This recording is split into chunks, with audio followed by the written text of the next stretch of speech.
Personal Recollections of Joan of Arc. By Mark Twain. Book 1. In Domremy. How do you find this book? Any thoughts about the book or the author?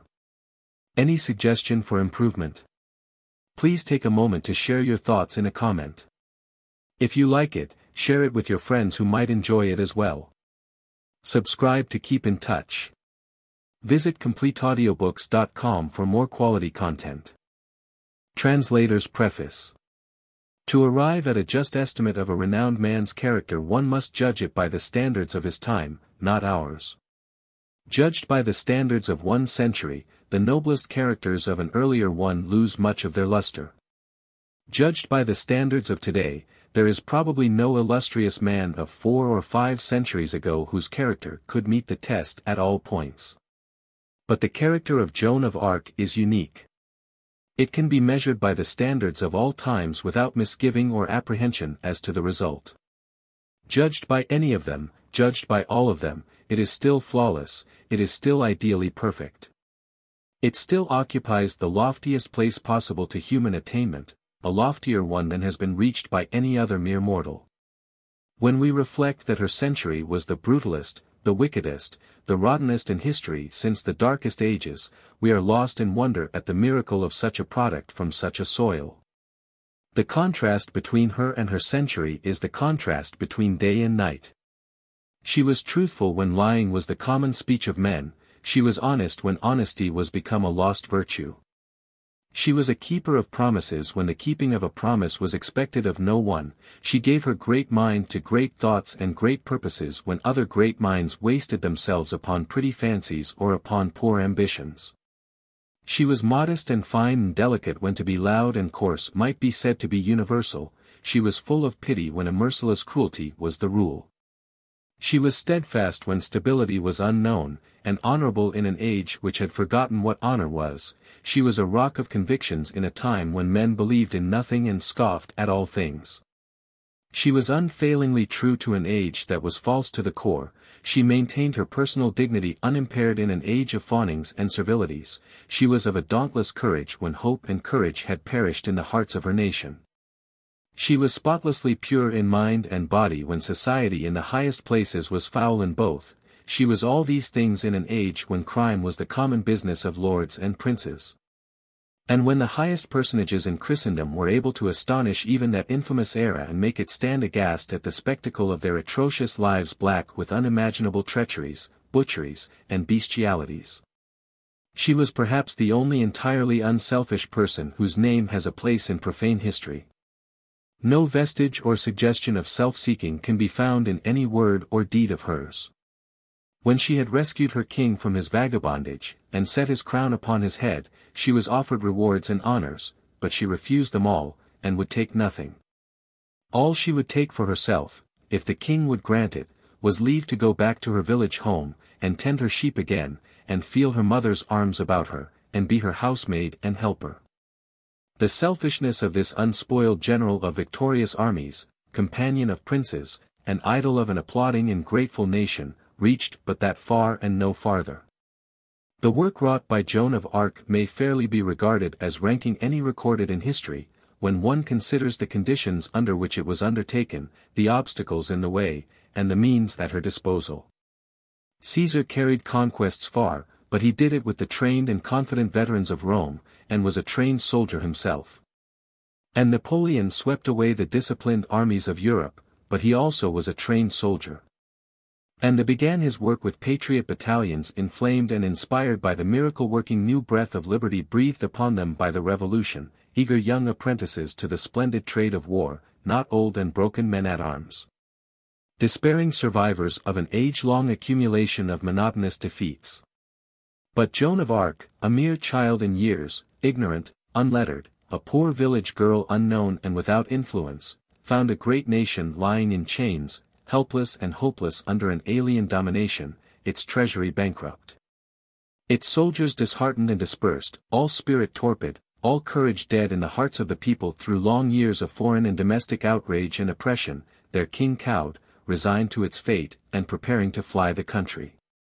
And she laid her hand upon this nation, this corpse, and it rose and followed her.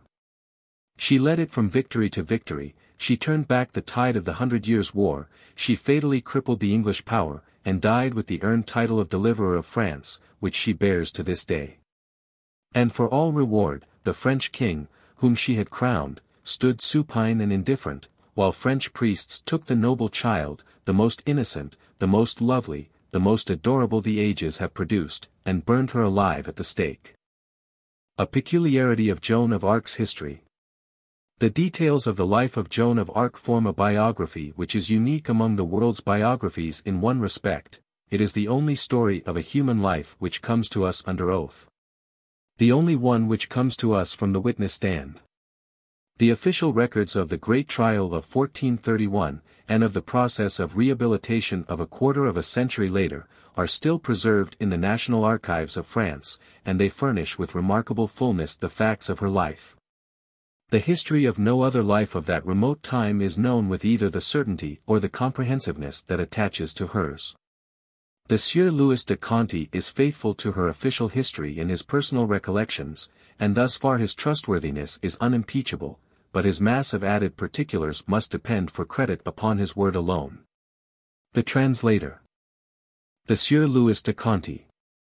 To his great-great-grand-nephews and nieces. This is the year 1492. I am 82 years of age. The things I am going to tell you are things which I saw myself as a child and as a youth. In all the tales and songs and histories of Joan of Arc, which you and the rest of the world read and sing and study in the books wrought in the late invented art of printing, mention is made of me. The Sieur Louis de Conte, I was her page and secretary, I was with her from the beginning until the end. I was reared in the same village with her. I played with her every day, when we were little children together, just as you play with your mates. Now that we perceive how great she was. Now that her name fills the whole world, it seems strange that what I am saying is true. For it is as if a perishable paltry candle should speak of the eternal sun riding in the heavens and say, he was gossip and housemate to me when we were candles together. And yet it is true, just as I say. I was her playmate, and I fought at her side in the wars. To this day I carry in my mind, fine and clear, the picture of that dear little figure, with breast bent to the flying horse's neck, charging at the head of the armies of France, her hair streaming back. Her silver mail ploughing steadily deeper and deeper into the thick of the battle, sometimes nearly drowned from sight by tossing heads of horses, uplifted sword arms, wind-blow plumes, and intercepting shields. I was with her to the end. And when that black day came whose accusing shadow will lie always upon the memory of the mitred French slaves of England who were her assassins, and upon France who stood idle and essayed no rescue, my hand was the last she touched in life. As the years and the decades drifted by, and the spectacle of the marvelous child's meteor flight across the war firmament of France and its extinction in the smoke clouds of the stake receded deeper and deeper into the past and grew ever more strange and wonderful and divine and pathetic, I came to comprehend and recognize her at last for what she was, the most noble life that was ever born into this world save only one. One, when wolves ran free in Paris. I, the Sieur Louis de Conte, was born in Neufchâteau, the 6th of January, 1410, that is to say, exactly 2 years before Joan of Arc was born in Domremy. My family had fled to those distant regions from the neighborhood of Paris in the first years of the century. In politics they were Armagnacs, patriots, they were for our own French king, crazy and impotent as he was. The Burgundian party, who were for the English, had stripped them, and done it well. They took everything but my father's small nobility, and when he reached Neufchâteau he reached it in poverty and with a broken spirit. But the political atmosphere there was the sort he liked, and that was something. He came to a region of comparative quiet. He left behind him a region peopled with furies, madmen, devils, where slaughter was a daily pastime and no man's life safe for a moment. In Paris, mobs roared through the streets nightly, sacking, burning, killing, unmolested, uninterrupted. The sun rose upon wrecked and smoking buildings, and upon mutilated corpses lying here, there, and yonder about the streets, just as they fell, and stripped naked by thieves, the unholy gleaners after the mob. None had the courage to gather these dead for burial, they were left there to rot and create plagues. And plagues they did create. Epidemics swept away the people like flies, and the burials were conducted secretly and by night. For public funerals were not allowed, lest the revelation of the magnitude of the plague's work unman the people and plunge them into despair. Then came, finally, the bitterest winter which had visited France in 500 years. Famine, pestilence, slaughter, ice, snow, Paris had all these at once. The dead lay in heaps about the streets, and wolves entered the city in daylight and devoured them. Ah, France had fallen low, so low. For more than 3/4 of a century the English fangs had been bedded in her flesh. And so cowed had her armies become by ceaseless rout and defeat that it was said and accepted that the mere sight of an English army was sufficient to put a French one to flight. When I was 5 years old the prodigious disaster of Agincourt fell upon France. And although the English king went home to enjoy his glory, he left the country prostrate and a prey to roving bands of free companions in the service of the Burgundian party, and one of these bands came raiding through Neufchâteau one night. And by the light of our burning roof thatch I saw all that were dear to me in this world, save an elder brother, your ancestor, left behind with the court, butchered while they begged for mercy. And heard the butchers laugh at their prayers and mimic their pleadings. I was overlooked, and escaped without hurt. When the savages were gone I crept out and cried the night away watching the burning houses. And I was all alone, except for the company of the dead and the wounded, for the rest had taken flight and hidden themselves. I was sent to Domremy, to the priest, whose housekeeper became a loving mother to me. The priest in the course of time taught me to read and write, and he and I were the only persons in the village who possessed this learning. At the time that the house of this good priest, Guillaume Fronte, became my home, I was 6 years old. We lived close by the village church, and the small garden of Joan's parents was behind the church. As to that family, there were Jacques d'Arc the father, his wife Isabelle Romy, 3 sons, Jacques, 10 years old, Pierre, 8, and Jean, 7.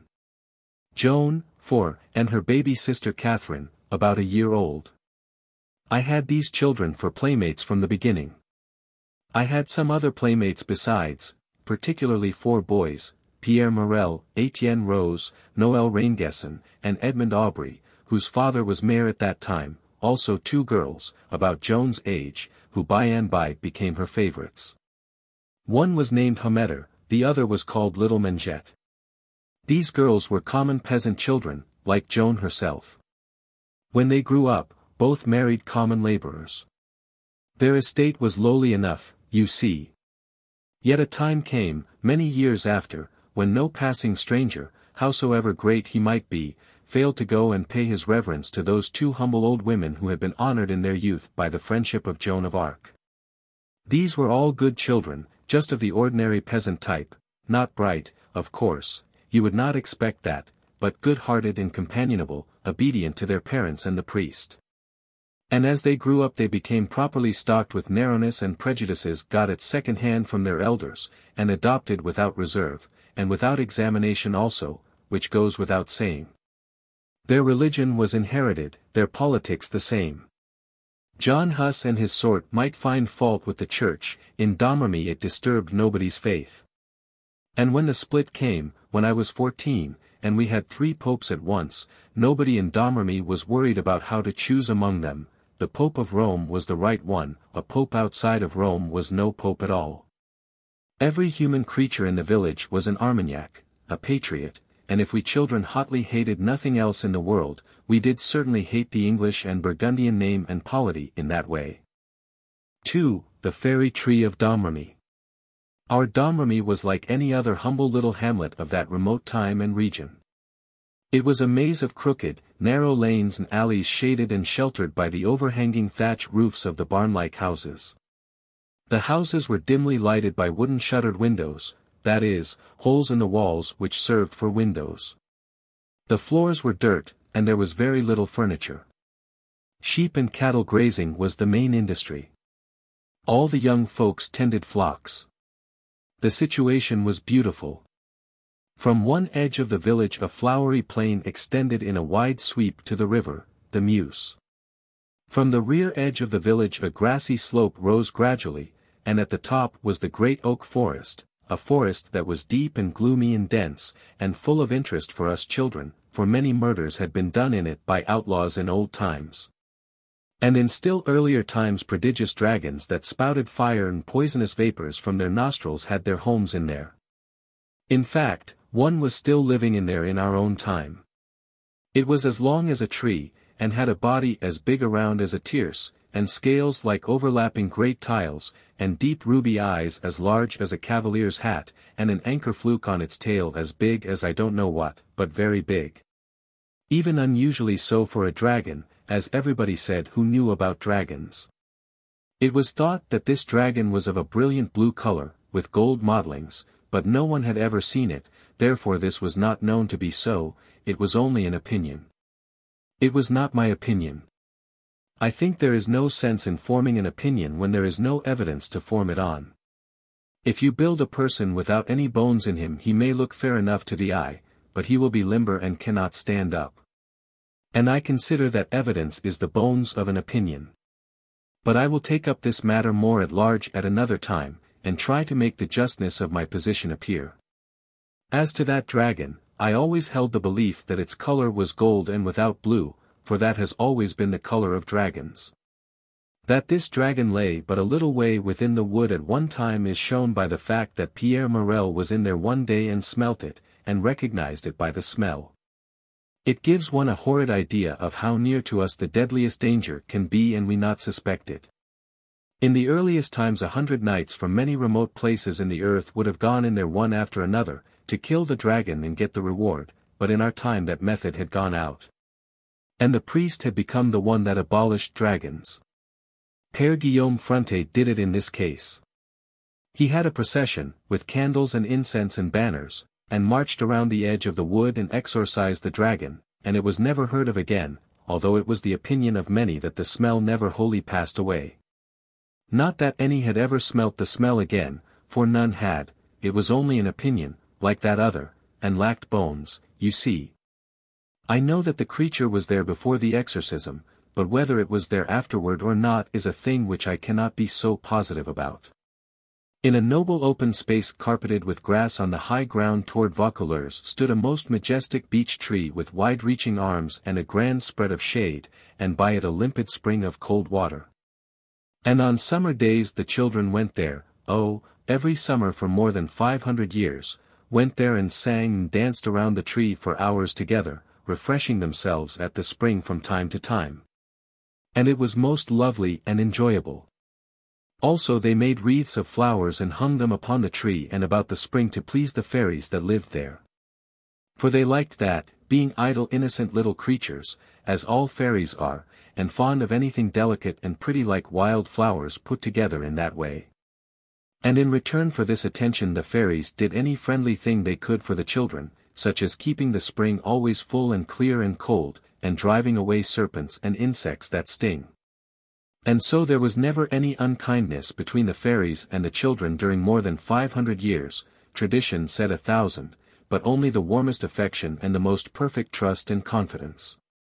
And whenever a child died the fairies mourned just as that child's playmates did, and the sign of it was there to see. For before the dawn on the day of the funeral they hung a little immortelle over the place where that child was used to sit under the tree. I know this to be true by my own eyes, it is not hearsay. And the reason it was known that the fairies did it was this, that it was made all of black flowers of a sort not known in France anywhere. Now from time immemorial all children reared in Domremy were called the children of the tree. And they loved that name, for it carried with it a mystic privilege not granted to any others of the children of this world. Which was this, whenever one of these came to die, then beyond the vague and formless images drifting through his darkening mind rose soft and rich and fair a vision of the tree, if all was well with his soul. That was what some said. Others said the vision came in two ways. Once as a warning, 1 or 2 years in advance of death, when the soul was the captive of sin, and then the tree appeared in its desolate winter aspect, then that soul was smitten with an awful fear. If repentance came, and purity of life, the vision came again, this time summer-clad and beautiful, but if it were otherwise with that soul the vision was withheld, and it passed from life knowing its doom. Still others said that the vision came but once, and then only to the sinless dying forlorn in distant lands and pitifully longing for some last dear reminder of their home. And what reminder of it could go to their hearts like the picture of the tree that was the darling of their love and the comrade of their joys and comforter of their small griefs all through the divine days of their vanished youth. Now the several traditions were as I have said, some believing one and some another. One of them I knew to be the truth, and that was the last one. I do not say anything against the others. I think they were true, but I only know that the last one was. And it is my thought that if one keep to the things he knows, and not trouble about the things which he cannot be sure about, he will have the steadier mind for it, and there is profit in that. I know that when the children of the tree die in a far land, then, if they be at peace with God, they turn their longing eyes toward home, and there, far shining, as through a rift in a cloud that curtains heaven, they see the soft picture of the fairy tree, clothed in a dream of golden light. And they see the bloomy mead sloping away to the river, and to their perishing nostrils is blown faint and sweet the fragrance of the flowers of home. And then the vision fades and passes, but they know, they know. And by their transfigured faces you know also, you who stand looking on, yes, you know the message that has come, and that it has come from heaven. Joan and I believed alike about this matter. But Pierre Morel and Jacques d'Arc, and many others believed that the vision appeared twice, to a sinner. In fact, they and many others said they knew it. Probably because their fathers had known it and had told them. For one gets most things at second hand in this world. Now one thing that does make it quite likely that there were really two apparitions of the tree is this fact. From the most ancient times if one saw a villager of ours with his face ash-white and rigid with a ghastly fright, it was common for everyone to whisper to his neighbor, "Ah, he is in sin, and has got his warning." And the neighbor would shudder at the thought and whisper back, "Yes, poor soul, he has seen the tree." Such evidences as these have their weight, they are not to be put aside with a wave of the hand. A thing that is backed by the cumulative evidence of centuries naturally gets nearer and nearer to being proof all the time, and if this continue and continue, it will some day become authority, and authority is a bedded rock, and will abide. In my long life I have seen several cases where the tree appeared announcing a death which was still far away, but in none of these was the person in a state of sin. No, the apparition was in these cases only a special grace. In place of deferring the tidings of that soul's redemption till the day of death, the apparition brought them long before, and with them peace, peace that might no more be disturbed, the eternal peace of God. I myself, old and broken, wait with serenity, for I have seen the vision of the tree. I have seen it, and am content. Always, from the remotest times, when the children joined hands and danced around the fairy tree they sang a song which was the tree's song, the song of l'arbre fée de Bromont. They sang it to a quaint sweet air, a solacing sweet air which has gone murmuring through my dreaming spirit all my life when I was weary and troubled, resting me and carrying me through night and distance home again. No stranger can know or feel what that song has been, through the drifting centuries, to exiled children of the tree, homeless and heavy of heart in countries foreign to their speech and ways. You will think it a simple thing, that song, and poor, perchance, but if you will remember what it was to us, and what it brought before our eyes when it floated through our memories, then you will respect it. And you will understand how the water wells up in our eyes and makes all things dim, and our voices break and we cannot sing the last lines. And when, in exile wandering, we shall fainting yearn for glimpse of thee, oh, rise upon our sight. And you will remember that Joan of Arc sang this song with us around the tree when she was a little child, and always loved it. And that hallows it, yes, you will grant that. L'arbre fée de Bromont. Song of the children. Now what has kept your leaves so green? Arbre fée de Bromont. The children's tears. They brought each grief. And you did comfort them and cheer their bruised hearts, and steal a tear that, healed, rose a leaf. And what has built you up so strong? Arbre fait de Bromont? The children's love. They've loved you long. 100 years, in sooth. They've nourished you with praise and song. And warmed your heart and kept it young. 1,000 years of youth. Bide always green in our young hearts. Arbre fait de Bromont. And we shall always youthful be. Not heeding time his flight. And when, in exile wandering, we shall fainting yearn for glimpse of thee. Oh, rise upon our sight. The fairies were still there when we were children, but we never saw them. Because, 100 years before that, the priest of Domremy had held a religious function under the tree and denounced them as being bloodkin to the fiend and barred them from redemption. And then he warned them never to show themselves again, nor hang any more immortelles, on pain of perpetual banishment from that parish. All the children pleaded for the fairies, and said they were their good friends and dear to them and never did them any harm, but the priest would not listen, and said it was sin and shame to have such friends. The children mourned and could not be comforted. And they made an agreement among themselves that they would always continue to hang flower wreaths on the tree as a perpetual sign to the fairies that they were still loved and remembered, though lost to sight. But late one night a great misfortune befell. Edmund Aubrey's mother passed by the tree, and the fairies were stealing a dance, not thinking anybody was by. And they were so busy, and so intoxicated with the wild happiness of it, and with the bumpers of dew sharpened up with honey which they had been drinking, that they noticed nothing. So Dame Aubrey stood there astonished and admiring, and saw the little fantastic atoms holding hands, as many as 300 of them, tearing around in a great ring half as big as an ordinary bedroom. And leaning away back and spreading their mouths with laughter and song, which she could hear quite distinctly, and kicking their legs up as much as 3 inches from the ground in perfect abandon and hilarity, oh! The very maddest and witchingest dance the woman ever saw. But in about a minute or 2 minutes the poor little ruined creatures discovered her. They burst out in one heartbreaking squeak of grief and terror and fled every which way, with their wee hazelnut fists in their eyes and crying. And so disappeared. The heartless woman, no, the foolish woman. She was not heartless, but only thoughtless, went straight home and told the neighbors all about it, whilst we, the small friends of the fairies, were asleep and not witting the calamity that was come upon us. And all unconscious that we ought to be up and trying to stop these fatal tongues. In the morning everybody knew, and the disaster was complete, for where everybody knows a thing the priest knows it, of course. We all flocked to Père Fronte, crying and begging, and he had to cry, too, seeing our sorrow, for he had a most kind and gentle nature, and he did not want to banish the fairies, and said so.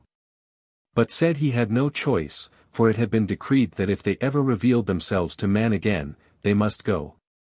This all happened at the worst time possible, for Joan of Arc was ill of a fever and out of her head, and what could we do who had not her gifts of reasoning and persuasion? We flew in a swarm to her bed and cried out, "Joan, wake! Wake, there is no moment to lose. Come and plead for the fairies, come and save them, only you can do it." But her mind was wandering, she did not know what we said nor what we meant, so we went away knowing all was lost. Yes, all was lost, forever lost, the faithful friends of the children for 500 years must go, and never come back any more. It was a bitter day for us, that day that Père Fronte held the function under the tree and banished the fairies. We could not wear mourning that any could have noticed, it would not have been allowed, so we had to be content with some poor small rag of black tied upon our garments where it made no show. But in our hearts we wore mourning, big and noble and occupying all the room, for our hearts were ours, they could not get at them to prevent that. The great tree, L'Arbre fait de Bromont was its beautiful name, was never afterward quite as much to us as it had been before, but it was always dear. Is dear to me yet when I go there, now, once a year in my old age, to sit under it and bring back the lost playmates of my youth and group them about me and look upon their faces through my tears and break my heart, oh, my God. No, the place was not quite the same afterwards. In one or two ways it could not be. For, the fairies' protection being gone, the spring lost much of its freshness and coldness, and more than 2/3 of its volume, and the banished serpents and stinging insects returned, and multiplied, and became a torment and have remained so to this day. When that wise little child, Joan, got well, we realized how much her illness had cost us, for we found that we had been right in believing she could save the fairies.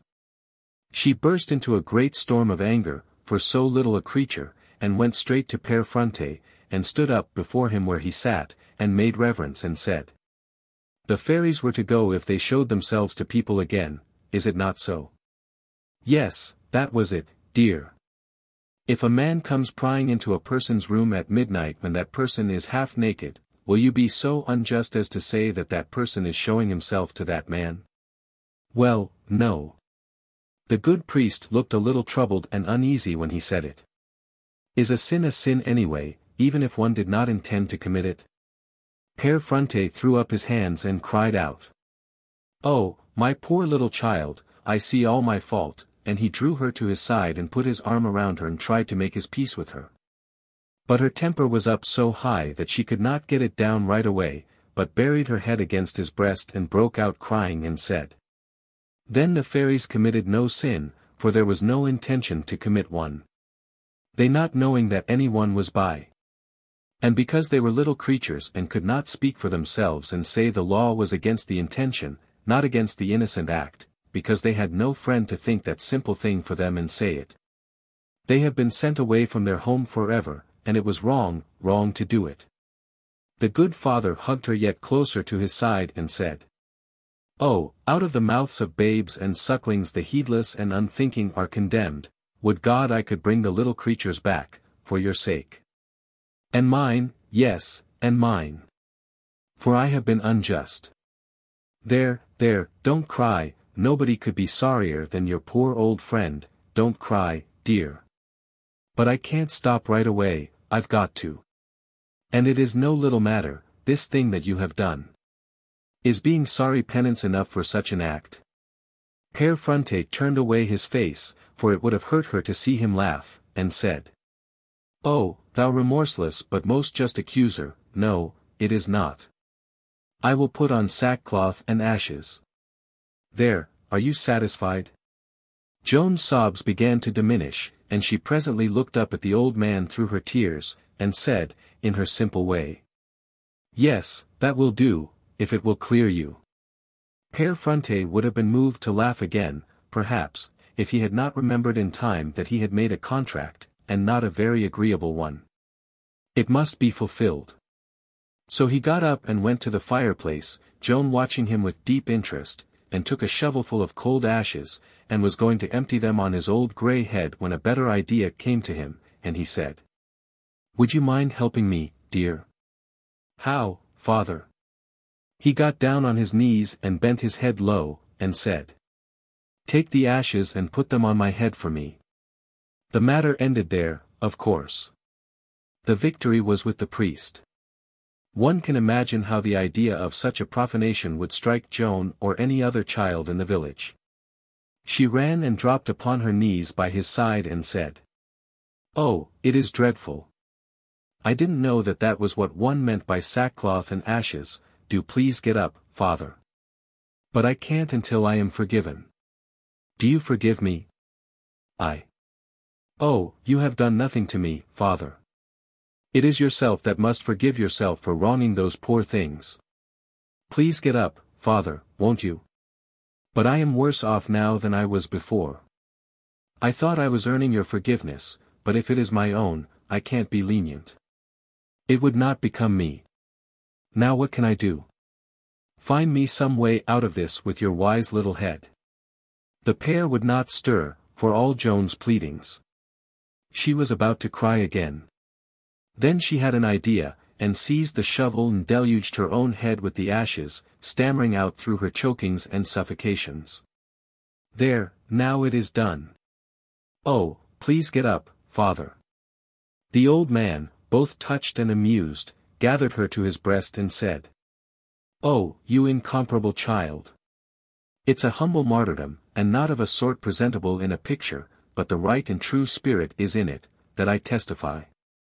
Then he brushed the ashes out of her hair, and helped her scour her face and neck and properly tidy herself up. He was in fine spirits now, and ready for further argument, so he took his seat and drew Joan to his side again, and said, "Joan, you were used to make wreaths there at the fairy tree with the other children, is it not so? That was the way he always started out when he was going to corner me up and catch me in something, just that gentle, indifferent way that fools a person so, and leads him into the trap. He never noticing which way he is traveling until he is in and the door shut on him. He enjoyed that. I knew he was going to drop corn along in front of Joan now." Joan answered, "Yes, father." "Did you hang them on the tree?" "No, father." "Didn't hang them there?" "No." "Why didn't you?" Well, I didn't wish to." "Didn't wish to?" "No, father." "What did you do with them?" "I hung them in the church."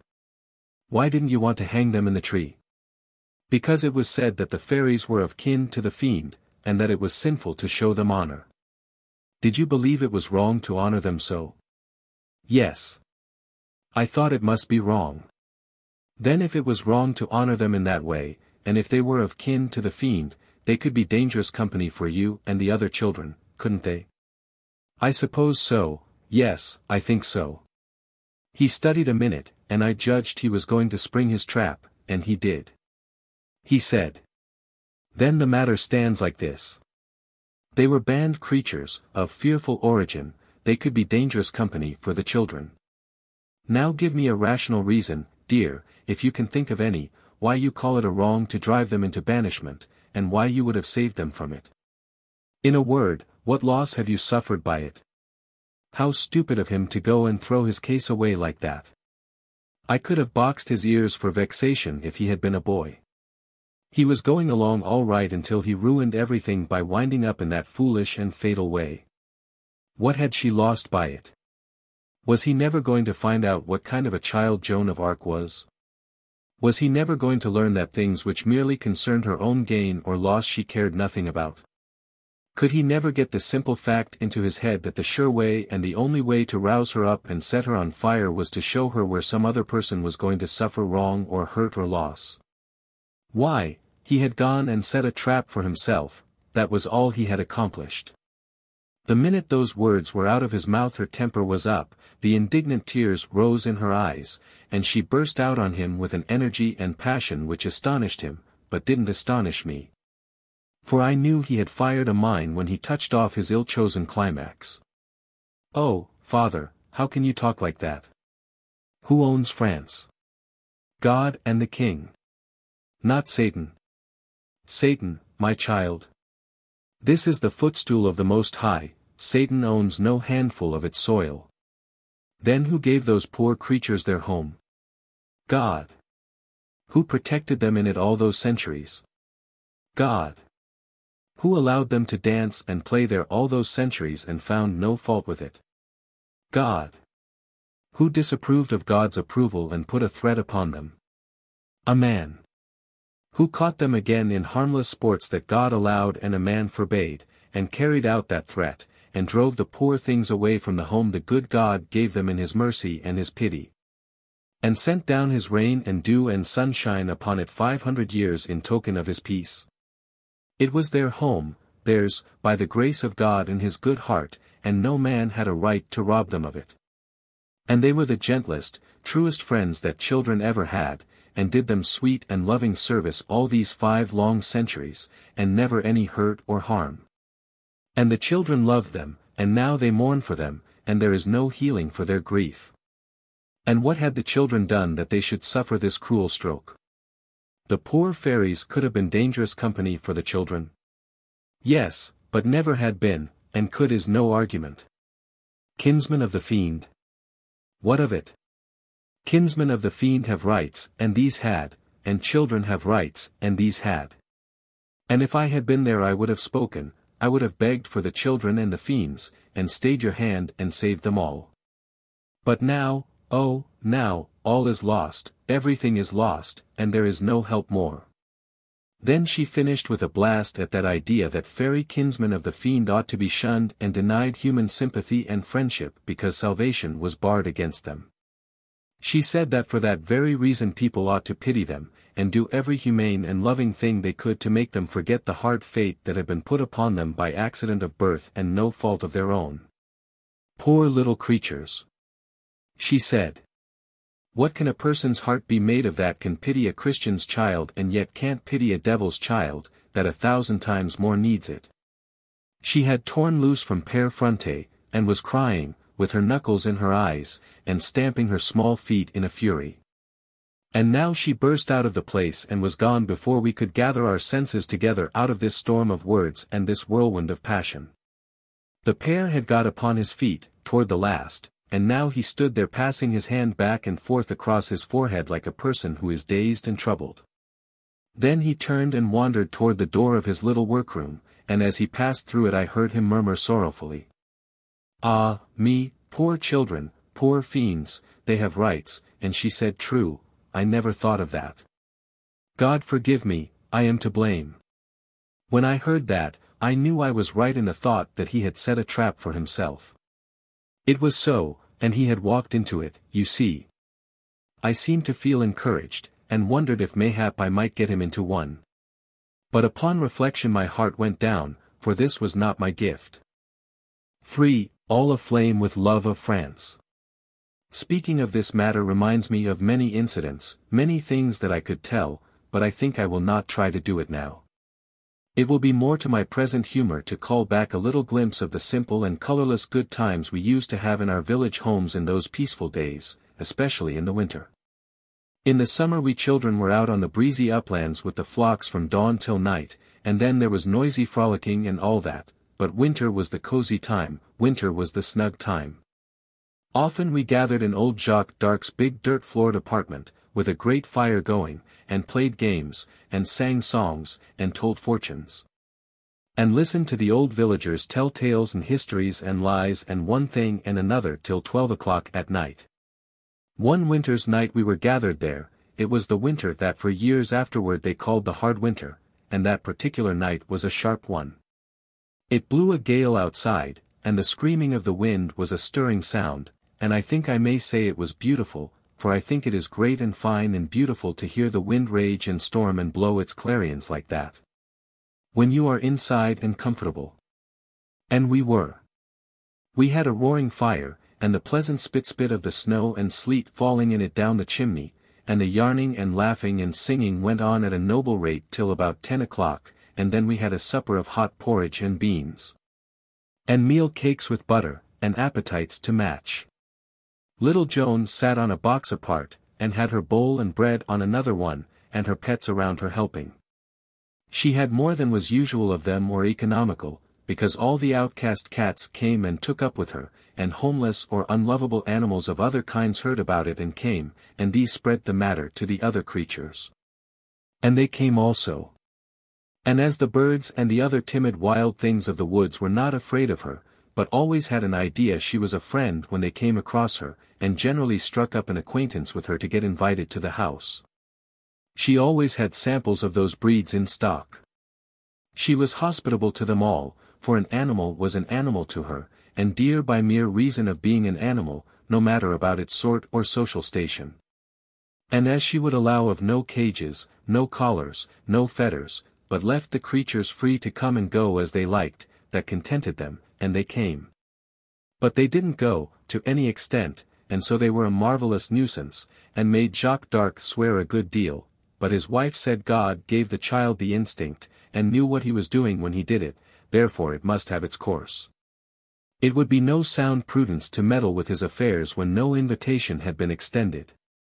So the pets were left in peace, and here they were, as I have said, rabbits, birds, squirrels, cats, and other reptiles, all around the child, and full of interest in her supper, and helping what they could. There was a very small squirrel on her shoulder, sitting up, as those creatures do, and turning a rocky fragment of prehistoric chestnut cake over and over in its knotty hands, and hunting for the less indurated places. And giving its elevated bushy tail a flirt and its pointed ears a toss when it found one, signifying thankfulness and surprise, and then it filed that place off with those two slender front teeth which a squirrel carries for that purpose and not for ornament. For ornamental they never could be, as any will admit that have noticed them. Everything was going fine and breezy and hilarious, but then there came an interruption, for somebody hammered on the door.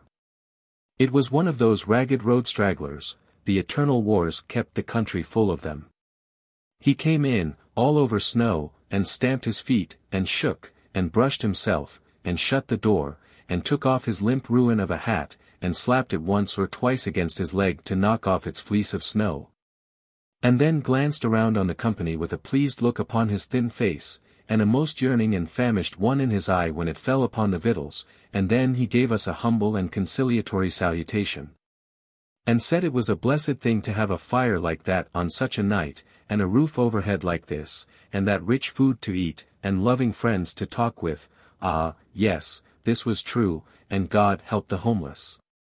And such as must trudge the roads in this weather. Nobody said anything.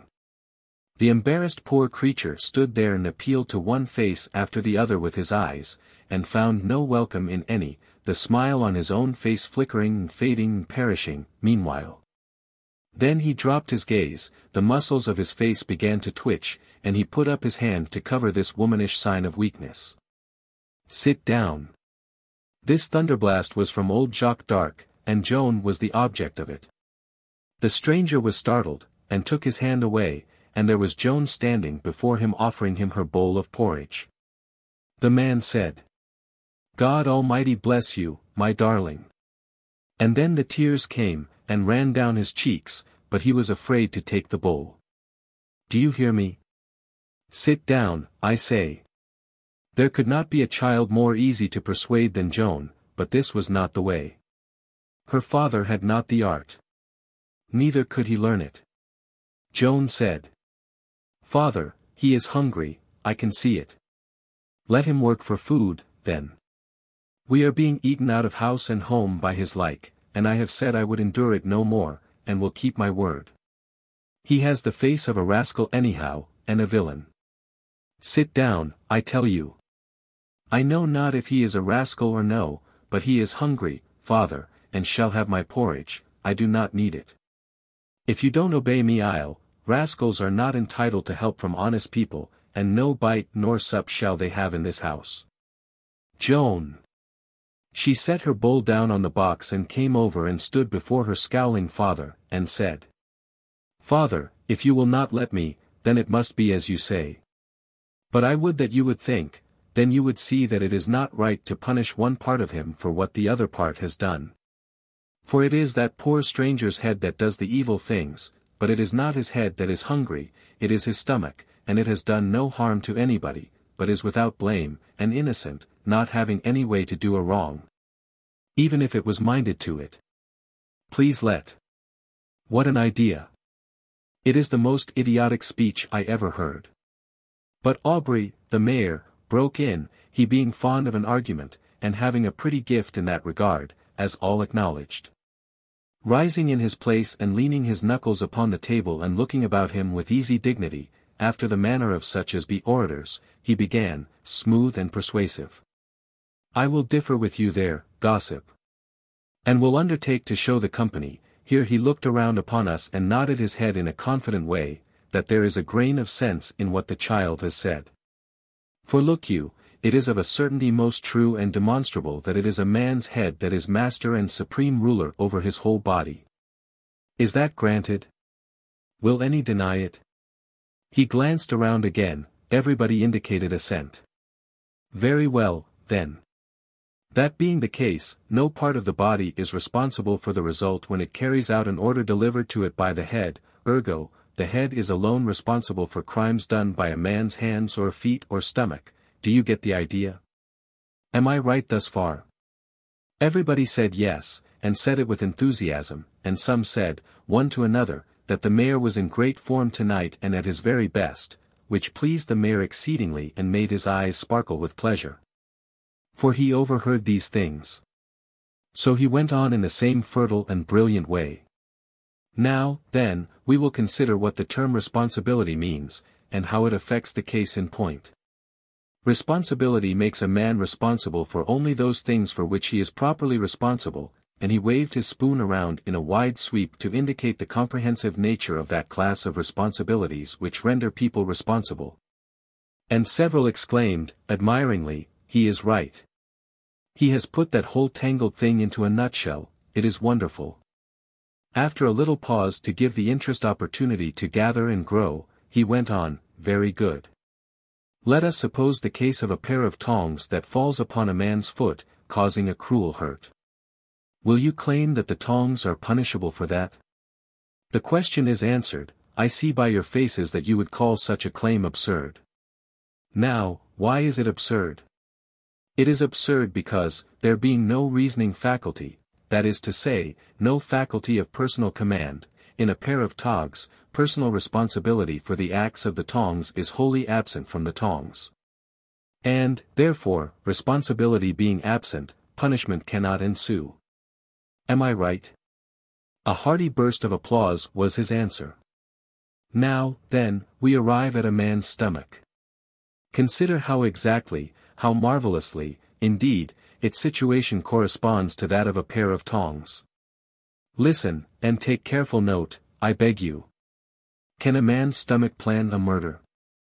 No. Can it plan a theft? No. Can it plan an incendiary fire? No. Now answer me, can a pair of tongs? There were admiring shouts of "No," and "The cases are just exact," and "Don't he do it splendid." Now, then, friends and neighbors, a stomach which cannot plan a crime cannot be a principal in the commission of it, that is plain, as you see. The matter is narrowed down by that much, we will narrow it further. Can a stomach, of its own motion, assist at a crime? The answer is no, because command is absent, the reasoning faculty is absent, volition is absent, as in the case of the tongs.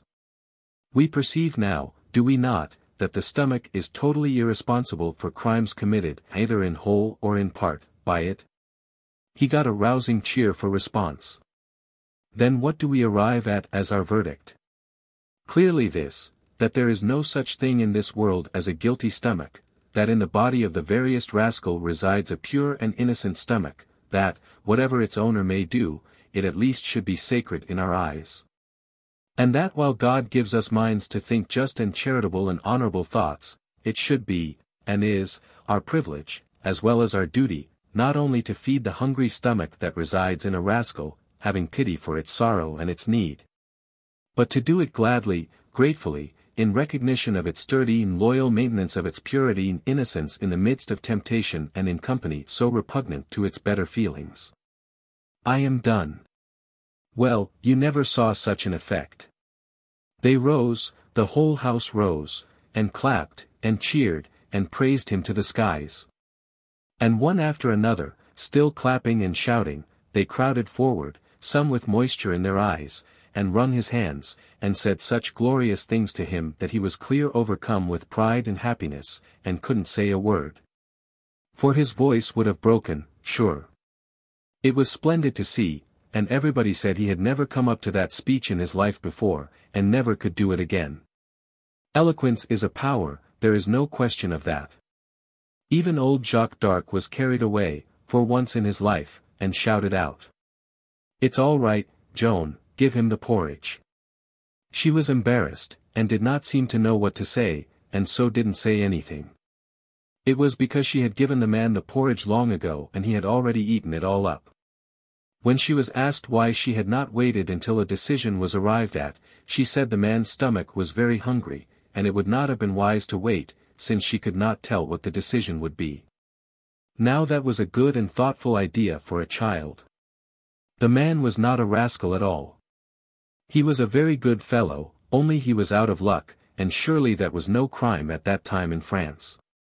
Now that his stomach was proved to be innocent, it was allowed to make itself at home, and as soon as it was well filled and needed nothing more, the man unwound his tongue and turned it loose, and it was really a noble one to go. He had been in the wars for years, and the things he told and the way he told them fired everybody's patriotism away up high, and set all hearts to thumping and all pulses to leaping. Then, before anybody rightly knew how the change was made, he was leading us a sublime march through the ancient glories of France, and in fancy we saw the titanic forms of the 12 paladins rise out of the mists of the past and face their fate. We heard the tread of the innumerable hosts sweeping down to shut them in, we saw this human tide flow and ebb and flow, and waste away before that little band of heroes. We saw each detail pass before us of that most stupendous, most disastrous, yet most adored and glorious day in French legendary history. Here and there and yonder, across that vast field of the dead and dying, we saw this and that and the other paladin dealing his prodigious blows with weary arm and failing strength, and one by one we saw them fall. Till only one remained, he that was without peer, he whose name gives name to the Song of Songs, the song which no Frenchman can hear and keep his feelings down and his pride of country cool. Then, grandest and pitifullest scene of all, we saw his own pathetic death.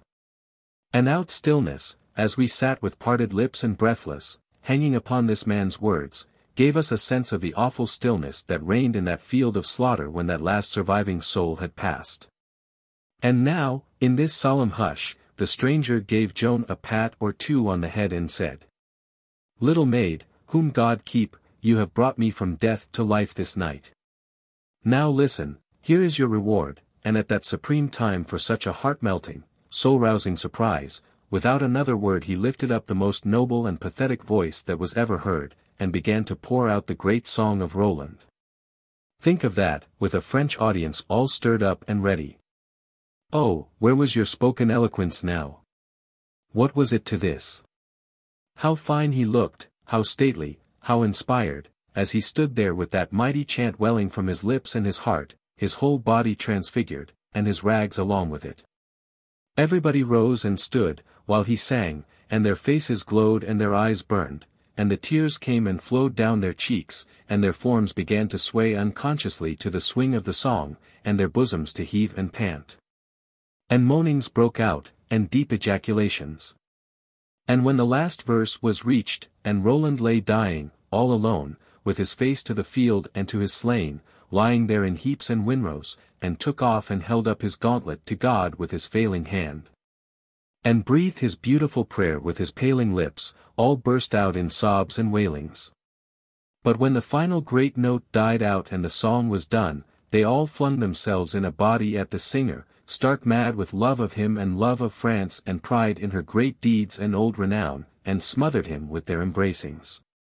But Joan was there first, hugged close to his breast, and covering his face with idolatrous kisses.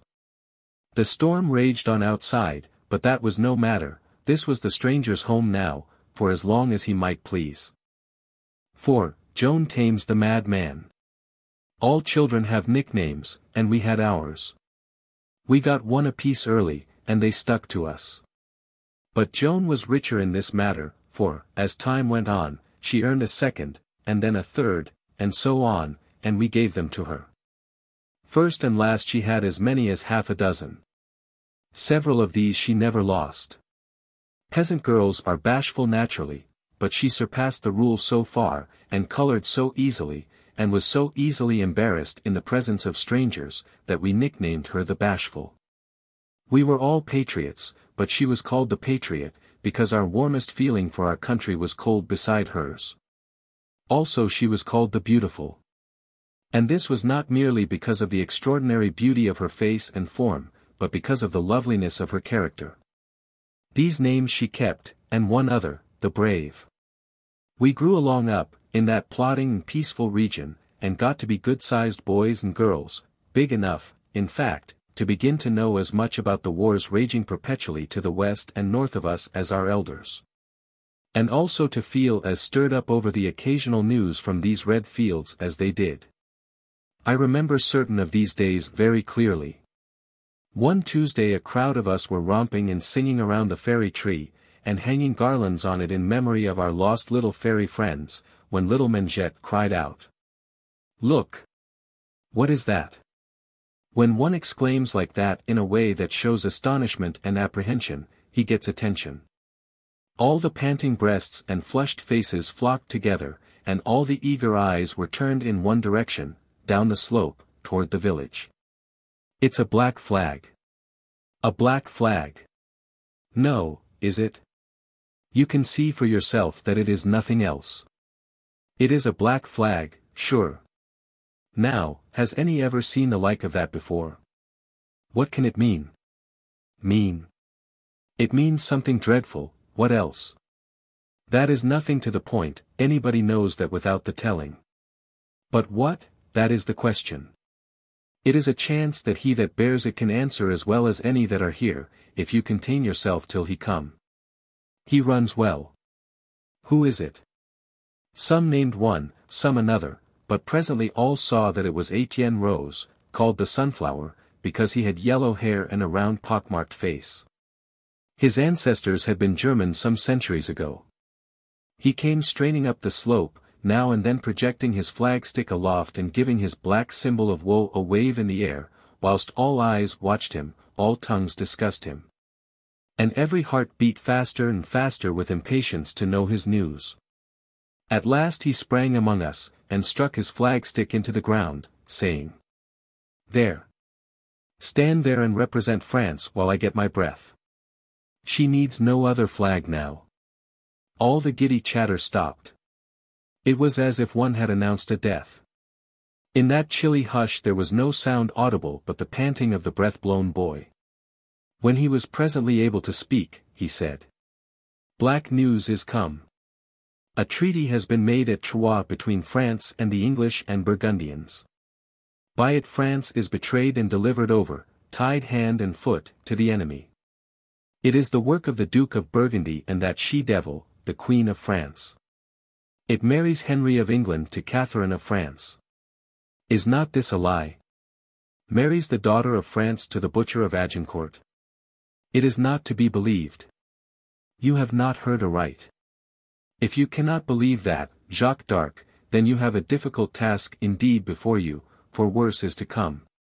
Any child that is born of that marriage, if even a girl, is to inherit the thrones of both England and France, and this double ownership is to remain with its posterity forever. Now that is certainly a lie, for it runs counter to our Salic law, and so is not legal and cannot have effect," said Edmund Aubrey, called the Paladin, because of the armies he was always going to eat up some day.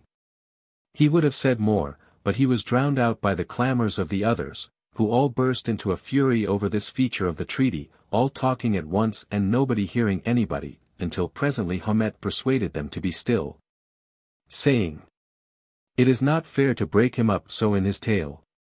Pray let him go on. You find fault with his history because it seems to be lies. That were reason for satisfaction, that kind of lies, not discontent. Tell the rest, Etienne. There is but this to tell, our king, Charles VI, is to reign until he dies, then Henry V of England is to be regent of France until a child of his shall be old enough to. That man is to reign over us, the butcher. It is lies. All lies," cried the Paladin. "Besides, look you, what becomes of our Dauphin? What says the treaty about him? Nothing. It takes away his throne and makes him an outcast." Then everybody shouted at once and said the news was a lie. And all began to get cheerful again, saying, our king would have to sign the treaty to make it good, and that he would not do, seeing how it serves his own son. But the Sunflower said, "I will ask you this, would the queen sign a treaty disinheriting her son? That viper? Certainly. Nobody is talking of her. Nobody expects better of her. There is no villainy she will stick at, if it feed her spite. And she hates her son. Her signing it is of no consequence. The king must sign. I will ask you another thing. What is the king's condition? Mad, isn't he? Yes, and his people love him all the more for it. It brings him near to them by his sufferings, and pitying him makes them love him. You say right, Jacques d'Arc.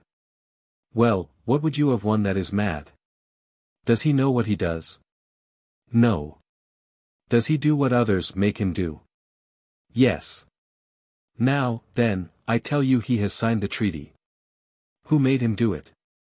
You know, without my telling. The Queen. Then there was another uproar, everybody talking at once, and all heaping execrations upon the Queen's head. Finally Jacques d'Arc said, "But many reports come that are not true. Nothing so shameful as this has ever come before, nothing that cuts so deep, nothing that has dragged France so low. Therefore there is hope that this tale is but another idle rumor." "Where did you get it?" The color went out of his sister Joan's face. She dreaded the answer, and her instinct was right. "The cure of Maxey brought it." There was a general gasp. "We knew him, you see, for a trusty man." "Did he believe it?" The hearts almost stopped beating. Then came the answer. "He did. And that is not all. He said he knew it to be true." Some of the girls began to sob, the boys were struck silent. The distress in Joan's face was like that which one sees in the face of a dumb animal that has received a mortal hurt. The animal bears it, making no complaint, she bore it also, saying no word. Her brother Jacques put his hand on her head and caressed her hair to indicate his sympathy, and she gathered the hand to her lips and kissed it for thanks, not saying anything. Presently the reaction came, and the boys began to talk. Noël Rainguesson said, "Oh, are we never going to be men? We do grow along so slowly, and France never needed soldiers as she needs them now, to wipe out this black insult." "I hate youth," said Pierre Morel, called the dragonfly because his eyes stuck out so. "You've always got to wait, and wait, and wait, and here are the great wars wasting away for 100 years, and you never get a chance. If I could only be a soldier now." "As for me, I'm not going to wait much longer," said the paladin, "and when I do start you'll hear from me, I promise you that. There are some who, in storming a castle, prefer to be in the rear, but as for me, give me the front or none. I will have none in front of me but the officers." Even the girls got the war spirit, and Marie Dupont said, I would I were a man, I would start this minute," and looked very proud of herself, and glanced about for applause.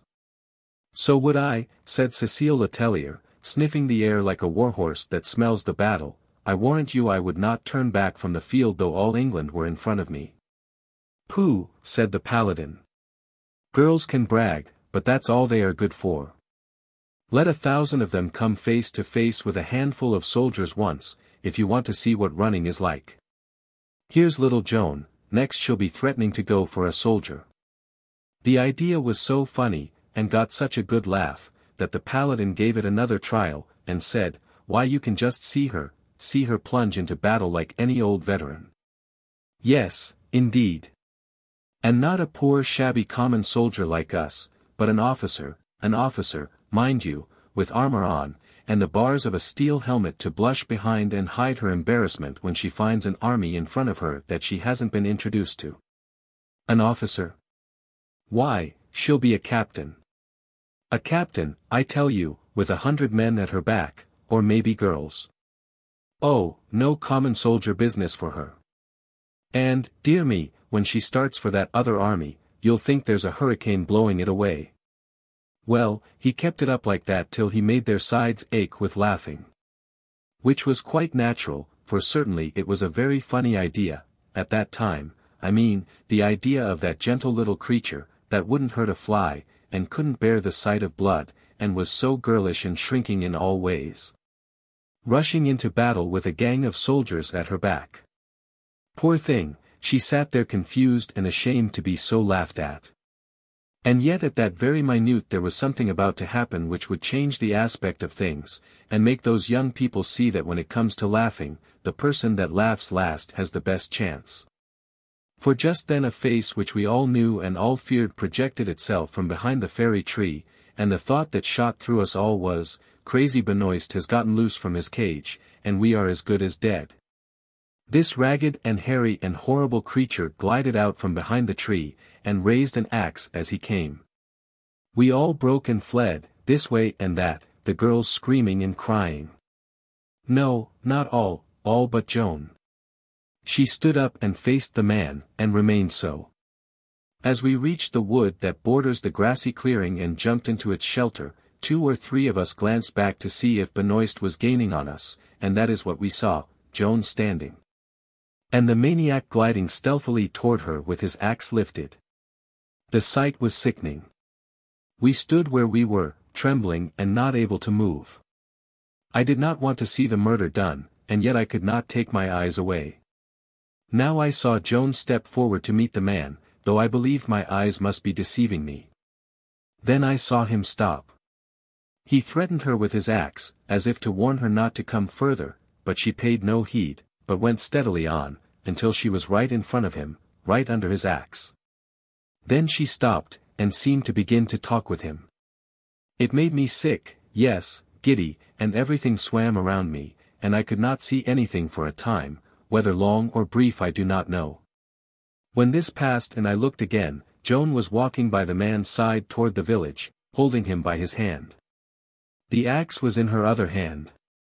One by one the boys and girls crept out, and we stood there gazing, open-mouthed, till those 2 entered the village and were hid from sight. It was then that we named her the Brave. We left the black flag there to continue its mournful office, for we had other matter to think of now. We started for the village on a run, to give warning, and get Joan out of her peril. Though for one, after seeing what I had seen, it seemed to me that while Joan had the axe the man's chance was not the best of the 2. When we arrived the danger was past, the madman was in custody. All the people were flocking to the little square in front of the church to talk and exclaim and wonder over the event, and it even made the town forget the black news of the treaty for 2 or 3 hours.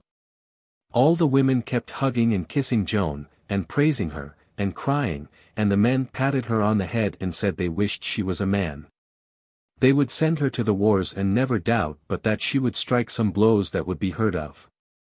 She had to tear herself away and go and hide, this glory was so trying to her diffidence. Of course the people began to ask us for the particulars. I was so ashamed that I made an excuse to the first comer, and got privately away and went back to the fairy tree, to get relief from the embarrassment of those questionings. There I found Joan, but she was there to get relief from the embarrassment of glory. One by one the others shirked the inquirers and joined us in our refuge. Then we gathered around Joan, and asked her how she had dared to do that thing. She was very modest about it, and said, "You make a great thing of it, but you mistake, it was not a great matter. It was not as if I had been a stranger to the man. I know him, and have known him long, and he knows me, and likes me.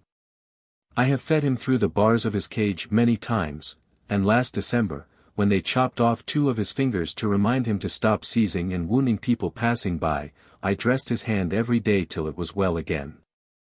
"That is all well enough," said little Mengette, "but he is a madman, dear, and so his likings and his gratitude and friendliness go for nothing when his rage is up. You did a perilous thing." "Of course you did," said the sunflower. "Didn't he threaten to kill you with the axe?" "Yes." "Didn't he threaten you more than once?" "Yes." "Didn't you feel afraid?" "No, at least not much, very little." "Why didn't you?" She thought a moment, then said, quite simply, "I don't know." It made everybody laugh. Then the sunflower said it was like a lamb trying to think out how it had come to eat a wolf, but had to give it up. Cécile Letellier asked, "Why didn't you run when we did?" "Because it was necessary to get him to his cage, else he would kill someone. Then he would come to the like harm himself." It is noticeable that this remark, which implies that Joan was entirely forgetful of herself and her own danger, and had thought and wrought for the preservation of other people alone, was not challenged, or criticized, or commented upon by anybody there, but was taken by all as matter of course and true. It shows how clearly her character was defined, and how well it was known and established. There was silence for a time, and perhaps we were all thinking of the same thing, namely, what a poor figure we had cut in that adventure as contrasted with Joan's performance. I tried to think up some good way of explaining why I had run away and left a little girl at the mercy of a maniac armed with an axe. But all of the explanations that offered themselves to me seemed so cheap and shabby that I gave the matter up and remained still. But others were less wise. Noel Raingesson fidgeted a while, then broke out with a remark which showed what his mind had been running on. "The fact is, I was taken by surprise. That is the reason. If I had had a moment to think, I would no more have thought of running than I would think of running from a baby. For, after all, what is Théophile Benoist, that I should seem to be afraid of him? Pooh! The idea of being afraid of that poor thing. I only wish he would come along now, I'd show you." "So do I," cried Pierre Morel. "If I wouldn't make him climb this tree quicker then, well, you'd see what I would do. Taking a person by surprise, that way, why, I never meant to run. Not in earnest, I mean. I never thought of running in earnest. I only wanted to have some fun, and when I saw Joan standing there, and him threatening her, it was all I could do to restrain myself from going there and just tearing the livers and lights out of him. I wanted to do it bad enough, and if it was to do over again, I would. If ever he comes fooling around me again, I'll—" "Oh, hush," said the paladin, breaking in with an air of disdain. "The way you people talk, a person would think there's something heroic about standing up and facing down that poor remnant of a man. Why, it's nothing. There's small glory to be got in facing him down, I should say. Why, I wouldn't want any better fun than to face down 100 like him. If he was to come along here now, I would walk up to him just as I am now, I wouldn't care if he had 1,000 axes, and say." And so he went on, telling the brave things he would say and the wonders he would do. And the others put in a word from time to time, describing over again the gory marvels they would do if ever that madman ventured to cross their path again, for next time they would be ready for him. And would soon teach him that if he thought he could surprise them twice because he had surprised them once, he would find himself very seriously mistaken, that's all. And so, in the end, they all got back their self-respect, yes, and even added somewhat to it. Indeed, when the sitting broke up they had a finer opinion of themselves than they had ever had before. 5. Domremy pillaged and burned. They were peaceful and pleasant, those young and smoothly flowing days of ours, that was the case as a rule, we being remote from the seat of war. But at intervals roving bands approached near enough for us to see the flush in the sky at night which marked ere they were burning some farmstead or village, and we all knew, or at least felt, that some day they would come yet nearer. And we should have our turn. This dull dread lay upon our spirits like a physical weight. It was greatly augmented a couple of years after the Treaty of Troyes. It was truly a dismal year for France. One day we had been over to have one of our occasional pitched battles with those hated Burgundian boys of the village of Maxey, and had been whipped, and were arriving on our side of the river after dark, bruised and weary. When we heard the bell ringing the tocsin, we ran all the way, and when we got to the square we found it crowded with the excited villagers, and weirdly lighted by smoking and flaring torches. On the steps of the church stood a stranger, a Burgundian priest, who was telling the people news which made them weep, and rave, and rage, and curse, by turns. He said our old mad king was dead, and that now we and France and the crown were the property of an English baby lying in his cradle in London. And he urged us to give that child our allegiance, and be its faithful servants and well-wishers. And said we should now have a strong and stable government at last, and that in a little time the English armies would start on their last march, and it would be a brief one. For all that it would need to do would be to conquer what odds and ends of our country yet remained under that rare and almost forgotten rag, the banner of France. The people stormed and raged at him, and you could see dozens of them stretch their fists above the sea of torchlighted faces and shake them at him, and it was all a wild picture, and stirring to look at. And the priest was a first-rate part of it, too, for he stood there in the strong glare and looked down on those angry people in the blandest and most indifferent way, so that while you wanted to burn him at the stake, you still admired the aggravating coolness of him. And his winding up was the coolest thing of all. For he told them how, at the funeral of our old king, the French king-at-arms had broken his staff of office over the coffin of Charles VI. And his dynasty, at the same time saying, in a loud voice, "God grant long life to Henry, King of France and England, our sovereign lord," and then he asked them to join him in a hearty amen to that.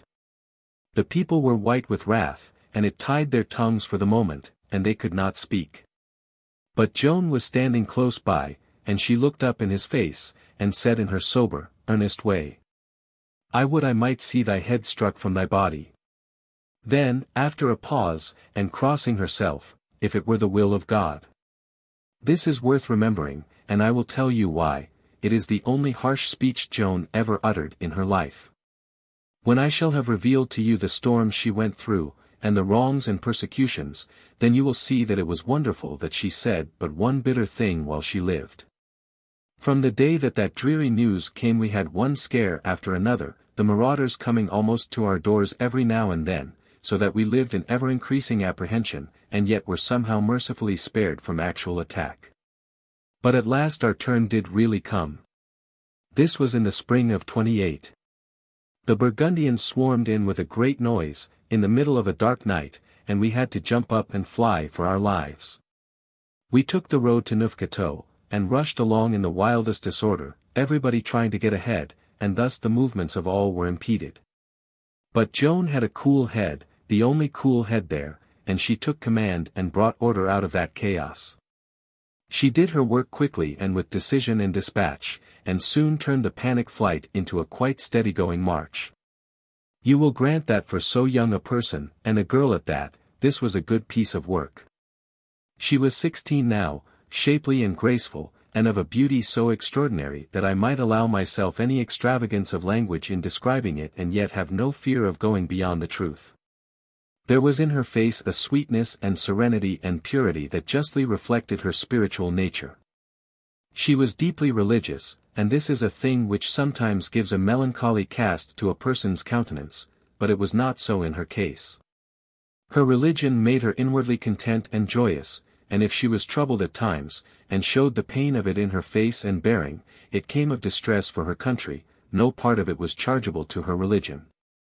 A considerable part of our village was destroyed, and when it became safe for us to venture back there we realized what other people had been suffering in all the various quarters of France for many years, yes, decades of years.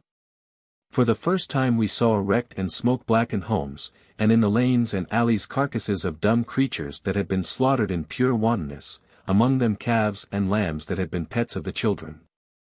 And it was pity to see the children lament over them. And then, the taxes, the taxes. Everybody thought of that. That burden would fall heavy now in the commune's crippled condition, and all faces grew long with the thought of it. Joan said, "Paying taxes with not to pay them with is what the rest of France has been doing these many years, but we never knew the bitterness of that before. We shall know it now." And so she went on talking about it and growing more and more troubled about it, until one could see that it was filling all her mind. At last we came upon a dreadful object. It was the madman, hacked and stabbed to death in his iron cage in the corner of the square. It was a bloody and dreadful sight. Hardly any of us young people had ever seen a man before who had lost his life by violence. So this cadaver had an awful fascination for us, we could not take our eyes from it. I mean, it had that sort of fascination for all of us but one. That one was Joan. She turned away in horror, and could not be persuaded to go near it again. There, it is a striking reminder that we are but creatures of use and custom, yes, and it is a reminder, too, of how harshly and unfairly fate deals with us sometimes. For it was so ordered that the very ones among us who were most fascinated with mutilated and bloody death were to live their lives in peace, while that other, who had a native and deep horror of it, must presently go forth and have it as a familiar spectacle every day on the field of battle. You may well believe that we had plenty of matter for talk now, since the raiding of our village seemed by long odds the greatest event that had really ever occurred in the world. For although these dull peasants may have thought they recognized the bigness of some of the previous occurrences that had filtered from the world's history dimly into their minds, the truth is that they hadn't. One biting little fact, visible to their eyes of flesh and felt in their own personal vitals, became at once more prodigious to them than the grandest remote episode in the world's history which they had got at second hand and by hearsay. It amuses me now when I recall how our elders talked then. The fumed and fretted in a fine fashion. Ah, yes, said old Jacques d'Arc, things are come to a pretty pass, indeed. The king must be informed of this. It is time that he cease from idleness and dreaming, and get at his proper business. He meant our young disinherited king, the hunted refugee, Charles VII. You weigh well, said the mayor. He should be informed, and that at once. It is an outrage that such things would be permitted. Why, we are not safe in our beds, and he taking his ease yonder. It shall be made known, indeed it shall, all France shall hear of it. To hear them talk, one would have imagined that all the previous 10,000 sackings and burnings in France had been but fables, and this one the only fact. It is always the way. Words will answer as long as it is only a person's neighbor who is in trouble, but when that person gets into trouble himself, it is time that the king rise up and do something. The big event filled us young people with talk, too. We let it flow in a steady stream while we tended the flocks. We were beginning to feel pretty important now, for I was 18 and the other youths were from 1 to 4 years older, young men, in fact. One day the paladin was arrogantly criticizing the patriot generals of France and said, "Look at Dunois, bastard of Orleans, call him a general. Just put me in his place once, never mind what I would do, it is not for me to say, I have no stomach for talk, my way is to act and let others do the talking. But just put me in his place once, that's all. And look at Saintrailles, pooh! And that blustering La Hire, now what a general that is." It shocked everybody to hear these great names so flippantly handled, for to us these renowned soldiers were almost gods. In their far-off splendor they rose upon our imaginations dim and huge, shadowy and awful, and it was a fearful thing to hear them spoken of as if they were mere men, and their acts open to comment and criticism. The color rose in Joan's face, and she said, "I know not how any can be so hardy as to use such words regarding these sublime men, who are the very pillars of the French state. Supporting it with their strength and preserving it at daily cost of their blood. As for me, I could count myself honored past all deserving if I might be allowed but the privilege of looking upon them once, at a distance, I mean, for it would not become one of my degree to approach them too near." The paladin was disconcerted for a moment, seeing by the faces around him that Joan had put into words what the others felt, then he pulled his complacency together and fell to fault-finding again.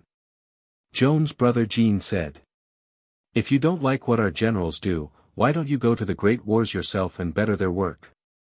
You are always talking about going to the wars, but you don't go." "Look you," said the paladin, "it is easy to say that.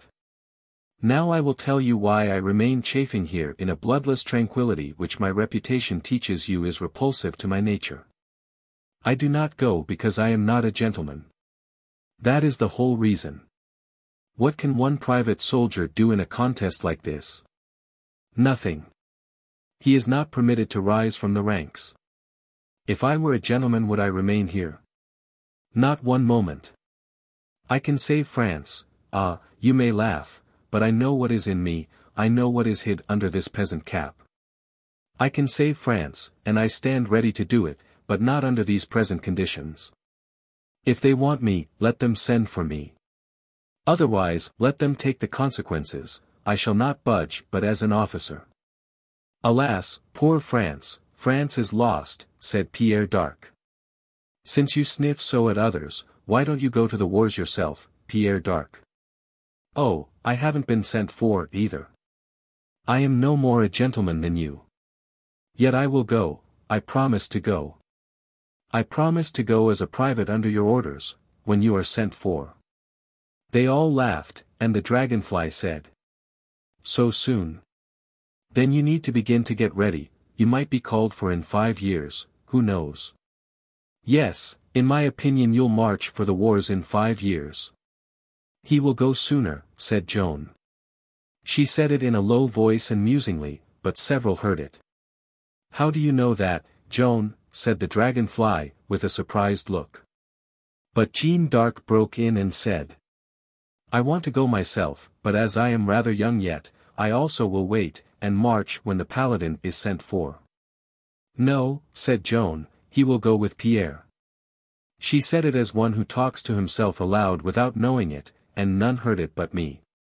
I glanced at her and saw that her knitting needles were idle in her hands, and that her face had a dreamy and absent look in it. There were fleeting movements of her lips as if she might be occasionally saying parts of sentences to herself. But there was no sound, for I was the nearest person to her and I heard nothing. But I set my ears open, for those two speeches had affected me uncannily, I being superstitious and easily troubled by any little thing of a strange and unusual sort. Noël Rainguesson said, "There is one way to let France have a chance for her salvation. We've got one gentleman in the commune, at any rate. Why can't the scholar change name and condition with the paladin? Then he can be an officer. France will send for him then, and he will sweep these English and Burgundian armies into the sea like flies." I was the scholar. That was my nickname, because I could read and write. There was a chorus of approval, and the sunflower said, "That is the very thing, it settles every difficulty. The Sieur de Conte will easily agree to that. Yes, he will march at the back of Captain Paladin and die early, covered with common soldier glory. He will march with Jean and Pierre, and live till these wars are forgotten," Joan muttered. "And at the 11th hour Noël and the Paladin will join these, but not of their own desire." The voice was so low that I was not perfectly sure that these were the words, but they seemed to be. It makes one feel creepy to hear such things. "Come, now," Noël continued, "it's all arranged, there's nothing to do but organize under the Paladin's banner and go forth and rescue France. You'll all join." All said yes, except Jacques d'Arc, who said, "I'll ask you to excuse me. It is pleasant to talk war, and I am with you there, and I've always thought I should go soldiering about this time. But the look of our wrecked village and that carved-up and bloody madman have taught me that I am not made for such work and such sights. I could never be at home in that trade. Face swords and the big guns and death. It isn't in me. No, no, count me out. And besides, I'm the eldest son, and deputy prop and protector of the family. Since you are going to carry Jean and Pierre to the wars, somebody must be left behind to take care of our Joan and her sister. I shall stay at home, and grow old in peace and tranquility." "He will stay at home, but not grow old," murmured Joan. The talk rattled on in the gay and careless fashion privileged to youth. "And we got the Paladin to map out his campaigns and fight his battles and win his victories and extinguish the English and put our king upon his throne and set his crown upon his head. Then we asked him what he was going to answer and the king should require him to name his reward. The Paladin had it all arranged in his head, and brought it out promptly. He shall give me a dukedom, name me Premier Peer, and make me hereditary Lord High Constable of France. And marry you to a princess. You're not going to leave that out, are you?" The Paladin colored a trifle, and said, brusquely, "He may keep his princesses, I can marry more to my taste." Meaning Joan, though nobody suspected it at that time. If any had, the Paladin would have been finely ridiculed for his vanity. There was no fit mate in that village for Joan of Arc. Every one would have said that. In turn, each person present was required to say what reward he would demand of the king if he could change places with the Paladin and do the wonders the Paladin was going to do. The answers were given in fun, and each of us tried to outdo his predecessors in the extravagance of the reward. 6. Joan and Archangel Michael. All through her childhood and up to the middle of her 14th year, Joan had been the most light-hearted creature and the merriest in the village, with a hop-skip-and-jump gait and a happy and catching laugh. And this disposition, supplemented by her warm and sympathetic nature and frank and winning ways, had made her everybody's pet. She had been a hot patriot all this time, and sometimes the war news had sobered her spirits and wrung her heart and made her acquainted with tears. But always when these interruptions had run their course her spirits rose and she was her old self again. But now for a whole year and a half she had been mainly grave, not melancholy, but given to thought, abstraction, dreams. She was carrying France upon her heart, and she found the burden not light. I knew that this was her trouble, but others attributed her abstraction to religious ecstasy, for she did not share her thinkings with the village at large, yet gave me glimpses of them, and so I knew, better than the rest, what was absorbing her interest. Many a time the idea crossed my mind that she had a secret which she was keeping wholly to herself, as well from me as from the others. This idea had come to me because several times she had cut a sentence in two and changed the subject when apparently she was on the verge of a revelation of some sort. I was to find this secret out, but not just yet. The day after the conversation which I have been reporting, we were together in the pastures and fell to talking about France, as usual. For her sake I had always talked hopefully before, but that was mere lying, for really there was not anything to hang a rag of hope for France upon. Now it was such a pain to lie to her, and cost me such shame to offer this treachery to one so snow-pure from lying and treachery, and even from suspicion of such baseness in others, as she was, that I was resolved to face about, now, and begin over again, and never insult her more with deception. I started on the new policy by saying, still opening up with a small lie, of course, for habit is habit, and not to be flung out of the window by any man, but coaxed downstairs a step at a time. Joan, I have been thinking the thing all over last night, and have concluded that we have been in the wrong all this time. That the case of France is desperate, that it has been desperate ever since Agincourt, and that today it is more than desperate, it is hopeless. I did not look her in the face while I was saying it, it could not be expected of a person. To break her heart, to crush her hope with a so frankly brutal speech as that, without one charitable soft place in it, it seemed a shameful thing, and it was. But when it was out, the weight gone, and my conscience rising to the surface, I glanced at her face to see the result. There was none to see. At least none that I was expecting. There was a barely perceptible suggestion of wonder in her serious eyes, but that was all, and she said, in her simple and placid way, "The case of France hopeless? Why should you think that? Tell me. It is a most pleasant thing to find that what you thought would inflict a hurt upon one whom you honor, has not done it." I was relieved now, and could say all my say without any furtivenesses and without embarrassment. So I began. Let us put sentiment and patriotic illusions aside, and look at the facts in the face. What do they say? They speak as plainly as the figures in a merchant's account book. One has only to add the 2 columns up to see that the French house is bankrupt. That one half of its property is already in the English sheriff's hands and the other half in nobody's, except those of irresponsible raiders and robbers confessing allegiance to nobody. Our king is shut up with his favorites and fools in inglorious idleness and poverty in a narrow little patch of the kingdom, a sort of back lot, as one may say, and has no authority there or anywhere else, hasn't a farthing to his name. Nor a regiment of soldiers. He is not fighting, he is not intending to fight, he means to make no further resistance. In truth, there is but one thing that he is intending to do, give the whole thing up, pitch his crown into the sewer, and run away to Scotland. There are the facts. Are they correct? Yes, they are correct. Then it is as I have said, one needs but to add them together in order to realize what they mean. She asked, in an ordinary, level tone.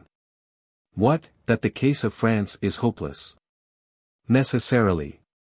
In face of these facts, doubt of it is impossible. How can you say that? How can you feel like that? How can I? How could I think or feel in any other way, in the circumstances? Joan, with these fatal figures before you, have you really any hope for France, really and actually? Hope, oh, more than that. France will win her freedom and keep it. Do not doubt it. It seemed to me that her clear intellect must surely be clouded today. It must be so, or she would see that those figures could mean only one thing. Perhaps if I marshaled them again she would see. So I said.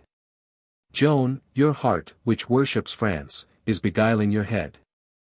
You are not perceiving the importance of these figures. Here, I want to make a picture of them, here on the ground with a stick. Now, this rough outline is France. Through its middle, east and west, I draw a river. Yes, the lawyer. Now, then, this whole northern half of the country is in the tight grip of the English. Yes. And this whole southern half is really in nobody's hands at all, as our king confesses by meditating desertion and flight to a foreign land. England has armies here, opposition is dead, she can assume full possession whenever she may choose. In very truth, all France is gone, France is already lost, France has ceased to exist. What was France is now but a British province. Is this true? Her voice was low, and just touched with emotion, but distinct. Yes, it is true. Very well. Now add this clinching fact, and surely the sum is complete. When have French soldiers won a victory? Scotch soldiers, under the French flag, have won a barren fight or two a few years back, but I am speaking of French ones. Since 8,000 Englishmen nearly annihilated 60,000 Frenchmen a dozen years ago at Agincourt, French courage has been paralyzed. And so it is a common saying today that if you confront 50 French soldiers with 5 English ones, the French will run. It is a pity, but even these things are true. Then certainly the day for hoping is past. I believe the case would be clear to her now.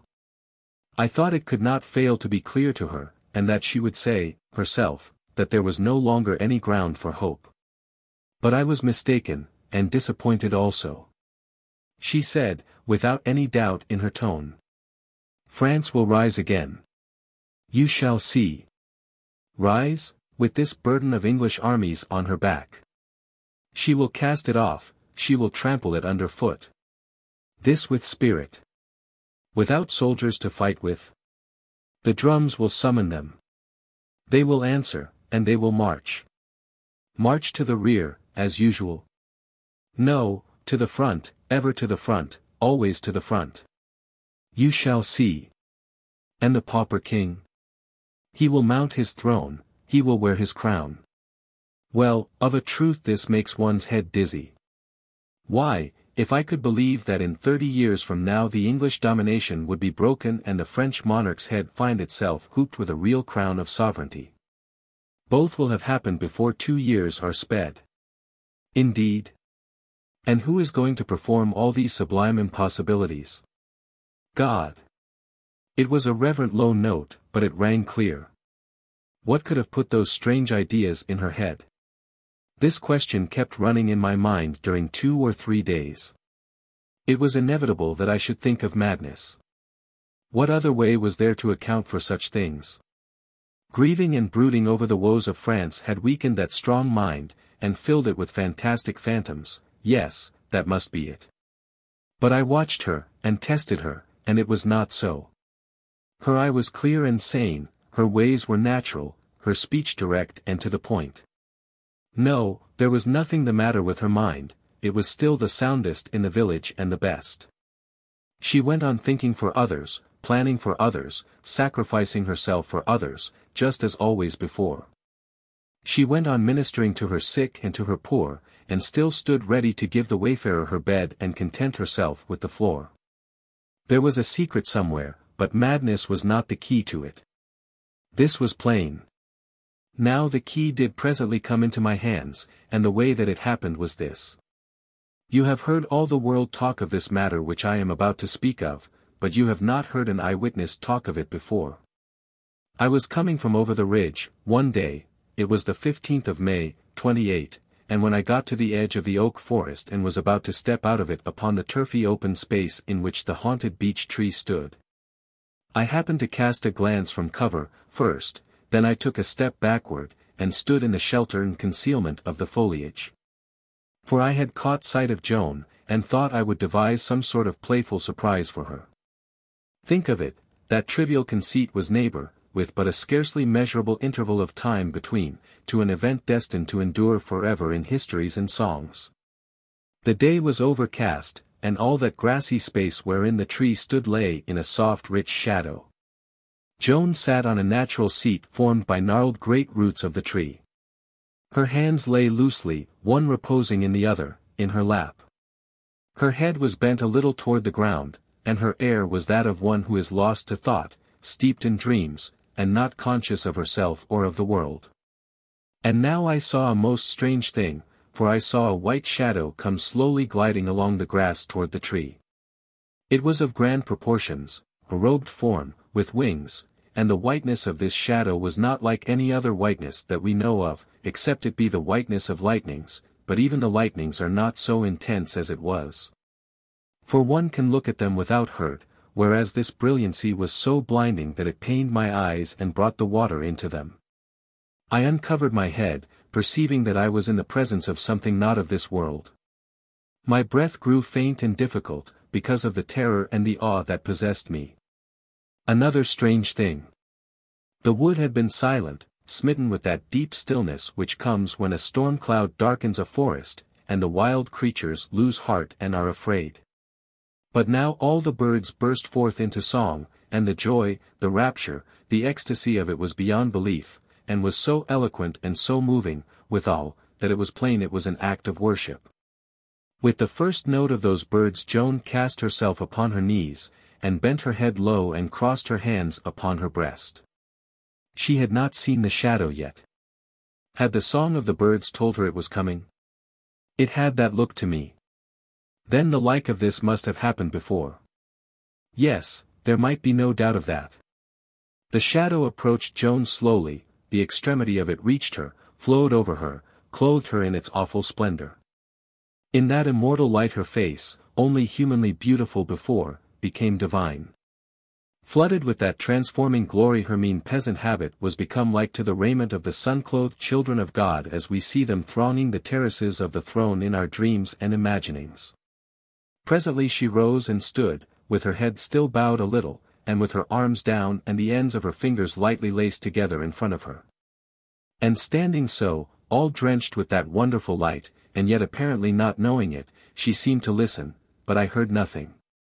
After a little she raised her head, and looked up as one might look up toward the face of a giant, and then clasped her hands and lifted them high, imploringly, and began to plead. I heard some of the words. I heard her say, "But I am so young. Oh, so young to leave my mother and my home and go out into the strange world to undertake a thing so great. Ah, how can I talk with men, be comrade with men, soldiers? It would give me over to insult, and rude usage, and contempt.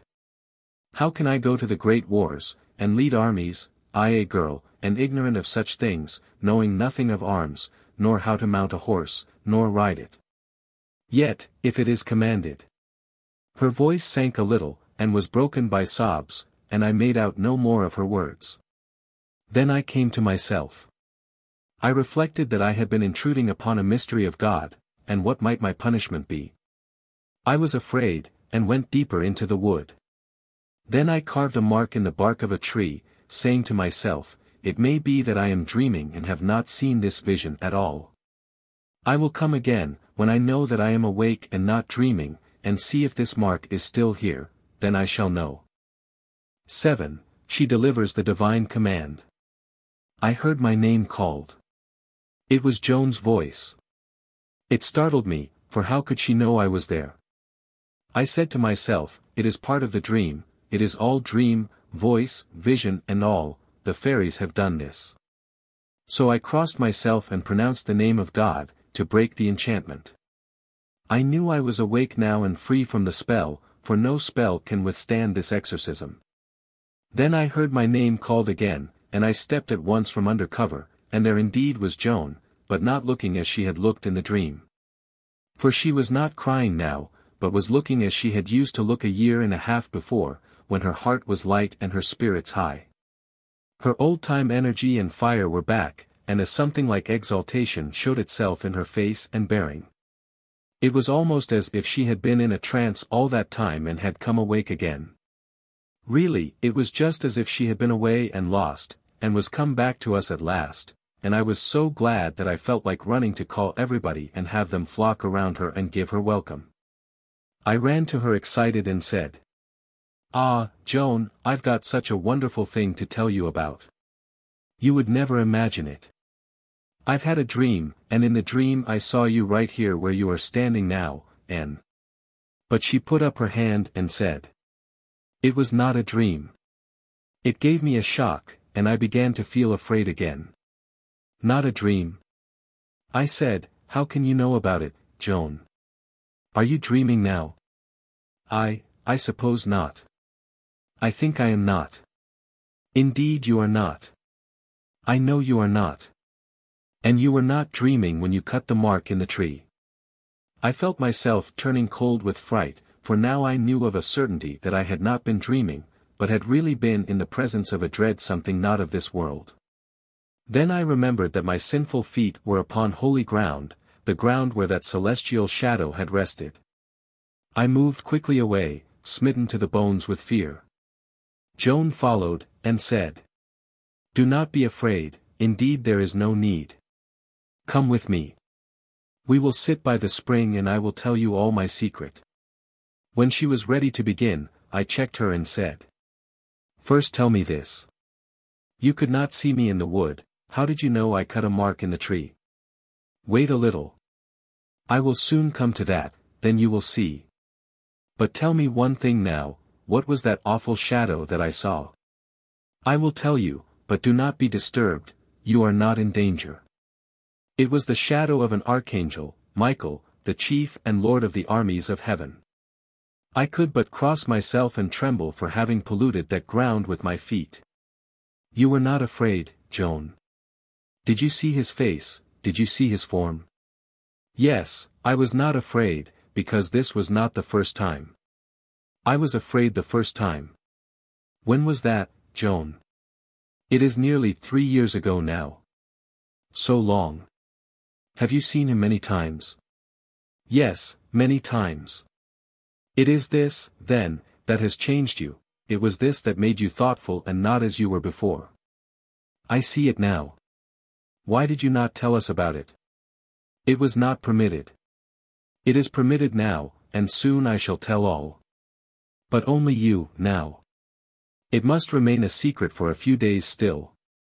Has none seen that white shadow before but me?" "No one. It has fallen upon me before when you and others were present, but none could see it. Today it has been otherwise, and I was told why. But it will not be visible again to any. It was a sign to me, then, and a sign with a meaning of some kind." "Yes, but I may not speak of that." "Strange, that that dazzling light could rest upon an object before one's eyes and not be visible. With it comes speech, also. Several saints come, attended by myriads of angels, and they speak to me, I hear their voices, but others do not. They are very dear to me, my voices, that is what I call them to myself." "Joan, what do they tell you?" "All manner of things, about France, I mean." "What things have they been used to tell you?"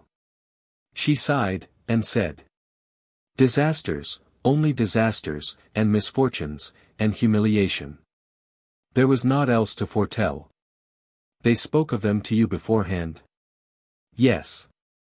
So that I knew what was going to happen before it happened. It made me grave, as you saw. It could not be otherwise. But always there was a word of hope, too. More than that, France was to be rescued, and made great and free again. But how and by whom, that was not told. Not until today." As she said those last words a sudden deep glow shone in her eyes, which I was to see there many times in after days when the bugle sounded the charge and learned to call it the battle light. Her breast heaved, and the color rose in her face. "But today I know. God has chosen the meanest of his creatures for this work. And by his command, and in his protection, and by his strength, not mine, I am to lead his armies, and win back France, and set the crown upon the head of his servant that is Dauphin and shall be king." I was amazed, and said, "You, Joan? You, a child, lead armies?" "Yes." For one little moment or two the thought crushed me, for it is as you say, I am only a child. A child and ignorant of everything that pertains to war, and not fitted for the rough life of camps and the companionship of soldiers. But those weak moments passed, they will not come again. I am enlisted, I will not turn back, God helping me, till the English grip is loosed from the throat of France. My voices have never told me lies, they have not lied today. They say I am to go to Robert de Baudricourt, governor of Vaucouleurs, and he will give me men-at-arms for escort and send me to the king. A year from now a blow will be struck which will be the beginning of the end, and the end will follow swiftly. Where will it be struck? My voices have not said, nor what will happen this present year, before it is struck. It is appointed me to strike it, that is all I know, and follow it with others, sharp and swift, undoing in 10 weeks England's long years of costly labor, and setting the crown upon the Dauphin's head, for such is God's will. My voices have said it, and shall I doubt it? No, it will be as they have said, for they say only that which is true. These were tremendous sayings. They were impossibilities to my reason, but to my heart they rang true. And so, while my reason doubted, my heart believed, and held fast to the belief from that day. Presently I said, Joan, I believe the things which you have said, and now I am glad that I am to march with you to the great wars, that is, if it is with you I am to march when I go. She looked surprised, and said, It is true that you will be with me when I go to the wars, but how did you know? I shall march with you, and so also will Jean and Pierre, but not Jacques. All true, it is so ordered, as was revealed to me lately, but I did not know until today that the marching would be with me, or that I should march at all. How did you know these things? I told her when it was that she had said them. But she did not remember about it. So then I knew that she had been asleep, or in a trance or an ecstasy of some kind, at that time. She bade me keep these and the other revelations to myself for the present, and I said I would, and kept the faith I promised. None who met Joan that day failed to notice the change that had come over her. She moved and spoke with energy and decision, there was a strange new fire in her eye, and also a something wholly new and remarkable in her carriage and in the set of her head. This new light in the eye and this new bearing were born of the authority and leadership which had this day been vested in her by the decree of God, and they asserted that authority as plainly as speech could have done it. Yet without ostentation or bravado. This calm consciousness of command, and calm unconscious outward expression of it, remained with her thenceforth until her mission was accomplished. Like the other villagers, she had always accorded me the deference due my rank. But now, without word said on either side, she and I changed places, she gave orders, not suggestions. I received them with the deference due a superior, and obeyed them without comment. In the evening she said to me, I leave before dawn. No one will know it but you. I go to speak with the governor of Vaucouleurs as commanded, who will despise me and treat me rudely, and perhaps refuse my prayer at this time. I go first to Burgundy, to persuade my uncle Laxart to go with me, it not being meet that I go alone. I may need you in Vaucouleurs. For if the governor will not receive me I will dictate a letter to him, and so must have some one by me who knows the art of how to write and spell the words. You will go from here tomorrow in the afternoon, and remain in Vaucouleurs until I need you. I said I would obey, and she went her way. You see how clear a head she had, and what a just and level judgment. She did not order me to go with her. No, she would not subject her good name to gossiping remark. She knew that the governor, being a noble, would grant me, another noble, audience, but no, you see, she would not have that, either. A poor peasant girl presenting a petition through a young nobleman, how would that look? She always protected her modesty from hurt, and so, for reward, she carried her good name unsmirched to the end. I knew what I must do now, if I would have her approval, go to Vaucouleurs, keep out of her sight, and be ready when wanted. I went the next afternoon, and took an obscure lodging. The next day I called at the castle and paid my respects to the governor, who invited me to dine with him at noon of the following day. He was an ideal soldier of the time. Tall, brawny, grey-headed, rough, full of strange oaths acquired here and there and yonder in the wars and treasured as if they were decorations. He had been used to the camp all his life, and to his notion war was God's best gift to man. He had his steel cuirass on, and wore boots that came above his knees, and was equipped with a huge sword. And when I looked at this martial figure, and heard the marvelous oaths, and guessed how little of poetry and sentiment might be looked for in this quarter, I hoped the little peasant girl would not get the privilege of confronting this battery, but would have to content herself with the dictated letter. I came again to the castle the next day at noon, and was conducted to the great dining hall and seated by the side of the governor at a small table which was raised a couple of steps higher than the general table. At the small table sat several other guests besides myself, and at the general table sat the chief officers of the garrison. At the entrance door stood a guard of halberdiers, in morion and breastplate. As for talk, there was but one topic, of course, the desperate situation of France.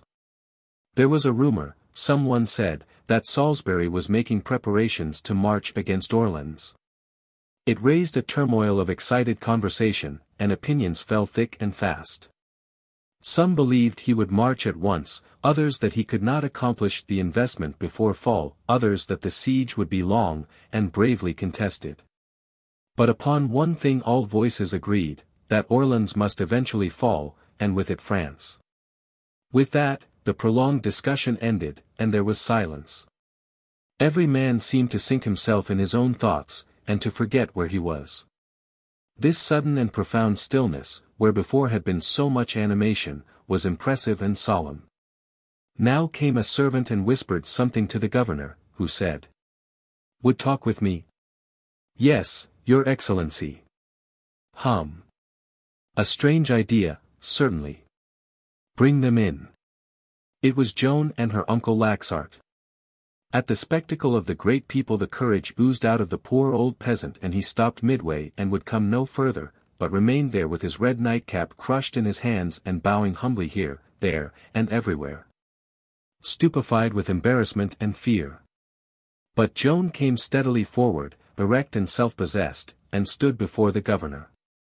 She recognized me, but in no way indicated it. There was a buzz of admiration, even the governor contributing to it, for I heard him mutter, "By God's grace, it is a beautiful creature." He inspected her critically a moment or two, then said, "Well, what is your errand, my child?"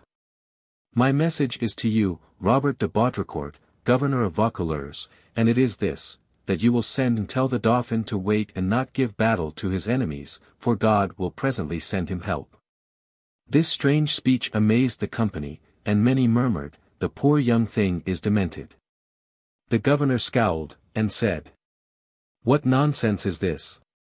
The king, or the Dauphin, as you call him, needs no message of that sort. He will wait, give yourself no uneasiness as to that. What further do you desire to say to me?" "This. To beg that you will give me an escort of men-at-arms and send me to the Dauphin." "What for?" "That he may make me his general, for it is appointed that I shall drive the English out of France, and set the crown upon his head." "What, you? Why, you are but a child." "Yet am I appointed to do it, nevertheless." "Indeed. And when will all this happen?" "Next year he will be crowned, and after that will remain master of France." There was a great and general burst of laughter, and when it had subsided the governor said, "Who has sent you with these extravagant messages?" "My lord." "What lord?" "The King of Heaven." Many murmured, "Ah, poor thing, poor thing." And others, "Ah, her mind is but a wreck." The governor hailed Laxart, and said, "Harkee, take this mad child home and whip her soundly. That is the best cure for her ailment." As Joan was moving away she turned and said, with simplicity, "You refuse me the soldiers, I know not why, for it is my lord that has commanded you." "Yes, it is he that has made the command, therefore I must come again, and yet again. Then I shall have the men-at-arms." There was a great deal of wondering talk, after she was gone, and the guards and servants passed the talk to the town passed it to the country. Domremy was already buzzing with it when we got back. 8. Why the Scorners Relented. Human nature is the same everywhere, it defies success, it has nothing but scorn for defeat. The village considered that Joan had disgraced it with her grotesque performance and its ridiculous failure. So all the tongues were busy with the matter, and as bilious and bitter as they were busy, insomuch that if the tongues had been teeth she would not have survived her persecutions. Those persons who did not scold did what was worse and harder to bear, for they ridiculed her, and mocked at her, and ceased neither day nor night from their witticisms and jeerings and laughter. Haumette and little Mengette and I stood by her, but the storm was too strong for her other friends, and they avoided her, being ashamed to be seen with her because she was so unpopular. And because of the sting of the taunts that assailed them on her account. She shed tears in secret, but none in public. In public she carried herself with serenity, and showed no distress, nor any resentment, conduct which should have softened the feeling against her, but it did not. Her father was so incensed that he could not talk in measured terms about her wild project of going to the wars like a man. He had dreamed of her doing such a thing, some time before, and now he remembered that dream with apprehension and anger, and said that rather than see her unsex herself and go away with the armies, he would require her brothers to drown her. And that if they should refuse, he would do it with his own hands. But none of these things shook her purpose in the least. Her parents kept a strict watch upon her to keep her from leaving the village, but she said her time was not yet. That when the time to go was come she should know it, and then the keepers would watch in vain. The summer wasted along. And when it was seen that her purpose continued steadfast, the parents were glad of a chance which finally offered itself for bringing her projects to an end through marriage. The paladin had the effrontery to pretend that she had engaged herself to him several years before, and now he claimed a ratification of the engagement. She said his statement was not true, and refused to marry him. She was cited to appear before the ecclesiastical court at Toul to answer for her perversity.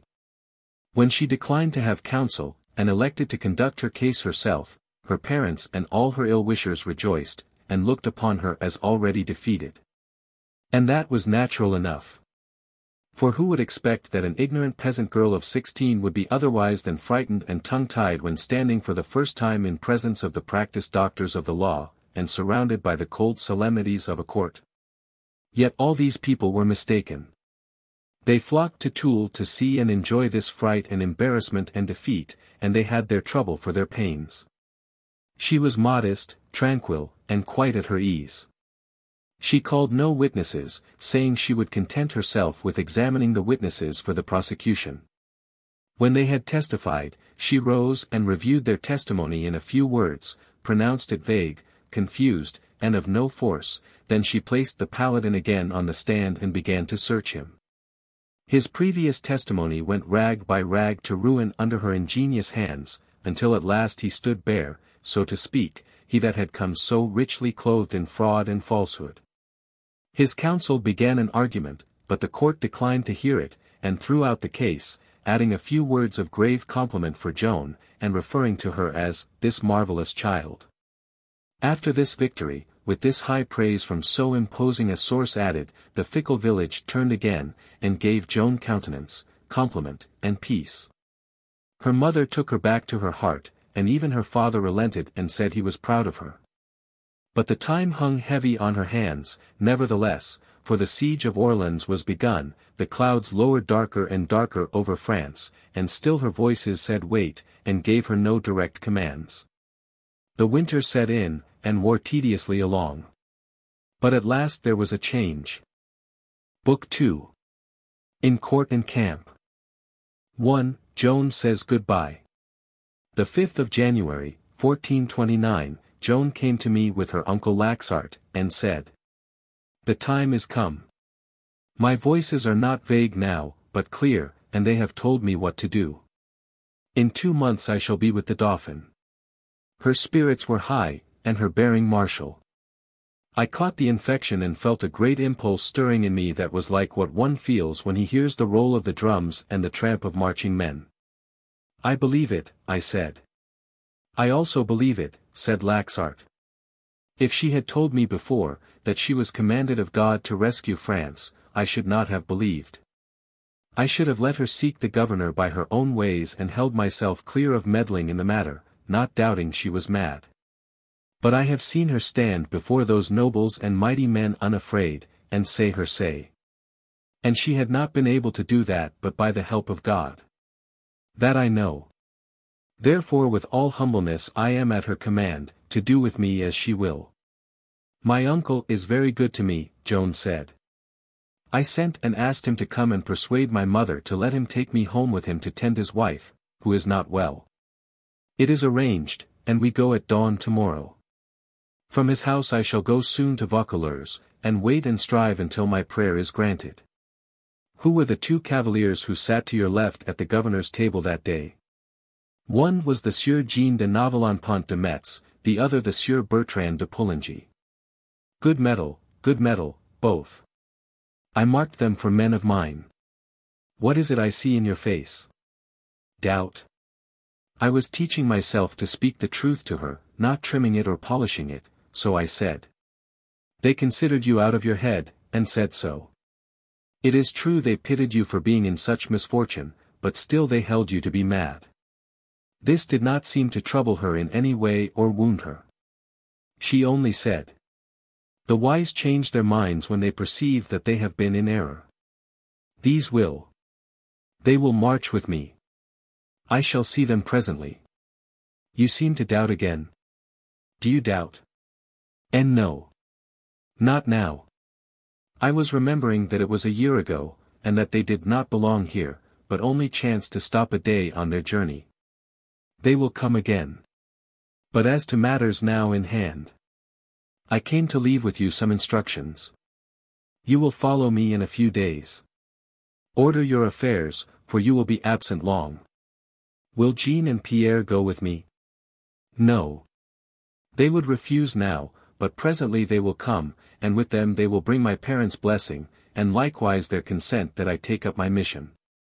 I shall be stronger, then, stronger for that, for lack of it I am weak now. She paused a little while, and the tears gathered in her eyes, then she went on, would say goodbye to little Mengette.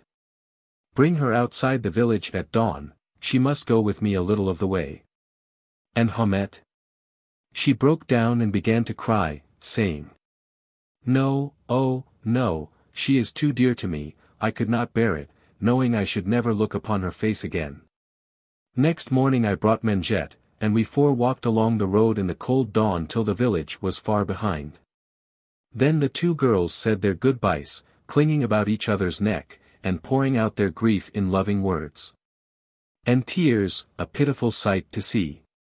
And Joan took one long look back upon the distant village, and the fairy tree, and the oak forest, and the flowery plain, and the river, as if she was trying to print these scenes on her memory so that they would abide there always and not fade. For she knew she would not see them any more in this life.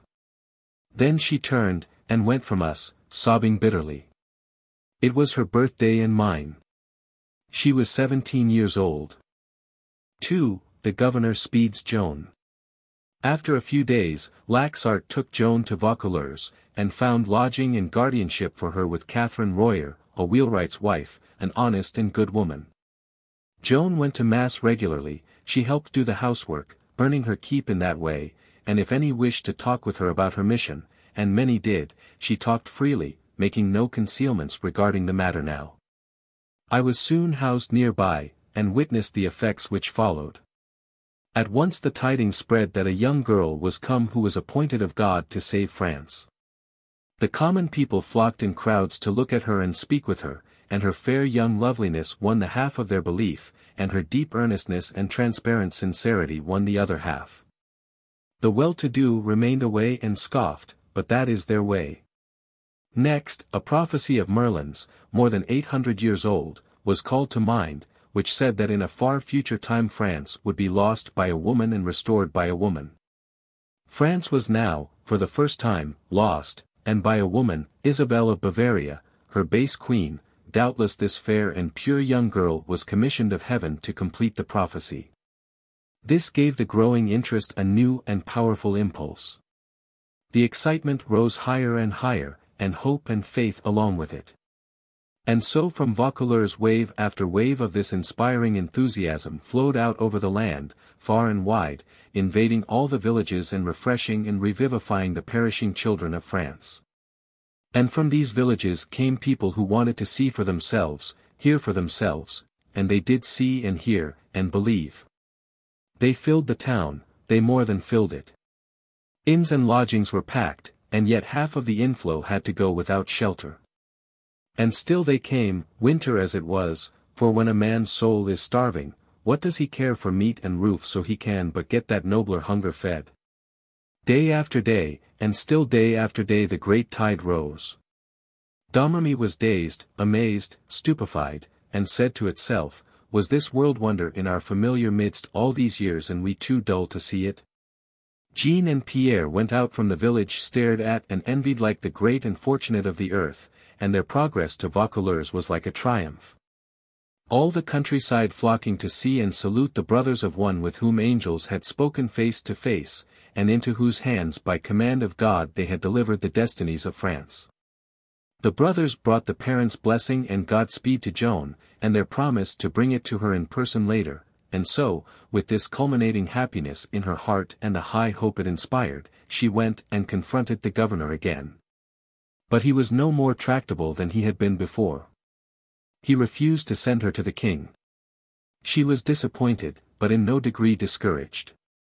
She said, I must still come to you until I get the men at arms. For so it is commanded, and I may not disobey. I must go to the Dauphin, though I go on my knees. I and the two brothers were with Joan daily, to see the people that came and hear what they said. And one day, sure enough, the Sieur Jean de Metz came. He talked with her in a petting and playful way, as one talks with children, and said, What are you doing here, my little maid? Will they drive the king out of France, and shall we all turn English? She answered him in her tranquil, serious way. I am come to bid Robert de Baudricourt take or send me to the king, but he does not heed my words. Ah, you have an admirable persistence, truly, a whole year has not turned you from your wish. I saw you when you came before. Joan said, as tranquilly as before. It is not a wish, it is a purpose. He will grant it. I can wait. Ah, perhaps it will not be wise to make too sure of that, my child. These governors are stubborn people to deal with. In case he shall not grant your prayer. He will grant it. He must. It is not a matter of choice. The gentleman's playful mood began to disappear, one could see that, by his face. Joan's earnestness was affecting him. It always happened that people who began in jest with her ended by being in earnest. They soon began to perceive depths in her that they had not suspected, and then her manifest sincerity and the rock-like steadfastness of her convictions were forces which cowed levity, and it could not maintain its self-respect in their presence. The Sieur de Metz was thoughtful for a moment or two, then he began, quite soberly. Is it necessary that you go to the king soon, that is, I mean, before mid-Lent, even though I wear away my legs to the knees? She said it with that sort of repressed fieriness that means so much when a person's heart is in a thing. You could see the response in that nobleman's face, you could see his eye light up, there was sympathy there. He said, most earnestly, God knows I think you should have the men at arms, and that somewhat would come of it. What is it that you would do? What is your hope and purpose? To rescue France. And it is appointed that I shall do it.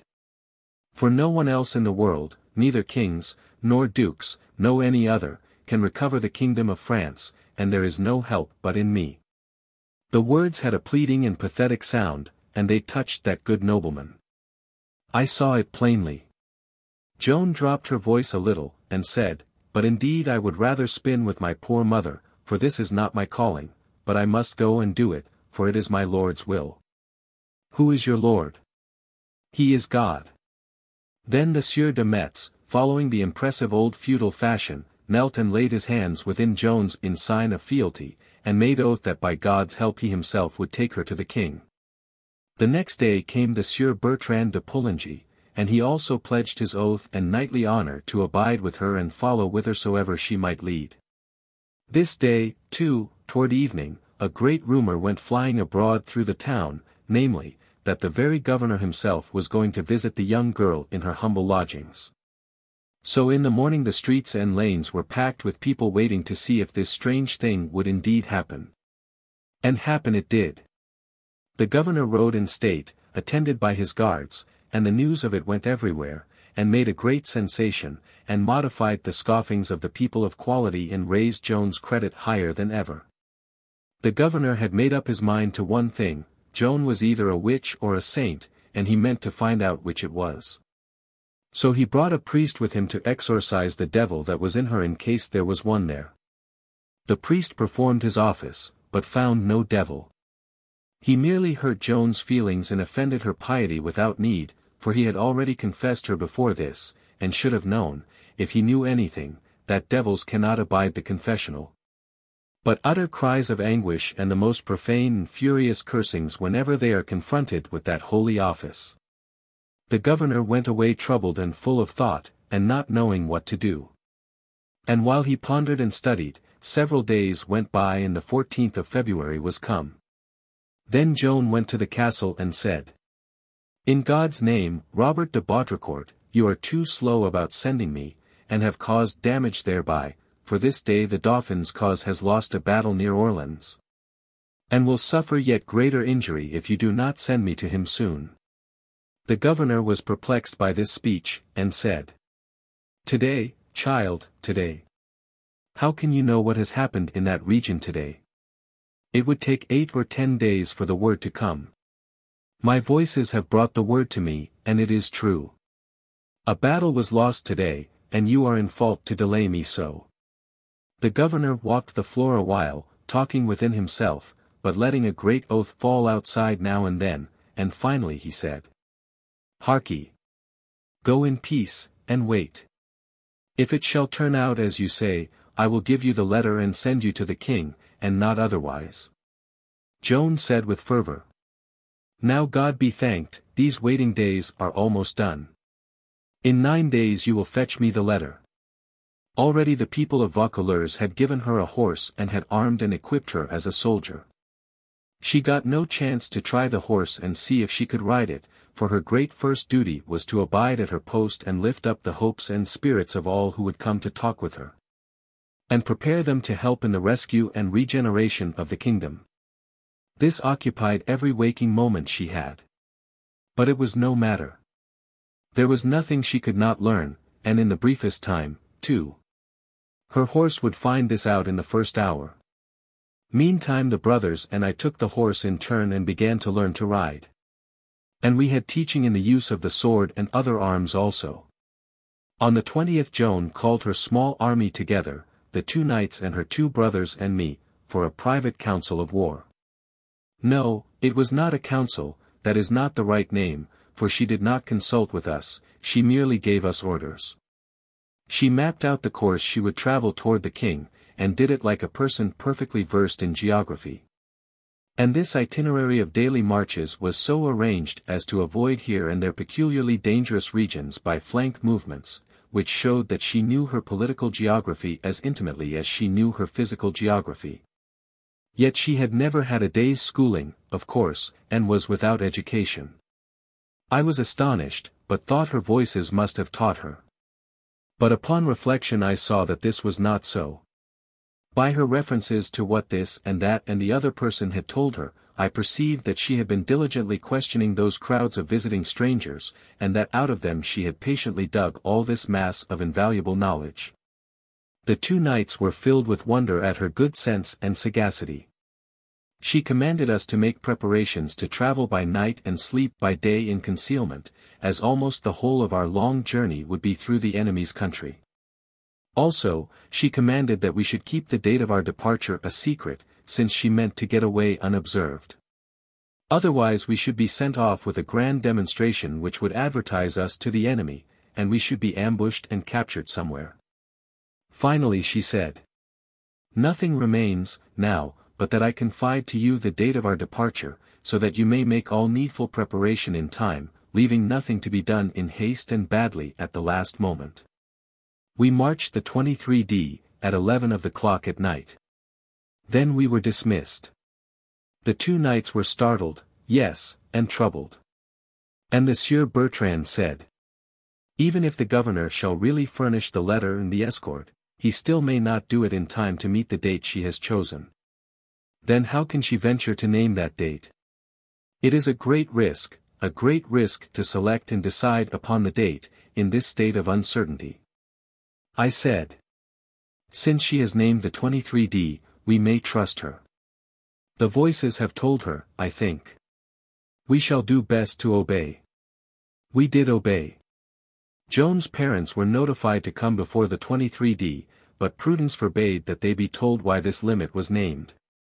All day, the 23D, she glanced up wistfully whenever new bodies of strangers entered the house, but her parents did not appear.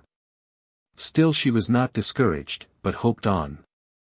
But when night fell at last, her hopes perished, and the tears came. However, she dashed them away, and said, "It was to be so, no doubt it was so ordered, I must bear it, and will."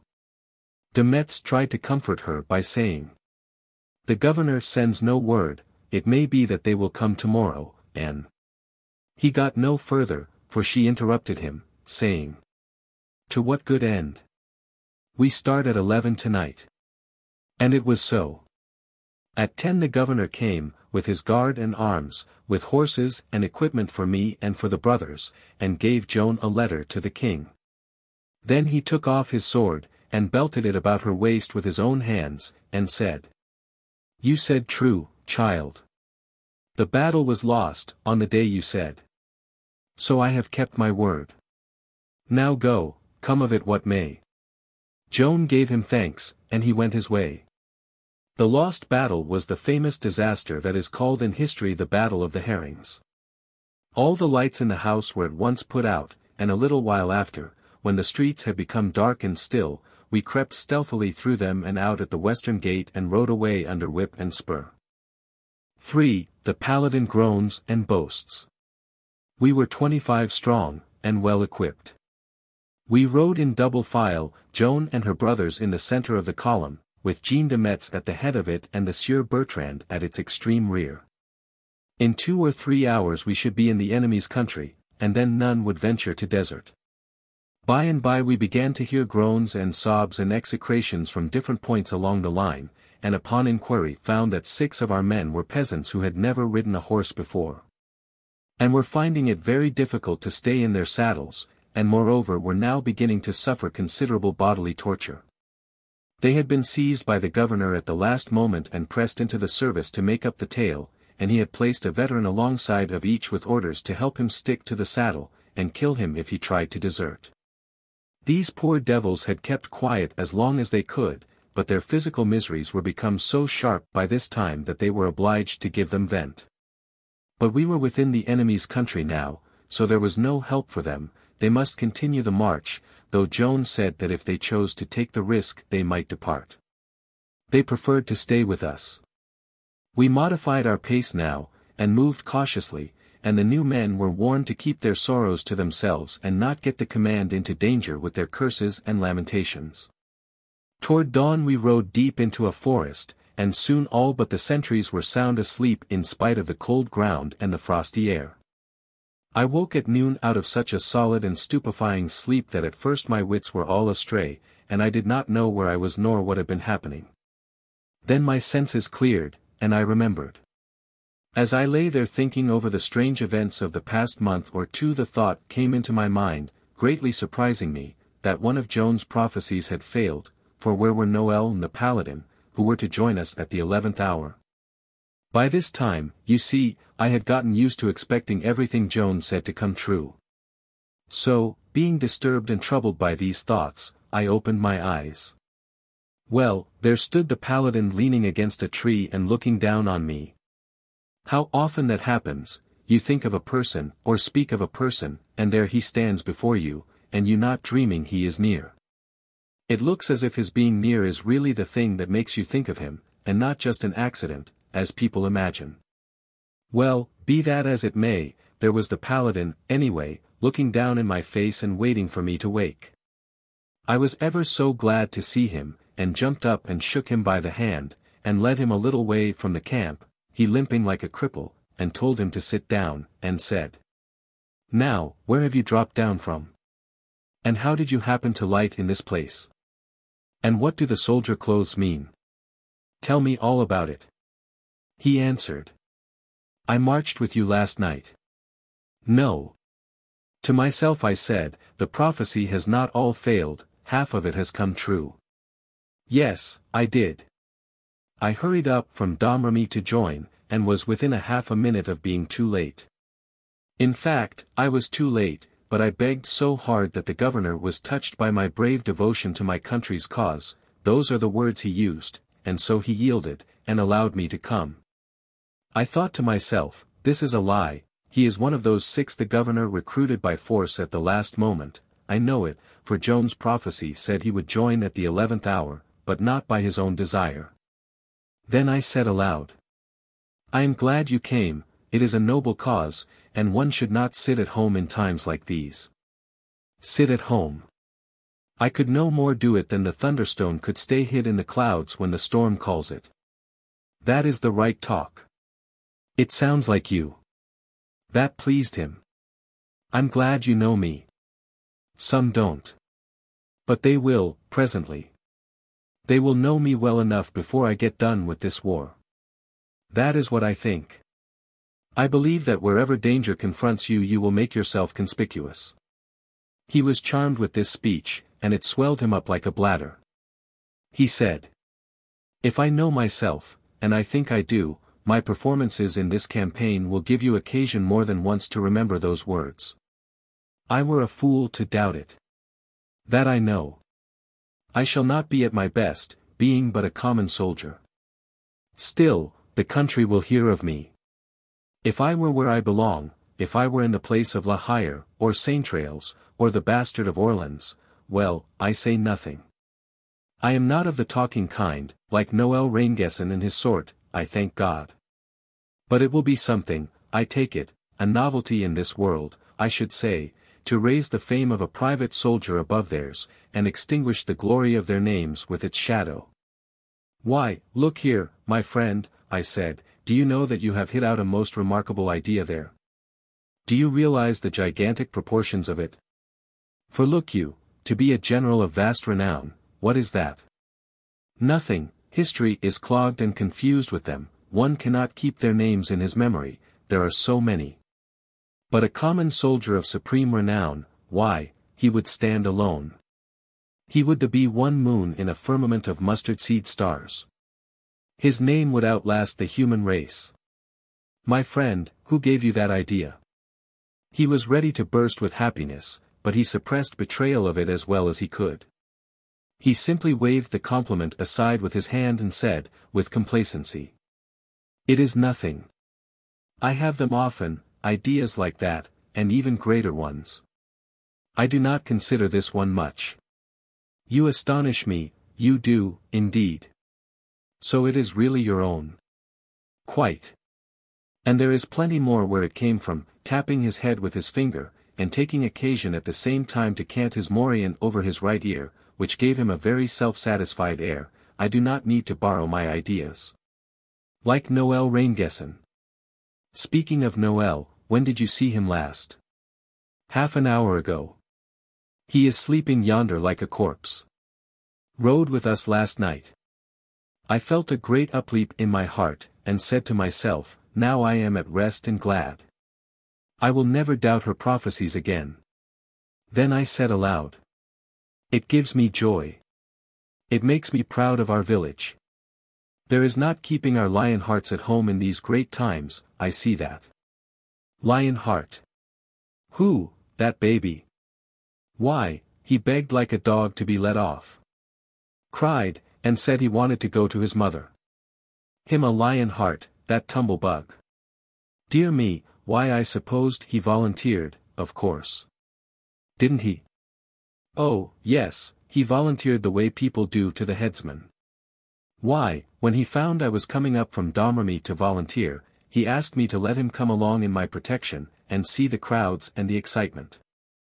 Well, we arrived and saw the torches filing out at the castle, and ran there, and the governor had him seized, along with 4 more, and he begged to be let off, and I begged for his place, and at last the governor allowed me to join. But wouldn't let Noel off, because he was disgusted with him, he was such a cry-baby. Yes, and much good he'll do the king's service, he'll eat for 6 and run for 16. I hate a pygmy with half a heart and 9 stomachs. Why, this is very surprising news to me, and I am sorry and disappointed to hear it. I thought he was a very manly fellow. The paladin gave me an outraged look, and said, I don't see how you can talk like that, I'm sure I don't. I don't see how you could have got such a notion. I don't dislike him, and I'm not saying these things out of prejudice, for I don't allow myself to have prejudices against people. I like him, and have always comraded with him from the cradle, but he must allow me to speak my mind about his faults, and I am willing he shall speak his about mine, if I have any. And, true enough, maybe I have. But I reckon they'll bear inspection, I have that idea, anyway. A manly fellow. You should have heard him whine and wail and swear, last night, because the saddle hurt him. Why didn't the saddle hurt me? Pooh, I was as much at home in it as if I had been born there. And yet it was the first time I was ever on a horse. All those old soldiers admired my riding, they said they had never seen anything like it. But him, why, they had to hold him on, all the time. An odor as of breakfast came stealing through the wood. The paladin unconsciously inflated his nostrils in lustful response, and got up and limped painfully away, saying he must go and look to his horse. At bottom he was all right and a good-hearted giant, without any harm in him, for it is no harm to bark, if one stops there and does not bite, and it is no harm to be an ass, if one is content to bray and not kick. If this vast structure of brawn and muscle and vanity and foolishness seemed to have a libelous tongue, what of it? There was no malice behind it, and besides, the defect was not of his own creation. It was the work of Noel Raingesson, who had nurtured it, fostered it, built it up and perfected it, for the entertainment he got out of it. His careless light heart had to have somebody to nag and chaff and make fun of, the paladin had only needed development in order to meet its requirements, consequently the development was taken in hand and diligently attended to and looked after. Nat and bull fashion, for years, to the neglect and damage of far more important concerns. The result was an unqualified success. Noel prized the society of the paladin above everybody else's, the paladin preferred anybody's to Noel's.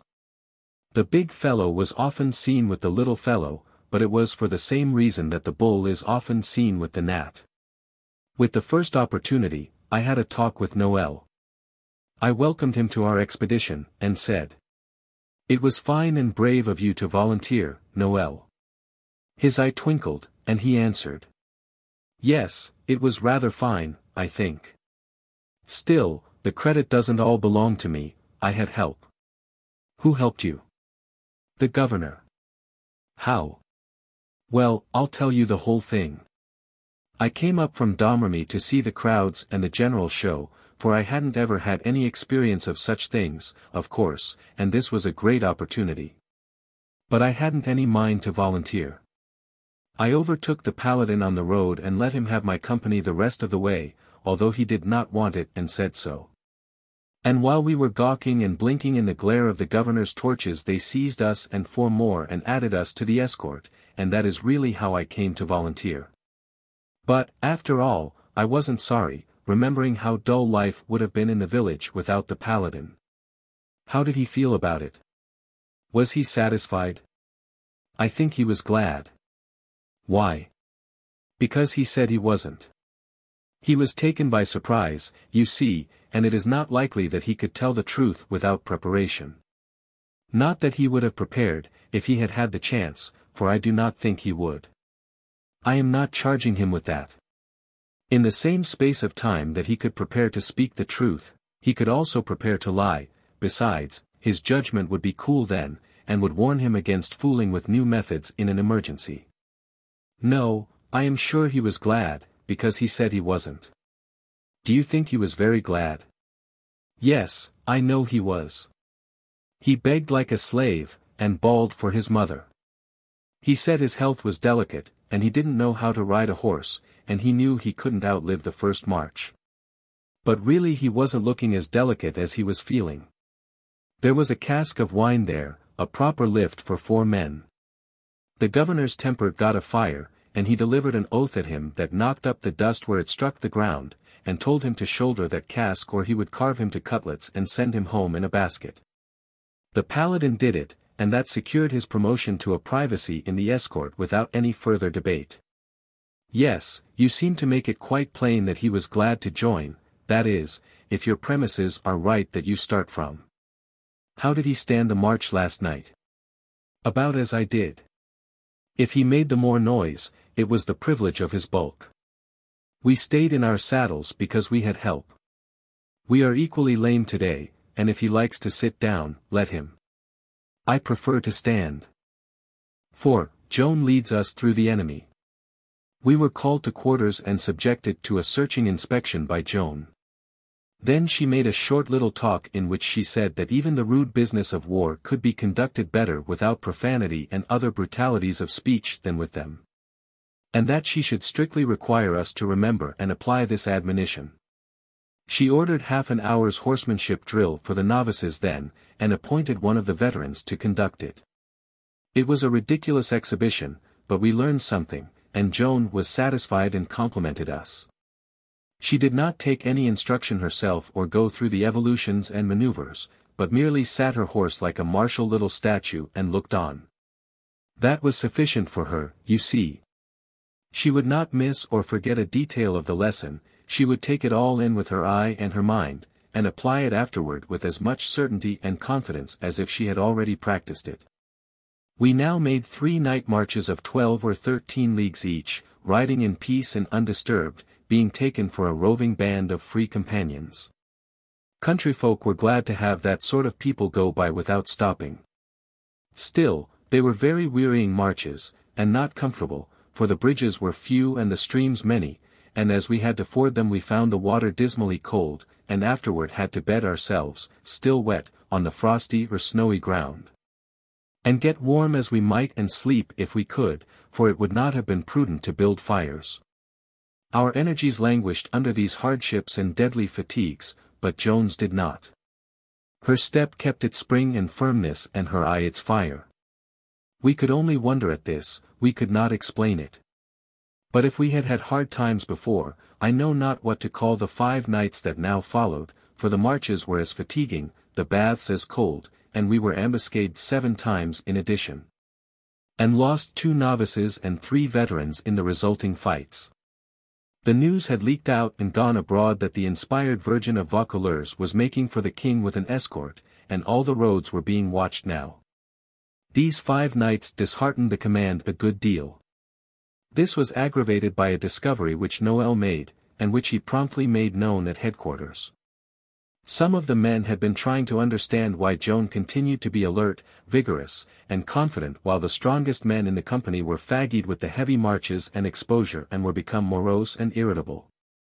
There, it shows you how men can have eyes and yet not see. All their lives those men had seen their own womenfolks hitched up with a cow and dragging the plough in the fields while the men did the driving. They had also seen other evidences that women have far more endurance and patience and fortitude than men, but what good had their seeing these things been to them? None. It had taught them nothing. They were still surprised to see a girl of 17 bear the fatigues of war better than trained veterans of the army. Moreover, they did not reflect that a great soul, with a great purpose, can make a weak body strong and keep it so. And here was the greatest soul in the universe, but how could they know that, those dumb creatures? No, they knew nothing, and their reasonings were of a piece with their ignorance. They argued and discussed among themselves, with Noel listening, and arrived at the decision that Joan was a witch, and had her strange pluck and strength from Satan, so they made a plan to watch for a safe opportunity to take her life. To have secret plottings of this sort going on in our midst was a very serious business, of course, and the knights asked Joan's permission to hang the plotters, but she refused without hesitancy. She said, "Neither these men nor any others can take my life before my mission is accomplished, therefore why should I have their blood upon my hands? I will inform them of this, and also admonish them. Call them before me." When they came she made that statement to them in a plain matter-of-fact way, and just as if the thought never entered her mind that any one could doubt it after she had given her word that it was true. The men were evidently amazed and impressed to hear her say such a thing in such a sure and confident way, for prophecies boldly uttered never fall barren on superstitious ears. Yes, this speech certainly impressed them, but her closing remark impressed them still more. It was for the ringleader, and Joan said it sorrowfully. It is a pity that you should plot another's death when your own is so close at hand. That man's horse stumbled and fell on him in the first ford which we crossed that night, and he was drowned before we could help him. We had no more conspiracies. This night was harassed with ambuscades, but we got through without having any men killed. One more night would carry us over the hostile frontier if we had good luck, and we saw the night close down with a good deal of solicitude. Always before, we had been more or less reluctant to start out into the gloom and the silence to be frozen in the fords and persecuted by the enemy, but this time we were impatient to get under way and have it over. Although there was promise of more and harder fighting than any of the previous nights had furnished. Moreover, in front of us about 3 leagues there was a deep stream with a frail wooden bridge over it, and as a cold rain mixed with snow had been falling steadily all day we were anxious to find out whether we were in a trap or not. If the swollen stream had washed away the bridge, we might properly consider ourselves trapped and cut off from escape. As soon as it was dark we filed out from the depths of the forest where we had been hidden and began the march. From the time that we had begun to encounter ambushes Joan had ridden at the head of the column, and she took this post now. By the time we had gone a league the rain and snow had turned to sleet, and under the impulse of the storm wind it lashed my face like whips, and I envied Joan and the knights, who could close their visors and shut up their heads in their helmets as in a box. Now, out of the pitchy darkness and close at hand, came the sharp command. Halt! We obeyed. I made out a dim mass in front of us which might be a body of horsemen, but one could not be sure. A man rode up and said to Joan in a tone of reproof. Well, you have taken your time, truly. And what have you found out? Is she still behind us, or in front? Joan answered in a level voice. She is still behind. This news softened the stranger's tone. He said. If you know that to be true, you have not lost your time, Captain. But are you sure? How do you know? Because I have seen her. Seen her? Seen the Virgin herself? Yes, I have been in her camp. Is it possible? Captain Raymond, I ask you to pardon me for speaking in that tone just now. You have performed a daring and admirable service. Where was she camped? In the forest, not more than a league from here. Good. I was afraid we might be still behind her, but now that we know she is behind us, everything is safe. She is our game. We will hang her. You shall hang her yourself. No one has so well earned the privilege of abolishing this pestilent limb of Satan. I do not know how to thank you sufficiently. If we catch her, I will take care of that, give yourself no uneasiness. All I want is just a look at her, to see what the imp is like that has been able to make all this noise, then you and the halter may have her. How many men has she? I counted but 18, but she may have had 2 or 3 pickets out. Is that all? It won't be a mouthful for my force. Is it true that she is only a girl? Yes, she is not more than 17. It passes belief. Is she robust, or slender? Slender. The officer pondered a moment or two, then he said. Was she preparing to break camp? Not when I had my last glimpse of her. What was she doing? She was talking quietly with an officer. Quietly. Not giving orders. No, talking as quietly as we are now. That is good. She is feeling a false security. She would have been restless and fussy else, it is the way of her sex when danger is about. As she was making no preparation to break camp. She certainly was not when I saw her last. And was chatting quietly and at her ease, it means that this weather is not to her taste. Night marching in sleet and wind is not for chits of 17. No, she will stay where she is. She has my thanks. We will camp ourselves, here is as good a place as any. Let us get about it. If you command it, certainly. But she has 2 knights with her. They might force her to march, particularly if the weather should improve. I was scared, and impatient to be getting out of this peril, and it distressed and worried me to have Joan apparently set herself to work to make delay and increase the danger. Still, I thought she probably knew better than I what to do. The officer said. Well, in that case we are here to block the way. Yes, if they come this way. But if they should send out spies, and find out enough to make them want to try for the bridge through the woods? Is it best to allow the bridge to stand? It made me shiver to hear her. The officer considered a while, then said. It might be well enough to send a force to destroy the bridge. I was intending to occupy it with the whole command, but that is not necessary now. Joan said, tranquilly. With your permission, I will go and destroy it myself. Ah, now I saw her idea, and was glad she had had the cleverness to invent it and the ability to keep her head cool and think of it in that tight place. The officer replied. You have it, Captain, and my thanks. With you to do it, it will be well done. I could send another in your place, but not a better. They saluted, and we moved forward. I breathed freer. A dozen times I had imagined I heard the hoof-beats of the real Captain Raymond's troop arriving behind us, and had been sitting on pins and needles all the while that conversation was dragging along. I breathed freer, but was still not comfortable, for Joan had given only the simple command, forward. Consequently we moved in a walk. Moved in a dead walk past a dim and lengthening column of enemies at our side.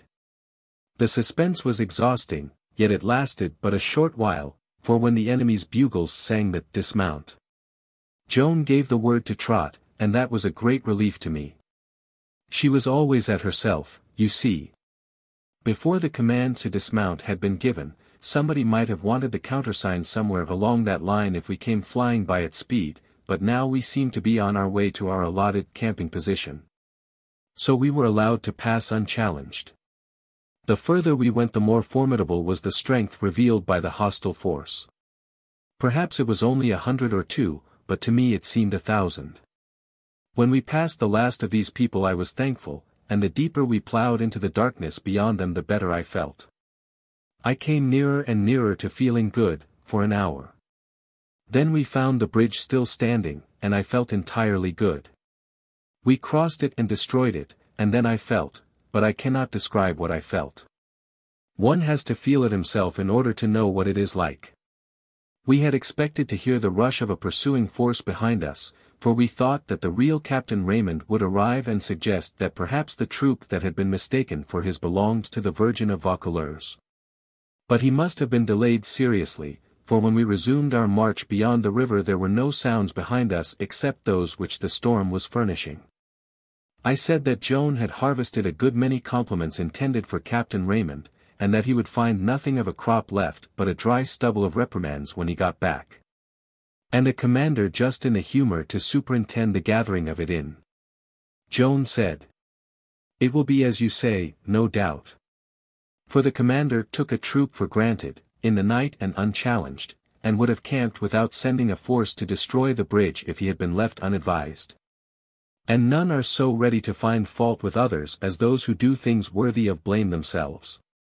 The Sieur Bertrand was amused at Joan's naive way of referring to her advice as if it had been a valuable present to a hostile leader who was saved by it from making a censurable blunder of omission.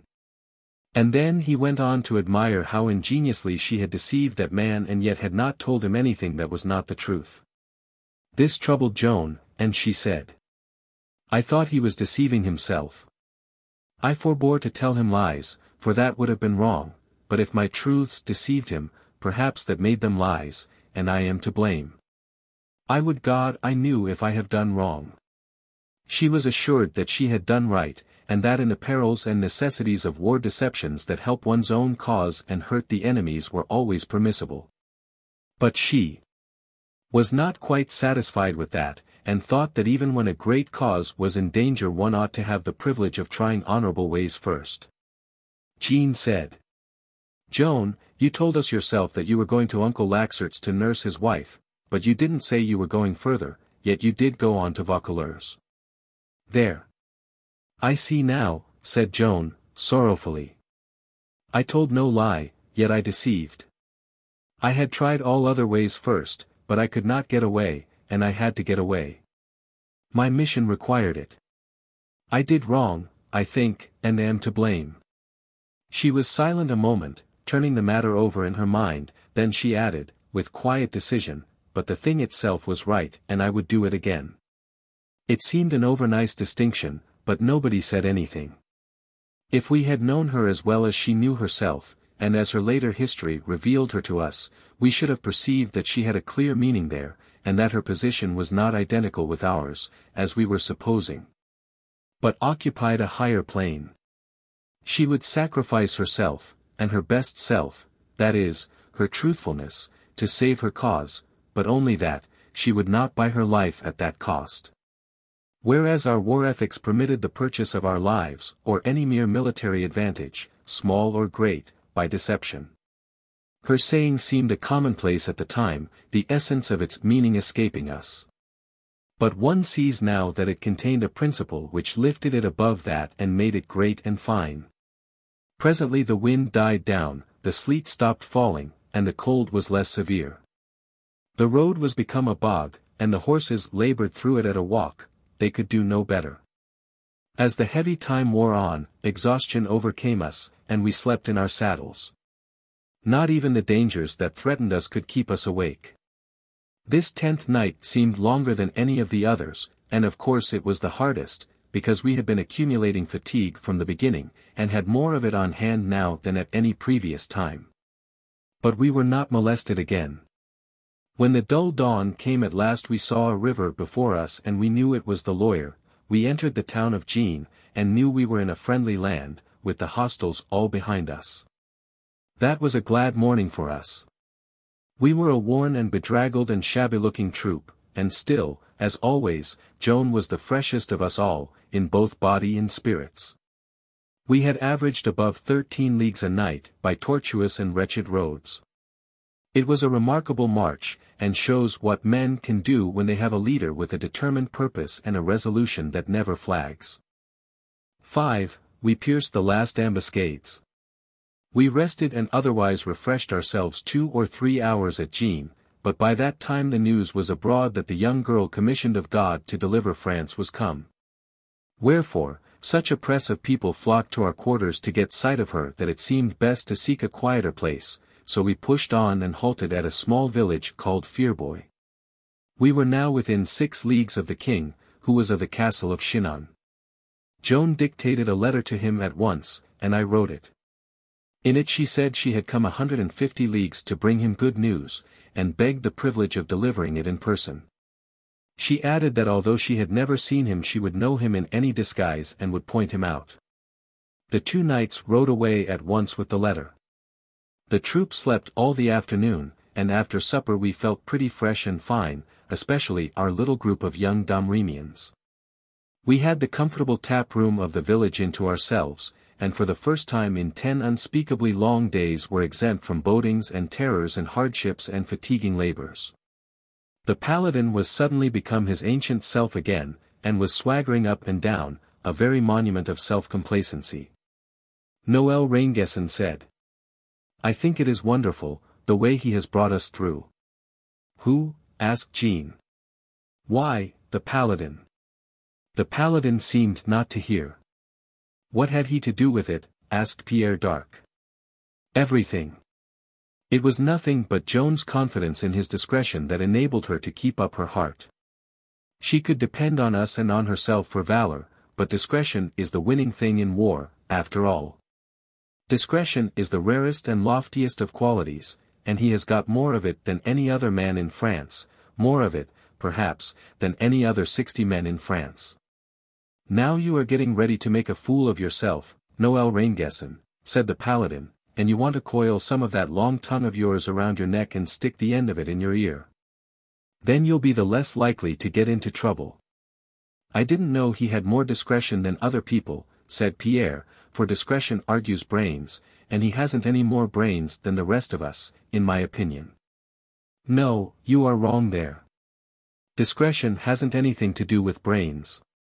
Brains are an obstruction to it, for it does not reason, it feels. Perfect discretion means absence of brains. Discretion is a quality of the heart, solely a quality of the heart, it acts upon us through feeling. We know this because if it were an intellectual quality it would only perceive a danger, for instance, where a danger exists, whereas... Hear him twaddle, the damned idiot, muttered the paladin.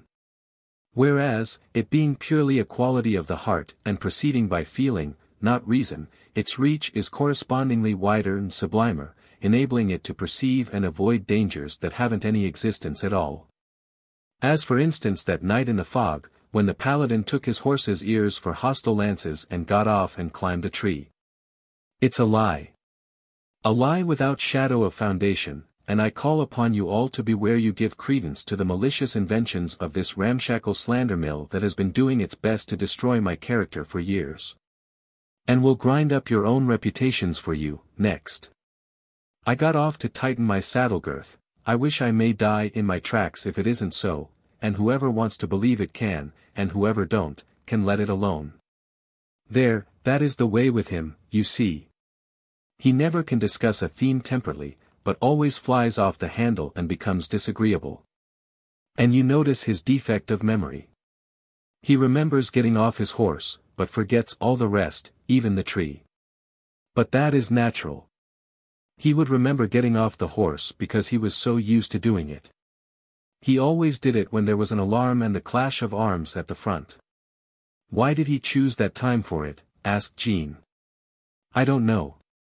To tighten up his girth, he thinks, to climb a tree, I think, I saw him climb 9 trees in a single night. You saw nothing of the kind. A person that can lie like that deserves no one's respect. I ask you all to answer me. Do you believe what this reptile has said? All seemed embarrassed, and only Pierre replied. He said, hesitatingly. Well, I hardly know what to say. It is a delicate situation. It seems offensive to refuse to believe a person when he makes so direct a statement, and yet I am obliged to say, rude as it may appear, that I am not able to believe the whole of it. No, I am not able to believe that you climbed 9 trees. There, cried the paladin, now what do you think of yourself, Noël Rainguesson? How many do you believe I climbed, Pierre? Only 8. The laughter that followed inflamed the paladin's anger to white heat, and he said. I bide my time, I bide my time. I will reckon with you all, I promise you that. Don't get him started, Noël pleaded. He is a perfect lion when he gets started. I saw enough to teach me that, after the 3rd skirmish. After it was over I saw him come out of the bushes and attack a dead man single-handed. It is another lie. And I give you fair warning that you are going too far. You will see me attack a live one if you are not careful. Meaning me, of course. This wounds me more than any number of injurious and unkind speeches could do. Ingratitude to one's benefactor. Benefactor? What do I owe you, I should like to know? You owe me your life. I stood between the trees and the foe, and kept hundreds and thousands of the enemy at bay when they were thirsting for your blood. And I did not do it to display my daring, I did it because I loved you and could not live without you. There, you have said enough. I will not stay here to listen to these infamies. I can endure your lies, but not your love. Keep that corruption for somebody with a stronger stomach than mine. And I want to say this, before I go. That you people's small performances might appear the better and win you the more glory, I hid my own deeds through all the march. I went always to the front, where the fighting was thickest, to be remote from you, in order that you might not see and be discouraged by the things I did to the enemy. It was my purpose to keep this a secret in my own breast, but you force me to reveal it. If you ask for my witnesses, yonder they lie, on the road we have come. I found that road mud, I paved it with corpses. I found that country sterile, I fertilized it with blood. Time and again I was urged to go to the rear because the command could not proceed on account of my dead. And yet you miscreant, accuse me of climbing trees. Pah! And he strode out, with a lofty air, for the recital of his imaginary deeds had already set him up again and made him feel good. Next day we mounted and faced toward Chinon. Orleans was at our back now, and close by, lying in the strangling grip of the English. Soon, please God, we would face about and go to their relief.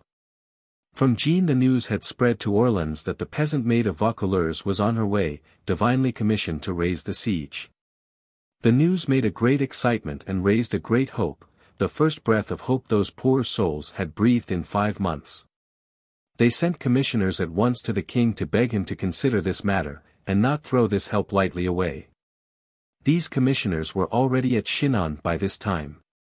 When we were halfway to Chinon we happened upon yet one more squad of enemies. They burst suddenly out of the woods, and in considerable force, too. But we were not the apprentices we were 10 or 12 days before. No, we were seasoned to this kind of adventure now.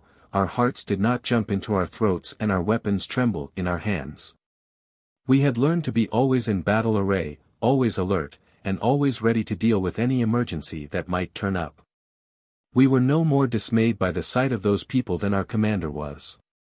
Before they could form, Joan had delivered the order, forward, and we were down upon them with a rush. They stood no chance, they turned tail and scattered, we ploughing through them as if they had been men of straw. That was our last ambuscade, and it was probably laid for us by that treacherous rascal the king's own minister and favourite, de la Tremouille. We housed ourselves in an inn, and soon the town came flocking to get a glimpse of the maid. Ah, the tedious king and his tedious people. Our 2 good knights came presently, their patience well wearied, and reported. They and we reverently stood, as becomes persons who are in the presence of kings and the superiors of kings, until Joan, troubled by this mark of homage and respect, and not content with it nor yet used to it. Although we had not permitted ourselves to do otherwise since the day she prophesied that wretched traitor's death and he was straightway drowned, thus confirming many previous signs that she was indeed an ambassador commissioned of God. Commanded us to sit. Then the Sieur de Metz said to Joan. The king has got the letter, but they will not let us have speech with him. Who is it that forbids?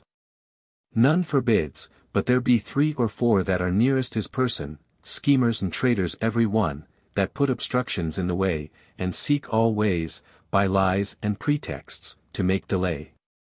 Chiefest of these are Georges de la Tremouille and that plotting fox the Archbishop of Reims.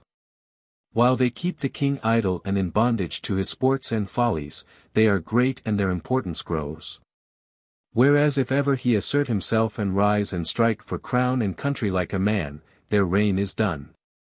So they but thrive, they care not if the crown go to destruction and the king with it. You have spoken with others besides these? Not of the court, no, the court are the meek slaves of those reptiles, and watch their mouths and their actions, acting as they act, thinking as they think, saying as they say, wherefore they are cold to us. And turn aside and go another way when we appear. But we have spoken with the commissioners from Orleans. They said with heat, it is a marvel that any man in such desperate case as is the king can moon around in this torpid way, and see his all go to ruin without lifting a finger to stay the disaster. What a most strange spectacle it is. Here he is, shut up in this wee corner of the realm like a rat in a trap, his royal shelter this huge gloomy tomb of a castle, with wormy rags for upholstery and crippled furniture for use, a very house of desolation. In his treasury 40 francs, and not a farthing more, God be witness. No army, nor any shadow of one. And by contrast with this hungry poverty you behold this crownless pauper and his shoals of fools and favourites tricked out in the gaudiest silks and velvets you shall find in any court in Christendom. And look you, he knows that when our city falls, as fall it surely will except succour come swiftly, France falls. He knows that when that day comes he will be an outlaw and a fugitive, and that behind him the English flag will float unchallenged over every acre of his great heritage. He knows these things, he knows that our faithful city is fighting all solitary and alone against disease, starvation, and the sword to stay this awful calamity, yet he will not strike one blow to save her, he will not hear our prayers. He will not even look upon our faces. That is what the commissioners said, and they are in despair. Joan said, gently. It is pity, but they must not despair. The Dauphin will hear them presently. Tell them so. She almost always called the king the Dauphin. To her mind he was not king yet, not being crowned. We will tell them so, and it will content them, for they believe you come from God. The Archbishop and his confederate have for backer that veteran soldier Raoul de Gaucourt, Grand Master of the Palace, a worthy man but simply a soldier, with no head for any greater matter. He cannot make out to see how a country girl, ignorant of war, can take a sword in her small hand and win victories where the trained generals of France have looked for defeats only, for 50 years, and always found them. And so he lifts his frosty mustache and scoffs. When God fights it is but small matter whether the hand that bears his sword is big or little. He will perceive this in time. Is there none in that castle of Chinon who favors us? Yes, the king's mother-in-law, Yolande, Queen of Sicily, who is wise and good. She spoke with the Sieur Bertrand. She favors us, and she hates those others, the king's beguilers, said Bertrand. She was full of interest, and asked 1,000 questions, all of which I answered according to my ability. Then she sat thinking over these replies until I thought she was lost in a dream and would wake no more. But it was not so. At last she said, slowly, and as if she were talking to herself, a child of 17, a girl, country-bred, untaught, ignorant of war, the use of arms, and the conduct of battles, modest, gentle, shrinking, yet throws away her shepherd's crook and clothes herself in steel, and fights her way through 150 leagues of hostile territory, never losing heart or hope and never showing fear. And comes, she to whom a king must be a dread and awful presence, and will stand up before such an one and say, Be not afraid, God has sent me to save you. Ah, whence could come a courage and conviction so sublime as this but from very God himself? She was silent again a while, thinking, and making up her mind. Then she said, and whether she comes of God or no, there is that in her heart that raises her above men, high above all men that breathe in France today, for in her is that mysterious something that puts heart into soldiers, and turns mobs of cowards into armies of fighters that forget what fear is when they are in that presence, fighters who go into battle with joy in their eyes and songs on their lips, and sweep over the field like a storm. That is the spirit that can save France, and that alone, come it whence it may. It is in her, I do truly believe, for what else could have borne up that child on that great march, and made her despise its dangers and fatigues? The king must see her face to face, and shall. She dismissed me with those good words, and I know her promise will be kept. They will delay her all they can, those animals, but she will not fail in the end. Would she were king, said the other knight, fervently. For there is little hope that the king himself can be stirred out of his lethargy. He is wholly without hope, and is only thinking of throwing away everything and flying to some foreign land. The commissioners say there is a spell upon him that makes him hopeless, yes, and that it is shut up in a mystery which they cannot fathom. I know the mystery, said Joan, with quiet confidence, I know it, and he knows it, but no other but God. When I see him I will tell him a secret that will drive away his trouble, then he will hold up his head again. I was miserable with curiosity to know what it was that she would tell him, but she did not say, and I did not expect she would. She was but a child, it is true, but she was not a chatterer to tell great matters and make herself important to little people, no, she was reserved, and kept things to herself, as the truly great always do. The next day Queen Yolande got one victory over the king's keepers, for in spite of their protestations and obstructions she procured an audience for our 2 knights, and they made the most they could out of their opportunity. They told the king what a spotless and beautiful character Joan was, and how great and noble a spirit animated her, and they implored him to trust in her, believe in her, and have faith that she was sent to save France. They begged him to consent to see her. He was strongly moved to do this, and promised that he would not drop the matter out of his mind, but would consult with his council about it. This began to look encouraging. 2 hours later there was a great stir below, and the innkeeper came flying up to say a commission of illustrious ecclesiastics was come from the king his very self, understand, think of this vast honor to his humble little hostelry. And he was so overcome with the glory of it that he could hardly find breath enough in his excited body to put the facts into words. They were come from the king to speak with the maid of Vaucouleurs. Then he flew downstairs, and presently appeared again, backing into the room and bowing to the ground with every step, in front of 4 imposing and austere bishops and their train of servants. Joan rose, and we all stood. The bishops took seats, and for a while no word was said, for it was their prerogative to speak first. And they were so astonished to see what a child it was that was making such a noise in the world and degrading personages of their dignity to the base function of ambassadors to her in her plebeian tavern, that they could not find any words to say. At first. Then presently their spokesman told Joan they were aware that she had a message for the king, wherefore she was now commanded to put it into words, briefly and without waste of time or embroideries of speech. As for me, I could hardly contain my joy. Our message was to reach the king at last. And there was the same joy and pride and exultation in the faces of our knights, too, and in those of Joan's brothers. And I knew that they were all praying, as I was, that the awe which we felt in the presence of these great dignitaries, and which would have tied our tongues and locked our jaws, would not affect her in the like degree. But that she would be enabled to word her message well, and with little stumbling, and so make a favorable impression here, where it would be so valuable and so important. Ah, dear, how little we were expecting what happened then. We were aghast to hear her say what she said. She was standing in a reverent attitude, with her head down and her hands clasped in front of her. For she was always reverent toward the consecrated servants of God.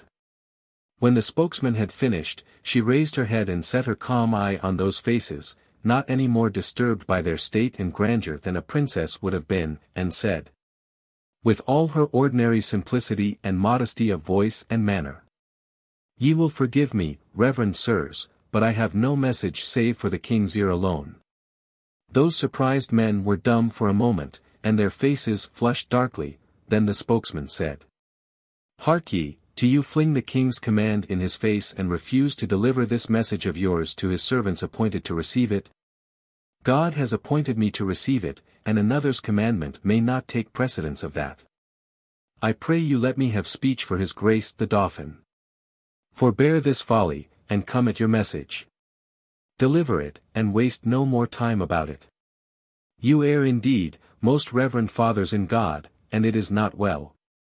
I am not come hither to talk, but to deliver Orleans, and lead the dauphin to his good city of Reims, and set the crown upon his head. Is that the message you send to the king?"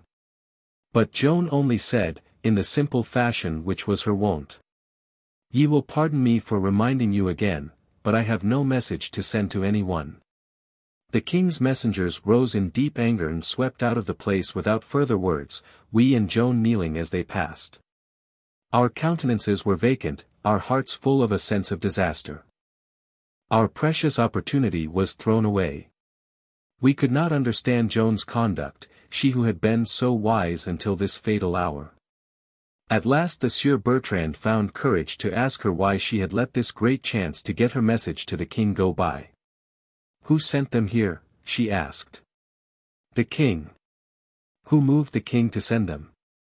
She waited for an answer, none came, for we began to see what was in her mind, so she answered herself, "The dauphin's counsel moved him to it." "Are they enemies to me and to the dauphin's will, or are they friends?" "Enemies," answered the Sieur Bertrand. "If one would have a message go sound and ungarbled, does one choose traitors and tricksters to send it by? I saw that we had been fools, and she wise. They saw it too, so none found anything to say." Then she went on. "They had but small wit that contrived this trap. They thought to get my message and seemed to deliver it straight, yet deftly twist it from its purpose. You know that one part of my message is but this, to move the dauphin by argument and reasonings to give me men at arms and send me to the siege. If an enemy carried these in the right words, the exact words, and no word missing, yet left out the persuasions of gesture and supplicating tone and beseeching looks that inform the words and make them live. Where were the value of that argument? Whom could it convince? Be patient, the Dauphin will hear me presently, have no fear.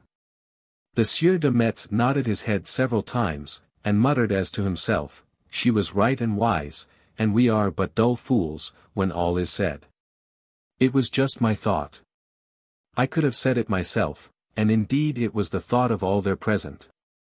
A sort of awe crept over us, to think how that untaught girl, taken suddenly and unprepared, was yet able to penetrate the cunning devices of a king's trained advisers and defeat them. Marveling over this, and astonished at it, we fell silent and spoke no more. We had come to know that she was great in courage, fortitude, endurance, patience, conviction, fidelity to all duties, in all things, indeed, that make a good and trusty soldier and perfect him for his post. Now we were beginning to feel that maybe there were greatnesses in her brain that were even greater than these great qualities of the heart. It set us thinking. What Joan did that day bore fruit the very day after. The king was obliged to respect the spirit of a young girl who could hold her own and stand her ground like that, and he asserted himself sufficiently to put his respect into an act instead of into polite and empty words. He moved Joan out of that poor inn, and housed her, with us her servants, in the castle of Courdray, personally confiding her to the care of Madame de Belliere, wife of old Raoul de Gaucourt, master of the palace. Of course this royal attention had an immediate result. All the great lords and ladies of the court began to flock there to see and listen to the wonderful girl soldier that all the world was talking about. And who had answered the king's mandate with a bland refusal to obey. Joan charmed them every one with her sweetness and simplicity and unconscious eloquence, and all the best and capablest among them recognized that there was an indefinable something about her that testified that she was not made of common clay. That she was built on a grander plan than the mass of mankind, and moved on a loftier plane. These spread her fame. She always made friends and advocates that way. Neither the high nor the low could come within the sound of her voice and the sight of her face and go out from her presence indifferent. 6. Joan convinces the king. Well, anything to make delay. The king's council advised him against arriving at a decision in our matter too precipitately. He arrived at a decision too precipitately. So they sent a committee of priests, always priests, into Lorraine to inquire into Joan's character and history, a matter which would consume several weeks, of course. You see how fastidious they were. It was as if people should come to put out the fire when a man's house was burning down, and they waited till they could send into another country to find out if he had always kept the Sabbath or not, before letting him try. So the days poked along, dreary for us young people in some ways, but not in all, for we had one great anticipation in front of us. We had never seen a king, and now some day we should have that prodigious spectacle to see and to treasure in our memories all our lives, so we were on the lookout, and always eager and watching for the chance. The others were doomed to wait longer than I, as it turned out. One day great news came. The Orleans commissioners, with Yolande and our knights, had at last turned the council's position and persuaded the king to see Joan. Joan received the immense news gratefully but without losing her head, but with us others it was otherwise. We could not eat or sleep or do any rational thing for the excitement and the glory of it. During 2 days our pair of noble knights were in distress and trepidation on Joan's account, for the audience was to be at night, and they were afraid that Joan would be so paralyzed by the glare of light from the long files of torches. The solemn pomps and ceremonies, the great concourse of renowned personages, the brilliant costumes, and the other splendors of the court, that she, a simple country maid, and all unused to such things, would be overcome by these terrors and make a piteous failure. No doubt I could have comforted them, but I was not free to speak. Would Joan be disturbed by this cheap spectacle, this tinsel show, with its small king and his butterfly duclets? She who had spoken face to face with the princes of heaven, the familiars of God, and seen their retinue of angels stretching back into the remoteness of the sky, myriads upon myriads, like a measureless fan of light. A glory like the glory of the sun streaming from each of those innumerable heads, the massed radiance filling the deeps of space with a blinding splendor? I thought not. Queen Yolande wanted Joan to make the best possible impression upon the king and the court, so she was strenuous to have her clothed in the richest stuffs, wrought upon the princeliest pattern, and set off with jewels. But in that she had to be disappointed, of course, Joan not being persuadable to it, but begging to be simply and sincerely dressed, as became a servant of God, and one sent upon a mission of a serious sort and grave political import. So then the gracious queen imagined and contrived that simple and witching costume which I have described to you so many times, and which I cannot think of even now in my dull age without being moved just as rhythmical and exquisite music moves one. For that was music, that dress, that is what it was, music that one saw with the eyes and felt in the heart. Yes, she was a poem, she was a dream, she was a spirit when she was clothed in that. She kept that raiment always, and wore it several times upon occasions of state, and it is preserved to this day in the treasury of Orleans, with 2 of her swords, and her banner, and other things now sacred because they had belonged to her. At the appointed time the Count of Vendôme, a great lord of the court, came richly clothed, with his train of servants and assistants, to conduct Joan to the king, and the 2 knights and I went with her. Being entitled to this privilege by reason of our official positions near her person. When we entered the great audience hall, there it all was just as I have already painted it. Here were ranks of guards in shining armor and with polished halberds. 2 sides of the hall were like flower gardens for variety of color and the magnificence of the costumes. Light streamed upon these masses of color from 250 flambeaux. There was a wide free space down the middle of the hall, and at the end of it was a throne royally canopied, and upon it sat a crowned and sceptred figure nobly clothed and blazing with jewels. It is true that Joan had been hindered and put off a good while, but now that she was admitted to an audience at last, she was received with honors granted to only the greatest personages. At the entrance door stood 4 heralds in a row, in splendid tabards, with long slender silver trumpets at their mouths, with square silken banners depending from them embroidered with the arms of France. As Joan and the Count passed by, these trumpets gave forth in unison one long rich note, and as we moved down the hall under the pictured and gilded vaulting, this was repeated at every 50 feet of our progress, 6 times in all. It made our good knights proud and happy, and they held themselves erect, and stiffened their stride, and looked fine and soldierly. They were not expecting this beautiful and honorable tribute to our little country maid. Joan walked 2 yards behind the Count, we 3 walked 2 yards behind Joan. Our solemn march ended when we were as yet some 8 or 10 steps from the throne. The Count made a deep obeisance, pronounced Joan's name, then bowed again and moved to his place among a group of officials near the throne. I was devouring the crowned personage with all my eyes, and my heart almost stood still with awe. The eyes of all others were fixed upon Joan in a gaze of wonder which was half worship, and which seemed to say, how sweet, how lovely, how divine. All lips were parted and motionless, which was a sure sign that those people, who seldom forget themselves, had forgotten themselves now, and were not conscious of anything but the one object they were gazing upon. They had the look of people who are under the enchantment of a vision. Then they presently began to come to life again, rousing themselves out of the spell and shaking it off as one drives away little by little a clinging drowsiness or intoxication. Now they fixed their attention upon Joan with a strong new interest of another sort. They were full of curiosity to see what she would do, they having a secret and particular reason for this curiosity. So they watched. This is what they saw. She made no obeisance, nor even any slight inclination of her head, but stood looking toward the throne in silence.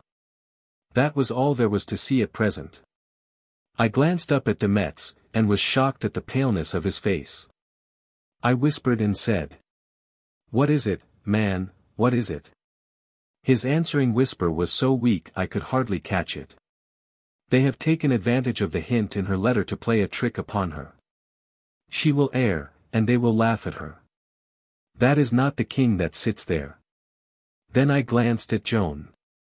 She was still gazing steadfastly toward the throne, and I had the curious fancy that even her shoulders and the back of her head expressed bewilderment.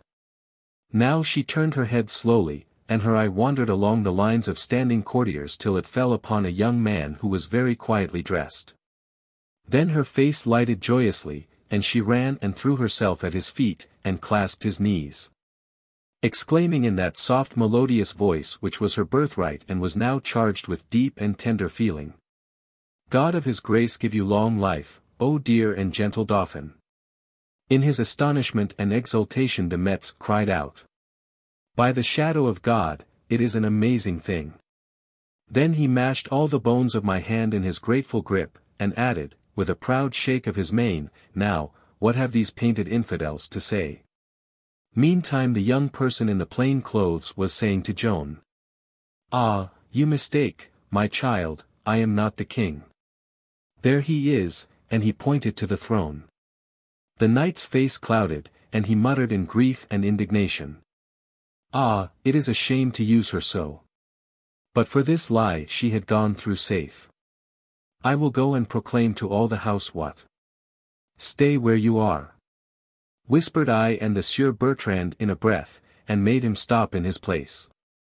Joan did not stir from her knees, but still lifted her happy face toward the king, and said, no, gracious liege, you are he, and none other. De Metz's troubles vanished away, and he said, verily, she was not guessing, she knew. Now, how could she know? It is a miracle.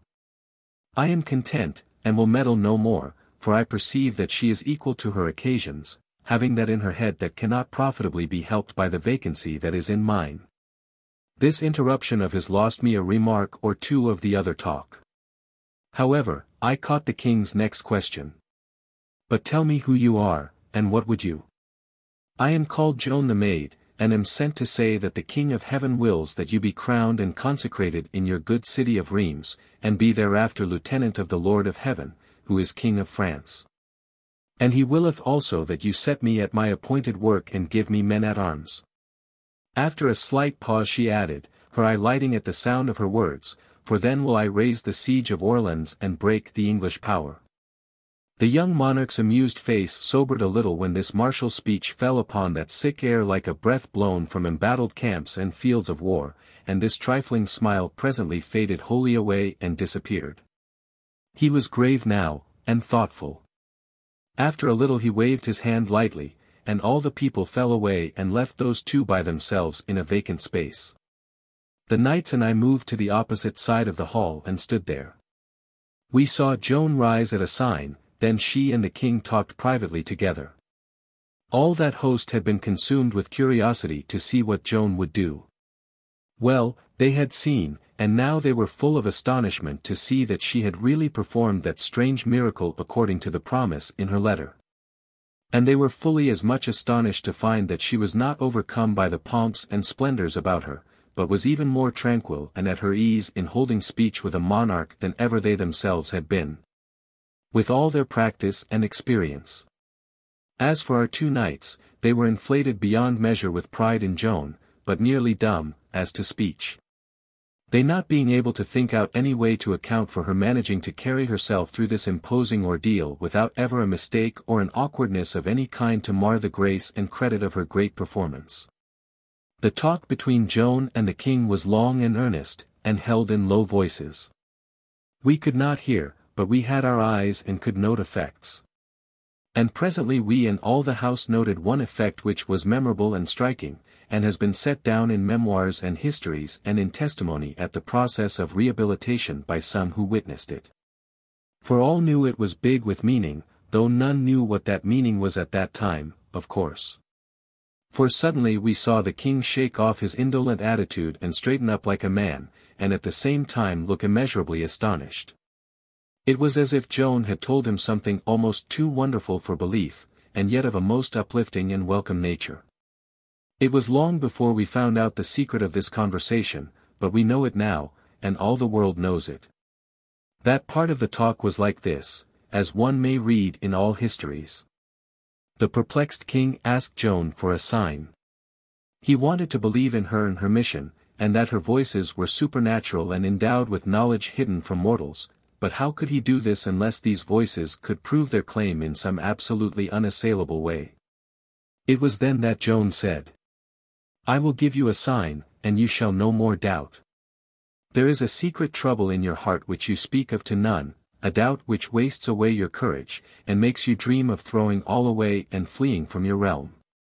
Within this little while you have been praying, in your own breast, that God of his grace would resolve that doubt, even if the doing of it must show you that no kingly right is lodged in you."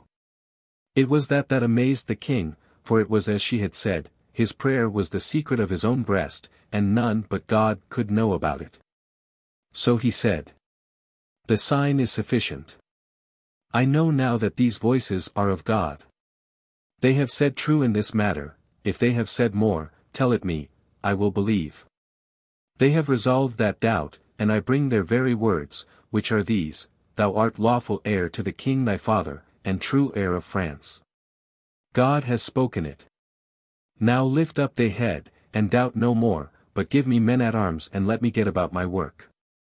Telling him he was of lawful birth was what straightened him up and made a man of him for a moment, removing his doubts upon that head and convincing him of his royal right. And if any could have hanged his hindering and pestiferous counsel and set him free, he would have answered Joan's prayer and set her in the field. But no, those creatures were only checked, not checkmated, they could invent some more delays.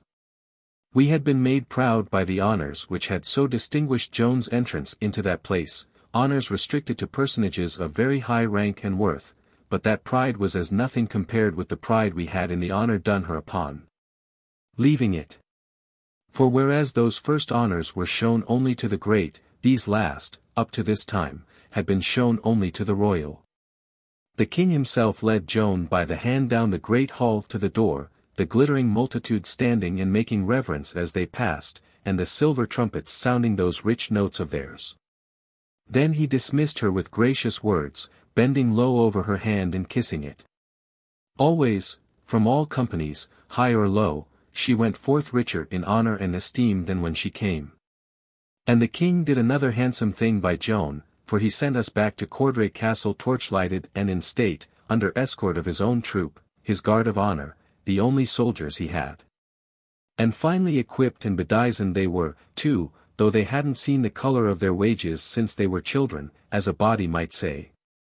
The wonders which Joan had been performing before the king had been carried all around by this time, so the road was so packed with people who wanted to get a sight of her that we could hardly dig through. And as for talking together, we couldn't, all attempts at talk being drowned in the storm of shoutings and huzzas that broke out all along as we passed, and kept abreast of us like a wave the whole way. 7.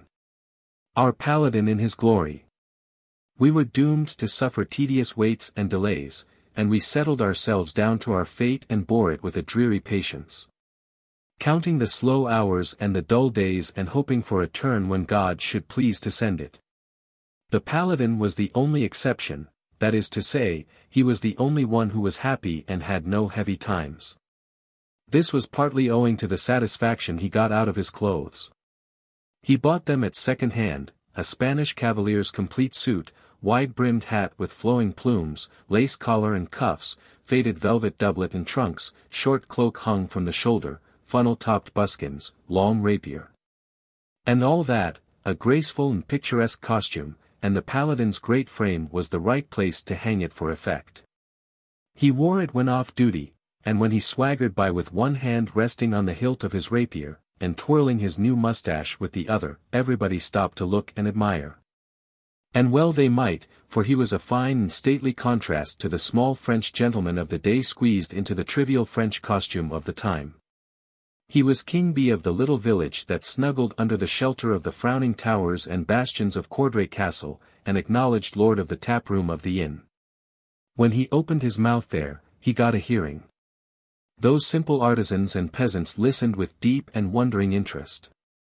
For he was a traveller and had seen the world, all of it that lay between Chinon and Domremy, at any rate, and that was a wide stretch more of it than they might ever hope to see. And he had been in battle, and knew how to paint its shock and struggle, its perils and surprised, with an art that was all his own. He was cock of that walk, hero of that hostelry, he drew custom as honey draws flies. So he was the pet of the innkeeper, and of his wife and daughter, and they were his obliged and willing servants. Most people who have the narrative gift, that great and rare endowment, have with it the defect of telling their choice things over the same way every time, and this injures them and causes them to sound stale and wearisome after several repetitions. But it was not so with the paladin, whose art was of a finer sort. It was more stirring and interesting to hear him tell about a battle the 10th time than it was the first time, because he did not tell it twice the same way, but always made a new battle of it and a better one. With more casualties on the enemy's side each time, and more general wreck and disaster all around, and more widows and orphans and suffering in the neighborhood where it happened. He could not tell his battles apart himself, except by their names, and by the time he had told one of them 10 times it had grown so that there wasn't room enough in France for it any more, but was lapping over the edges. But up to that point the audience would not allow him to substitute a new battle, knowing that the old ones were the best, and sure to improve as long as France could hold them. And so, instead of saying to him as they would have said to another, "Give us something fresh, we are fatigued with that old thing," they would say, with one voice and with a strong interest, "Tell about the surprise at Beaulieu again, tell in 3 or 4 times." That is a compliment which few narrative experts have heard in their lifetime. At first when the paladin heard us tell about the glories of the royal audience he was broken-hearted because he was not taken with us to it. Next, his talk was full of what he would have done if he had been there, and within 2 days he was telling what he did do when he was there. His mill was fairly started, now, and could be trusted to take care of its affair. Within 3 nights afterwards all his battles were taking a rest, for already his worshippers in the taproom were so infatuated with the great tale of the royal audience that they would have nothing else. And so besotted with it were they that they would have cried if they could not have gotten it. Noel Raingesson hid himself and heard it, and came and told me, and after that we went together to listen, bribing the inn hostess to let us have her little private parlour, where we could stand at the wickets in the door and see and hear. The taproom was large, yet had a snug and cosy look, with its inviting little tables and chairs scattered irregularly over its red brick floor, and its great fire flaming and crackling in the wide chimney. It was a comfortable place to be in on such chilly and blustering March nights as these, and a goodly company had taken shelter there, and were sipping their wine in contentment and gossiping one with another in a neighborly way while they waited for the historian.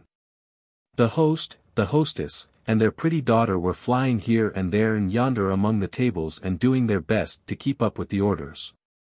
The room was about 40 feet square, and a space or aisle down the center of it had been kept vacant and reserved for the paladin's needs.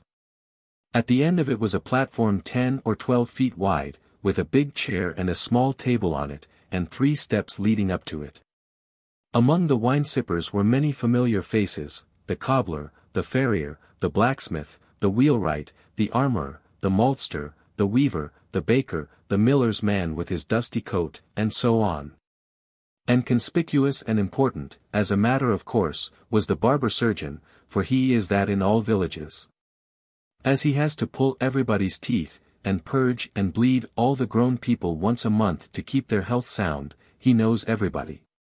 And by constant contact with all sorts of folk becomes a master of etiquette and manners and a conversationalist of large facility. There were plenty of carriers, drovers, and their sort, and journeyman artisans.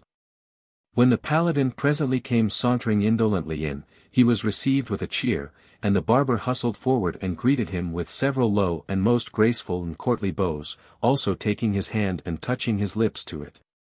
Then he called in a loud voice for a stoup of wine for the paladin, and when the host's daughter brought it up on the platform and dropped her courtesy and departed, the barber called after her, and told her to add the wine to his score.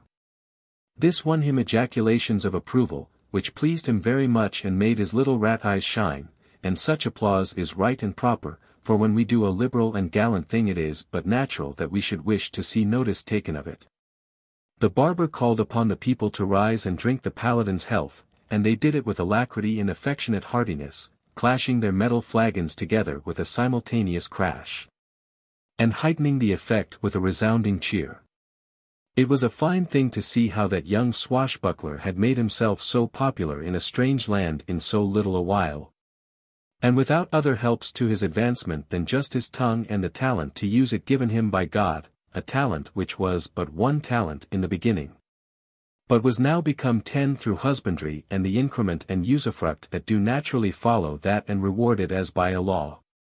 The people sat down and began to hammer on the tables with their flagons and call for the king's audience, the king's audience, the king's audience. The paladin stood there in one of his best attitudes, with his plumed great hat tipped over to the left, the folds of his short cloak drooping from his shoulder, and the one hand resting upon the hilt of his rapier and the other lifting his beaker. As the noise died down he made a stately sort of a bow, which he had picked up somewhere, then fetched his beaker with a sweep to his lips and tilted his head back and reined it to the bottom.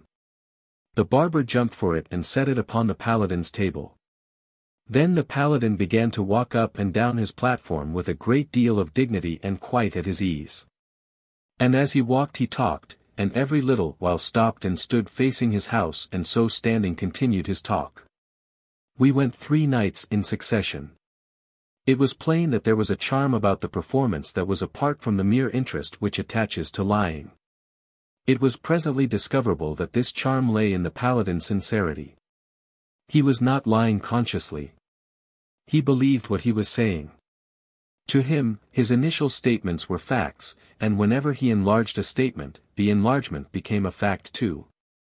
He put his heart into his extravagant narrative, just as a poet puts his heart into a heroic fiction, and his earnestness disarmed criticism, disarmed it as far as he himself was concerned. Nobody believed his narrative, but all believed that he believed it. He made his enlargements without flourish, without emphasis, and so casually that often one failed to notice that a change had been made. He spoke of the governor of Vaucouleurs, the first night, simply as the governor of Vaucouleurs. He spoke of him the second night as his uncle the governor of Vaucouleurs, the third night he was his father. He did not seem to know that he was making these extraordinary changes, they dropped from his lips in a quite natural and effortless way. By his first night's account the governor merely attached him to the maid's military escort in a general and unofficial way, the second night his uncle the governor sent him with the maid as lieutenant of her rear guard. The third night his father the governor put the whole command, maid and all, in his special charge.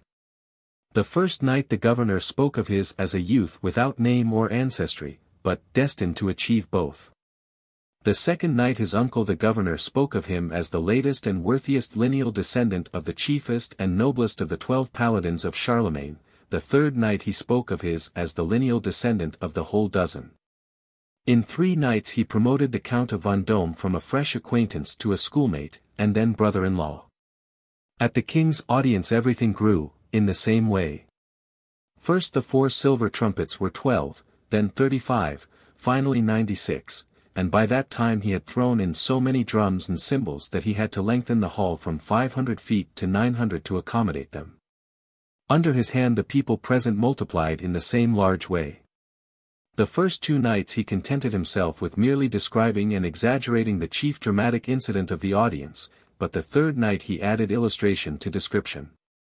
He throned the barber in his own high chair to represent the sham king. Then he told how the court watched the maid with intense interest and suppressed merriment, expecting to see her fooled by the deception and get herself swept permanently out of credit by the storm of scornful laughter which would follow. He worked this scene up till he got his house in a burning fever of excitement and anticipation, then came his climax. Turning to the barber, he said, "But mark you what she did.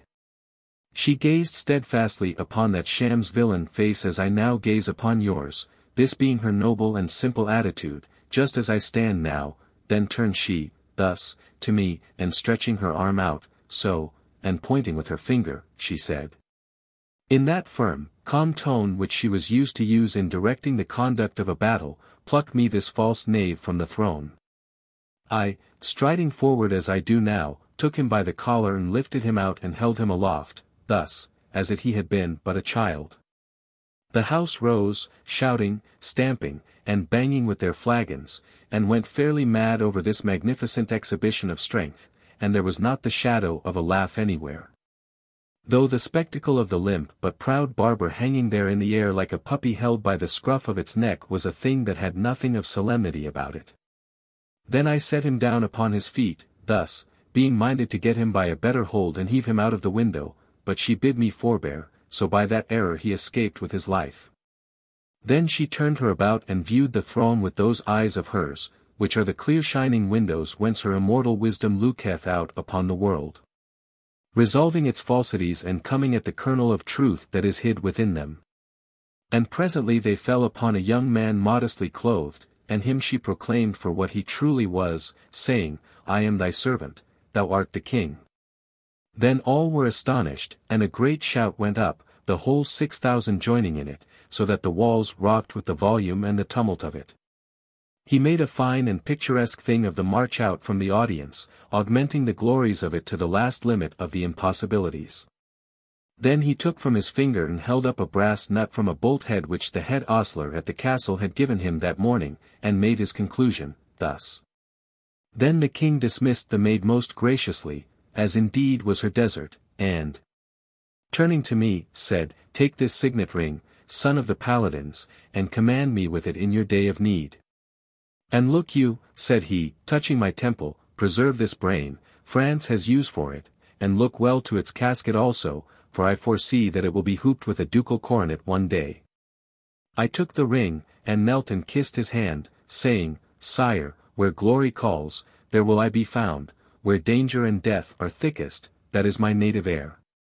When France and the throne need help, well, I say nothing, for I am not of the talking sort, let my deeds speak for me, it is all I ask. So ended the most fortunate and memorable episode, so big with future weal for the crown and the nation, and unto God be the thanks. Rise. Fill you flagons. Now, to France and the king, drink. They emptied them to the bottom, then burst into cheers and huzzas, and kept it up as much as 2 minutes, the paladin standing at stately ease the while and smiling benignantly from his platform. 8. Joan persuades her inquisitors.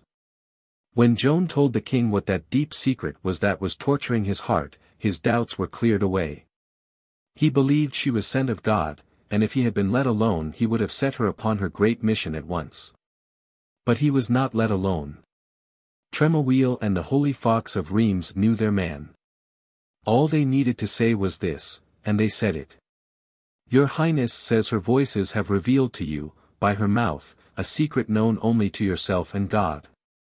How can you know that her voices are not of Satan, and she his mouthpiece? For does not Satan know the secrets of men and use his knowledge for the destruction of their souls? It is a dangerous business, and your Highness will do well not to proceed in it without probing the matter to the bottom. That was enough. It shriveled up the king's little soul like a raisin, with terrors and apprehensions. And straightway he privately appointed a commission of bishops to visit and question Joan daily until they should find out whether her supernatural helps hailed from heaven or from hell. The king's relative, the Duke of Alençon, 3 years prisoner of war to the English, was in these days released from captivity through promise of a great ransom. And the name and fame of the maid having reached him, for the same filled all mouths now, and penetrated to all parts, he came to Chinon to see with his own eyes what manner of creature she might be. The king sent for Joan and introduced her to the duke. She said, in her simple fashion, You are welcome, the more of the blood of France that is joined to this cause, the better for the cause and it. Then the two talked together, and there was just the usual result. When they departed, the duke was her friend and advocate. Joan attended the king's mass the next day, and afterward dined with the king and the duke. The king was learning to prize her company and value her conversation. And that might well be, for, like other kings, he was used to getting nothing out of people's talk but guarded phrases, colorless and non-committal, or carefully tinted to tally with the color of what he said himself. And so this kind of conversation only vexes and bores, and is wearisome, but Joan's talk was fresh and free, sincere and honest, and unmarred by timorous self-watching and constraint. She said the very thing that was in her mind, and said it in a plain, straightforward way. One can believe that to the king this must have been like fresh cold water from the mountains to parched lips used to the water of the sun-baked puddles of the plain. After dinner Joan so charmed the duke with her horsemanship and lance practice in the meadows by the castle of Chinon whither the king also had come to look on, that he made her a present of a great black war steed. Every day the commission of bishops came and questioned Joan about her voices and her mission, and then went to the king with their report. These pryings accomplished but little. She told as much as she considered advisable, and kept the rest to herself. Both threats and trickeries were wasted upon her. She did not care for the threats, and the traps caught nothing. She was perfectly frank and childlike about these things. She knew the bishops were sent by the king, that their questions were the king's questions, and that by all law and custom a king's questions must be answered. Yet she told the king in her naive way at his own table one day that she answered only such of those questions as suited her. The bishops finally concluded that they couldn't tell whether Joan was sent by God or not. They were cautious, you see. There were two powerful parties at court, therefore to make a decision either way would infallibly embroil them with one of those parties, so it seemed to them wisest to roost on the fence and shift the burden to other shoulders. And that is what they did.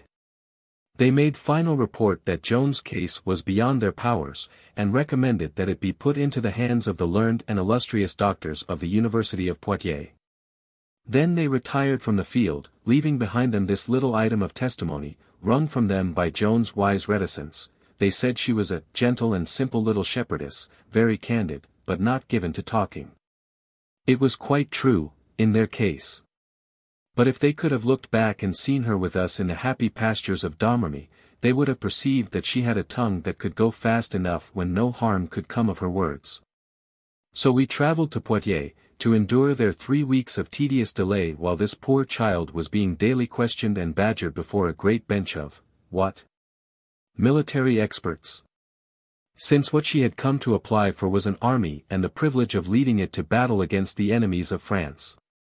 Oh no, it was a great bench of priests and monks, profoundly learned and astute casuists, renowned professors of theology.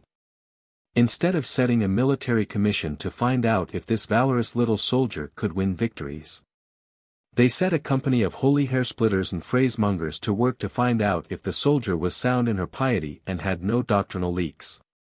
The rats were devouring the house, but instead of examining the cat's teeth and claws, they only concerned themselves to find out if it was a holy cat.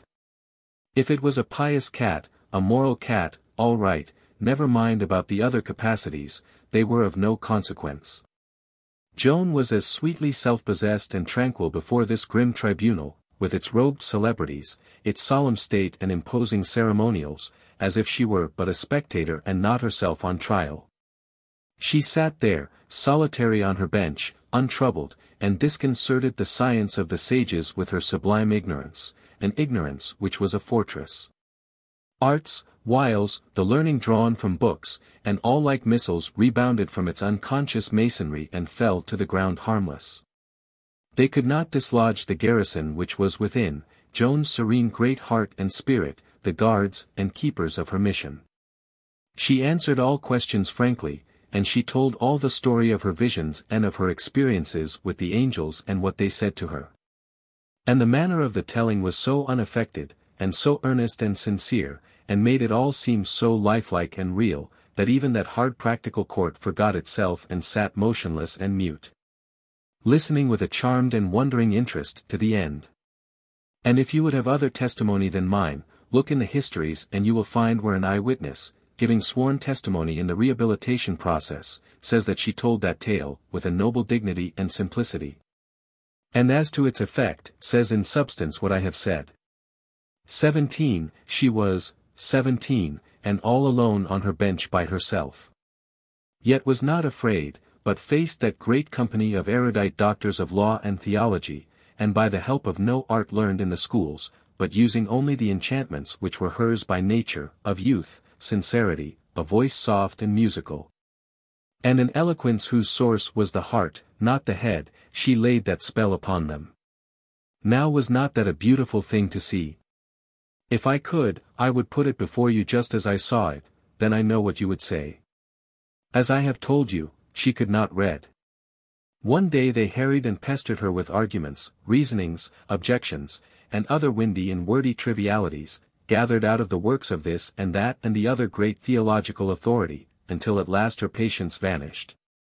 And she turned upon them sharply and said, I don't know A from B. But I know this, that I am come by command of the Lord of Heaven to deliver Orleans from the English power and crown the King of Rheims, and the matters ye are puttering over are of no consequence. Necessarily those were trying days for her, and wearing for everybody that took part. But her share was the hardest, for she had no holidays, but must be always on hand and stay the long hours through, whereas this, that, and the other inquisitor could absent himself and rest up from his fatigues when he got worn out. And yet she showed no weariness, and but seldom let fly her temper. As a rule she put her day through calm, alert, patient, fencing with those veteran masters of scholarly swordplay and coming out always without a scratch. One day a Dominican sprung upon her a question which made everybody cock up his ears with interest. As for me, I trembled, and said to myself, she is done this time, poor Joan, for there is no way of answering this. The sly Dominican began in this way, in a sort of indolent fashion, as if the thing he was about was a matter of no moment.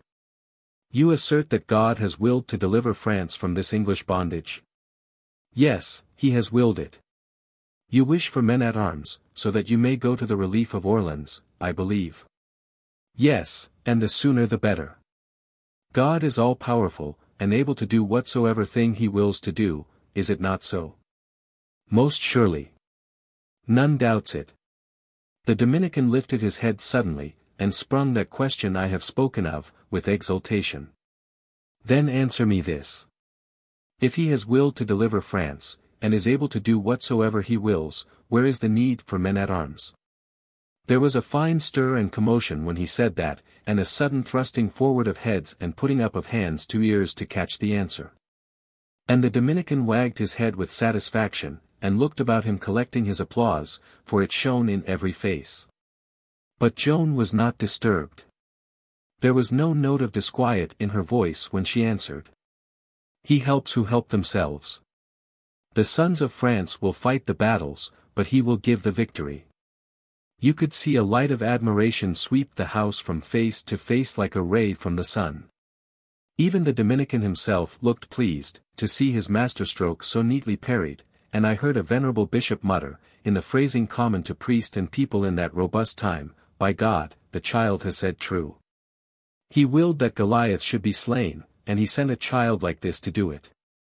Another day, when the Inquisition had dragged along until everybody looked drowsy and tired but Joan, Brother Seguin, professor of theology at the University of Poitiers, who was a sour and sarcastic man, fell to plying Joan with all sorts of nagging questions in his bastard Limousin French, for he was from Limoges.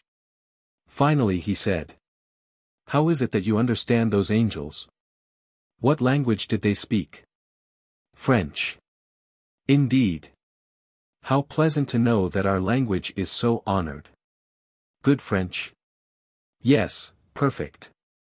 Perfect, eh? Well, certainly you ought to know. It was even better than your own, eh? As to that, I believe I cannot say, said she, and was going on, but stopped. Then she added, almost as if she were saying it to herself, still, it was an improvement on yours. I knew there was a chuckle back of her eyes, for all their innocence. Everybody shouted. Brother Seguin was nettled, and asked brusquely. Do you believe in God? Joan answered with an irritating nonchalance. Oh, well, yes, better than you, it is likely. Brother Seguin lost his patience, and heaped sarcasm after sarcasm upon her, and finally burst out in angry earnest, exclaiming. Very well, I can tell you this. You whose believe in God is so great, God has not willed that any shall believe in you without a sign. Where is your sign? Show it. This roused Joan, and she was on her feet in a moment, and flung out her retort with spirit. I have not come to Poitiers to show signs and do miracles. Send me to Orleans and you shall have signs enough. Give me men-at-arms, few or many, and let me go. The fire was leaping from her eyes, Ah, the heroic little figure. Can't you see her? There was a great burst of acclamations, and she sat down blushing, for it was not in her delicate nature to like being conspicuous. This speech and that episode about the French language scored 2 points against Brother Seguin, while he scored nothing against Joan, yet, sour man as he was a manly man, and honest, as you can see by the histories. For at the rehabilitation he could have hidden those unlucky incidents if he had chosen, but he didn't do it, but spoke them right out in his evidence. On one of the latter days of that 3-week session the gowned scholars and professors made one grand assault all along the line, fairly overwhelming Joan with objections and arguments culled from the writings of every ancient and illustrious authority of the Roman Church. She was well nigh smothered, but at last she shook herself free and struck back, crying out, "Listen! The book of God is worth more than all these ye cite, and I stand upon it. And I tell ye there are things in that book that not one among ye can read, with all your learning." From the first she was the guest, by invitation, of the Dame de Rabuteau, wife of a councillor of the Parliament of Poitiers. And to that house the great ladies of the city came nightly to see Joan and talk with her, and not these only, but the old lawyers, councillors and scholars of the Parliament and the University. And these grave men, accustomed to weigh every strange and questionable thing, and cautiously consider it, and turn it about this way and that and still doubt it, came night after night and night after night, falling ever deeper and deeper under the influence of that mysterious something, that spell, that elusive and unwordable fascination, which was the supremest endowment of Joan of Arc. That winning and persuasive and convincing something which high and low alike recognized and felt, but which neither high nor low could explain or describe, and one by one they all surrendered, saying, "This child is sent of God." All day long Joan, in the great court and subject to its rigid rules of procedure, was at a disadvantage, her judges had things their own way. But at night she held court herself, and matters were reversed, she presiding, with her tongue free and her same judges there before her. There could not be but one result, all the objections and hindrances they could build around her with their hard labors of the day she would charm away at night. In the end, she carried her judges with her in a mass, and got her great verdict without a dissenting voice. The court was a sight to see when the president of it read it from his throne, for all the great people of the town were there who could get admission and find room. First there were some solemn ceremonies, proper and usual at such times. Then, when there was silence again, the reading followed, penetrating the deep hush so that every word was heard in even the remotest parts of the house. It is found, and is hereby declared, that Joan of Arc, called the Maid, is a good Christian and a good Catholic. That there is nothing in her person or her words contrary to the faith, and that the king may and ought to accept the succor she offers, for to repel it would be to offend the Holy Spirit, and render him unworthy of the air of God. The court rose, and then the storm of plaudits burst forth unrebuked, dying down and bursting forth again, and I lost sight of Joan. For she was swallowed up in a great tide of people who rushed to congratulate her and pour out benedictions upon her and upon the cause of France, now solemnly and irrevocably delivered into her little hands. 9. She is made General-in-Chief. It was indeed a great day, and a stirring thing to see. She had won. It was a mistake of Tremouille and her other ill-wishers to let her hold court those nights. The commission of priests sent to Lorraine ostensibly to inquire into Joan's character, in fact to weary her with delays and wear out her purpose and make her give it up, arrived back and reported her character perfect. Our affairs were in full career now, you see. The verdict made a prodigious stir. Dead France woke suddenly to life, wherever the great news travelled. Whereas before, the spiritless and cowed people hung their heads and slunk away if one mentioned war to them, now they came clamoring to be enlisted under the banner of the Maid of Vaucouleurs. And the roaring of war songs and the thundering of the drums filled all the air. I remembered now what she had said, that time there in our village when I proved by facts and statistics that France's case was hopeless, and nothing could ever rouse the people from their lethargy. They will hear the drums, and they will answer. They will march. It has been said that misfortunes never come one at a time, but in a body. In our case it was the same with good luck. Having got a start, it came flooding in, tide after tide. Our next wave of it was of this sort. There had been grave doubts among the priests as to whether the church ought to permit a female soldier to dress like a man. But now came a verdict on that head. Two of the greatest scholars and theologians of the time, one of whom had been Chancellor of the University of Paris, rendered it.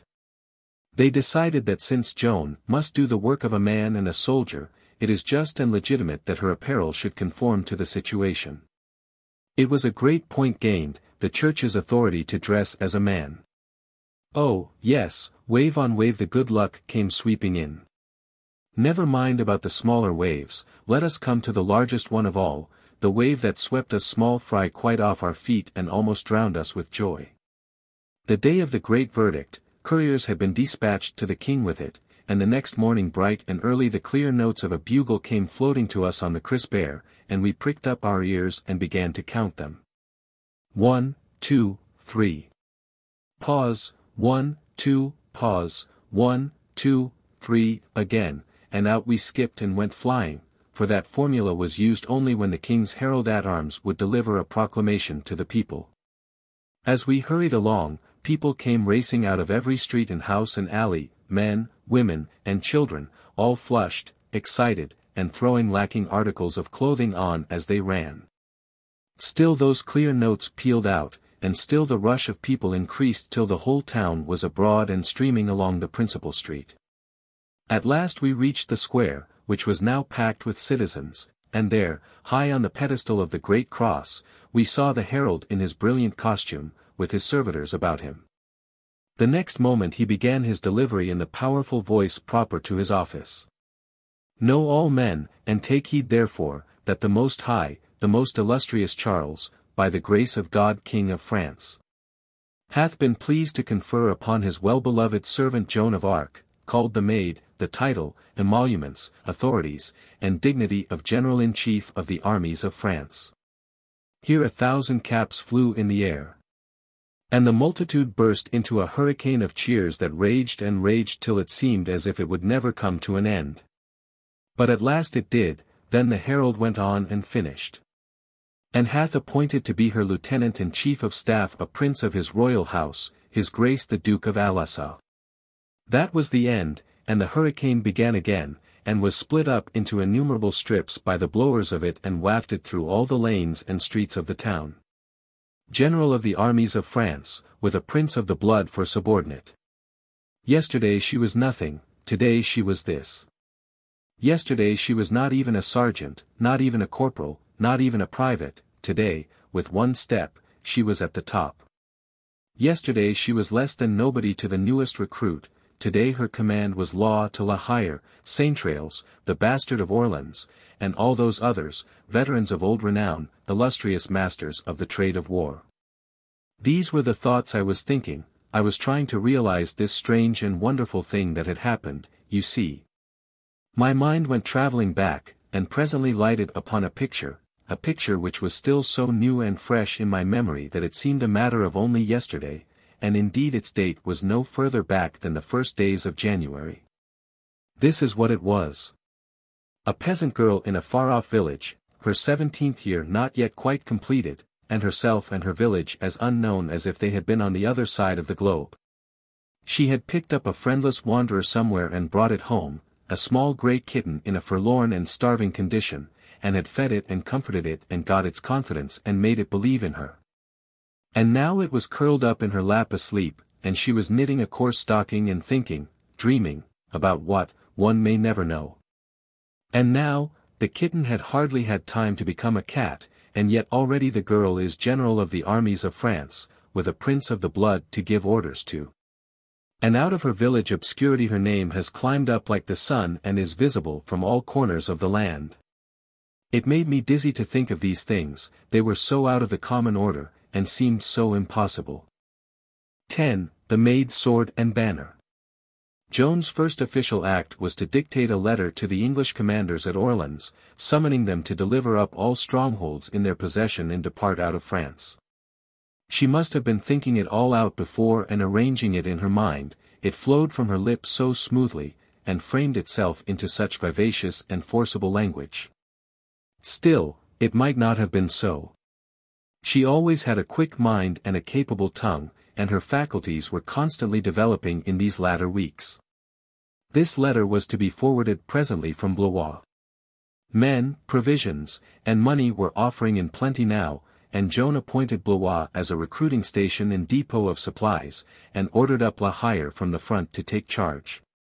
The great bastard, him of the ducal house, and governor of Orleans, had been clamoring for weeks for Joan to be sent to him, and now came another messenger, old Dollin, a veteran officer, a trusty man and fine and honest.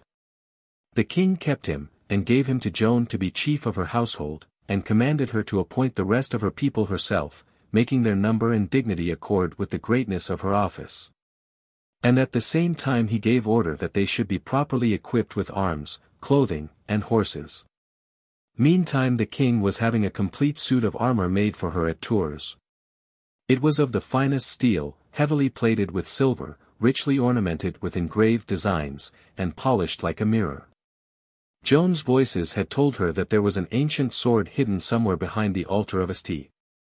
Catherine's at Fierbois, and she sent de Metz to get it. The priests knew of no such sword, but a search was made, and sure enough it was found in that place, buried a little way under the ground. It had no sheath and was very rusty, but the priests polished it up and sent it to Tours, whither we were now to come. They also had a sheath of crimson velvet made for it, and the people of Tours equipped it with another one, made of cloth of gold. But Joan meant to carry this sword always in battle, so she laid the showy sheaths away and got one made of leather. It was generally believed that his sword had belonged to Charlemagne, but that was only a matter of opinion. I wanted to sharpen that old blade, but she said it was not necessary, as she should never kill anybody, and should carry it only as a symbol of authority. At Tours she designed her standard, and a Scotch painter named James Power made it. It was of the most delicate white bocassin, with fringes of silk.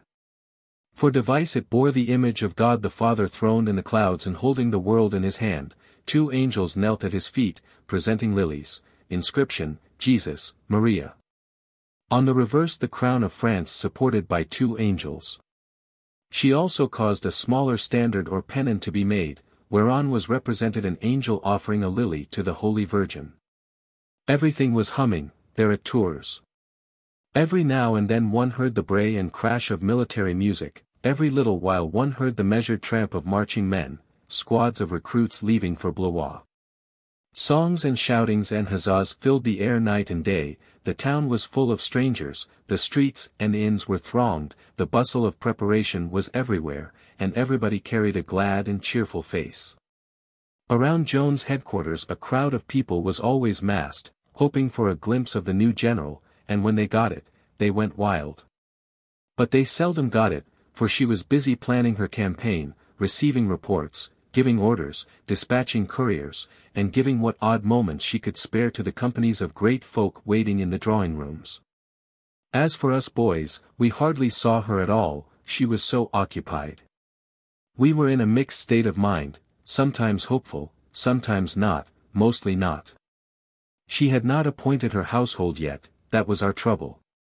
We knew she was being overrun with applications for places in it, and that these applications were backed by great names and weighty influence, whereas we had nothing of the sort to recommend us. She could fill her humblest places with titled folk whose relationships would be a bulwark for her and a valuable support at all times. In these circumstances would policy allow her to consider us? We were not as cheerful as the rest of the town, but were inclined to be depressed and worried. Sometimes we discussed our slim chances and gave them as good an appearance as we could. But the very mention of the subject was anguish to the paladin. For whereas we had some little hope, he had none at all. As a rule Noel Raingesson was quite willing to let the dismal matter alone, but not when the paladin was present. Once we were talking the thing over, when Noel said, "Cheer up, paladin. I had a dream last night, and you were the only one among us that got an appointment. It wasn't a high one, but it was an appointment, anyway, some kind of a lackey or body servant, or something of that kind." The paladin roused up and looked almost cheerful, for he was a believer in dreams, and in anything and everything of a superstitious sort, in fact. He said, with a rising hopefulness. "I wish it might come true." "Do you think it will come true?" "Certainly, I might almost say I know it will, for my dreams hardly ever fail." "Noel, I could hug you if that dream could come true, I could indeed. To be servant of the first general of France and have all the world hear of it, and the news go back to the village and make those gawks stare that always said I wouldn't ever amount to anything, wouldn't it be great?" "Do you think it will come true, Noel?" "Don't you believe it will?" "I do. There's my hand on it. Noel, if it comes true I'll never forget you, shake again. I should be dressed in a noble livery, and the news would go to the village, and those animals would say, him, lackey to the general-in-chief, with the eyes of the whole world on him, admiring, well, he has shot up into the sky, now, hasn't he?" He began to walk the floor and pile castles in the air so fast and so high that we could hardly keep up with him. Then all of a sudden all the joy went out of his face and misery took its place, and he said, "Oh, dear, it is all a mistake, it will never come true. I forgot about that foolish business at Toul.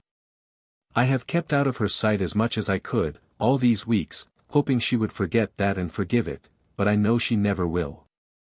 She can't, of course. And after all, I wasn't to blame. I did say she promised to marry me, but they put me up to it and persuaded me, I swear they did." The vast creature was almost crying. Then he pulled himself together and said, remorsefully, "It was the only lie I've ever told, N." He was drowned out with a chorus of groans and outraged exclamations. And before he could begin again, one of Dolines's liveried servants appeared and said we were required at headquarters. We rose, and Noel said, "There, what did I tell you? I have a presentiment, the spirit of prophecy is upon me. She is going to appoint him, and we are to go there and do him homage. Come along." But the paladin was afraid to go, so we left him. When we presently stood in the presence, in front of a crowd of glittering officers of the army, Joan greeted us with a winning smile, and said she appointed all of us to places in her household, for she wanted her old friends by her. It was a beautiful surprise to have ourselves honored like this when she could have had people of birth and consequence instead, but we couldn't find our tongues to say so, she was become so great and so high above us now.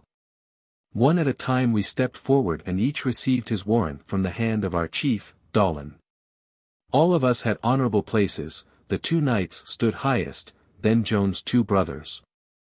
I was first page and secretary, a young gentleman named Raymond was second page, Noel was her messenger, she had 2 heralds, and also a chaplain and almoner, whose name was Jean Pasquerel. She had previously appointed a maitre d'hotel and a number of domestics. Now she looked around and said, "But where is the paladin?" The Sieur Bertrand said, "He thought he was not sent for, your excellency. Now that is not well. Let him be called." The paladin entered humbly enough. He ventured no farther than just within the door. He stopped there, looking embarrassed and afraid. Then Joan spoke pleasantly, and said, "I watched you on the road. You began badly, but improved. Of old you were a fantastic talker, but there is a man in you, and I will bring it out." It was fine to see the paladin's face light up when she said that. "Will you follow where I lead?" "Into the fire," he said. And I said to myself, by the ring of that, I think she has turned this braggart into a hero. It is another of her miracles, I make no doubt of it. "I believe you," said Joan. "Here, take my banner. You will ride with me in every field, and when France is saved, you will give it me back." He took the banner, which is now the most precious of the memorials that remain of Joan of Arc, and his voice was unsteady with emotion when he said, "If I ever disgrace this trust, my comrades here will know how to do a friend's office upon my body, and this charge I lay upon them, as knowing they will not fail me." 11. The war march is begun. Noel and I went back together, silent at first, and impressed. Finally Noel came up out of his thinkings and said, The first shall be last and the last first, there's authority for this surprise. But at the same time wasn't it a lofty hoist for our big bull? It truly was, I am not over being stunned yet. It was the greatest place in her gift. Yes, it was. There are many generals, and she can create more. But there is only one standard bearer. True. It is the most conspicuous place in the army, after her own. And the most coveted and honorable. Sons of two dukes tried to get it, as we know. And of all people in the world, this majestic windmill carries it off. Well, isn't it a gigantic promotion, when you come to look at it? There's no doubt about it. It's a kind of copy of Joan's own in miniature. I don't know how to account for it, do you? Yes, without any trouble at all, that is, I think I do. Noel was surprised at that, and glanced up quickly, as if to see if I was in earnest. He said. I thought you couldn't be in earnest, but I see you are. If you can make me understand this puzzle, do it. Tell me what the explanation is. I believe I can. You have noticed that our chief knight says a good many wise things and has a thoughtful head on his shoulders. One day, riding along, we were talking about Joan's great talents, and he said, but, greatest of all her gifts, she has the seeing eye. I said, like an unthinking fool, the seeing eye, I shouldn't count on that for much, I suppose we all have it. No, he said, very few have it. Then he explained, and made his meaning clear. He said the common eye sees only the outside of things, and judges by that, but the seeing eye pierces through and reads the heart and the soul, finding their capacities which the outside didn't indicate or promise. And which the other kind of eye couldn't detect. He said the mightiest military genius must fail and come to nothing if it have not the seeing eye, that is to say, if it cannot read men and select its subordinates with an infallible judgment. It sees as by intuition that this man is good for strategy, that one for dash and daredevil assault, the other for patient bulldog persistence, and it appoints each to his right place and wins. While the commander without the seeing eye would give to each the other's place and lose. He was right about Joan, and I saw it. When she was a child and a tramp came one night, her father and all of us took him for a rascal, but she saw the honest man through the rags. When I dined with the governor of Vaucouleurs so long ago, I saw nothing in our two knights, though I sat with them and talked with them 2 hours. Joan was there 5 minutes, and neither spoke with them nor heard them speak, yet she marked them for men of worth and fidelity, and they have confirmed her judgment. Whom has she sent for to take charge of this thundering rabble of new recruits at Blois, made up of old disbanded Armagnac raiders, unspeakable hellions, every one? Why, she has sent for Satan himself, that is to say, La Hire, that military hurricane, that godless swashbuckler, that lurid conflagration of blasphemy, that Vesuvius of profanity, forever in eruption. Does he know how to deal with that mob of roaring devils? Better than any man that lives, for he is the head devil of this world his own self, he is the match of the whole of them combined, and probably the father of most of them. She places him in temporary command until she can get to Blois herself, and then. Why, then she will certainly take them in hand personally, or I don't know her as well as I ought to, after all these years of intimacy. That will be a sight to see, that fair spirit in her white armor, delivering her will to that muck heap, that rag pile, that abandoned refuse of perdition. La Hire, cried Noel, our hero of all these years, I do want to see that man. I too. His name stirs me just as it did when I was a little boy. I want to hear him swear. Of course, I would rather hear him swear than another man pray. He is the frankest man there is, and the naivest. Once when he was rebuked for pillaging on his raids, he said it was nothing. Said he, if God the Father were a soldier, he would rob. I judge he is the right man to take temporary charge there at Blois. Joan has cast the seeing eye upon him, you see. Which brings us back to where we started. I have an honest affection for the paladin, and not merely because he is a good fellow, but because he is my child. I made him what he is, the windiest blusterer and most Catholic liar in the kingdom.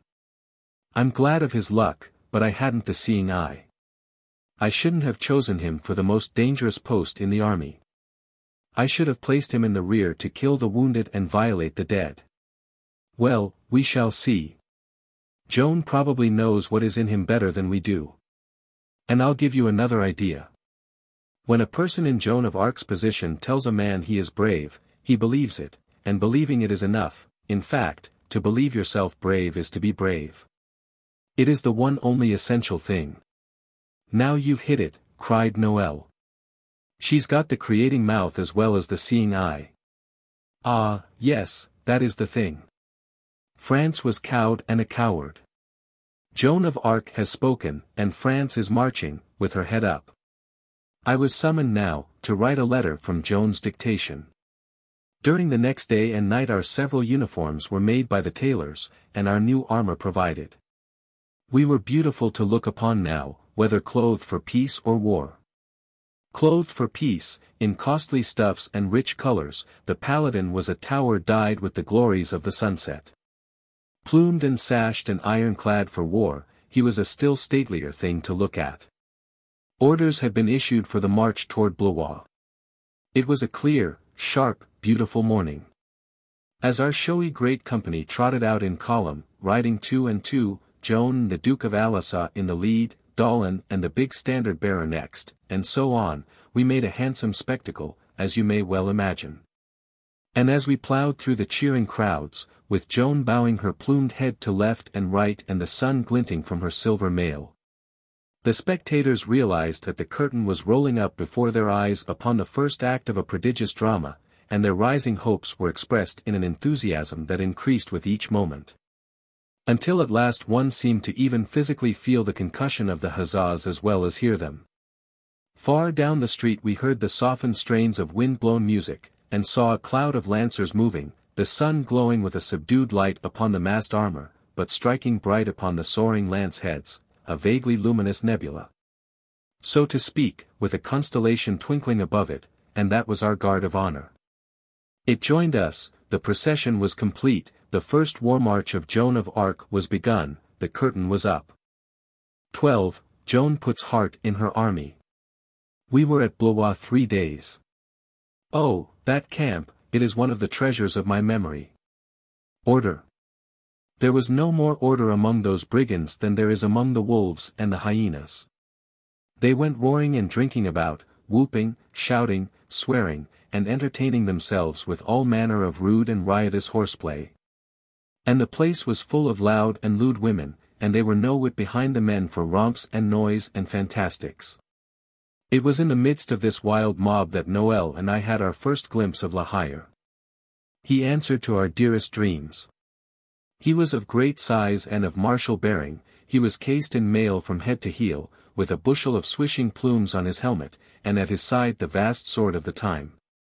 He was on his way to pay his respects in state to Joan, and as he passed through the camp he was restoring order, and proclaiming that the maid was come, and he would have no such spectacle as this exposed to the head of the army. His way of creating order was his own, not borrowed. He did it with his great fists. As he moved along swearing and admonishing, he let drive this way, that way, and the other, and wherever his blow landed, a man went down. "Damn you!" he said, staggering and cursing around like this, and the commander-in-chief in the camp. "Straighten up," and he laid the man flat. What his idea of straightening up was his own secret. We followed the veteran to headquarters, listening, observing, admiring, yes, devouring, you may say, the pet hero of the boys of France from our cradles up to that happy day, and their idol and ours. I called to mind how Joan had once rebuked the paladin, there in the pastures of Domremy, for uttering lightly those mighty names, La Hire and the Bastard of Orleans. And how she said that if she could but be permitted to stand afar off and let her eyes rest once upon those great men, she would hold it a privilege. They were to her and the other girls just what they were to the boys. Well, here was one of them at last, and what was his errand? It was hard to realize it, and yet it was true, he was coming to uncover his head before her and take her orders. While he was quieting a considerable group of his brigands in his soothing way, near headquarters, we stepped on ahead and got a glimpse of Joan's military family, the great chiefs of the army, for they had all arrived now. There they were, 6 officers of wide renown, handsome men in beautiful armor, but the Lord High Admiral of France was the handsomest of them all and had the most gallant bearing. When La Hire entered, one could see the surprise in his face at Joan's beauty and extreme youth, and one could see, too, by Joan's glad smile, that it made her happy to get sight of this hero of her childhood at last. La Hire bowed low, with his helmet in his gauntlet hand, and made a bluff but handsome little speech with hardly an oath in it, and one could see that those two took to each other on the spot. The visit of ceremony was soon over, and the others went away, but La Hire stayed, and he and Joan sat there, and he sipped her wine, and they talked and laughed together like old friends. And presently she gave him some instructions, in his quality as master of the camp, which made his breath stand still. For, to begin with, she said that all those loose women must pack out of the place at once, she wouldn't allow one of them to remain. Next, the rough carousing must stop, drinking must be brought within proper and strictly defined limits, and discipline must take the place of disorder. And finally she climaxed the list of surprises with this, which nearly lifted him out of his armor. Every man who joins my standard must confess before the priest and absolve himself from sin. And all accepted recruits must be present at divine service twice a day. La Hire could not say a word for a good part of a minute, then he said, in deep dejection. Oh, sweet child, they were littered in hell, these poor darlings of mine. Attend mass? Why, dear heart, they'll see us both damned first. And he went on, pouring out a most pathetic stream of arguments and blasphemy, which broke Joan all up, and made her laugh as she had not laughed since she played in the Domremy pastures. It was good to hear. But she stuck to her point. So the soldier yielded, and said all right, if such were the orders he must obey, and would do the best that was in him. Then he refreshed himself with a lurid explosion of oaths, and said that if any man in the camp refused to renounce sin and lead a pious life, he would knock his head off. That started Joan off again. She was really having a good time, you see. But she would not consent to that form of conversions. She said they must be voluntary. La Hire said that that was all right, he wasn't going to kill the voluntary ones, but only the others. No matter, none of them must be killed, Joan couldn't have it. She said that to give a man a chance to volunteer, on pain of death if he didn't, left him more or less trammeled, and she wanted him to be entirely free. So the soldier sighed and said he would advertise the mass, but said he doubted if there was a man in camp that was any more likely to go to it than he was himself. Then there was another surprise for him, for Joan said. But, dear man, you are going. Impossible. Oh, this is lunacy. Oh, no, it isn't. You are going to the service, twice a day. Oh, am I dreaming? Am I drunk, or is my hearing playing me false? Why, I would rather go to. Never mind where. In the morning you are going to begin, and after that it will come easy. Now don't look downhearted like that. Soon you won't mind it. La Hire tried to cheer up, but he was not able to do it. He sighed like a zephyr, and presently said. Well, I'll do it for you, but before I would do it for another, I swear I. But don't swear. Break it off. Break it off. It is impossible. I beg you to, why, oh, my general, it is my native speech. He begged so hard for grace for his impediment, that Joan left him one fragment of it. She said he might swear by his baton, the symbol of his generalship. He promised that he would swear only by his baton when in her presence, and would try to modify himself elsewhere, but doubted he could manage it, now that it was so old and stubborn a habit, and such a solace and support to his declining years. That tough old lion went away from there a good deal tamed and civilized, not to say softened and sweetened, for perhaps those expressions would hardly fit him. Noel and I believed that when he was away from Joan's influence his old aversions would come up so strong in him that he could not master them, and so wouldn't go to mass. But we got up early in the morning to see. Satan was converted, you see. Well, the rest followed. Joan rode up and down that camp, and wherever that fair young form appeared in its shining armor, with that sweet face to grace the vision and perfect it, the rude host seemed to think they saw the god of war in person, descended out of the clouds. And first they wondered, then they worshipped. After that, she could do with them what she would. In 3 days it was a clean camp and orderly, and those barbarians were herding to divine service twice a day like good children. The women were gone. La Hire was stunned by these marvels, he could not understand them. He went outside the camp when he wanted to swear. He was that sort of a man, sinful by nature and habit, but full of superstitious respect for holy places. The enthusiasm of the reformed army for Joan, its devotion to her, and the hot desire had aroused in it to be led against the enemy, exceeded any manifestations of this sort which La Hire had ever seen before in his long career. His admiration of it all, and his wonder over the mystery and miracle of it, were beyond his power to put into words. He had held this army cheap before, but his pride and confidence in it knew no limits now. He said, 2 or 3 days ago it was afraid of a hen roost, one could storm the gates of hell with it now. Joan and he were inseparable, and a quaint and pleasant contrast they made. He was so big, she so little. He was so grey and so far along in his pilgrimage of life, she so youthful, his face was so bronzed and scarred, hers so fair and pink, so fresh and smooth, she was so gracious, and he so stern. She was so pure, so innocent, he such a cyclopedia of sin. In her eye was stored all charity and compassion, in his lightnings. When her glance fell upon you it seemed to bring benediction and the peace of God, but with his it was different, generally. They rode through the camp a dozen times a day, visiting every corner of it, observing, inspecting, perfecting. And wherever they appeared the enthusiasm broke forth. They rode side by side, he a great figure of brawn and muscle, she a little masterwork of roundness and grace, he a fortress of rusty iron, she a shining statuette of silver. And when the reformed raiders and bandits caught sight of them they spoke out, with affection and welcome in their voices, and said, "There they come, Satan and the page of Christ."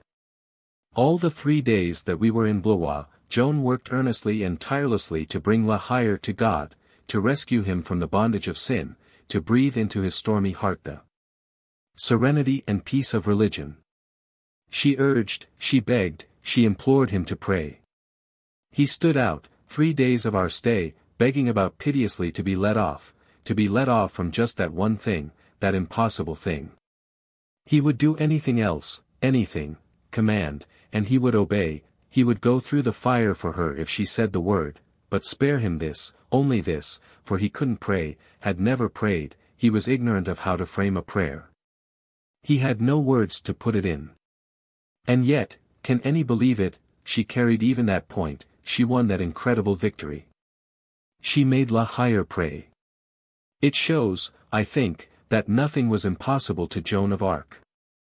Yes, he stood there before her and put up his mailed hands and made a prayer. And it was not borrowed, but was his very own.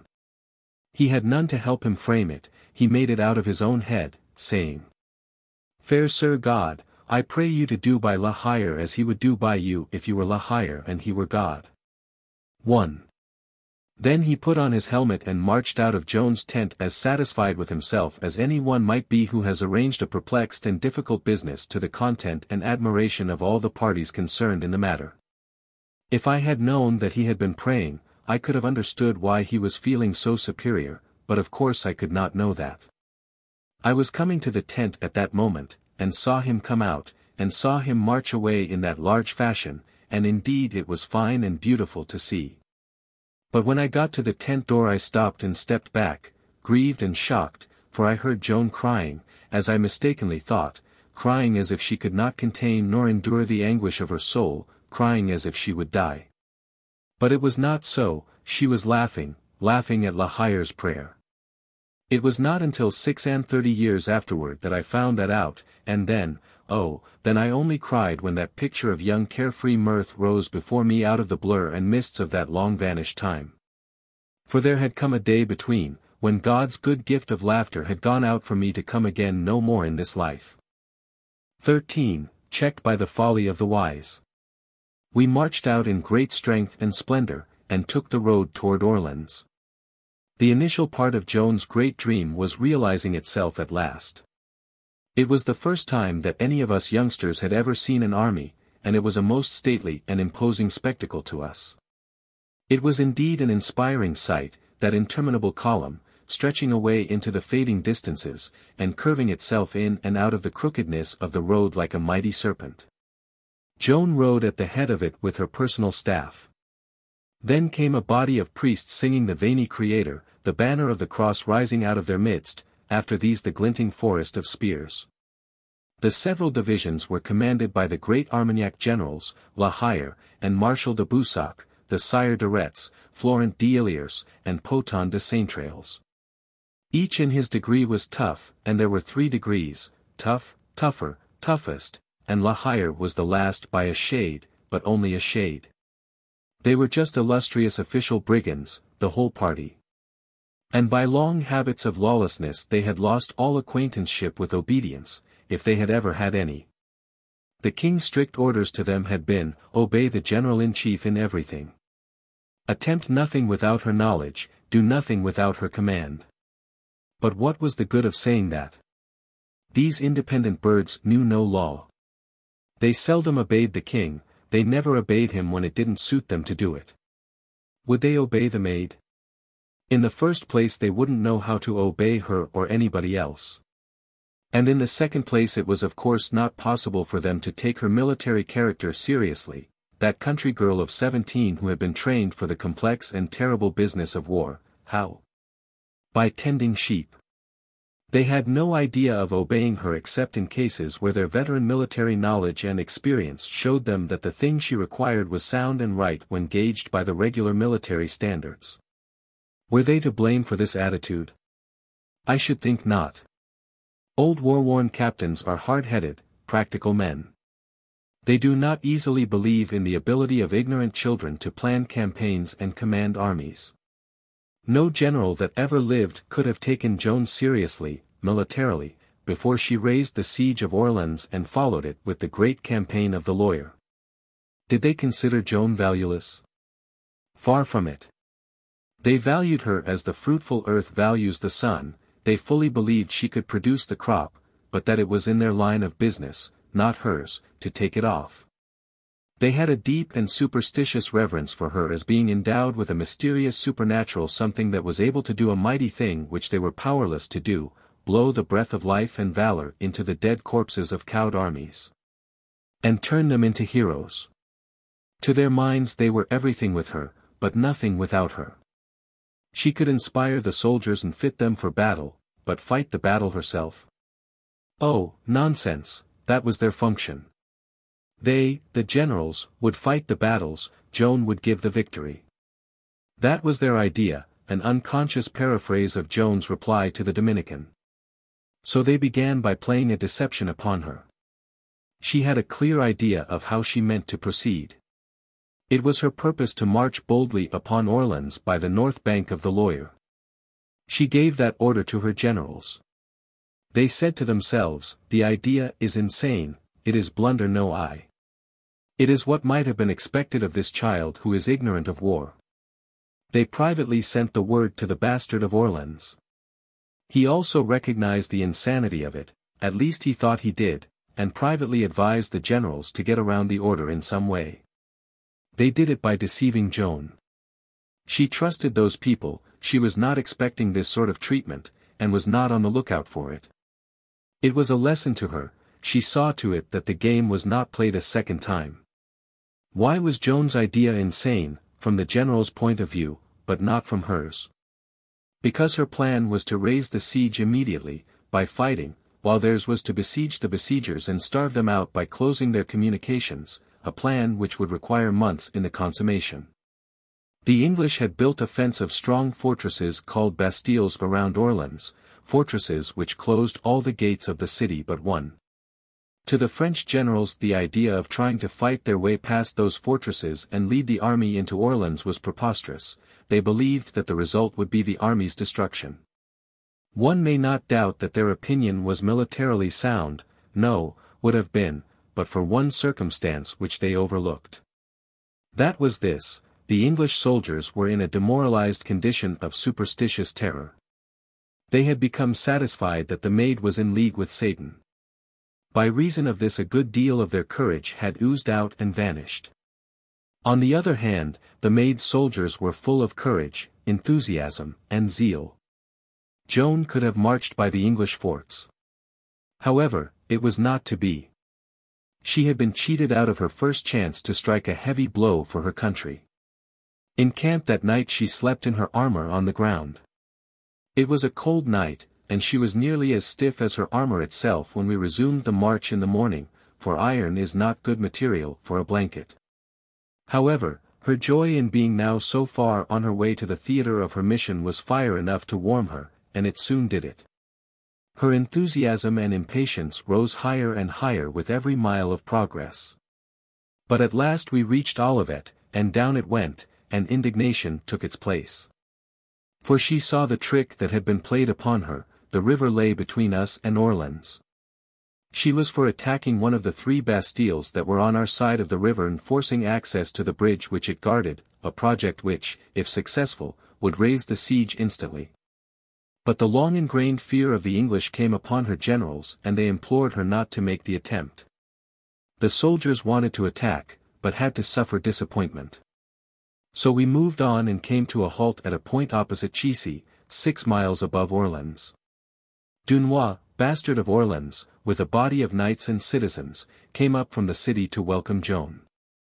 Joan was still burning with resentment over the trick that had been put upon her, and was not in the mood for soft speeches, even to revered military idols of her childhood.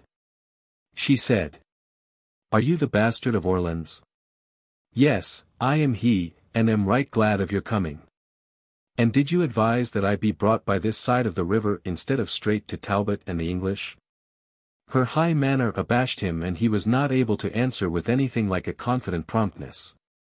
But with many hesitations and partial excuses he managed to get out the confession that for what he and the council had regarded as imperative military reasons they had so advised. "In God's name," said Joan, "my lord's counsel is safer and wiser than yours. You thought to deceive me, but you have deceived yourselves, for I bring you the best help that ever knight or city had. For it is God's help, not sent for love of me, but by God's pleasure. At the prayer of St. Louis and St. Charlemagne he has had pity on Orleans, and will not suffer the enemy to have both the Duke of Orleans and his city. The provisions to save the starving people are here, the boats are below the city, the wind is contrary, they cannot come up hither. Now then tell me, in God's name, you who are so wise, what that council of yours was thinking about, to invent this foolish difficulty." Dunois and the rest fumbled around the matter a moment, then gave in and conceded that a blunder had been made. "Yes, a blunder has been made," said Joan, "and except God take your proper work upon himself and change the wind and correct your blunder for you, there is none else that can devise a remedy." Some of these people began to perceive that with all her technical ignorance she had practical good sense, and that with all her native sweetness and charm she was not the right kind of a person to play with. Presently God did take the blunder in hand, and by his grace the wind did change.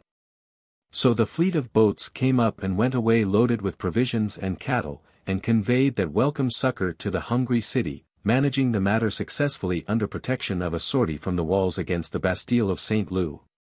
Then Joan began on the bastard again. "You see here the army?" "Yes." "It is here on this side by advice of your council?" "Yes." "Now, in God's name, can that wise council explain why it is better to have it here than it would be to have it in the bottom of the sea?" Dunois made some wandering attempts to explain the inexplicable and excuse the inexcusable, but Joan cut him short and said, "Answer me this, good sir. Has the army any value on this side of the river?" The bastard confessed that it hadn't, that is, in view of the plan of campaign which she had devised and decreed. "And yet, knowing this, you had the hardihood to disobey my orders. Since the army's place is on the other side, will you explain to me how it is to get there?" The whole size of the needless muddle was apparent. Evasions were of no use. Therefore Dunois admitted that there was no way to correct the blunder but to send the army all the way back to Blois, and let it begin over again and come up on the other side this time, according to Joan's original plan. Any other girl, after winning such a triumph as this over a veteran soldier of old renown, might have exulted a little and been excusable for it, but Joan showed no disposition of this sort. She dropped a word or two of grief over the precious time that must be lost, then began at once to issue commands for the march back. She sorrowed to see her army go. For she said its heart was great and its enthusiasm high, and that with it at her back she did not fear to face all the might of England. All arrangements having been completed for the return of the main body of the army, she took the Bastard and La Hire and 1,000 men and went down to Orleans, where all the town was in a fever of impatience to have sight of her face. It was 8 in the evening when she and the troops rode in at the Burgundy gate, with the paladin preceding her with her standard. She was riding a white horse, and she carried in her hand the sacred sword of Fierbois. You should have seen Orleans then. What a picture it was! Such black seas of people, such a starry firmament of torches, such roaring whirlwinds of welcome, such booming of bells and thundering of cannon. It was as if the world was come to an end.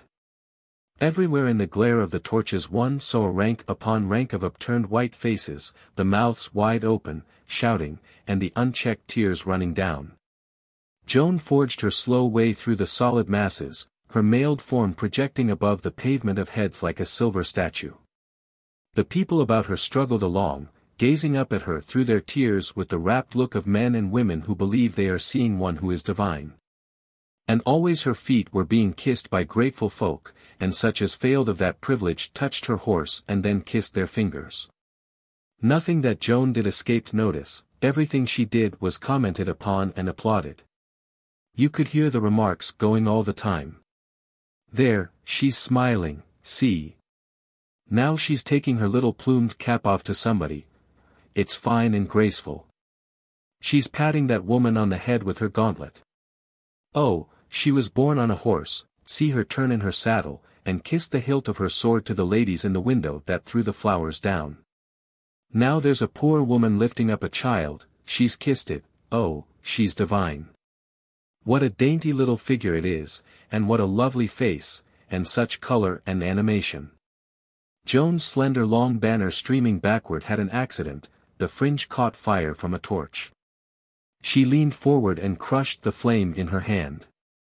She's not afraid of fire nor anything, they shouted, and delivered a storm of admiring applause that made everything quake. She rode to the cathedral and gave thanks to God, and the people crammed the place and added their devotions to hers. Then she took up her march again and picked her slow way through the crowds and the wilderness of torches to the house of Jacques Boucher, treasurer of the Duke of Orleans, where she was to be the guest of his wife as long as she stayed in the city, and have his young daughter for comrade and roommate. The delirium of the people went on the rest of the night, and with it the clamor of the joy bells and the welcoming cannon. Joan of Arc had stepped upon her stage at last, and was ready to begin. 14. What the English answered. She was ready, but must sit down and wait until there was an army to work with. Next morning, Saturday, April 30th, 1429, she set about inquiring after the messenger who carried her proclamation to the English from Blois, the one which she had dictated at Poitiers. Here is a copy of it. It is a remarkable document, for several reasons, for its matter-of-fact directness, for its high spirit and forcible diction, and for its naive confidence in her ability to achieve the prodigious task which she had laid upon herself. Or which had been laid upon her, which you please. All through it you seem to see the pomps of war and hear the rumbling of the drums. In it Joan's warrior soul is revealed, and for the moment the soft little shepherdess has disappeared from your view. This untaught country damsel, unused to dictating anything at all to anybody, much less documents of state to kings and generals, poured out this procession of vigorous sentences as fluently as if this sort of work had been her trade from childhood. Jesus Maria, King of England and you Duke of Bedford who call yourself Regent of France. William de la Pole, Earl of Suffolk, and you Thomas Lord Scales, who style yourselves lieutenants of the said Bedford, do right to the King of Heaven. Render to the maid who is sent by God the keys of all the good towns you have taken and violated in France. She is sent hither by God, to restore the blood royal. She is very ready to make peace if you will do her right by giving up France and paying for what you have held.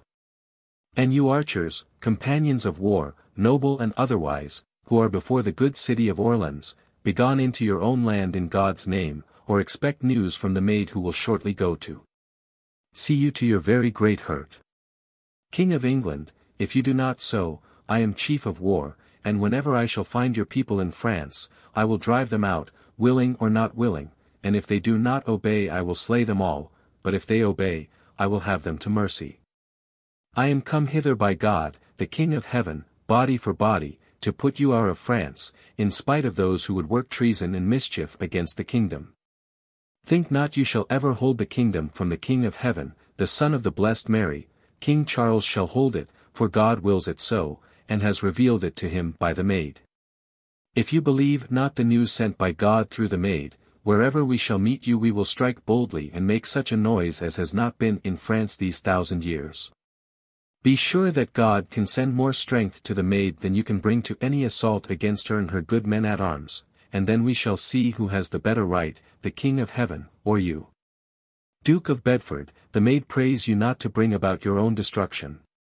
If you do her right, you may yet go in her company where the French shall do the finest deed that has been done in Christendom, and if you do not, you shall be reminded shortly of your great wrongs. In that closing sentence she invites them to go on crusade with her to rescue the Holy Sepulchre. No answer had been returned to this proclamation, and the messenger himself had not come back. So now she sent her 2 heralds with a new letter warning the English to raise the siege and requiring them to restore that missing messenger. The heralds came back without him. All they brought was notice from the English to Joan that they would presently catch her and burn her if she did not clear out now while she had a chance, and go back to her proper trade of minding cows. She held her peace, only saying it was a pity that the English would persist in inviting present disaster and eventual destruction when she was doing all she could to get them out of the country with their lives still in their bodies. Presently she thought of an arrangement that might be acceptable, and said to the heralds, "Go back and say to Lord Talbot this, from me, come out of your Bastilles with your host, and I will come with mine. If I beat you, go in peace out of France, if you beat me, burn me, according to your desire." I did not hear this, but Dunois did, and spoke of it. The challenge was refused. Sunday morning her voices or some instinct gave her a warning, and she sent Dunois to Blois to take command of the army and hurry it to Orleans. It was a wise move, for he found Regnault de Chartres and some more of the king's pet rascals there trying their best to disperse the army, and crippling all the efforts of Joan's generals to head it for Orleans. They were a fine lot, those miscreants. They turned their attention to Dunois now, but he had balked Joan once, with unpleasant results to himself, and was not minded to meddle in that way again. He soon had the army moving. 15. My exquisite poem goes to smash. We of the personal staff were in fairyland now, during the few days that we waited for the return of the army. We went into society. To our 2 knights this was not a novelty, but to us young villagers it was a new and wonderful life. Any position of any sort near the person of the maid of Vaucouleurs conferred high distinction upon the holder and caused his society to be courted. And so the Dark Brothers, and Noel, and the Paladin, humble peasants at home, were gentlemen here, personages of weight and influence. It was fine to see how soon their country diffidences and awkwardnesses melted away under this pleasant sun of deference and disappeared, and how lightly and easily they took to their new atmosphere. The Paladin was as happy as it was possible for anyone in this earth to be. His tongue went all the time, and daily he got new delight out of hearing himself talk. He began to enlarge his ancestry and spread it out all around, and ennoble it right and left, and it was not long until it consisted almost entirely of dukes. He worked up his old battles and tricked them out with fresh splendors. Also with new terrors, for he added artillery now. We had seen cannon for the first time at Blois, a few pieces, here there was plenty of it, and now and then we had the impressive spectacle of a huge English Bastille hidden from sight in a mountain of smoke from its own guns. with lances of red flame darting through it. And this grand picture, along with the quaking thunders pounding away in the heart of it, inflamed the paladin's imagination and enabled him to dress out those ambuscade skirmishes of ours with a sublimity which made it impossible for any to recognize them at all except people who had not been there. You may suspect that there was a special inspiration for these great efforts of the paladins, and there was. It was the daughter of the house, Catherine Boucher, who was 18, and gentle and lovely in her ways, and very beautiful. I think she might have been as beautiful as Joan herself, if she had had Joan's eyes. But that could never be. There was never but that one pair, there will never be another. Joan's eyes were deep and rich and wonderful beyond anything merely earthly. They spoke all the languages, they had no need of words. They produced all effects, and just by a glance, just a single glance. A glance that could convict a liar of his lie and make him confess it, that could bring down a proud man's pride and make him humble, that could put courage into a coward and strike dead the courage of the bravest. That could appease resentments and real hatreds, that could make the doubter believe and the hopeless hope again, that could purify the impure mind, that could persuade, there it is, persuasion. That is the word. What or who is it that it couldn't persuade? The maniac of Domremy, the fairy-banishing priest, the reverend tribunal of Toul, the doubting and superstitious Laxart, the obstinate veteran of Vaucouleurs, the characterless heir of France, the sages and scholars of the Parliament and University of Poitiers, the darling of Satan. La Hire, the masterless bastard of Orleans, accustomed to acknowledge no way as right and rational but his own, these were the trophies of that great gift that made her the wonder and mystery that she was. We mingled companionably with the great folk who flocked to the big house to make Joan's acquaintance, and they made much of us and we lived in the clouds, so to speak. But what we preferred even to this happiness was the quieter occasions, when the formal guests were gone and the family and a few dozen of its familiar friends were gathered together for a social good time. It was then that we did our best, we 5 youngsters, with such fascinations as we had, and the chief object of them was Catherine. None of us had ever been in love before, and now we had the misfortune to all fall in love with the same person at the same time, which was the first moment we saw her. She was a merry heart, and full of life, and I still remember tenderly those few evenings that I was permitted to have my share of her dear society and of comradeship with that little company of charming people. The paladin made us all jealous the first night, for when he got fairly started on those battles of his he had everything to himself, and there was no use in anybody else's trying to get any attention. Those people had been living in the midst of real war for 7 months, and to hear this windy giant lay out his imaginary campaigns and fairly swim in blood and spatter it all around, entertained them to the verge of the grave. Catherine was like to die, for pure enjoyment. She didn't laugh loud, we, of course, wished she would, but kept in the shelter of a fan, and shook until there was danger that she would unhitch her ribs from her spine. Then when the paladin had got done with a battle and we began to feel thankful and hope for a change, she would speak up in a way that was so sweet and persuasive that it rankled in me, and ask him about some detail or other in the early part of his battle which she said had greatly interested her, and would he be so good as to describe that part again and with a little more particularity? Which of course precipitated the whole battle on us, again, with 100 lies added that had been overlooked before. I do not know how to make you realize the pain I suffered. I had never been jealous before, and it seemed intolerable that this creature should have this good fortune which he was so ill entitled to. And I have to sit and see myself neglected when I was so longing for the least little attention out of the 1,000 that this beloved girl was lavishing on him. I was near her, and tried 2 or 3 times to get started on some of the things that I had done in those battles, and I felt ashamed of myself, too, for stooping to such a business, but she cared for nothing but his battles, and could not be got to listen. And presently when one of my attempts caused her to lose some precious rag or other of his mendacities and she asked him to repeat, thus bringing on a new engagement, of course, and increasing the havoc and carnage tenfold. I felt so humiliated by this pitiful miscarriage of mine that I gave up and tried no more. The others were as outraged by the paladin's selfish conduct as I was, and by his grand luck, too, of course, perhaps, indeed, that was the main hurt. We talked our trouble over together, which was natural, for rivals become brothers when a common affliction assails them and a common enemy bears off the victory. Each of us could do things that would please and get notice if it were not for this person, who occupied all the time and gave others a no chance. I had made a poem, taking a whole night to it, a poem in which I most happily and delicately celebrated that sweet girl's charms, without mentioning her name, but any one could see who was meant. For the bare title, The Rose of Orleans, would reveal that, as it seemed to me. It pictured this pure and dainty white rose as growing up out of the rude soil of war and looking abroad out of its tender eyes upon the horrid machinery of death, and then, note this conceit, it blushes for the sinful nature of man. And turns red in a single night.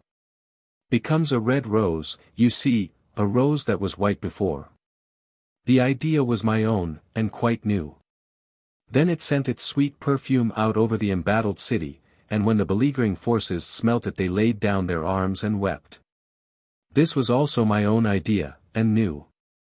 That closed that part of the poem. Then I put her into the similitude of the firmament, not the whole of it, but only part. That is to say, she was the moon, and all the constellations were following her about, their hearts in flames for love of her, but she would not halt, she would not listen, for 'twas thought she loved another. 'Twas thought she loved a poor unworthy suppliant who was upon the earth, facing danger, death, and possible mutilation in the bloody field, waging relentless war against a heartless foe to save her from an all too early grave. And her city from destruction. And when the sad pursuing constellations came to know and realize the bitter sorrow that was come upon them, note this idea, their hearts broke and their tears gushed forth, filling the vault of heaven with a fiery splendor. For those tears were falling stars. It was a rash idea, but beautiful, beautiful and pathetic, wonderfully pathetic, the way I had it, with the rhyme and all to help. At the end of each verse there was a two-line refrain pitying the poor earthly lover separated so far, and perhaps forever, from her he loved so well. And growing always paler and weaker and thinner in his agony as he neared the cruel grave, the most touching thing, even the boys themselves could hardly keep back their tears, the way Noel said those lines. There were 8 4-line stanzas in the first end of the poem, the end about the rose, the horticultural end, as you may say, if that is not too large a name for such a little poem, and 8 in the astronomical end, 16 stanzas altogether. And I could have made it 150 if I had wanted to, I was so inspired and so all swelled up with beautiful thoughts and fancies. But that would have been too many to sing or recite before a company that way, whereas 16 was just right, and could be done over again if desired. The boys were amazed that I could make such a poem as that out of my own head, and so was I, of course, it being as much a surprise to me as it could be to anybody, for I did not know that it was in me. If any had asked me a single day before if it was in me, I should have told them frankly no, it was not. That is the way with us. We may go on half of our life not knowing such a thing is in us, when in reality it was there all the time, and all we needed was something to turn up that would call for it. Indeed, it was always so without family. My grandfather had a cancer, and they never knew what was the matter with him till he died, and he didn't know himself. It is wonderful how gifts and diseases can be concealed in that way. All that was necessary in my case was for this lovely and inspiring girl to cross my path, and out came the poem, and no more trouble to me to word it and rhyme it and perfect it than it is to stone a dog. No, I should have said it was not in me. But it was. The boys couldn't say enough about it, they were so charmed and astonished. The thing that pleased them the most was the way it would do the paladin's business for him. They forgot everything in their anxiety to get him shelved and silenced. Noel Raingessen was clear beside himself with admiration of the poem, and wished he could do such a thing, but it was out of his line, and he couldn't, of course. He had it by heart in half an hour, and there was never anything so pathetic and beautiful as the way he recited it. For that was just his gift, that and mimicry. He could recite anything better than anybody in the world, and he could take of La Hire to the very life, or anybody else, for that matter.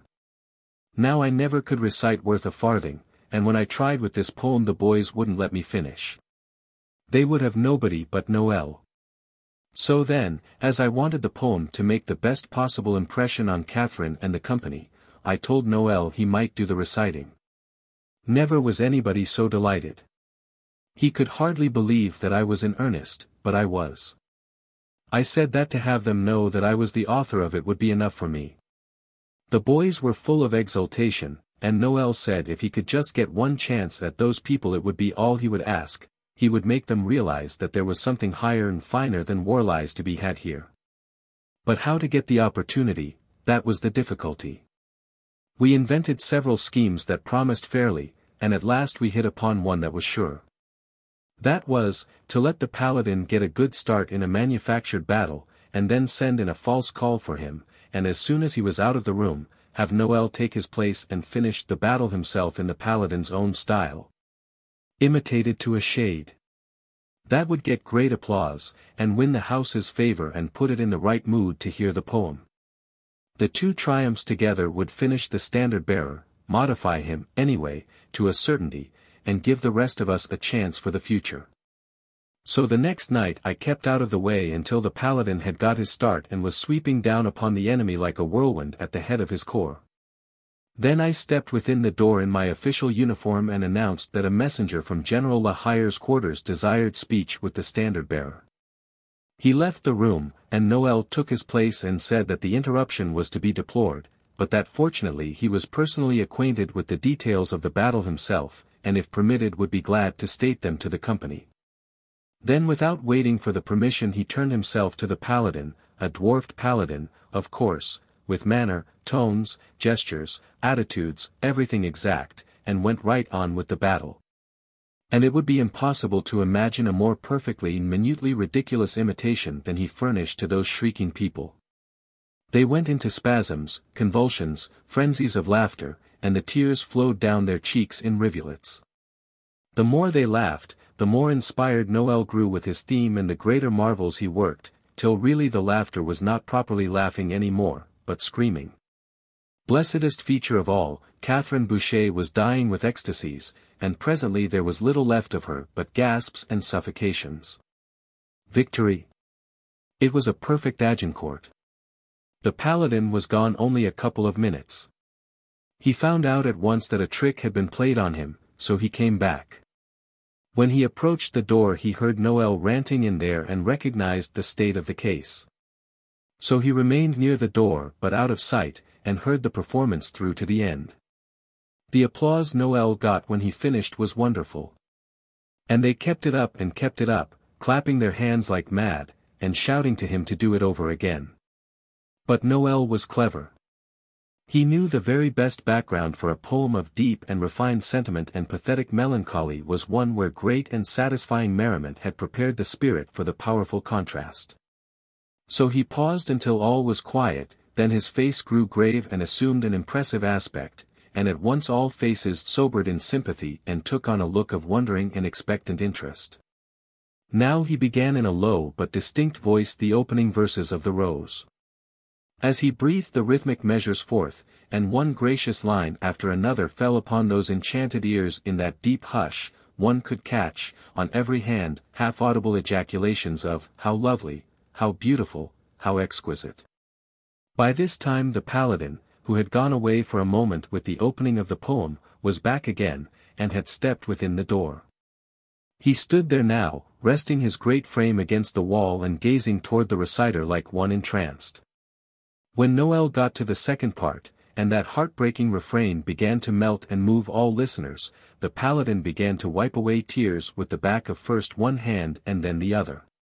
The next time the refrain was repeated he got to snuffling, and sort of half-sobbing, and went to wiping his eyes with the sleeves of his doublet.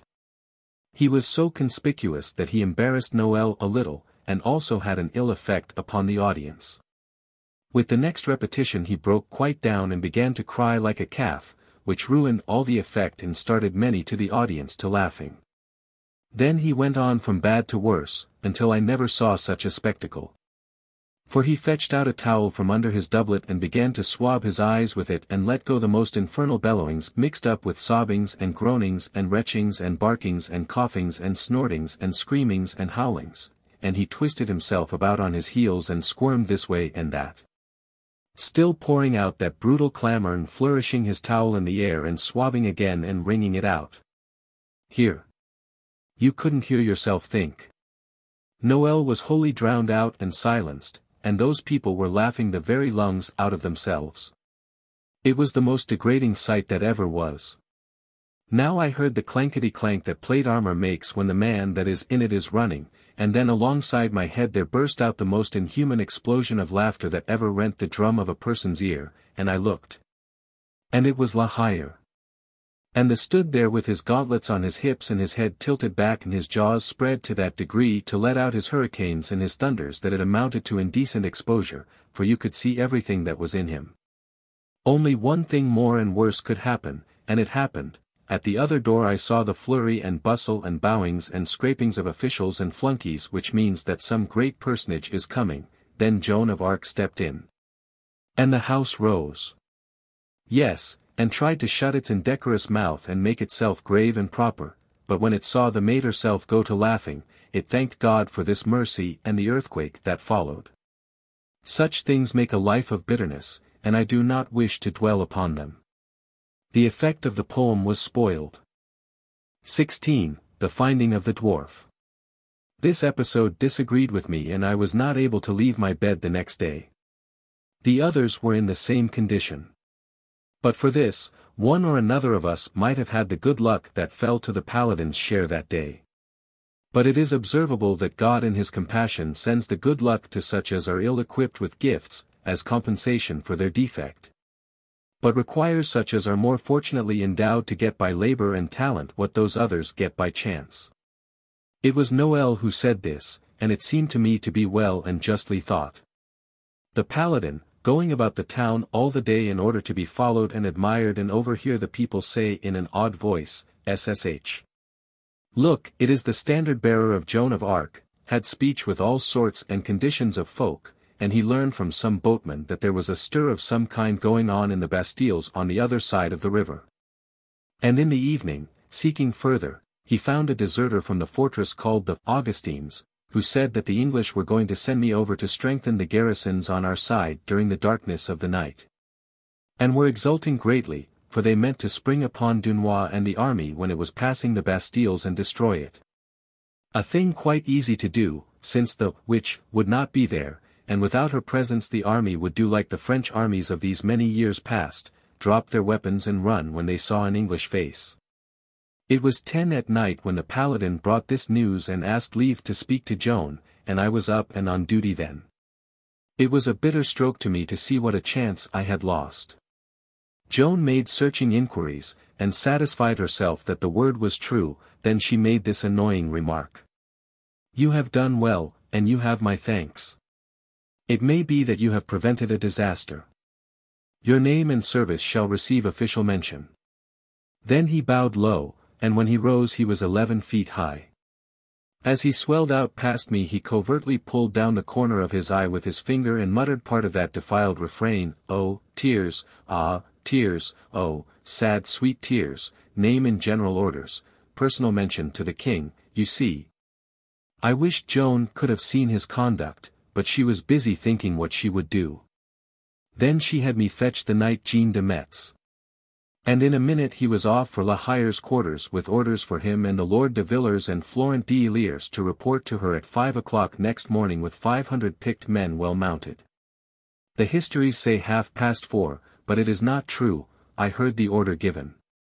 We were on our way at 5 to the minute, and encountered the head of the arriving column between 6 and 7, a couple of leagues from the city. Dunois was pleased, for the army had begun to get restive and show uneasiness now that it was getting so near to the dreaded Bastilles. But that all disappeared now, as the word ran down the line, with a huzzah that swept along the length of it like a wave, that the maid was come. Dunois asked her to halt and let the column pass in review, so that the men could be sure that the reports of her presence was not a ruse to revive their courage. So she took position at the side of the road with her staff, and the battalion swung by with a martial stride, huzzahing. Joan was armed, except her head. She was wearing the cunning little velvet cap with the mass of curved white ostrich plumes tumbling over its edges which the city of Orleans had given her the night she arrived, the one that is in the picture that hangs in the Hôtel de Ville at Rouen. She was looking about 15. The sight of soldiers always set her blood to leaping, and lit the fires in her eyes and brought the warm rich color to her cheeks. It was then that you saw that she was too beautiful to be of the earth, or at any rate that there was a subtle something somewhere about her beauty that differed it from the human types of your experience and exalted it above them. In the train of wains laden with supplies a man lay on top of the goods. He was stretched out on his back, and his hands were tied together with ropes, and also his ankles. Joan signed to the officer in charge of that division of the train to come to her, and he rode up and saluted. "What is he that is bound there?" she asked. "A prisoner, General." "What is his offense?" "He is a deserter." "What is to be done with him?" "He will be hanged, but it was not convenient on the march, and there was no hurry." "Tell me about him." "He is a good soldier, but he asked leave to go and see his wife who was dying, he said, but it could not be granted, so he went without leave. Meanwhile the march began, and he only overtook us yesterday evening." "Overtook you? Did he come of his own will?" "Yes, it was of his own will." "He a deserter?" "Name of God! Bring him to me." The officer rode forward and loosed the man's feet and brought him back with his hands still tied. What a figure he was, a good 7 feet high, and built for business. He had a strong face, he had an unkempt shock of black hair which showed up a striking way when the officer removed his morion for him. For weapon he had a big axe in his broad leathern belt. Standing by Joan's horse, he made Joan look littler than ever, for his head was about on a level with her own. His face was profoundly melancholy. All interest in life seemed to be dead in the man. Joan said, "Hold up your hands." The man's head was down. He lifted it when he heard that soft friendly voice, and there was a wistful something in his face which made one think that there had been music in it for him and that he would like to hear it again. When he raised his hands Joan laid her sword to his bonds, but the officer said with apprehension, "Ah, madam, my general." "What is it?" she said. "He is under sentence." "Yes, I know. I am responsible for him," and she cut the bonds. They had lacerated his wrists, and they were bleeding. "Ah, pitiful," she said, "blood, I do not like it," and she shrank from the sight. But only for a moment. "Give me something, somebody, to bandage his wrists with." The officer said, "Ah, my general. It is not fitting. Let me bring another to do it." "Another? De par le Dieu. You would seek far to find one that can do it better than I, for I learned it long ago among both men and beasts. And I can tie better than those that did this, if I had tied him the ropes had not cut his flesh." The man looked on silent, while he was being bandaged, stealing a furtive glance at Joan's face occasionally. Such as an animal might that is receiving a kindness from an unexpected quarter and is gropingly trying to reconcile the act with its source. All the staff had forgotten the huzzahing army drifting by in its rolling clouds of dust, to crane their necks and watch the bandaging as if it was the most interesting and absorbing novelty that ever was. I have often seen people do like that, get entirely lost in the simplest trifle, when it is something that is out of their line. Now there in Poitiers, once, I saw 2 bishops and a dozen of those grave and famous scholars grouped together watching a man paint a sign on a shop. They didn't breathe, they were as good as dead. And when it began to sprinkle they didn't know it at first. Then they noticed it, and each man hove a deep sigh, and glanced up with a surprised look as wondering to see the others there, and how he came to be there himself, but that is the way with people, as I have said. There is no way of accounting for people. You have to take them as they are. "There," said Joan at last, pleased with her success, "another could have done it no better, not as well, I think. Tell me, what is it you did? Tell me all." The giant said, "It was this way, my angel. My mother died, then my 3 little children, one after the other, all in 2 years. It was the famine, others fared so, it was God's will. I saw them die, I had that grace, and I buried them. Then when my poor wife's fate was come, I begged for leave to go to her, she who was so dear to me, she who was all I had, I begged on my knees. But they would not let me. Could I let her die, friendless and alone? Could I let her die believing I would not come? Would she let me die and she not come, with her feet free to do it if she would, and no cost upon it but only her life? Ah, she would come through the fire. So I went. I saw her. She died in my arms. I buried her. Then the army was gone.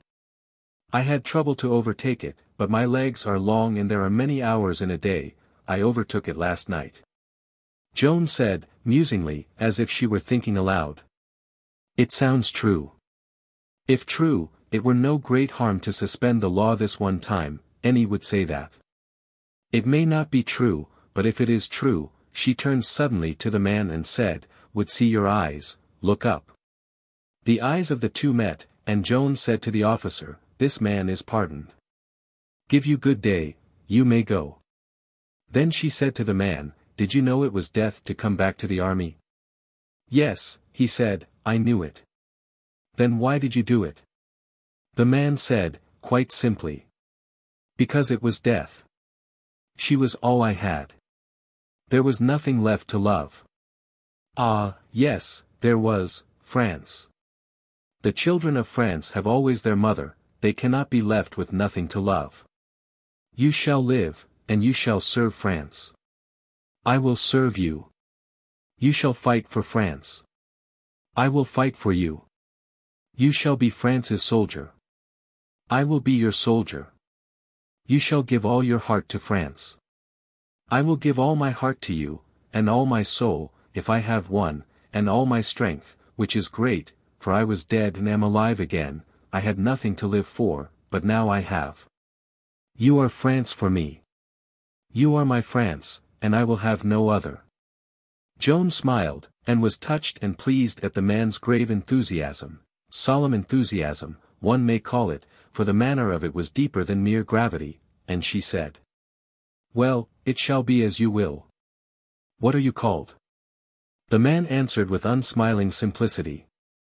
They call me the dwarf, but I think it is more in jest than otherwise. It made Joan laugh, and she said. It has something of that look truly.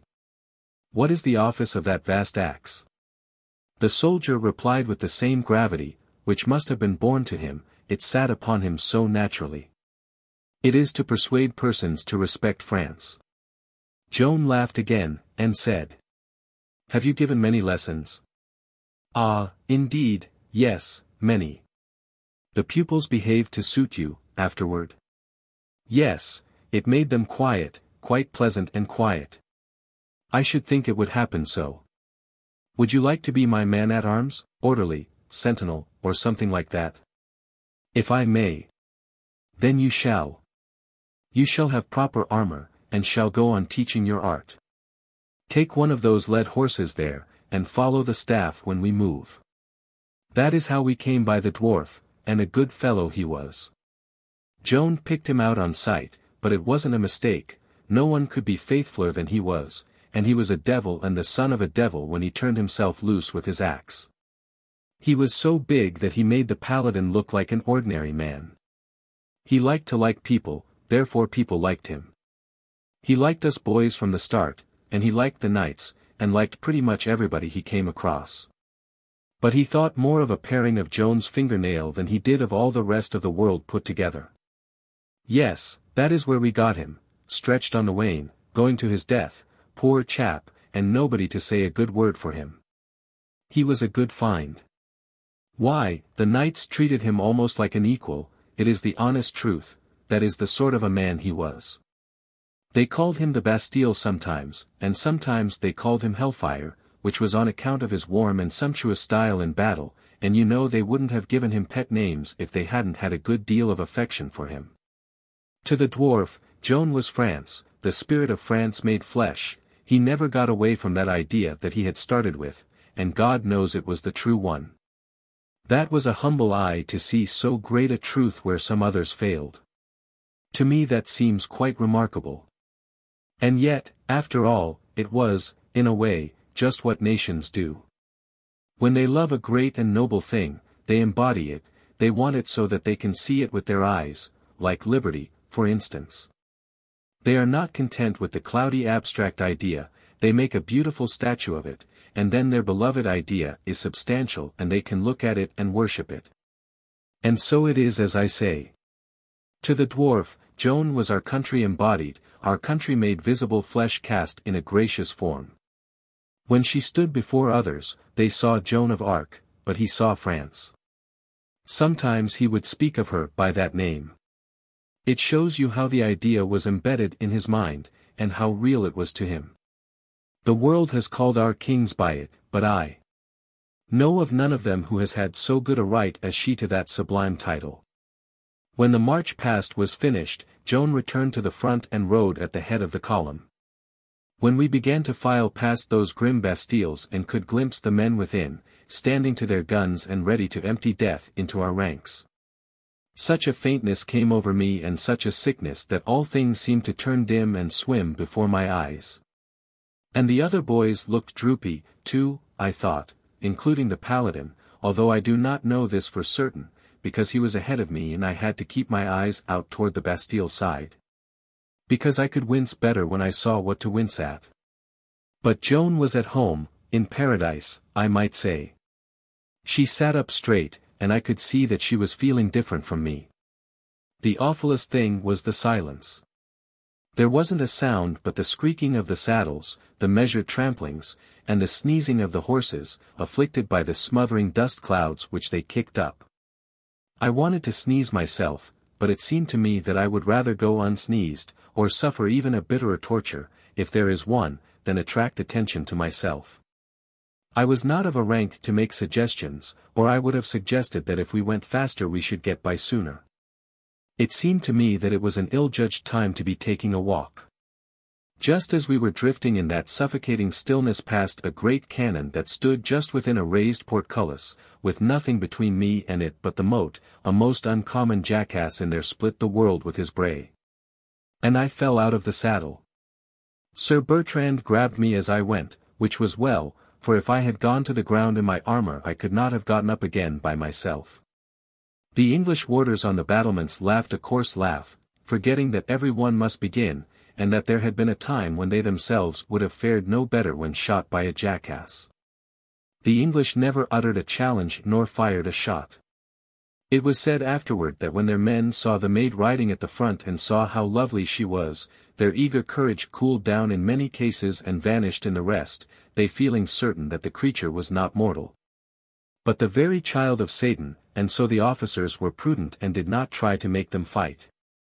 It was said also that some of the officers were affected by the same superstitious fears. Well, in any case, they never offered to molest us, and we poked by all the grisly fortresses in peace. During the march I caught up on my devotions, which were in arrears, so it was not all loss and no profit for me after all. It was on this march that the histories say Dunois told Joan that the English were expecting reinforcements under the command of Sir John Fastolfe, and that she turned upon him and said, "Bastard, bastard! In God's name I warn you to let me know of his coming as soon as you hear of it. For if he passes without my knowledge you shall lose your head." It may be so, I don't deny it, but I didn't hear it. If she really said it I think she only meant she would take off his official head, degrade him from his command. It was not like her to threaten a comrade's life.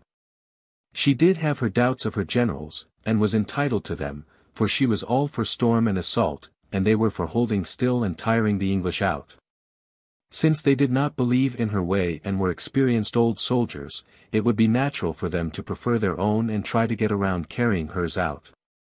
But I did hear something that the histories didn't mention and don't know about. I heard Joan say that now that the garrisons on the other side had been weakened to strengthen those on our side, the most effective point of operations had shifted to the south shore. So she meant to go over there and storm the forts which held the bridge end, and that would open up communication with our own dominions and raise the siege. The generals began to balk, privately, right away, but they only baffled and delayed her, and that for only 4 days. All Orleans met the army at the gate and huzzaed it through the bannered streets to its various quarters, but nobody had to rock it to sleep. It slumped down dog-tired, for Dunois had rushed it without mercy, and for the next 24 hours it would be quiet, all but the snoring.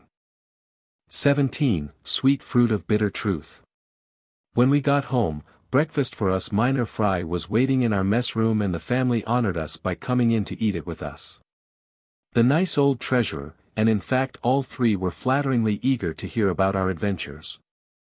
Nobody asked the paladin to begin, but he did begin, because now that his specially ordained and peculiar military rank set him above everybody on the personal staff but old Dollin, who didn't eat with us. He didn't care a farthing for the knight's nobility, no mine, but took precedence in the talk whenever it suited him, which was all the time, because he was born that way. He said, "God be thanked, we found the army in admirable condition. I think I have never seen a finer body of animals." "Animals," said Miss Catherine. "I will explain to you what he means," said Noel. "I will trouble you not to trouble yourself to explain anything for me," said the paladin, loftily. "I have reason to think." "That is his way," said Noel. "Always when he thinks he has reason to think, he thinks he does think, but this is an error. He didn't see the army. I noticed him, and he didn't see it. He was troubled by his old complaint." "What is his old complaint?" Catherine asked. "Prudence," I said, seeing my chance to help. But it was not a fortunate remark, for the paladin said, "It probably isn't your turn to criticize people's prudence, you who fall out of the saddle when a donkey brays." They all laughed, and I was ashamed of myself for my hasty smartness. I said, "It isn't quite fair for you to say I fell out on account of the donkey's braying. It was emotion, just ordinary emotion." "Very well, if you want to call it that, I am not objecting." "What would you call it, Sir Bertrand?" Well, whatever it was excusable, I think. All of you have learned how to behave in hot hand-to-hand engagements, and you don't need to be ashamed of your record in that matter. But to walk along in front of death, with one's hands idle, and no noise, no music, and nothing going on, is a very trying situation. If I were you, de Conte, I would name the emotion. It's nothing to be ashamed of. It was as straight and sensible a speech as ever I heard, and I was grateful for the opening it gave me, so I came out and said. It was fear, and thank you for the honest idea, too. It was the cleanest and best way out, said the old treasurer. You've done well, my lad. That made me comfortable, and when Miss Catherine said, it's what I think, too, I was grateful to myself for getting into that scrape. Sir Jean de Metz said. We were all in a body together when the donkey brayed, and it was dismally still at the time. I don't see how any young campaigner could escape some little touch of that emotion. He looked about him with a pleasant expression of inquiry on his good face, and as each pair of eyes in turn met his head they were in nodded a confession. Even the paladin delivered his nod. That surprised everybody, and saved the standard-bearer's credit. It was clever of him. Nobody believed he could tell the truth that way without practice, or would tell that particular sort of a truth either with or without practice. I suppose he judged it would favorably impress the family. Then the old treasurer said. Passing the forts in that trying way required the same sort of nerve that a person must have when ghosts are about him in the dark, I should think. What does the standard-bearer think? Well, I don't quite know about that, sir. I've often thought I would like to see a ghost if I... Would you? Exclaimed the young lady. We've got one. Would you try that one? Will you? She was so eager and pretty that the paladin said straight out that he would. And then, as none of the rest had bravery enough to expose the fear that was in him, one volunteered after the other with a prompt mouth and a sick heart till all were shipped for the voyage. Then the girl clapped her hands in glee, and the parents were gratified, too, saying that the ghosts of their house had been a dread and a misery to them and their forebears for generations. And nobody had ever been found yet who was willing to confront them and find out what their trouble was, so that the family could heal it and content the poor spectres and beguile them to tranquility and peace. 18. Joan's first battlefield. About noon I was chatting with Madame Boucher. Nothing was going on, all was quiet, when Catherine Boucher suddenly entered in great excitement, and said, "Fly, sir, fly." The maid was doing in her chair in my room, when she sprang up and cried out, "French blood is flowing, my arms, give me my arms." Her giant was on guard at the door, and he brought Dollin, who began to arm her, and I and the giant have been warning the staff. Fly, and stay by her. And if there really is a battle, keep her out of it, don't let her risk herself, there is no need, if the men know she is near and looking on, it is all that is necessary. Keep her out of the fight, don't fail of this. I started on a run, saying, sarcastically, for I was always fond of sarcasm, and it was said that I had a most neat gift that way. "Oh, yes, nothing easier than that, I'll attend to it." At the furthest end of the house I met Joan, fully armed, hurrying toward the door, and she said, "Ah, French blood is being spilt, and you did not tell me." "Indeed I did not know it," I said, "there are no sounds of war. Everything is quiet, your excellency." "You will hear war sounds enough in a moment," she said, and was gone. It was true. Before one could count 5 there broke upon the stillness the swelling rush and tramp of an approaching multitude of men and horses, with hoarse cries of command, and then out of the distance came the muffled deep boom, boom boom, boom of cannon, and straightway that rushing multitude was roaring by the house like a hurricane. Our knights and all our staff came flying, armed, but with no horses ready, and we burst out after Joan in a body, the paladin in the lead with the banner. The surging crowd was made up half of citizens and half of soldiers, and had no recognized leader. When Joan was seen a huzzah went up, and she shouted, "A horse, a horse!" A dozen saddles were at her disposal in a moment. She mounted, 100 people shouting, "Way, there, way for the Maid of Orleans!" The first time that that immortal name was ever uttered, and I, praise God, was there to hear it. The mass divided itself like the waters of the Red Sea, and down this lane Joan went skimming like a bird, crying, "Forward, French hearts, follow me." And we came winging in her wake on the rest of the borrowed horses, the holy standard streaming above us, and the lane closing together in our rear. This was a different thing from the ghastly march past the dismal Bastilles. No, we felt fine, now, and all a-whirl with enthusiasm. The explanation of this sudden uprising was this. The city and the little garrison, so long hopeless and afraid, had gone wild over Joan's coming, and could no longer restrain their desire to get at the enemy. So, without orders from anybody, a few hundred soldiers and citizens had plunged out at the Burgundy gate on a sudden impulse and made a charge on one of Lord Talbot's most formidable fortresses, St. Louis, and were getting the worst of it. The news of this had swept through the city and started this new crowd that we were with. As we poured out at the gate we met a force bringing in the wounded from the front. The sight moved Joan, and she said, "Ah, French blood! It makes my hair rise to see it." We were soon on the field, soon in the midst of the turmoil. Joan was seeing her first real battle, and so were we. It was a battle in the open field, for the garrison of St. Louis had sallied confidently out to meet the attack, being used to victories when witches were not around. The sally had been reinforced by troops from the Paris Bastille, and when we approached the French were getting whipped and were falling back. But when Joan came charging through the disorder with her banner displayed, crying, "Forward, men, follow me," there was a change. The French turned about and surged forward like a solid wave of the sea, and swept the English before them, hacking and slashing, and being hacked and slashed, in a way that was terrible to see. In the field the dwarf had no assignment. That is to say, he was not under orders to occupy any particular place, therefore he chose his place for himself, and went ahead of Joan and made a road for her.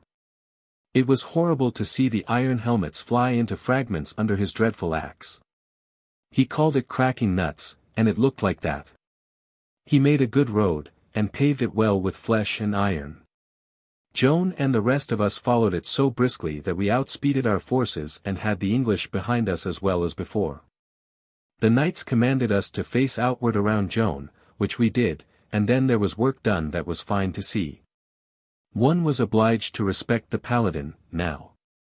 Being right under Joan's exalting and transforming eye, he forgot his native prudence, he forgot his diffidence in the presence of danger, he forgot what fear was. And he never laid about him in his imaginary battles in a more tremendous way than he did in this real one. And wherever he struck there was an enemy the less. We were in that close place only a few minutes.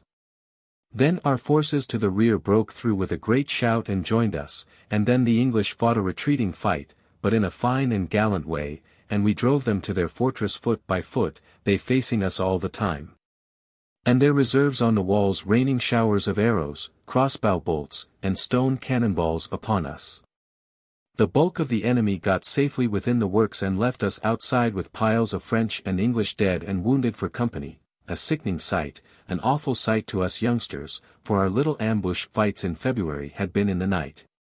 And the blood and the mutilations and the dead faces were mercifully dim, whereas we saw these things now for the first time in all their naked ghastliness.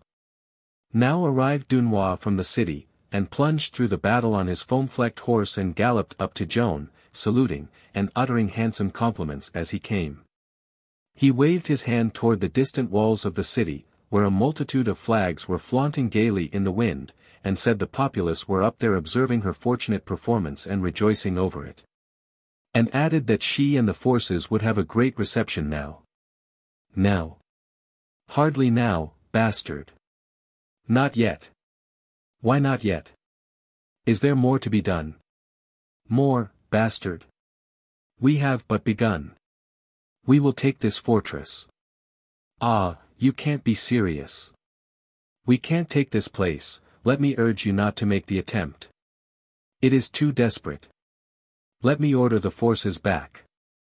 Joan's heart was overflowing with the joys and enthusiasms of war, and it made her impatient to hear such talk. She cried out.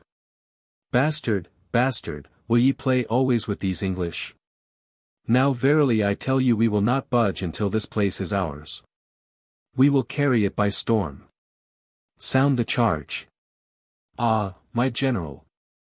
Waste no more time, man, let the bugles sound the assault.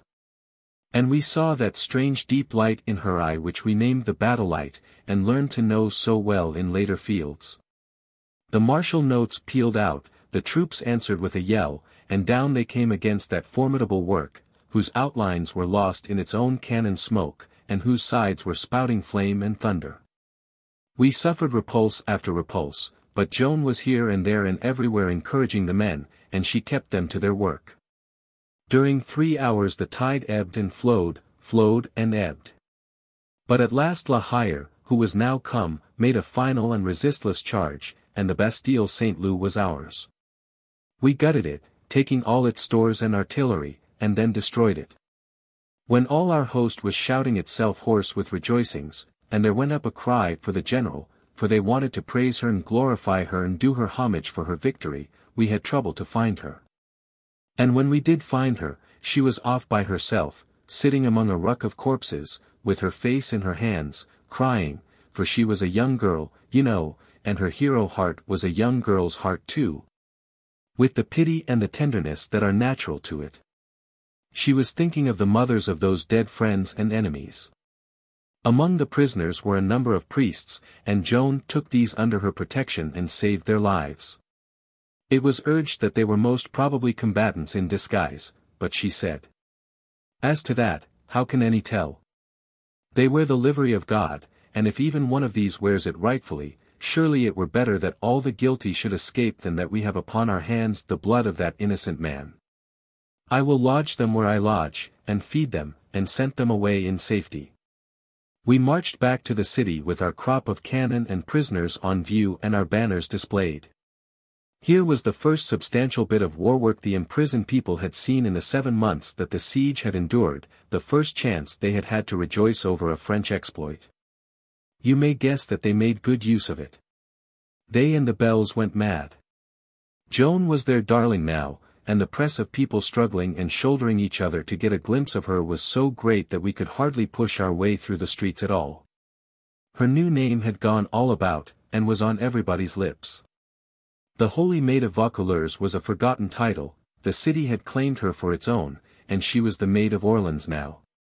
It is a happiness to me to remember that I heard that name the first time it was ever uttered. Between that first utterance and the last time it will be uttered on this earth, think how many mouldering ages will lie in that gap. The Boucher family welcomed her back as if she had been a child of the house, and saved from death against all hope or probability. They chided her for going into the battle and exposing herself to danger during all those hours. They could not realize that she had meant to carry her warriorship so far, and asked her if it had really been her purpose to go right into the turmoil of the fight, or hadn't she got swept into it by accident and the rush of the troops. They begged her to be more careful another time. It was good advice, maybe, but it fell upon pretty unfruitful soil. 19. We burst in upon ghosts. Being worn out with the long fight, we all slept the rest of the afternoon away and 2 or 3 hours into the night. Then we got up refreshed, and had supper. As for me, I could have been willing to let the matter of the ghost drop, and the others were of a like mind, no doubt, for they talked diligently of the battle and said nothing of that other thing. And indeed it was fine and stirring to hear the paladin rehearse his deeds and see him pile his dead, 15 here, 18 there, and 35 yonder, but this only postponed the trouble, it could not do more. He could not go on forever. When he had carried the Bastille by assault and eaten up the garrison there was nothing for it but to stop, unless Catherine Boucher would give him a new start and have it all done over again, as we hoped she would. This time, but she was otherwise minded. As soon as there was a good opening and a fair chance, she brought up her unwelcome subject, and we faced it the best we could. We followed her and her parents to the haunted room at 11 o'clock, with candles, and also with torches to place in the sockets on the walls. It was a big house, with very thick walls, and this room was in a remote part of it which had been left unoccupied for nobody knew how many years, because of its evil repute. This was a large room, like a salon, and had a big table in it of enduring oak and well preserved, but the chair were worm-eaten and the tapestry on the walls was rotten and discolored by age. The dusty cobwebs under the ceiling had the look of not having had any business for a century. Catherine said, "Tradition says that these ghosts have never been seen, they have merely been heard. It is plain that this room was once larger than it is now, and that the wall at this end was built in some bygone time to make and fence off a narrow room there. There is no communication anywhere with that narrow room, and if it exists, and of that there is no reasonable doubt, it has no light and no air, but is an absolute dungeon. Wait where you are, and take note of what happens." That was all. Then she and her parents left us. When their footfalls had died out in the distance down the empty stone corridors an uncanny silence and solemnity ensued which was dismaler to me than the mute march past the Bastilles. We sat looking vacantly at each other, and it was easy to see that no one there was comfortable. The longer we sat so, the more deadly still that stillness got to be. And when the wind began to moan around the house presently, it made me sick and miserable, and I wished I had been brave enough to be a coward this time, for indeed it is no proper shame to be afraid of ghosts. Seeing how helpless the living are in their hands. And then these ghosts were invisible, which made the matter the worse, as it seemed to me. They might be in the room with us at that moment, we could not know.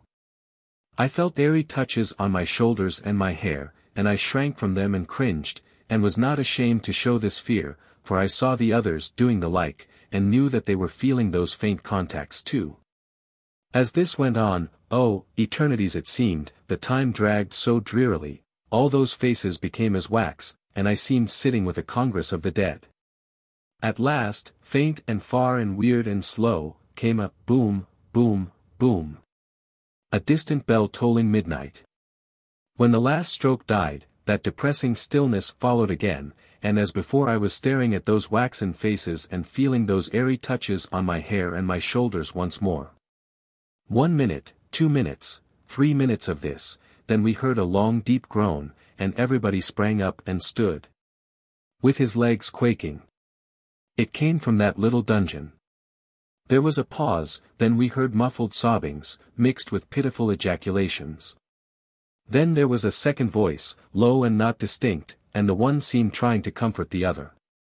And so the two voices went on, with moanings, and soft sobbings, and, the tones were so full of compassion and sorry and despair. Indeed, it made one's heart sore to hear it. But those sounds were so real and so human and so moving that the idea of ghosts passed straight out of our minds, and Sir Jean de Metz spoke out and said, "Come. We will smash that wall and set those poor captives free. Here, with your axe." The dwarf jumped forward, swinging his great axe with both hands, and others sprang for torches and brought them. Bang, whang, slam, smash went the ancient bricks, and there was a hole an ox could pass through. We plunged within and held up the torches. Nothing there but vacancy. On the floor lay a rusty sword and a rotten fan. Now you know all that I know. Take the pathetic relics, and weave about them the romance of the dungeon's long-vanished inmates as best you can. 20. Joan makes cowards brave victors. The next day Joan wanted to go against the enemy again, but it was the feast of the Ascension, and the Holy Council of bandit generals were too pious to be willing to profane it with bloodshed. But privately they profaned it with plottings, a sort of industry just in their line. They decided to do the only thing proper to do now in the new circumstances of the case, feign an attack on the most important Bastille on the Orleans side, and then, if the English weakened the far more important fortresses on the other side of the river to come to its help, cross in force and capture those works. This would give them the bridge and free communication with the Salogne, which was French territory. They decided to keep this latter part of the program secret from Joan. Joan intruded and took them by surprise. She asked them what they were about and what they had resolved upon. They said they had resolved to attack the most important of the English bastilles on the Orleans side next morning, and there the spokesman stopped. Joan said, "Well, go on. There is nothing more. That is all. Am I to believe this? That is to say, am I to believe that you have lost your wits?" She turned to Dunois, and said, "Bastard, you have sense, answer me this, if this attack is made and the Bastille taken, how much better off would we be than we are now?" The bastard hesitated, and then began some rambling talk not quite germane to the question. Joan interrupted him and said, "That will not do, good bastard, you have answered. Since the bastard is not able to mention any advantage to be gained by taking that Bastille and stopping there, it is not likely that any of you could better the matter. You waste much time here in inventing plans that lead to nothing, and making delays that are a damage. Are you concealing something from me? Bastard, this council has a general plan, I take it, without going into details, what is it? It is the same it was in the beginning, 7 months ago, to get provisions for a long siege, then sit down and tire the English out. In the name of God. As if 7 months was not enough, you want to provide for a year of it. Now ye shall drop these pusillanimous dreams, the English shall go in 3 days. Several exclaimed. Ah, General, General, be prudent. Be prudent and starve. D'ye call that war? I tell you this, if you do not already know it, the new circumstances have changed the face of matters. The true point of attack has shifted, it is on the other side of the river now. One must take the fortifications that command the bridge. The English know that if we are not fools and cowards we will try to do that. They are grateful for your piety in wasting this day. They will reinforce the bridge forts from this side tonight, knowing what ought to happen tomorrow. You have but lost a day and made our task harder, for we will cross and take the bridge forts. Bastard, tell me the truth, does not this council know that there is no other course for us than the one I am speaking of? Dunois conceded that the council did know it to be the most desirable, but considered it impracticable. And he excused the council as well as he could by saying that inasmuch as nothing was really and rationally to be hoped for but a long continuance of the siege and wearying out of the English, they were naturally a little afraid of Joan's impetuous notions. He said, "You see, we are sure that the waiting game is the best, whereas you would carry everything by storm. That I would, and moreover that I will. You have my orders, here and now. We will move upon the forts of the south bank tomorrow at dawn. And carry them by storm.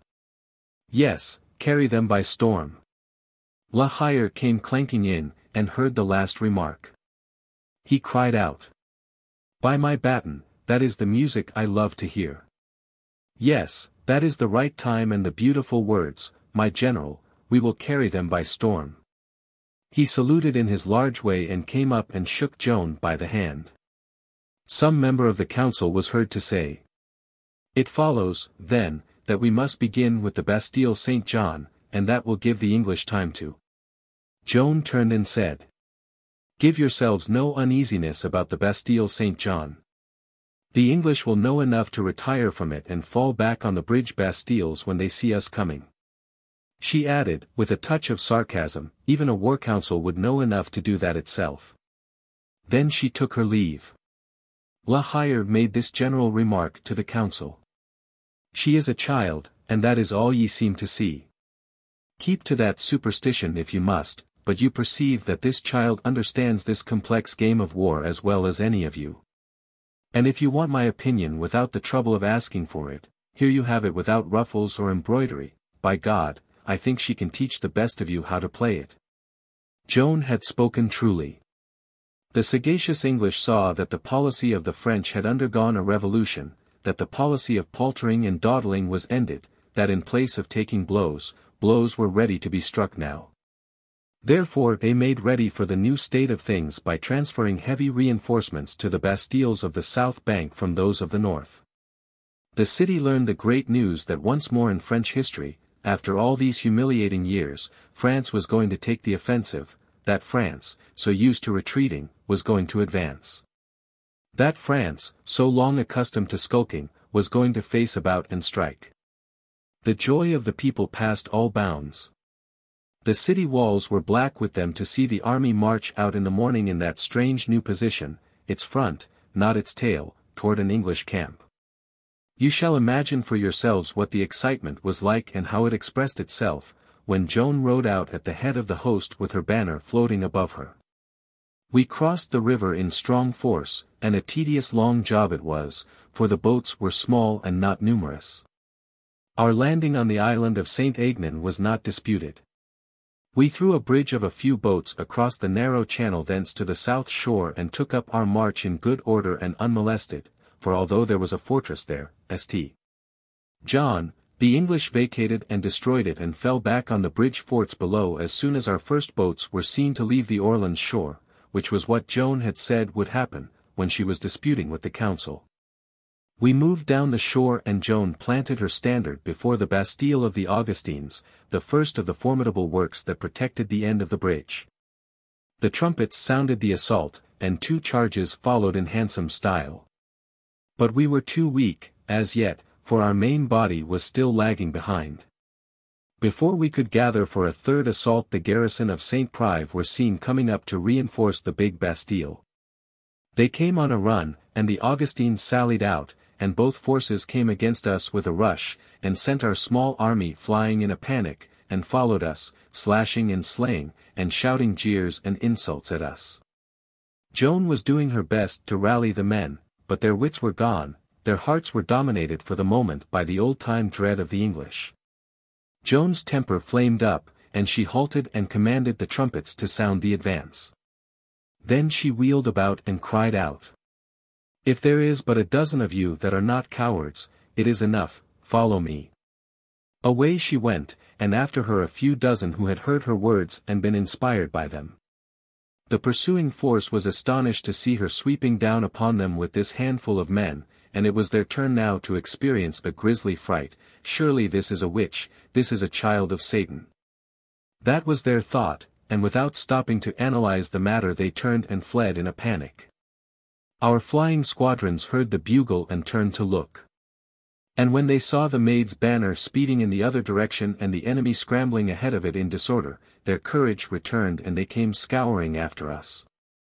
La Hire heard it and hurried his force forward and caught up with us just as we were planting our banner again before the ramparts of the Augustines. We were strong enough now. We had a long and tough piece of work before us, but we carried it through before night, Joan keeping us hard at it, and she and La Hire saying we were able to take that big Bastille, and must. The English fought well, they fought like the English. When that is said, there is no more to say.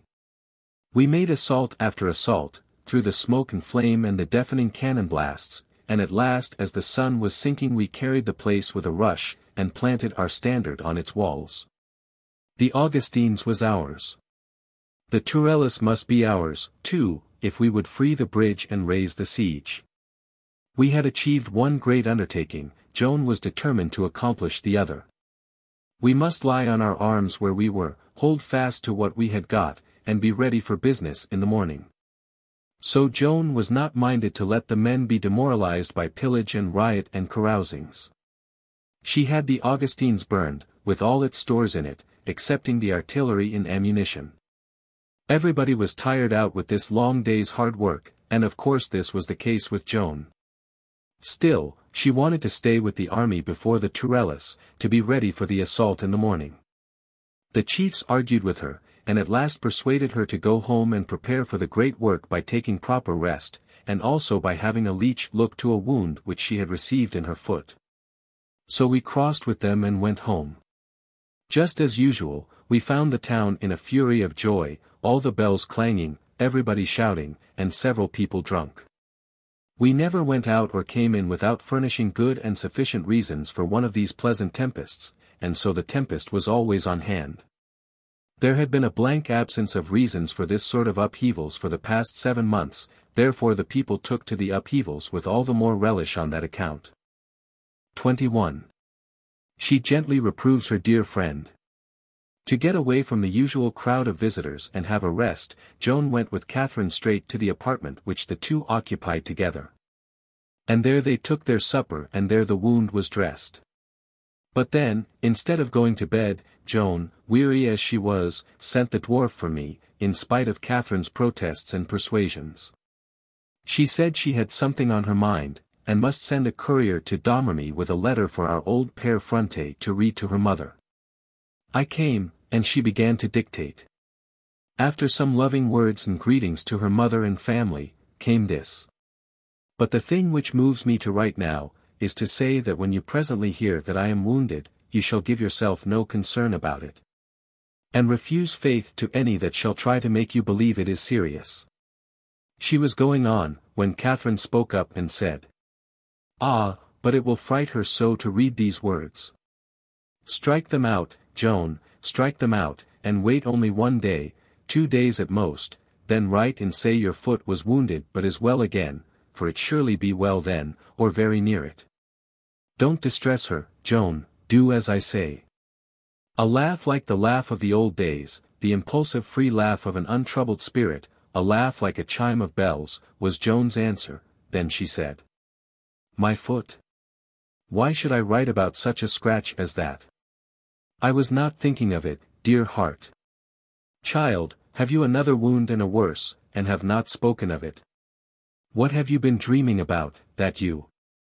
She had jumped up, full of vague fears, to have the leech called back at once, but Joan laid her hand upon her arm and made her sit down again, saying.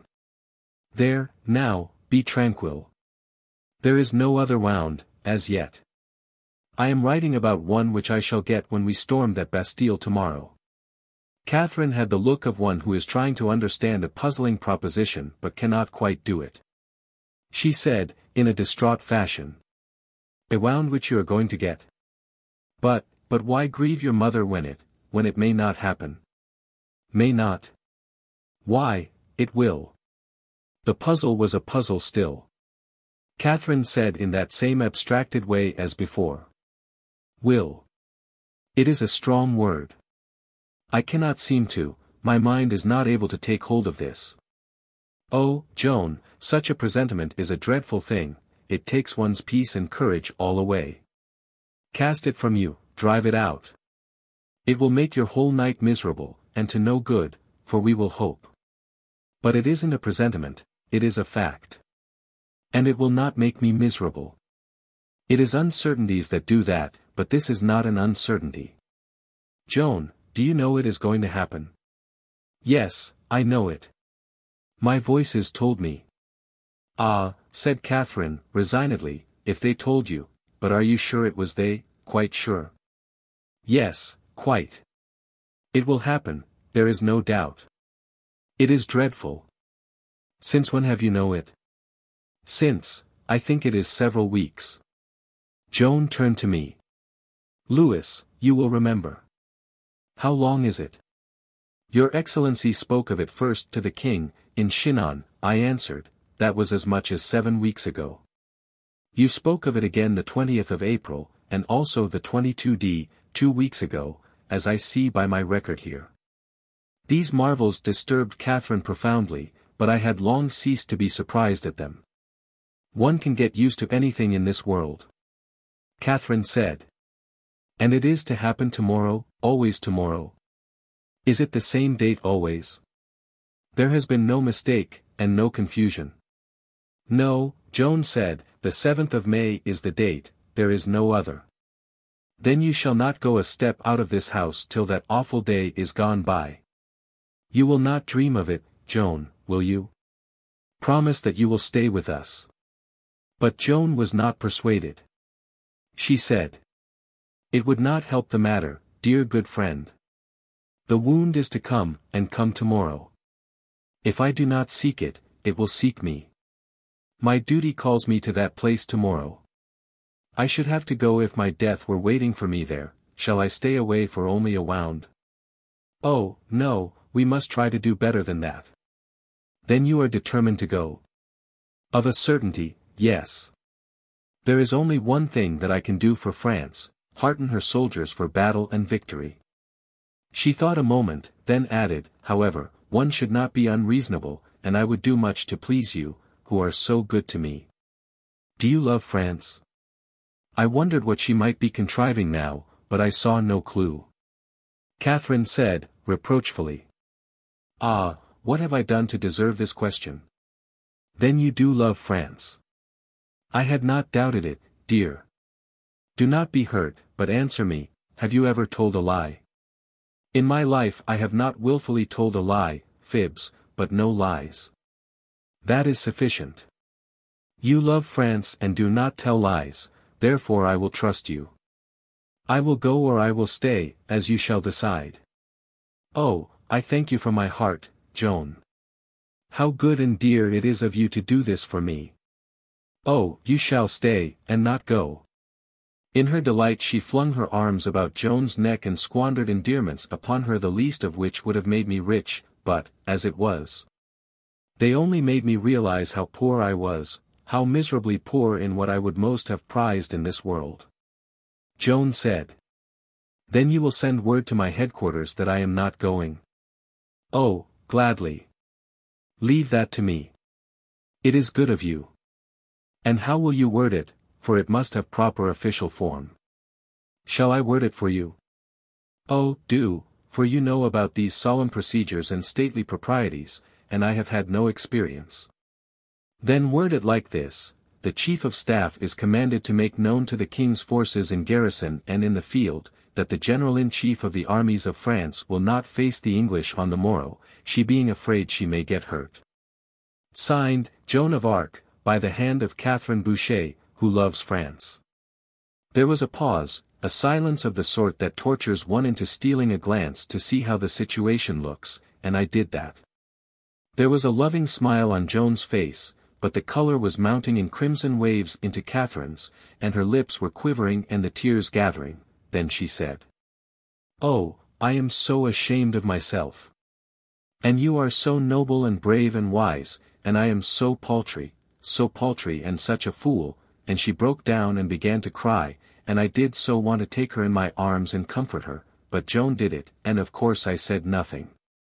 Joan did it well, and most sweetly and tenderly, but I could have done it as well, though I knew it would be foolish and out of place to suggest such a thing, and might make an awkwardness, too, and be embarrassing to us all, so I did not offer. And I hope I did right and for the best, though I could not know, and was many times tortured with doubts afterward as having perhaps let a chance pass which might have changed all my life and made it happier and more beautiful than, alas, it turned out to be. For this reason I grieve yet, when I think of that scene, and do not like to call it up out of the deeps of my memory because of the pangs it brings. Well, a good and wholesome thing is a little harmless fun in this world. It tones a body up and keeps him human and prevents him from souring. To set that little trap for Catherine was as good and effective a way as any to show her what a grotesque thing she was asking of Joan. It was a funny idea now, wasn't it, when you look at it all around? Even Catherine dried up her tears and laughed when she thought of the English getting hold of the French commander-in-chief's reason for staying out of a battle. She granted that they could have a good time over a thing like that. We got to work on the letter again, and of course did not have to strike out the passage about the wound. Joan was in fine spirits. But when she got to sending messages to this, that, and the other old playmate and friend, it brought our village and the fairy tree and the flowery plain and the browsing sheep and all the peaceful beauty of our old humble home place back. And the familiar names began to tremble on her lips. And when she got to Haumette and Little Mengette it was no use, her voice broke and she couldn't go on. She waited a moment, then said, "Give them my love, my warm love, my deep love, oh, out of my heart of hearts. I shall never see our home any more." Now came Pasquerel, Joan's confessor, and introduced a gallant knight, the Sieur de Rice, who had been sent with a message. He said he was instructed to say that the council had decided that enough had been done for the present, that it would be safest and best to be content with what God had already done. That the city was now well victualled and able to stand a long siege, that the wise course must necessarily be to withdraw the troops from the other side of the river and resume the defensive, therefore they had decided accordingly. "The incurable cowards," exclaimed Joan. "So it was to get me away from my men that they pretended so much solicitude about my fatigue. Take this message back, not to the council, I have no speeches for those disguised ladies' maids, but to the bastard and La Hire, who are men. Tell them the army is to remain where it is, and I hold them responsible if this command miscarries. And say the offensive will be resumed in the morning. You may go, good sir." Then she said to her priest, "Rise early, and be by me all the day. There will be much work on my hands, and I shall be hurt between my neck and my shoulder." 22. The fate of France decided. We were up at dawn, and after Mass we started. In the hall we met the master of the house, who was grieved, good man, to see Joan going breakfastless to such a day's work, and begged her to wait and eat, but she couldn't afford the time, that is to say, she couldn't afford the patience. She being in such a blaze of anxiety to get at that last remaining Bastille which stood between her and the completion of the first great step in the rescue and redemption of France. Boucher put in another plea. "But think, we poor beleaguered citizens who have hardly known the flavor of fish for these many months, have spoil of that sort again, and we owe it to you. There's a noble shad for breakfast, wait, be persuaded." Joan said, "Oh, there's going to be fish in plenty, when this day's work is done the whole riverfront will be yours to do as you please with." "Ah, your excellency will do well, that I know, but we don't require quite that much, even of you. You shall have a month for it in place of a day. Now be beguiled, wait and eat. There's a saying that he that would cross a river twice in the same day in a boat, will do well to eat fish for luck, lest he have an accident. That doesn't fit my case, for today I cross but once in a boat." "Oh, don't say that. Aren't you coming back to us?" "Yes, but not in a boat." "How, then?" "By the bridge." "Listen to that, by the bridge. Now stop this jesting, dear General, and do as I would have done you. It's a noble fish. Be good then, and save me some for supper, and I will bring one of those Englishmen with me and he shall have his share. Ah, well, have your way if you must. But he that fasts must attempt but little and stop early. When shall you be back? When we've raised the siege of Orleans. Forward. We were off. The streets were full of citizens and of groups and squads of soldiers, but the spectacle was melancholy. There was not a smile anywhere, but only universal gloom.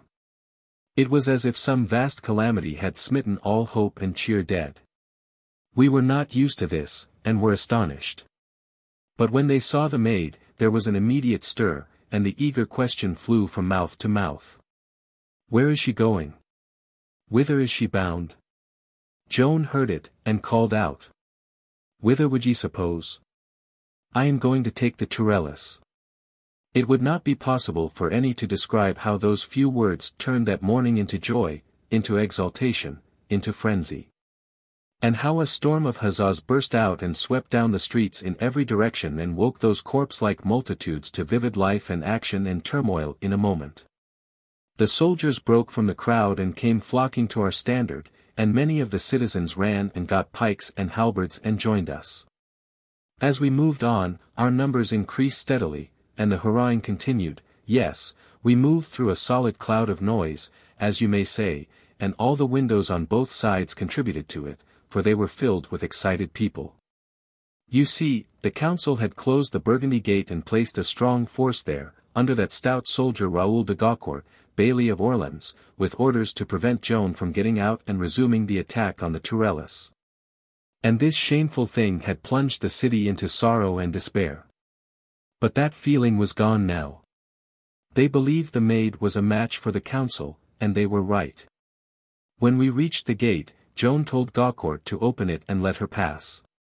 He said it would be impossible to do this, for his orders were from the council and were strict. Joan said, There is no authority above mine but the king's. If you have an order from the king, produce it. I cannot claim to have an order from him, General. Then make way, or take the consequences. He began to argue the case, for he was like the rest of the tribe, always ready to fight with words, not acts. But in the midst of his gabble Joan interrupted with the terse order. Charge. We came with a rush, and brief work we made of that small job. It was good to see the Bailly's surprise. He was not used to this unsentimental promptness. He said afterward that he was cut off in the midst of what he was saying, in the midst of an argument by which he could have proved that he could not let Joan pass, an argument which Joan could not have answered. Still, it appears she did answer it, said the person he was talking to. We swung through the gate in great style, with a vast accession of noise, the most of which was laughter, and soon our van was over the river and moving down against the Tourelles. First we must take a supporting work called a boulevard, and which was otherwise nameless, before we could assault the great Bastille. Its rear communicated with the Bastille by a drawbridge, under which ran a swift and deep strip of the Loire. The boulevard was strong, and Dunois doubted our ability to take it, but Joan had no such doubt. She pounded it with artillery all the forenoon, then about noon she ordered an assault and led it herself. We poured into the fosse through the smoke in a tempest of missiles, and Joan, shouting encouragements to her men, started to climb a scaling ladder. When that misfortune happened which we knew was to happen, the iron bolt from an arbalèse struck between her neck and her shoulder, and tore its way down through her armor. When she felt the sharp pain and saw her blood gushing over her breast, she was frightened, poor girl, and as she sank to the ground she began to cry bitterly. The English sent up a glad shout and came surging down in strong force to take her, and then for a few minutes the might of both adversaries was concentrated upon that spot. Over her and above her, English and French fought with desperation, for she stood for France, indeed she was France to both sides, whichever won her won France, and could keep it forever. Right there in that small spot, and in 10 minutes by the clock, the fate of France, for all time, was to be decided, and was decided. If the English had captured Joan then, Charles VII would have flown the country, the Treaty of Troyes would have held good, and France, already English property, would have become, without further dispute, an English province, to so remain until Judgment Day. A nationality and a kingdom were at stake there, and no more time to decide it in than it takes to hard-boil an egg. It was the most momentous 10 minutes that the clock has ever ticked in France, or ever will. Whenever you read in histories about hours or days or weeks in which the fate of one or another nation hung in the balance, do not you fail to remember, nor your French hearts to beat the quicker for the remembrance, the 10 minutes that France, called otherwise Joan of Arc, lay bleeding in the fosse that day, with 2 nations struggling over her for her possession. And you will not forget the dwarf. For he stood over her, and did the work of any 6 of the others. He swung his axe with both hands, whenever it came down, he said those 2 words, for France. And a splintered helmet flew like eggshells, and the skull that carried it had learned its manners and would offend the French no more. He piled a bulwark of ironclad dead in front of him and fought from behind it. And at last when the victory was ours we closed about him, shielding him, and he ran up a ladder with Joan as easily as another man would carry a child, and bore her out of the battle, a great crowd following and anxious. For she was drenched with blood to her feet, half of it her own and the other half English, for bodies had fallen across her as she lay and had poured their red life streams over her. One couldn't see the white armor now, with that awful dressing over it. The iron bolt was still in the wound, some say it projected out behind the shoulder. It may be, I did not wish to see, and did not try to. It was pulled out, and the pain made Joan cry again, poor thing. Some say she pulled it out herself because others refused, saying they could not bear to hurt her. As to this I do not know. I only know it was pulled out, and that the wound was treated with oil and properly dressed. Joan lay on the grass, weak and suffering, hour after hour, but still insisting that the fight go on. Which it did, but not to much purpose, for it was only under her eye that men were heroes and not afraid. They were like the paladin. I think he was afraid of his shadow, I mean in the afternoon, when it was very big and long. But when he was under Joan's eye and the inspiration of her great spirit, what was he afraid of? Nothing in this world, and that is just the truth. Toward night Dunois gave it up. Joan heard the bugles. What, she cried, sounding the retreat. Her wound was forgotten in a moment. She countermanded the order, and sent another, to the officer in command of a battery, to stand ready to fire 5 shots in quick succession. This was a signal to the force on the Orleans side of the river under La Hire, who was not, as some of the histories say, with us. It was to be given whenever Joan should feel sure the boulevard was about to fall into her hands, then that force must make a counterattack on the Tourelles by way of the bridge. Joan mounted her horse now, with her staff about her, and when our people saw us coming they raised a great shout, and were at once eager for another assault on the boulevard. Joan rode straight to the fosse where she had received her wound, and standing there in the rain of bolts and arrows, she ordered the paladin to let her long standard blow free, and to note when its fringes should touch the fortress. Presently he said, "It touches." "Now, then," said Joan to the waiting battalions, "the place is yours, enter in. Bugles, sound the assault. Now, then, all together, go." And go it was. You never saw anything like it. We swarmed up the ladders and over the battlements like a wave, and the place was our property. Why, one might live 1,000 years and never see so gorgeous a thing as that again. There, hand to hand, we fought like wild beasts, for there was no give up to those English, there was no way to convince one of those people but to kill him, and even then he doubted. At least so it was thought, in those days, and maintained by many. We were busy and never heard the 5 cannon shots fired, but they were fired a moment after Joan had ordered the assault. And so, while we were hammering and being hammered in the smaller fortress, the reserve on the Orleans side poured across the bridge and attacked the Tourelles from that side. A fireboat was brought down and moored under the drawbridge which connected the Tourelles with our boulevard. Wherefore, when at last we drove our English ahead of us and they tried to cross that drawbridge and join their friends in the Tourelles, the burning timbers gave way under them and emptied them in a mass into the river in their heavy armor, and a pitiful sight it was to see brave men die such a death as that.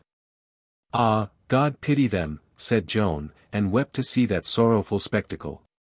She said those gentle words and wept those compassionate tears although one of those perishing men had grossly insulted her with a coarse name 3 days before, when she had sent him a message asking him to surrender. That was their leader, Sir Williams Glassdale, a most valorous knight. He was clothed all in steel, so he plunged under water like a lance, and of course came up no more. We soon patched a sort of bridge together and threw ourselves against the last stronghold of the English power that barred Orleans from friends and supplies. Before the sun was quite down, Joan's forever memorable day's work was finished, her banner floated from the fortress of the Tourelles, her promise was fulfilled, she had raised the siege of Orleans. The 7 months' beleaguerment was ended, the thing which the first generals of France had called impossible was accomplished. In spite of all that the king's ministers and war councils could do to prevent it, this little country maid at 17 had carried her immortal task through, and had done it in 4 days. Good news travels fast, sometimes, as well as bad.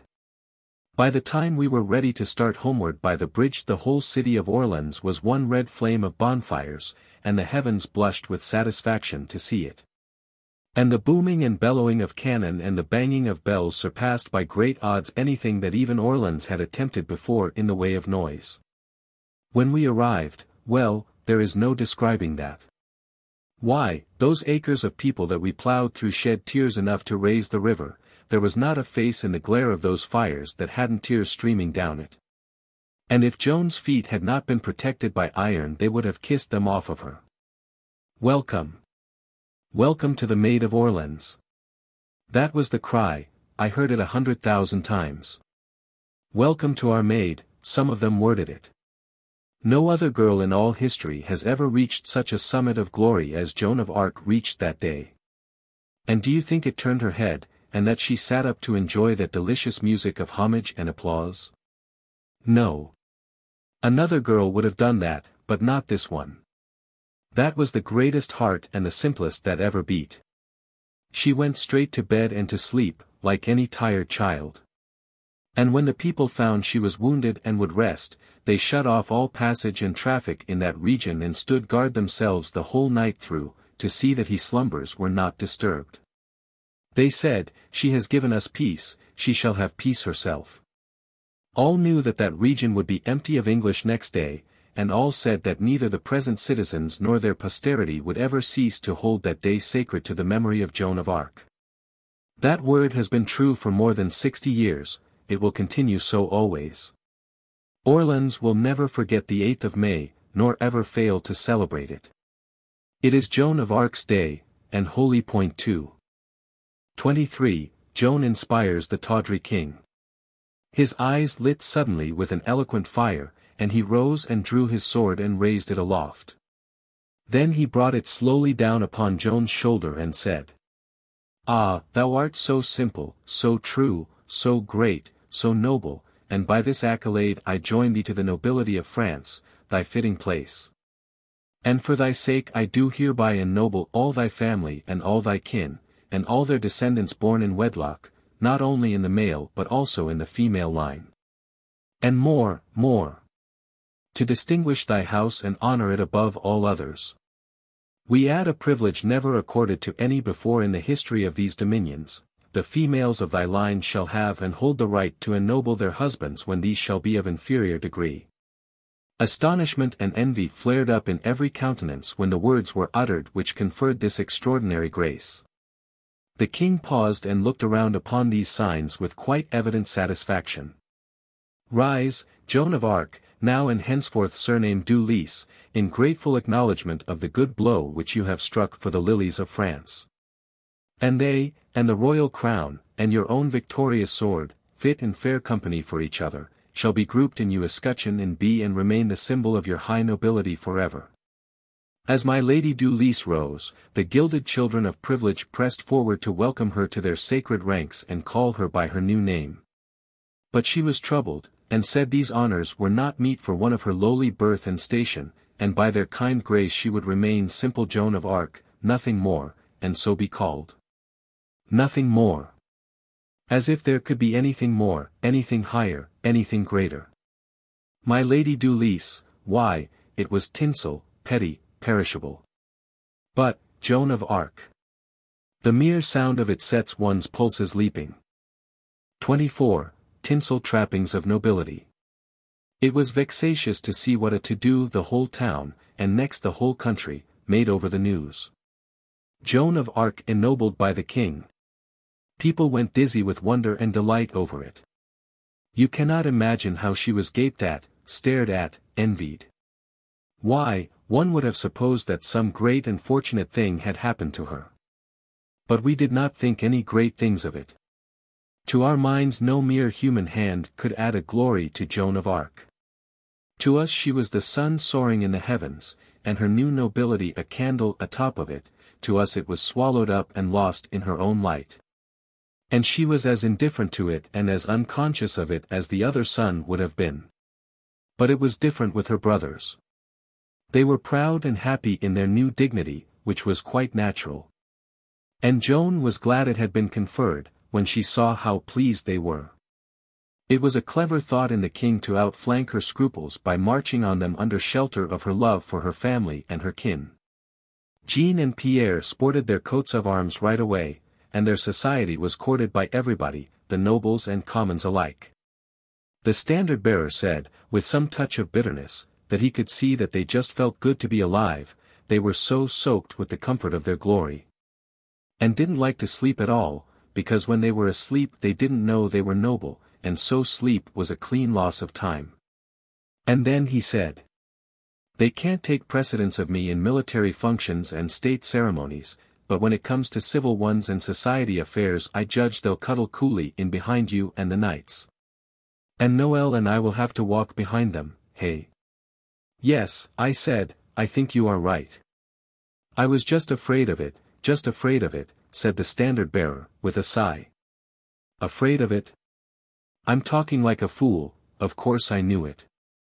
"Yes, I was talking like a fool," Noel Rainguesson said, musingly. "Yes, I noticed something natural about the tone of it." We others laughed. "Oh, you did you? You think you are very clever, don't you? I'll take and wring your neck for you one of these days, Noel Rainguesson." The Sieur de Metz said. "Paladin, your fears haven't reached the top notch. They are away below the grand possibilities. Didn't it occur to you that in civil and society functions they will take precedence of all the rest of the personal staff, every one of us? Oh, come. You'll find it so. Look at their escutcheon. Its chiefest feature is the lilies of France. It's royal, man, royal, do you understand the size of that? The lilies are there by authority of the king, do you understand the size of that?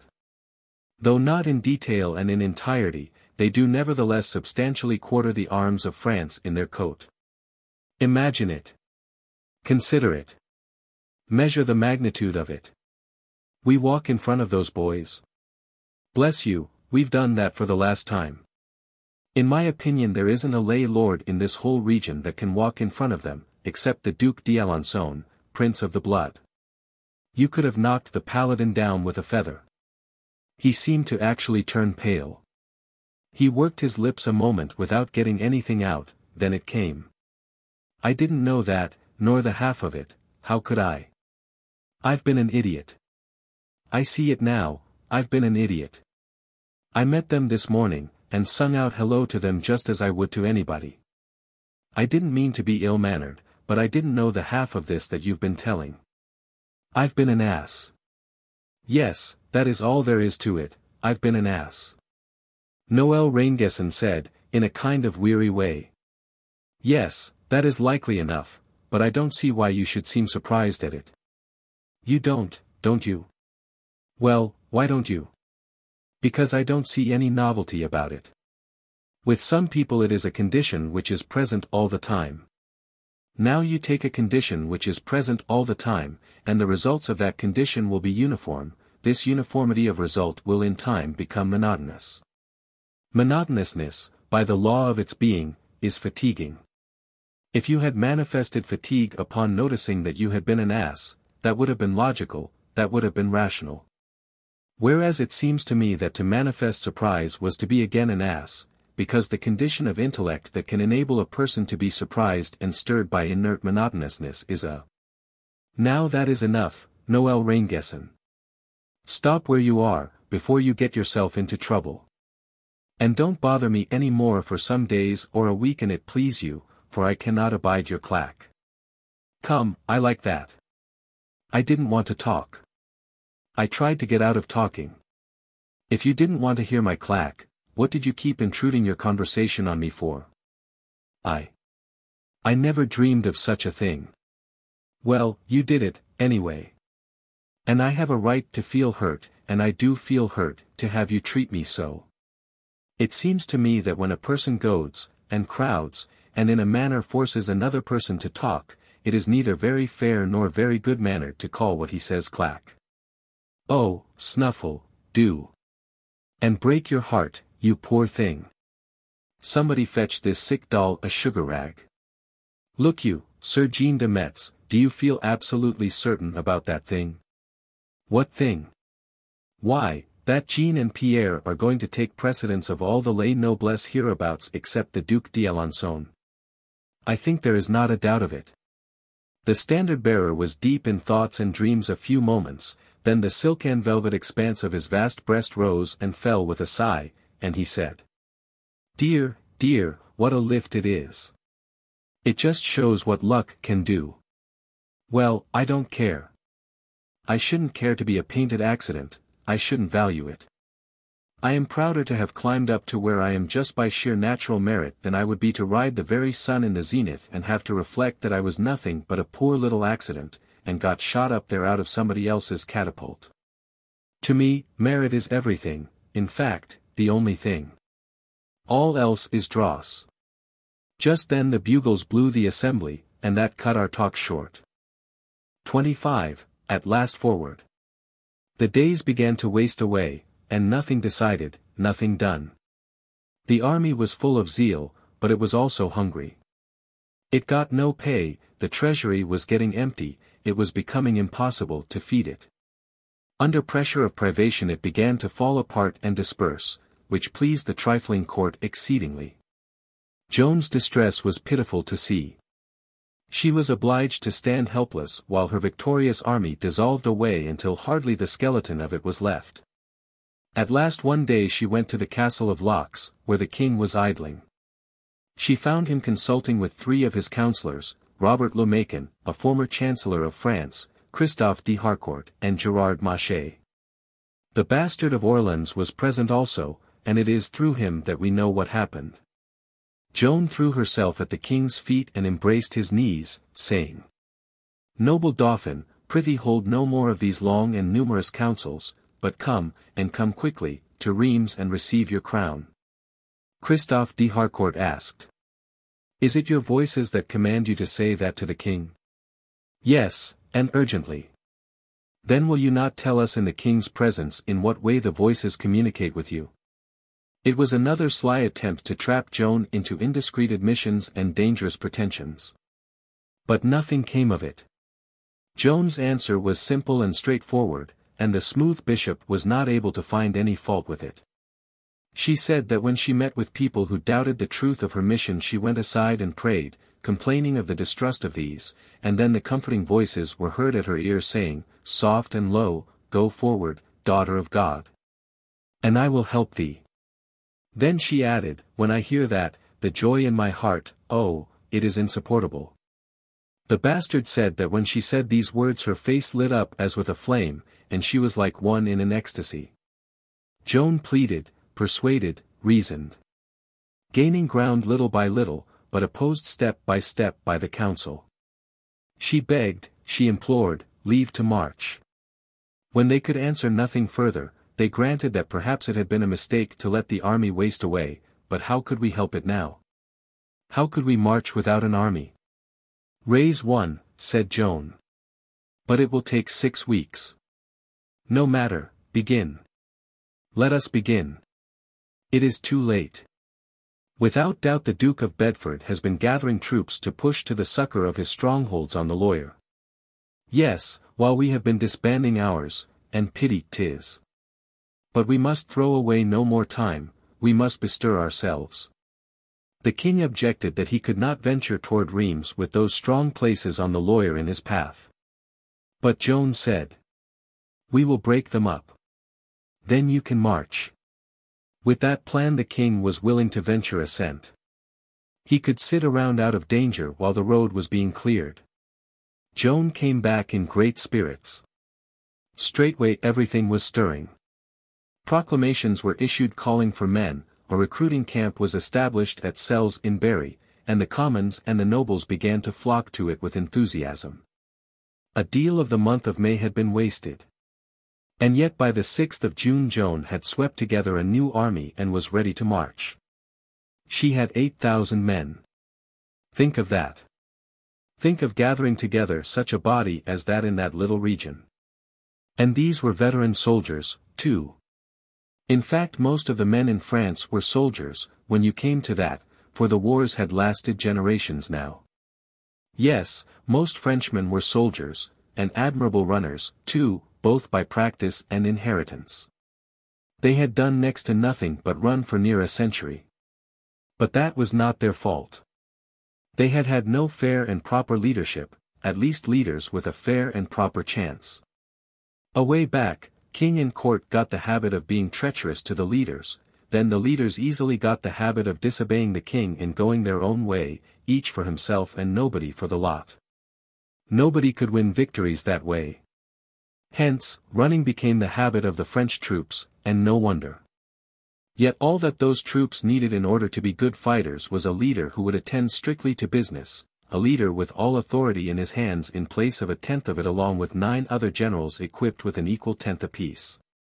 They had a leader rightly clothed with authority now, and with a head and heart bent on war of the most intensely businesslike and earnest sort, and there would be results. No doubt of that. They had Joan of Arc. And under that leadership their legs would lose the art and mystery of running. Yes, Joan was in great spirits. She was here and there and everywhere, all over the camp, by day and by night, pushing things. And wherever she came charging down the lines, reviewing the troops, it was good to hear them break out and cheer. And nobody could help cheering, she was such a vision of young bloom and beauty and grace, and such an incarnation of pluck and life and go. She was growing more and more ideally beautiful every day, as was plain to be seen, and these were days of development. For she was well past 17, now, in fact she was getting close upon 17 and a half, indeed, just a little woman, as you may say. The 2 young Counts de Laval arrived one day, fine young fellows allied to the greatest and most illustrious houses of France, and they could not rest till they had seen Joan of Arc. So the king sent for them and presented them to her, and you may believe she filled the bill of their expectations. When they heard that rich voice of hers they must have thought it was a flute. And when they saw her deep eyes and her face, and the soul that looked out of that face, you could see that the sight of her stirred them like a poem, like lofty eloquence, like martial music.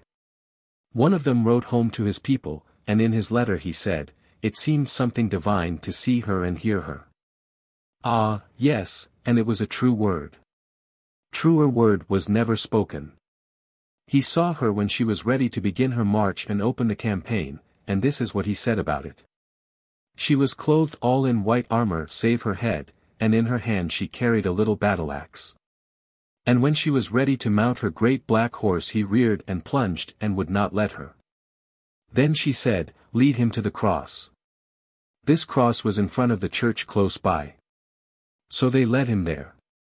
Then she mounted, and he never budged, any more than if he had been tied.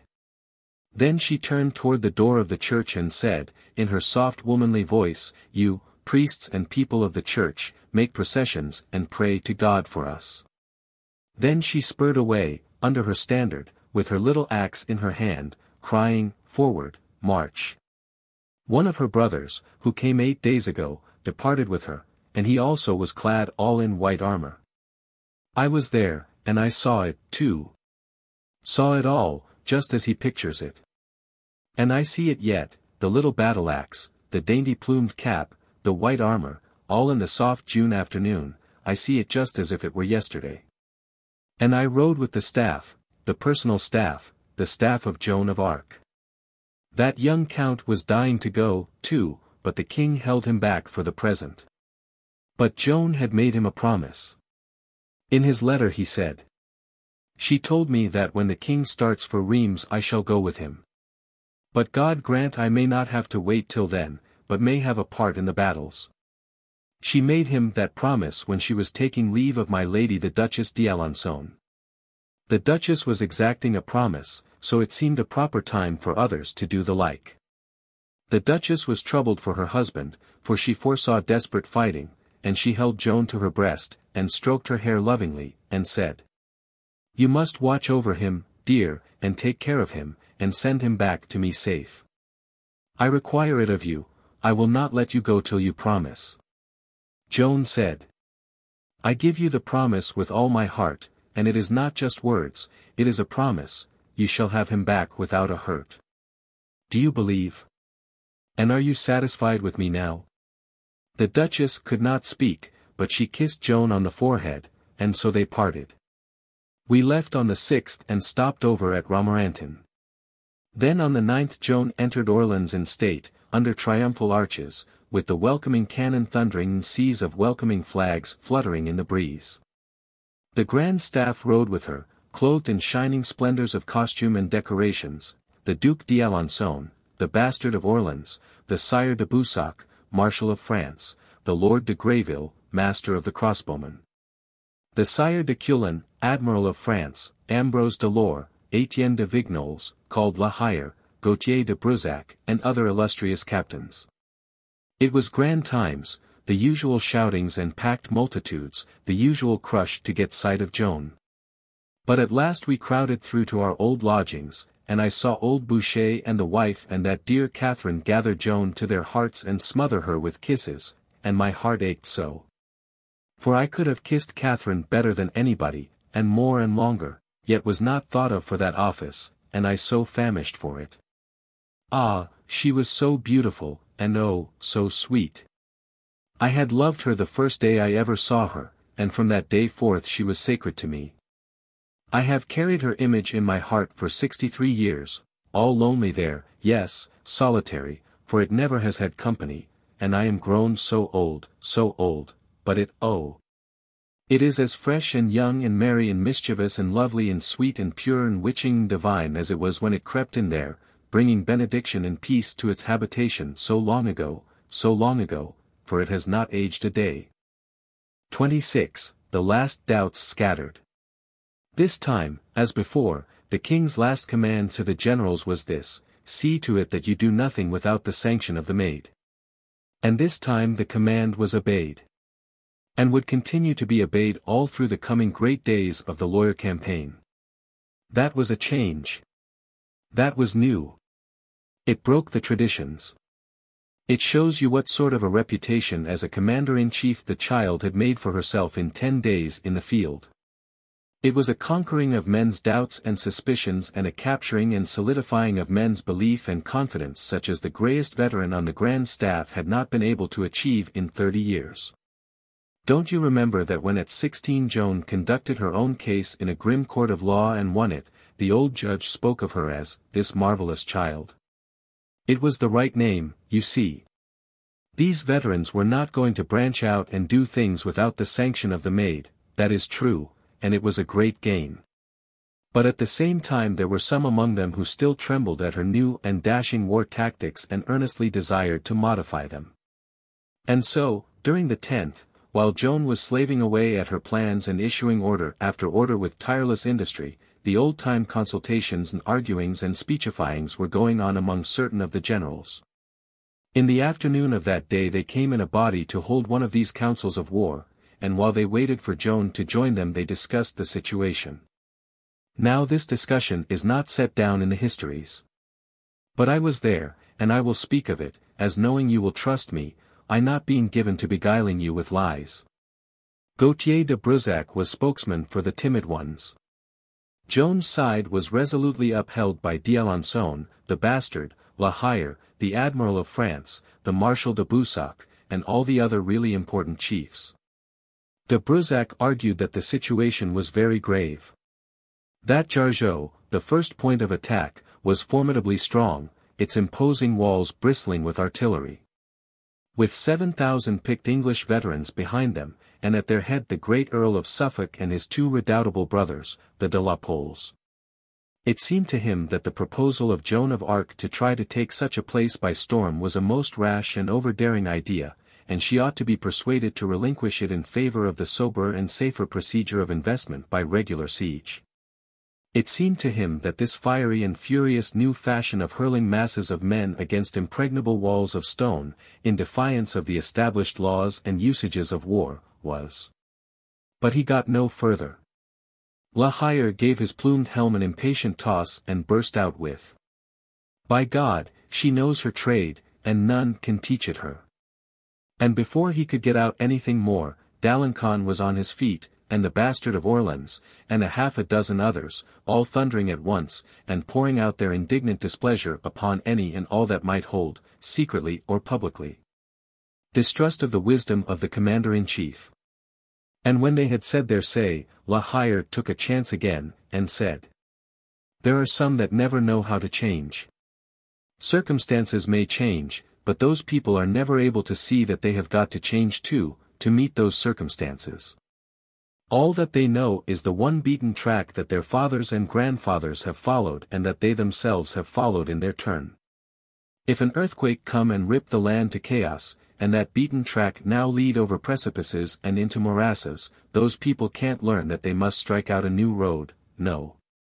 They will march stupidly along and follow the old one, to death and perdition. Men, there's a new state of things, and the surpassing military genius has perceived it with her clear eye. And a new road is required, and that same clear eye has noted where it must go, and has marked it out for us. The man does not live, never has lived, never will live, that can improve upon it. The old state of things was defeat, defeat, defeat, and by consequence we had troops with no dash, no heart, no hope. Would you assault stone walls with such? No, there was but one way with that kind, sit down before a place and wait, starve it out, if you could.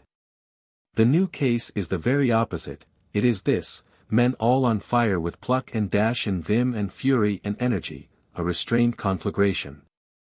What would you do with it? Hold it down and let it smolder and perish and go out. What would Joan of Arc do with it? Turn it loose, by the Lord God of heaven and earth, and let it swallow up the foe in the whirlwind of its fires. Nothing shows the splendor and wisdom of her military genius like her instant comprehension of the size of the change which has come about, and her instant perception of the right and only right way to take advantage of it. With her is no sitting down and starving out, no dilly-dallying and fooling around, no lazying, loafing, and going to sleep, no, it is storm. Storm. Storm. And still storm. Storm. Storm. And forever storm. Storm. Storm. Hunt the enemy to his hole, then turn her French hurricanes loose and carry him by storm. And that is my sort. Jargeau. What of Jargeau, with its battlements and towers, its devastating artillery, its 7,000 picked veterans? Joan of Arc is to the fore, and by the splendor of God its fate is sealed. Oh, he carried them. There was not another word said about persuading Joan to change her tactics. They sat talking comfortably enough after that. By and by Joan entered, and they rose and saluted with their swords, and she asked what their pleasure might be. La Hire said, "It is settled, my general. The matter concerned Jargeau. There were some who thought we could not take the place." Joan laughed her pleasant laugh, her merry, carefree laugh, the laugh that rippled so buoyantly from her lips and made old people feel young again to hear it. And she said to the company, "Have no fears, indeed, there is no need nor any occasion for them. We will strike the English boldly by assault, and you will see." Then a faraway look came into her eyes, and I think that a picture of her home drifted across the vision of her mind. For she said very gently, and as one who muses, but that I know God guides us and will give us success, I had liefer keep sheep than endure these perils. We had a homelike farewell supper that evening, just the personal staff and the family. Joan had to miss it, for the city had given a banquet in her honor, and she had gone there in state with the grand staff, through a riot of joy bells and a sparkling Milky Way of illuminations. After supper some lively young folk whom we knew came in, and we presently forgot that we were soldiers, and only remembered that we were boys and girls and full of animal spirits and long-pent fun. And so there was dancing, and games, and romps, and screams of laughter, just as extravagant and innocent and noisy a good time as ever I had in my life. Dear, dear, how long ago it was, and I was young then. And outside, all the while, was the measured tramp of marching battalions, belated odds and ends of the French power gathering for the morrow's tragedy on the grim stage of war. Yes, in those days we had those contrasts side by side. And as I passed along to bed there was another one, the big dwarf, in brave new armor, sat sentry at Joan's door, the stern spirit of war made flesh, as it were, and on his ample shoulder was curled a kitten asleep. 27. How Joan took Jargeau. We made a gallant show next day when we filed out through the frowning gates of Orleans, with banners flying and Joan and the grand staff in the van of the long column. Those two young de Lavals were come now, and were joined to the grand staff. Which was well, war being their proper trade, for they were grandsons of that illustrious fighter Bertrand du Guesclin, Constable of France in earlier days. Louis de Bourbon, the Marshal de Rice, and the Vidame de Chartres were added also. We had a right to feel a little uneasy, for we knew that a force of 5,000 men was on its way under Sir John Fastolfe to reinforce Jargeau, but I think we were not uneasy, nevertheless. In truth, that force was not yet in our neighborhood. Sir John was loitering, for some reason or other he was not hurrying. He was losing precious time, 4 days at Étampes, and 4 more at Janville. We reached Jargeau and began business at once. Joan sent forward a heavy force which hurled itself against the outworks in handsome style, and gained a footing and fought hard to keep it, but it presently began to fall back before a sortie from the city. Seeing this, Joan raised her battle cry and led a new assault herself under a furious artillery fire. The paladin was struck down at her side wounded, but she snatched her standard from his failing hand and plunged on through the ruck of flying missiles, cheering her men with encouraging cries. And then for a good time one had turmoil, and clash of steel, and collision and confusion of struggling multitudes, and the hoarse bellowing of the guns. And then the hiding of it all under a rolling firmament of smoke, a firmament through which veiled vacancies appeared for a moment now and then, giving fitful dim glimpses of the wild tragedy enacting beyond. And always at these times one caught sight of that slight figure in white mail which was the center and soul of our hope and trust, and whenever we saw that, with its back to us and its face to the fight, we knew that all was well. At last a great shout went up, a joyous roar of shoutings, in fact, and that was sign sufficient that the faubourgs were ours. Yes, they were ours, the enemy had been driven back within the walls. On the ground which Joan had won we camped. For night was coming on. Joan sent a summons to the English, promising that if they surrendered she would allow them to go in peace and take their horses with them. Nobody knew that she could take that strong place, but she knew it well. Yet she offered that grace, offered it in a time when such a thing was unknown in war. In a time when it was custom and usage to massacre the garrison and the inhabitants of captured cities without pity or compunction, yes, even to the harmless women and children sometimes. There are neighbors all about you who well remember the unspeakable atrocities which Charles the Bold inflicted upon the men and women and children of Dinant when he took that place some years ago. It was a unique and kindly grace which Joan offered that garrison, but that was her way, that was her loving and merciful nature. She always did her best to save her enemy's life and his soldierly pride when she had the mastery of him. The English asked 15 days' armistice to consider the proposal in. And Fastolfe coming with 5,000 men. Joan said no. But she offered another grace, they might take both their horses and their side arms, but they must go within the hour. Well, those bronzed English veterans were pretty hard-headed folk. They declined again. Then Joan gave command that her army be made ready to move to the assault at 9 in the morning. Considering the deal of marching and fighting which the men had done that day, d'Alencon thought the hour rather early, but Joan said it was best so, and so must be obeyed. Then she burst out with one of those enthusiasms which were always burning in her when battle was imminent, and said, "Work! Work! And God will work with us." Yes, one might say that her motto was, "Work. Stick to it, keep on working." For in war she never knew what indolence was. And whoever will take that motto and live by it will likely to succeed. There's many a way to win in this world, but none of them is worth much without good hard work back out of it. I think we should have lost our big standard-bearer that day, if our bigger dwarf had not been at hand to bring him out of the melee when he was wounded. He was unconscious, and would have been trampled to death by our own horse, if the dwarf had not promptly rescued him and haled him to the rear and safety. He recovered, and was himself again after 2 or 3 hours. And then he was happy and proud, and made the most of his wound, and went swaggering around in his bandages showing off like an innocent big child, which was just what he was. He was prouder of being wounded than a really modest person would be of being killed. But there was no harm in his vanity, and nobody minded it. He said he was hit by a stone from a catapult, a stone the size of a man's head. But the stone grew, of course. Before he got through with it he was claiming that the enemy had flung a building at him. "Let him alone," said Noel Raingesson. "Don't interrupt his processes. Tomorrow it will be a cathedral." He said that privately. And, sure enough, tomorrow it was a cathedral. I never saw anybody with such an abandoned imagination. Joan was abroad at the crack of dawn, galloping here and there and yonder, examining the situation minutely, and choosing what she considered the most effective positions for her artillery.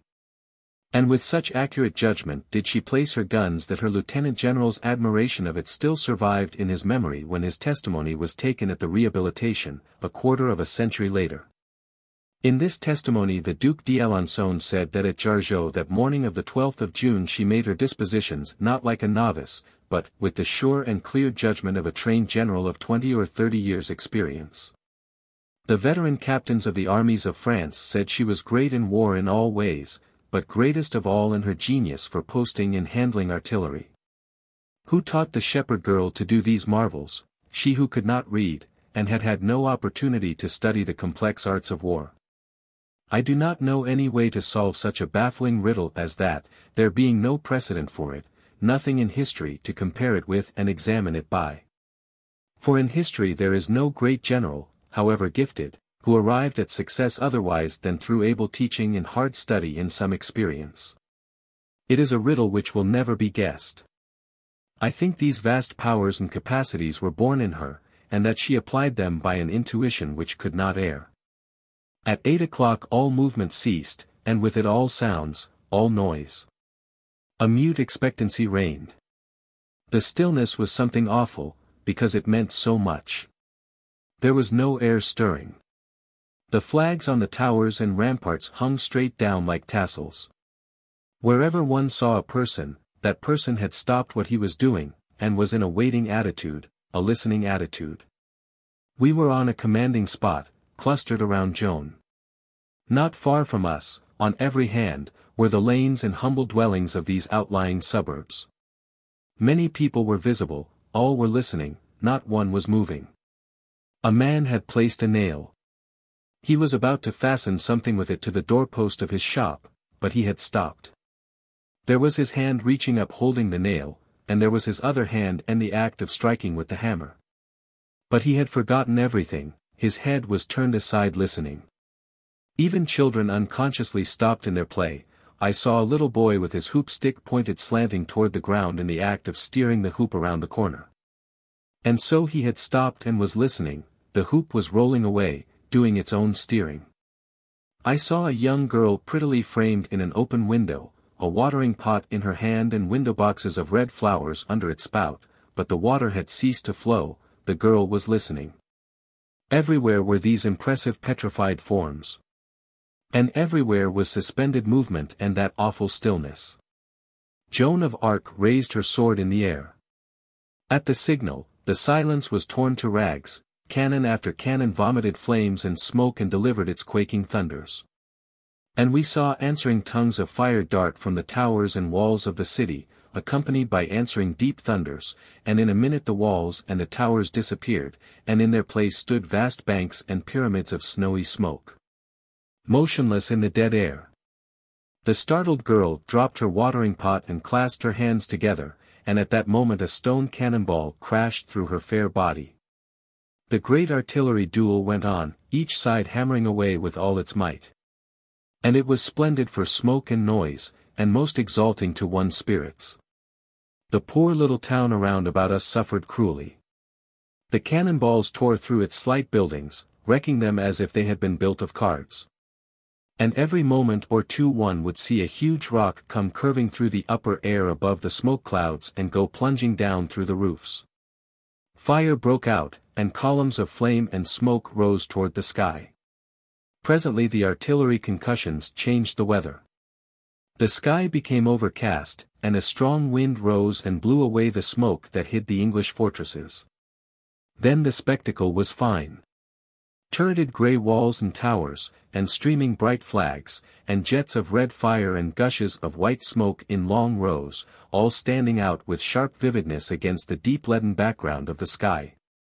And then the whizzing missiles began to knock up the dirt all around us, and I felt no more interest in the scenery. There was one English gun that was getting our position down finer and finer all the time. Presently Joan pointed to it and said, "Fair Duke, step out of your tracks, or that machine will kill you."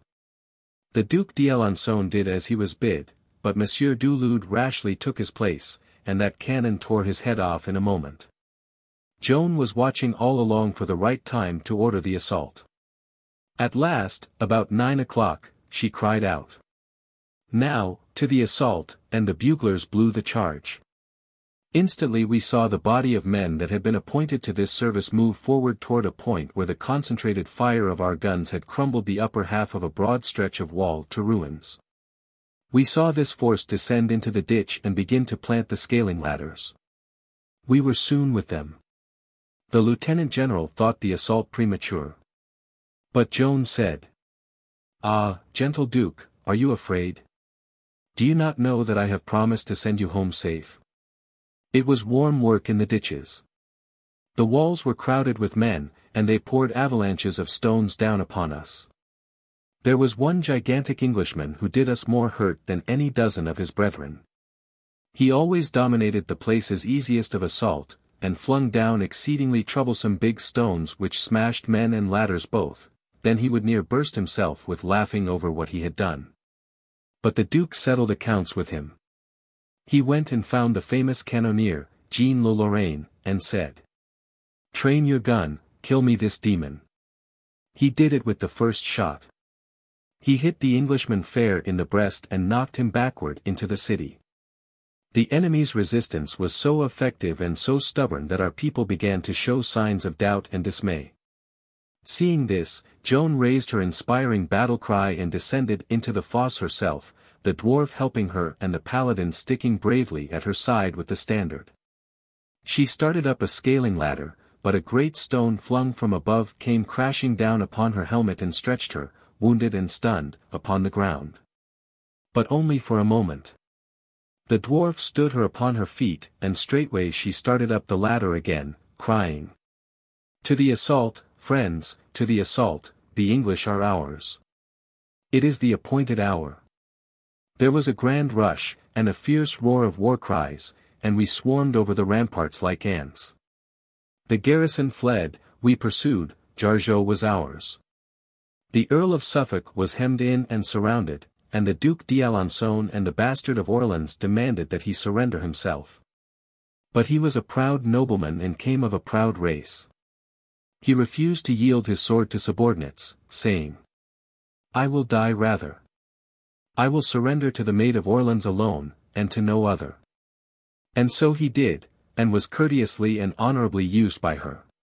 His two brothers retreated, fighting step by step, toward the bridge, we pressing their despairing forces and cutting them down by scores. Arrived on the bridge, the slaughter still continued. Alexander de la Pole was pushed overboard or fell over, and was drowned. 1,100 men had fallen. John de la Pole decided to give up the struggle. But he was nearly as proud and particular as his brother of Suffolk as to whom he would surrender to. The French officer nearest at hand was Guillaume Renaud, who was pressing him closely. Sir John said to him, "Are you a gentleman?" "Yes." "And a knight?" "No." Then Sir John knighted him himself there on the bridge, giving him the accolade with English coolness and tranquillity in the midst of that storm of slaughter and mutilation. And then bowing with high courtesy took the sword by the blade and laid the hilt of it in the man's hand in token of surrender. Ah, yes, a proud tribe, those de la Poles. It was a grand day, a memorable day, a most splendid victory. We had a crowd of prisoners, but Joan would not allow them to be hurt. We took them with us and marched into Orleans next day through the usual tempest of welcome and joy. And this time there was a new tribute to our leader. From everywhere in the packed streets the new recruits squeezed their way to her side to touch the sword of Joan of Arc and draw from it somewhat of that mysterious quality which made it invincible. 28. Joan foretells her doom. The troops must have a rest. 2 days would be allowed for this. The morning of the 14th I was writing from Joan's dictation in a small room which she sometimes used as a private office when she wanted to get away from officials and their interruptions. Catherine Boucher came in and sat down and said, "Joan, dear, I want you to talk to me." "Indeed, I am not sorry for that, but glad." "What is in your mind?" "This. I scarcely slept last night, for thinking of the dangers you are running. The paladin told me how you made the Duke stand out of the way when the cannonballs were flying all about, and so saved his life. Well, that was right, wasn't it?" "Right?" "Yes, but you stayed there yourself. Why will you do like that? It seems such a wanton risk." "Oh, no, it was not so. I was not in any danger." "How can you say that, Joan, with those deadly things flying all about you?"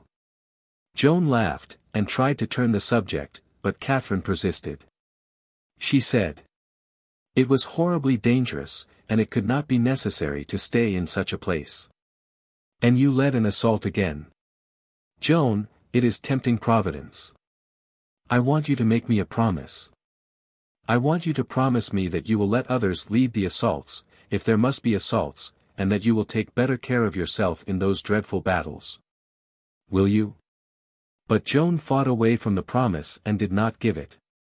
Catherine sat troubled and discontented a while, then she said, "Joan, are you going to be a soldier always? These wars are so long, so long. They last forever and ever and ever." There was a glad flash in Joan's eye as she cried, "This campaign will do all the really hard work that is in front of it in the next 4 days. The rest of it will be gentler, oh, far less bloody. Yes, in 4 days France will gather another trophy like the redemption of Orleans and make her second long step toward freedom." Catherine started, and so did I. Then she gazed long at Joan like one in a trance, murmuring, for days, as if to herself and unconsciously. Finally she asked, in a low voice that had something of awe in it, "Joan, tell me, how is it that you know that? For you do know it, I think." "Yes," said Joan, dreamily, I know. I shall strike, and strike again. And before the 4th day is finished I shall strike yet again." She became silent. We sat wondering and still. This was for a whole minute, she looking at the floor and her lips moving but uttering nothing. Then came these words, but hardly audible, "And in 1,000 years the English power in France will not rise up from that blow." It made my flesh creep. It was uncanny. She was in a trance again, I could see it, just as she was that day in the pastures of Domremy when she prophesied about us boys in the war and afterward did not know that she had done it. She was not conscious now, but Catherine did not know that, and so she said, in a happy voice. "Oh, I believe it, and I am so glad. Then you will come back and bide with us all your life long, and we will love you so, and honor you." A scarcely perceptible spasm flitted across Joan's face, and the dreamy voice muttered. "Before 2 years are sped I shall die a cruel death." I sprang forward with a warning hand up. That is why Catherine did not scream. She was going to do that, I saw it plainly. Then I whispered her to slip out of the place, and say nothing of what had happened. I said Joan was asleep and dreaming. Catherine whispered back, and said, "Oh, I am so grateful that it is only a dream." It sounded like prophecy. And she was gone. Like prophecy. I knew it was prophecy, and I sat down crying, as knowing we should lose her. Soon she started, shivering slightly, and came to herself, and looked around and saw me crying there, and jumped out of her chair and ran to me all in a whirl of sympathy and compassion, and put her hand on my head, and said, "My poor boy. What is it? Look up and tell me." I had to tell her a lie, I grieved to do it, but there was no other way. I picked up an old letter from my table, written by heaven knows who, about some matter heaven knows what, and told her I had just gotten it from Père Fronte. And that in it said the children's fairy tree had been chopped down by some miscreant or other, and I got no further. She snatched the letter from my hand and searched it up and down and all over, turning it this way and that, and sobbing great sobs, and the tears flowing down her cheeks, and ejaculating all the time, "Oh, cruel, cruel. How could any be so heartless? Ah, poor Arbre Fay de Burlemont gone, and we children loved it so. Show me the place where it says it." And I, still lying, showed her the pretended fatal words on the pretended fatal page, and she gazed at them through her tears, and said she could see, herself, that they were hateful, ugly words, they had the very look of it. Then we heard a strong voice down the corridor announcing, "His Majesty's messenger, with dispatches for Her Excellency the Commander-in-Chief of the Armies of France." 29. Fierce Talbot reconsiders. I knew she had seen the wisdom of the tree. But when? I could not know. Doubtless before she had lately told the king to use her, for that she had but 1 year left to work in. It had not occurred to me at the time, but the conviction came upon me now that at that time she had already seen the tree. It had brought her a welcome message. That was plain, otherwise she could not have been so joyous and light-hearted as she had been these latter days. The death warning had nothing dismal about it for her, no, it was remission of exile, it was leave to come home. Yes, she had seen the tree. No one had taken the prophecy to heart which she made to the king, and for a good reason, no doubt, no one wanted to take it to heart, all wanted to banish it away and forget it. And all had succeeded, and would go on to the end placid and comfortable. All but me alone. I must carry my awful secret without any to help me. A heavy load, a bitter burden, and would cost me a daily heartbreak. She was to die, and so soon. I had never dreamed of that. How could I, and she so strong and fresh and young, and every day earning a new right to a peaceful and honored old age? For at that time I thought old age valuable. I do not know why, but I thought so. All young people think it, I believe, they being ignorant and full of superstitions. She had seen the tree. All that miserable night those ancient verses went floating back and forth through my brain. And when in exile wandering, we shall fainting yearn for glimpse of thee. Oh, rise upon our sight. But at dawn the bugles and the drums burst through the dreamy hush of the morning, and it was turn out all. Mount and ride. For there was red work to be done. We marched to Mung without halting.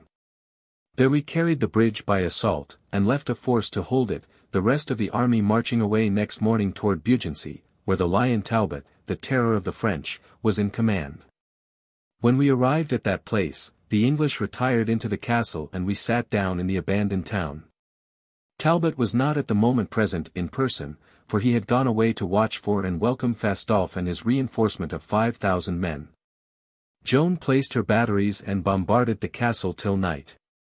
Then some news came. Richemont, Constable of France, this long time in disgrace with the king, largely because of the evil machinations of La Tremouille and his party, was approaching with a large body of men to offer his services to Joan, and very much she needed them, now that Fastolfe was so close by.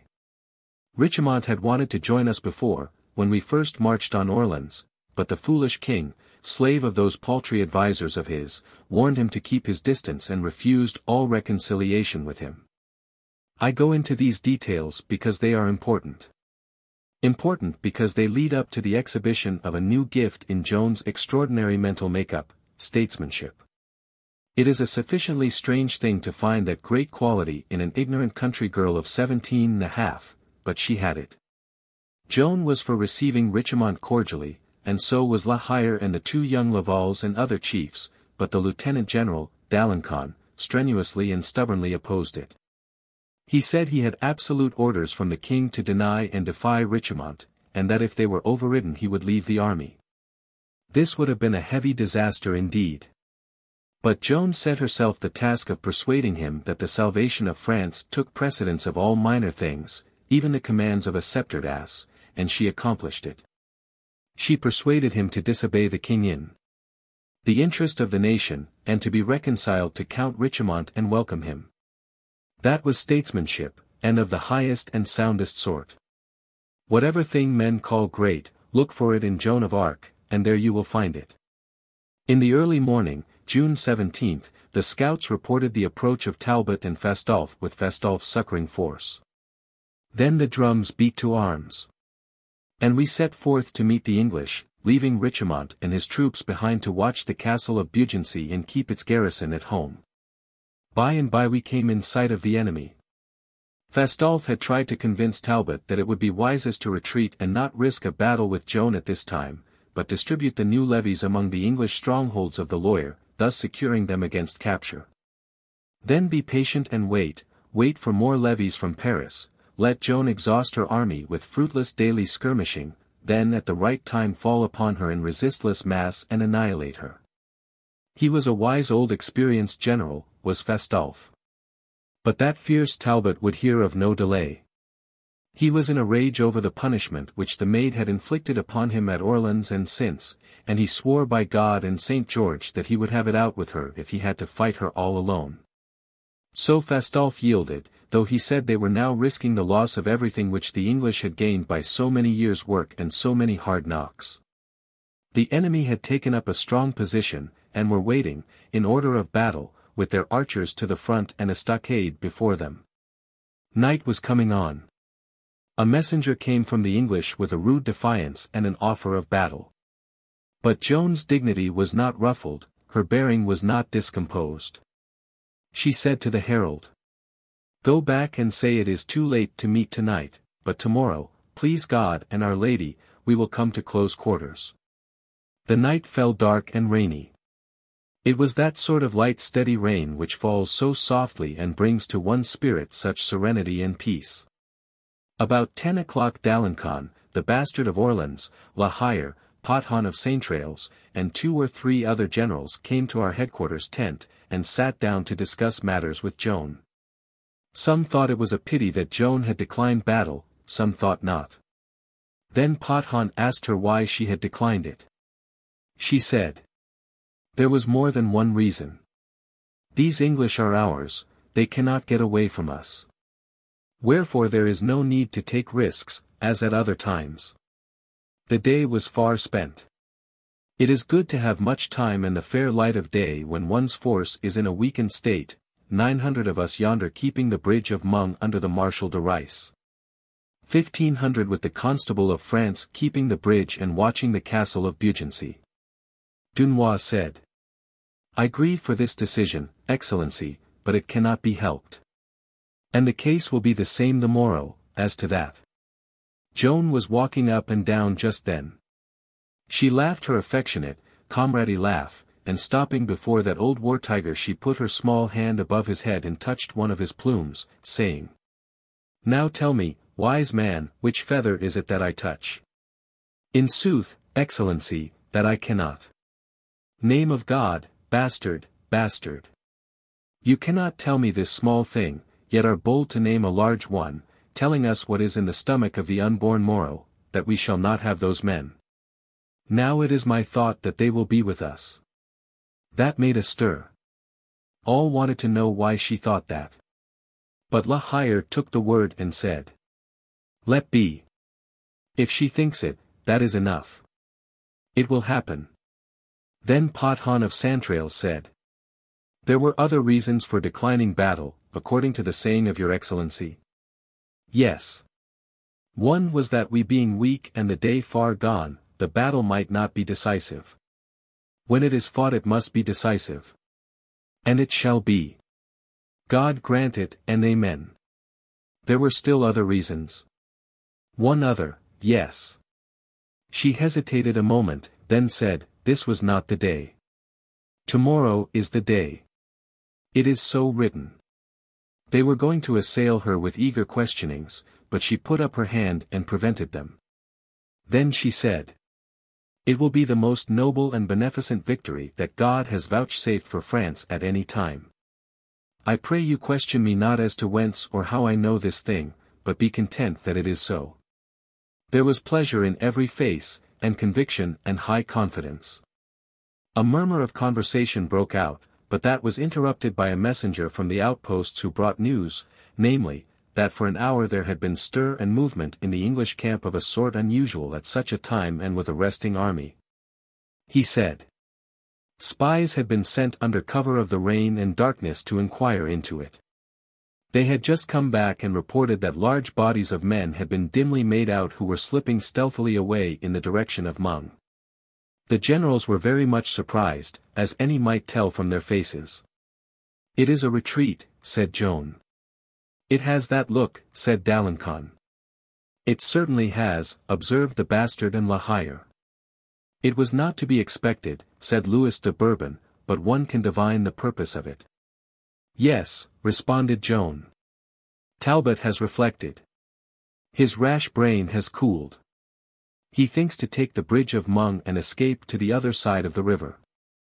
He knows that this leaves his garrison of Bugency at the mercy of fortune, to escape our hands if it can, but there is no other course if he would avoid this battle, and that he also knows. But he shall not get the bridge. We will see to that." "Yes," said d'Alencon, "we must follow him, and take care of that matter." "What of Bugency?" "Leave Bugency to me, gentle Duke, I will have it in 2 hours, and at no cost of blood." "It is true, Excellency. You will but need to deliver this news there and receive the surrender." "Yes. And I will be with you at Mung with the dawn, fetching the constable and his 1,500. And when Talbot knows that Bugency has fallen it will have an effect upon him." "By the mass, yes," cried La Hire. "He will join his Mung garrison to his army and break for Paris. Then we shall have our bridge force with us again, along with our Bugency watchers, and be stronger for our great day's work by 2400 able soldiers, as was here promised within the hour. Verily this Englishman is doing our errands for us and saving us much blood and trouble. Orders, Excellency, give us orders. They are simple. Let the men rest 3 hours longer. At 1 o'clock the advance guard will march, under our command, with Pothon of Saintrails as second, the 2nd Division will follow at 2 under the Lieutenant General. Keep well in the rear of the enemy, and see to it that you avoid an engagement. I will ride under guard to Bugency and make so quick work there that I and the Constable of France will join you before dawn with his men." She kept her word. Her guard mounted and we rode off through the puttering rain, taking with us a captured English officer to confirm Joan's news. We soon covered the journey and summoned the castle. Richard Gedden, Talbot's lieutenant, being convinced that he and his 500 men were left helpless, conceded that it would be useless to try to hold out. He could not expect easy terms, yet Joan granted them nevertheless. His garrison could keep their horses and arms, and carry away property to the value of a silver mark per man. They could go whither they pleased, but must not take arms against France again under 10 days. Before dawn we were with our army again, and with us the constable and nearly all his men, for we left only a small garrison in Beaugency Castle. We heard the dull booming of cannon to the front, and knew that Talbot was beginning his attack on the bridge. But some time before it was yet light the sound ceased and we heard it no more. Gedden had sent a messenger through our lines under a safe conduct given by Joan, to tell Talbot of the surrender. Of course this pursuivant had arrived ahead of us. Talbot had held it wisdom to turn, now, and retreat upon Paris. When daylight came he had disappeared, and with him Lord Scales and the garrison of Mung. What a harvest of English strongholds we had reaped in those 3 days. Strongholds which had defied France with quite cool confidence and plenty of it until we came. 30. The Red Field of Patay. When the morning broke at last on that forever memorable 18th of June, there was no enemy discoverable anywhere, as I have said. But that did not trouble me. I knew we should find him, and that we should strike him.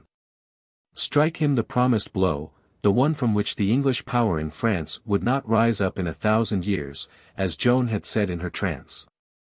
The enemy had plunged into the wide plains of La Beaucie, a roadless waste covered with bushes, with here and there bodies of forest trees, a region where an army would be hidden from view in a very little while. We found the trail in the soft wet earth and followed it. It indicated an orderly march, no confusion, no panic. But we had to be cautious. In such a piece of country we could walk into an ambush without any trouble. Therefore Joan sent bodies of cavalry ahead under La Hire, Pothon, and other captains, to feel the way.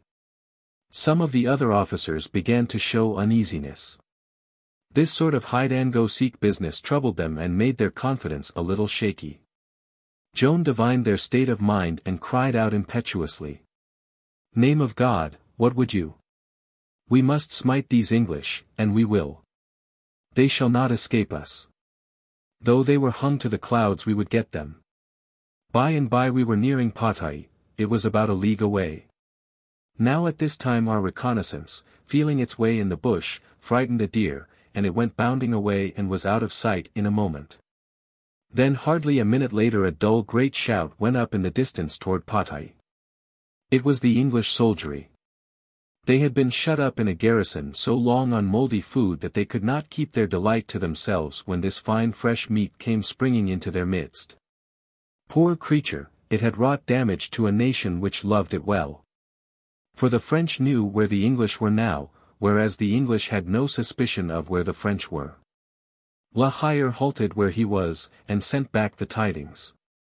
Joan was radiant with joy. The Duc d'Alençon said to her, "Very well, we have found them, shall we fight them? Have you good spurs, Prince?" "Why? Will they make us run away?" "Nenny, en nom de Dieu. These English are ours, they are lost. They will fly. Who overtakes them will need good spurs. Forward, close up." By the time we had come up with La Hire the English had discovered our presence. Talbot's force was marching in 3 bodies. First his advance guard, then his artillery. Then his battle corps a good way in the rear. He was now out of the bush and in a fair open country. He at once posted his artillery, his advance guard, and 500 picked archers along some hedges where the French would be obliged to pass, and hoped to hold this position till his battle corps could come up. Sir John Fastolfe urged the battle corps into a gallop. Joan saw her opportunity and ordered La Hire to advance, which La Hire promptly did, launching his wild riders like a storm wind, his customary fashion. The Duke and the Bastard wanted to follow, but Joan said, "Not yet, wait." So they waited, impatiently, and fidgeting in their saddles. But she was ready, gazing straight before her, measuring, weighing, calculating, by shades, minutes, fractions of minutes, seconds, with all her great soul present, in eye, and set of head, and noble pose of body, but patient, steady. Master of herself and of the situation. And yonder, receding, plumes lifting and falling, streamed the thundering charge of La Hire's godless crew, La Hire's great figure dominating it and his sword stretched aloft like a flagstaff. "Oh, Satan and his hellions, see them go!" Somebody muttered it in deep admiration. And now he was closing up on Fastolf's rushing corps. And now he struck it hard, and broke its order. It lifted the Duke and the Bastard in their saddles to see it, and they turned, trembling with excitement, to Joan, saying, "Now!" But she put up her hand, still gazing, weighing, calculating, and said again, "Wait, not yet." Fastolf's hard-driven battle corps raged on like an avalanche toward the waiting advance guard. Suddenly these conceived the idea that it was flying in panic before Joan. And so in that instant it broke and swarmed away in a mad panic itself, with Talbot storming and cursing after it. Now was the golden time. Joan drove her spurs home and waved the advance with her sword. "Follow me," she cried, and bent her head to her horse's neck and sped away like the wind. We went down into the confusion of that flying rout, and for 3 long hours we cut and hacked and stabbed. At last the bugles sang halt. The Battle of Patay was won. Joan of Arc dismounted, and stood surveying that awful field, lost in thought. Presently she said, "The praise is to God. He has smitten with a heavy hand this day." After a little she lifted her face, and looking afar off, said, with the manner of one who is thinking aloud, "In 1,000 years, 1,000 years, the English power in France will not rise up from this blow." She stood again a time thinking, then she turned toward her grouped generals, and there was a glory in her face and a noble light in her eye, and she said, "Oh, friends, friends, do you know, do you comprehend? France is on the way to be free." "And had never been, but for Joan of Arc," said La Hire, passing before her and bowing low, the other following and doing likewise, he muttering as he went, "I will say it though I be damned for it." Then battalion after battalion of our victorious army swung by, wildly cheering. And they shouted, "Live forever, Maid of Orleans, live forever," while Joan, smiling, stood at the salute with her sword. This was not the last time I saw the Maid of Orleans on the Red Field of Patay. Toward the end of the day I came upon her where the dead and dying lay stretched all about in heaps and windrows. Our men had mortally wounded an English prisoner who was too poor to pay a ransom, and from a distance she had seen that cruel thing done. And had galloped to the place and sent for a priest, and now she was holding the head of her dying enemy in her lap, and easing him to his death with comforting soft words, just as his sister might have done. And the womanly tears running down her face all the time. 31. France begins to live again. Joan had said true, France was on the way to be free. The war called the 100 Years' War was very sick today. Sick on its English side, for the very first time since its birth, 91 years gone by. Shall we judge battles by the numbers killed and the ruin wrought? Or shall we not rather judge them by the results which flowed from them? Any one will say that a battle is only truly great or small according to its results. Yes, any one will grant that, for it is the truth. Judged by results, Patay's place is with the few supremely great and imposing battles that have been fought since the peoples of the world first resorted to arms for the settlement of their quarrels. So judged, it is even possible that Patay has no peer among that few just mentioned, but stand alone, as the supremest of historic conflicts. For when it began France lay gasping out the remnant of an exhausted life, her case wholly hopeless in the view of all political physicians. When it ended, 3 hours later, she was convalescent. Convalescent, and nothing requisite but time and ordinary nursing to bring her back to perfect health. The dullest physician of them all could see this, and there was none to deny it. Many death-sick nations have reached convalescence through a series of battles, a procession of battles, a weary tale of wasting conflicts stretching over years, but only one has reached it in a single day and by a single battle. That nation is France, and that battle Patay. Remember it and be proud of it, for you are French, and it is the stateliest fact in the long annals of your country. There it stands, with its head in the clouds. And when you grow up you will go on pilgrimage to the field of Patay, and stand uncovered in the presence of, what? A monument with its head in the clouds? Yes. For all nations in all times have built monuments on their battlefields to keep green the memory of the perishable deed that was wrought there and of the perishable name of him who wrought it, and will France neglect Patay and Joan of Arc? Not for long. And will she build a monument scaled to their rank as compared with the world's other fields and heroes? Perhaps, if there be room for it under the arch of the sky.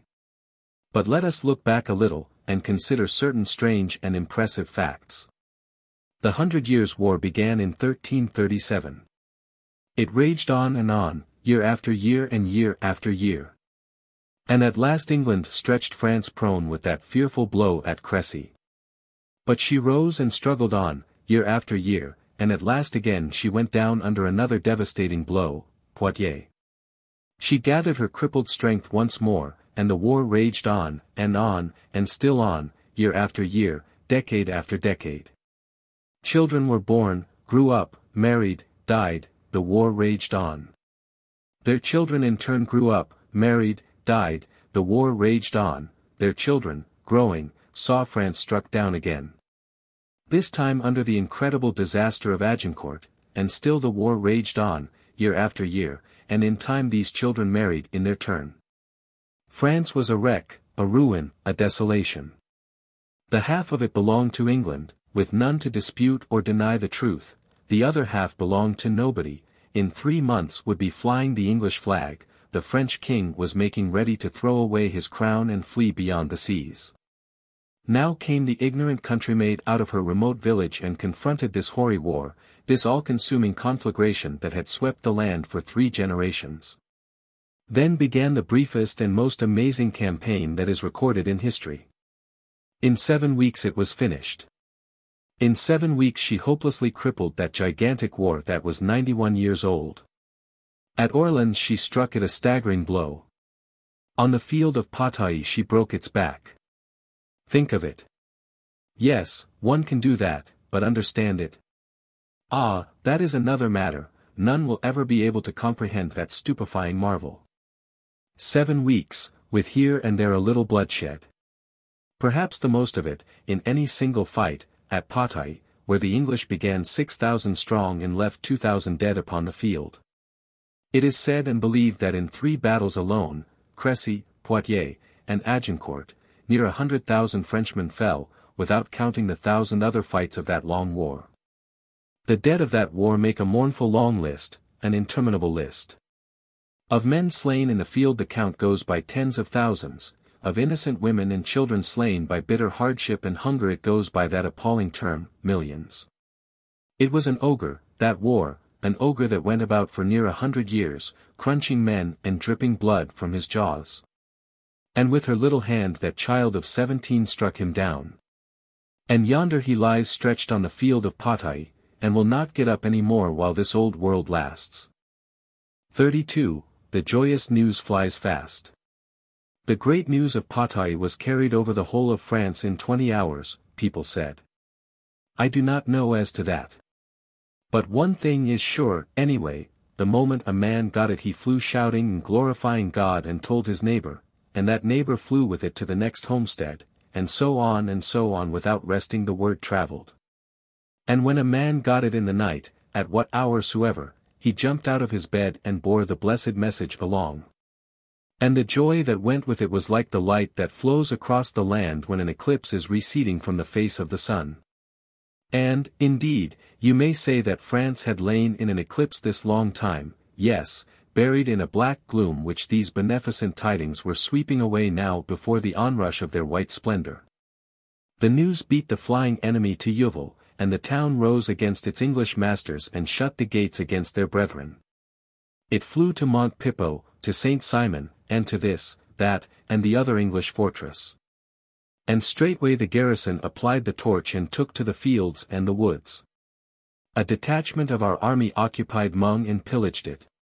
When we reached Orleans that Taux was as much as 50 times insaner with joy than we had ever seen it before, which is saying much.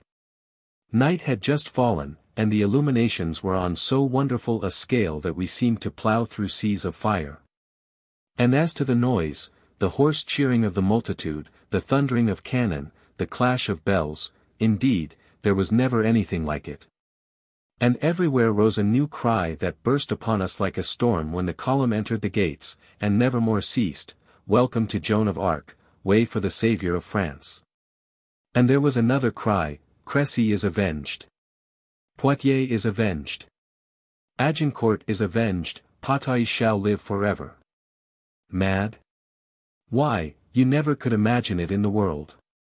The prisoners were in the center of the column. When that came along and the people caught sight of their masterful old enemy Talbot, that had made them dance so long to his grim war music, you may imagine what the uproar was like if you can, for I cannot describe it. They were so glad to see him that presently they wanted to have him out and hang him, so Joan had him brought up to the front to ride in her protection. They made a striking pair. 33. Joan's 5 Great Deeds. Yes, Orleans was in a delirium of felicity. She invited the king, and made sumptuous preparations to receive him, but he didn't come. He was simply a serf at that time, and La Trémouille was his master. Master and serf were visiting together at the master's castle of Sully-sur-Loire. At Beaugency Joan had engaged to bring about a reconciliation between the constable Richemont and the king. She took Richemont to Sully-sur-Loire and made her promise good. The great deeds of Joan of Arc are 5. 1. The raising of the siege. 2. The victory of Patay. 3. The reconciliation at Sully-sur-Loire. 4. The coronation of the king. 5. The bloodless march. We shall come to the bloodless march presently, and the coronation. It was the victorious long march which Joan made through the enemy's country from Gien to Reims, and thence to the gates of Paris, capturing every English town and fortress that barred the road, from the beginning of the journey to the end of it. And this by the mere force of her name, and without shedding a drop of blood, perhaps the most extraordinary campaign in this regard in history. This is the most glorious of her military exploits. The reconciliation was one of Joan's most important achievements. No one else could have accomplished it, and in fact no one else of high consequence had any disposition to try. In brains, in scientific warfare, and in statesmanship the Constable Richemont was the ablest man in France. His loyalty was sincere. His probity was above suspicion, and it made him sufficiently conspicuous in that trivial and conscienceless court. In restoring Richemont to France, Joan made thoroughly secure the successful completion of the great work which she had begun. She had never seen Richemont until he came to her with his little army. Was it not wonderful that at a glance she should know him for the one man who could finish and perfect her work and establish it in perpetuity? How was it that that child was able to do this? It was because she had the seeing eye, as one of our knights had once said. Yes, she had that great gift, almost the highest and rarest that has been granted to man. Nothing of an extraordinary sort was still to be done, yet the remaining work could not safely be left to the king's idiots, for it would require wise statesmanship and long and patient though desultory hammering of the enemy. Now and then, for a quarter of a century yet, there would be a little fighting to do, and a handy man could carry that on with small disturbance to the rest of the country. And little by little, and with progressive certainty, the English would disappear from France. And that happened. Under the influence of Richemont the king became at a later time a king, a brave and capable and determined soldier. Within 6 years after Patay he was leading storming parties himself, fighting in fortress ditches up to his waist in water, and climbing scaling ladders under a furious fire with a pluck that would have satisfied even Joan of Arc. In time he and Richemont cleared away all the English, even from regions where the people had been under their mastership for 300 years. In such regions wise and careful work was necessary, for the English rule had been fair and kindly. And men who have been ruled in that way are not always anxious for a change. Which of Joan's 5 chief deeds shall we call chiefest? It is my thought that each in its turn was that. This is saying that, taken as a whole, they equalized each other, and neither was then greater than its mate. Do you perceive? Each was a stage in an ascent. To leave out one of them would defeat the journey. To achieve one of them at the wrong time and in the wrong place would have the same effect. Consider the coronation. As a masterpiece of diplomacy, where can you find it superior in our history? Did the king suspect its vast importance? No. Did his ministers? No. Did the astute Bedford, representative of the English crown? No. An advantage of incalculable importance was here under the eyes of the king and of Bedford. The king could get it by a bold stroke, Bedford could get it without an effort, but, being ignorant of its value, neither of them put forth his hand. Of all the wise people in high office in France, only one knew the priceless worth of this neglected prize, the untaught child of 17, Joan of Arc, and she had known it from the beginning as an essential detail of her mission. How did she know it? It was simple, she was a peasant. That tells the whole story. She was of the people and knew the people, those others moved in a loftier sphere and knew nothing much about them. We make little account of that vague, formless, inert mass, that mighty underlying force which we call, the people, an epithet which carries contempt with it. It is a strange attitude. For at bottom we know that the throne which the people support stands, and that when that support is removed nothing in this world can save it. Now, then, consider this fact, and observe its importance. Whatever the parish priest believes his flock believes, they love him, they revere him, he is their unfailing friend, their dauntless protector, their comforter in sorrow, their helper in their day of need, he has their whole confidence. What he tells them to do, that they will do, with a blind and affectionate obedience, let it cost what it may. Add these facts thoughtfully together, and what is the sum? This, the parish priest governs the nation. What is the king, then, if the parish priest withdraws his support and deny his authority? Merely a shadow and no king, let him resign. Do you get that idea? Then let us proceed. A priest is consecrated to his office by the awful hand of God, laid upon him by his appointed representative on earth. That consecration is final, nothing can undo it, nothing can remove it. Neither the Pope nor any other power can strip the priest of his office, God gave it, and it is forever sacred and secure. The dull parish knows all this. To priest and parish, whatsoever is anointed of God bears an office whose authority can no longer be disputed or assailed. To the parish priest, and to his subjects the nation, an uncrowned king is a similitude of a person who has been named for holy orders but has not been consecrated, he has no office, he has not been ordained, another may be appointed to his place. In a word, an uncrowned king is a doubtful king, but if God appoint him and his servant the bishop anoint him, the doubt is annihilated. The priest and the parish are his loyal subjects straightway, and while he lives they will recognize no king but him. To Joan of Arc, the peasant girl, Charles VII was no king until he was crowned, to her he was only the dauphin. That is to say, the heir. If I have ever made her call him king, it was a mistake, she called him the dauphin, and nothing else until after the coronation. It shows you as in a mirror, for Joan was a mirror in which the lowly hosts of France were clearly reflected, that to all that vast underlying force called the people, he was no king but only dauphin before his crowning. And was indisputably and irrevocably king after it. Now you understand what a colossal move on the political chessboard the coronation was. Bedford realized this by and by, and tried to patch up his mistake by crowning his king, but what good could that do? None in the world. Speaking of chess, Joan's great acts may be likened to that game.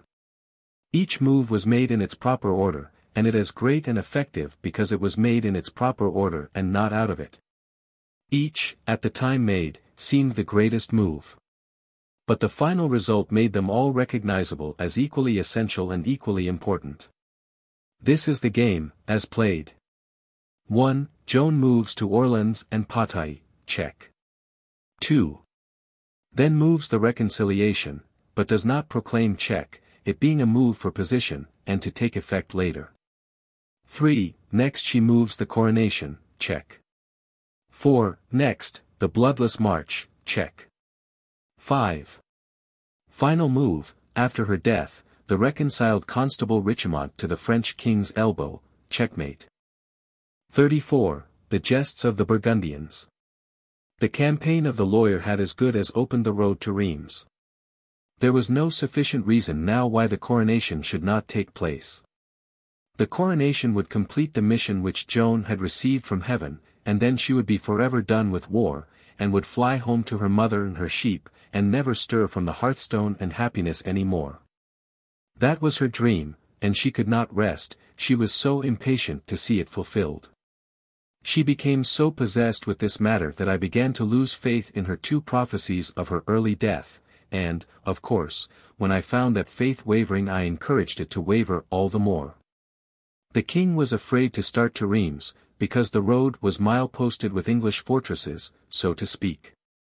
Joan held them in light esteem and not things to be afraid of in the existing modified condition of English confidence.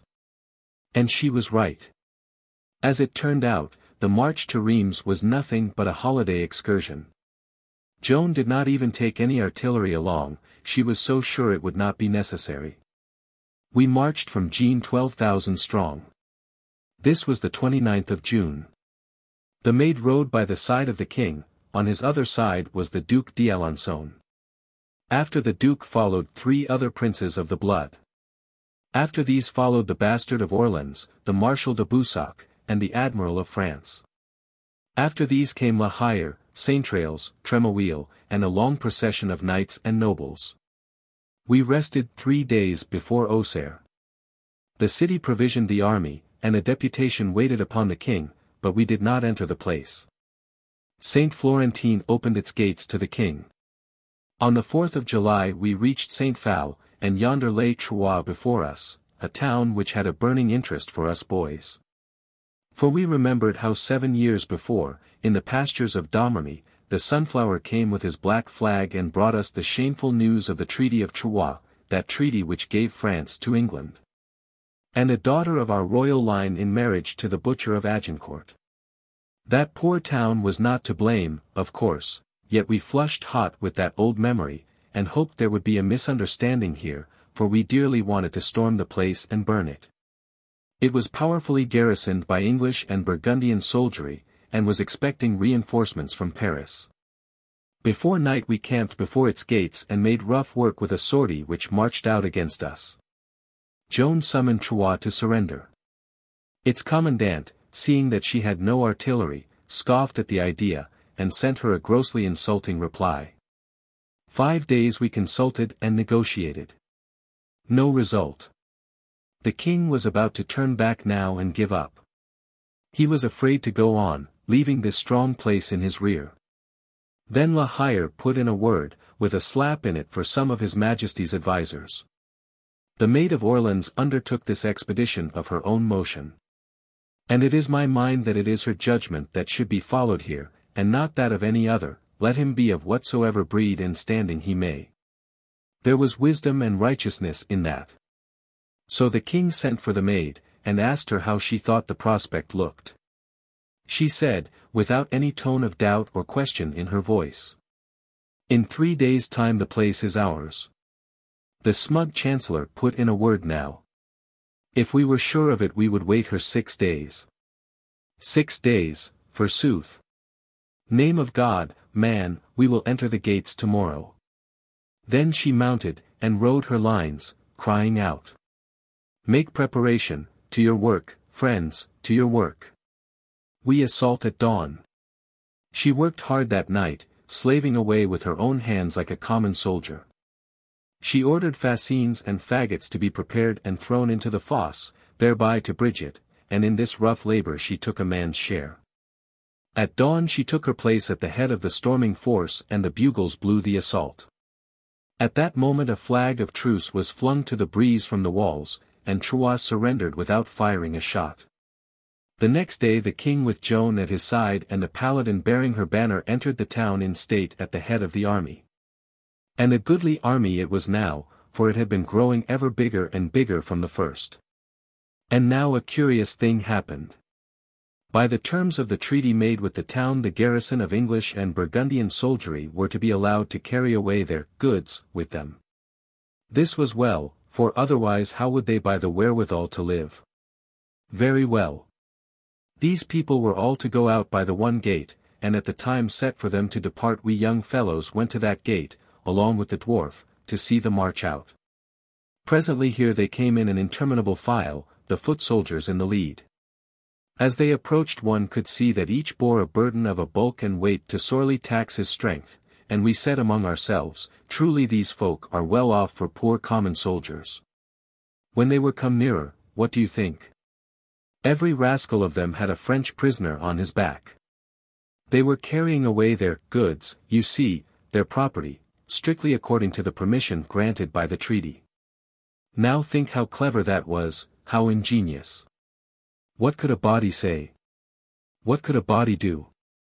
For certainly these people were within their right. These prisoners were property, nobody could deny that. My dears, if those had been English captives, conceive of the richness of that booty.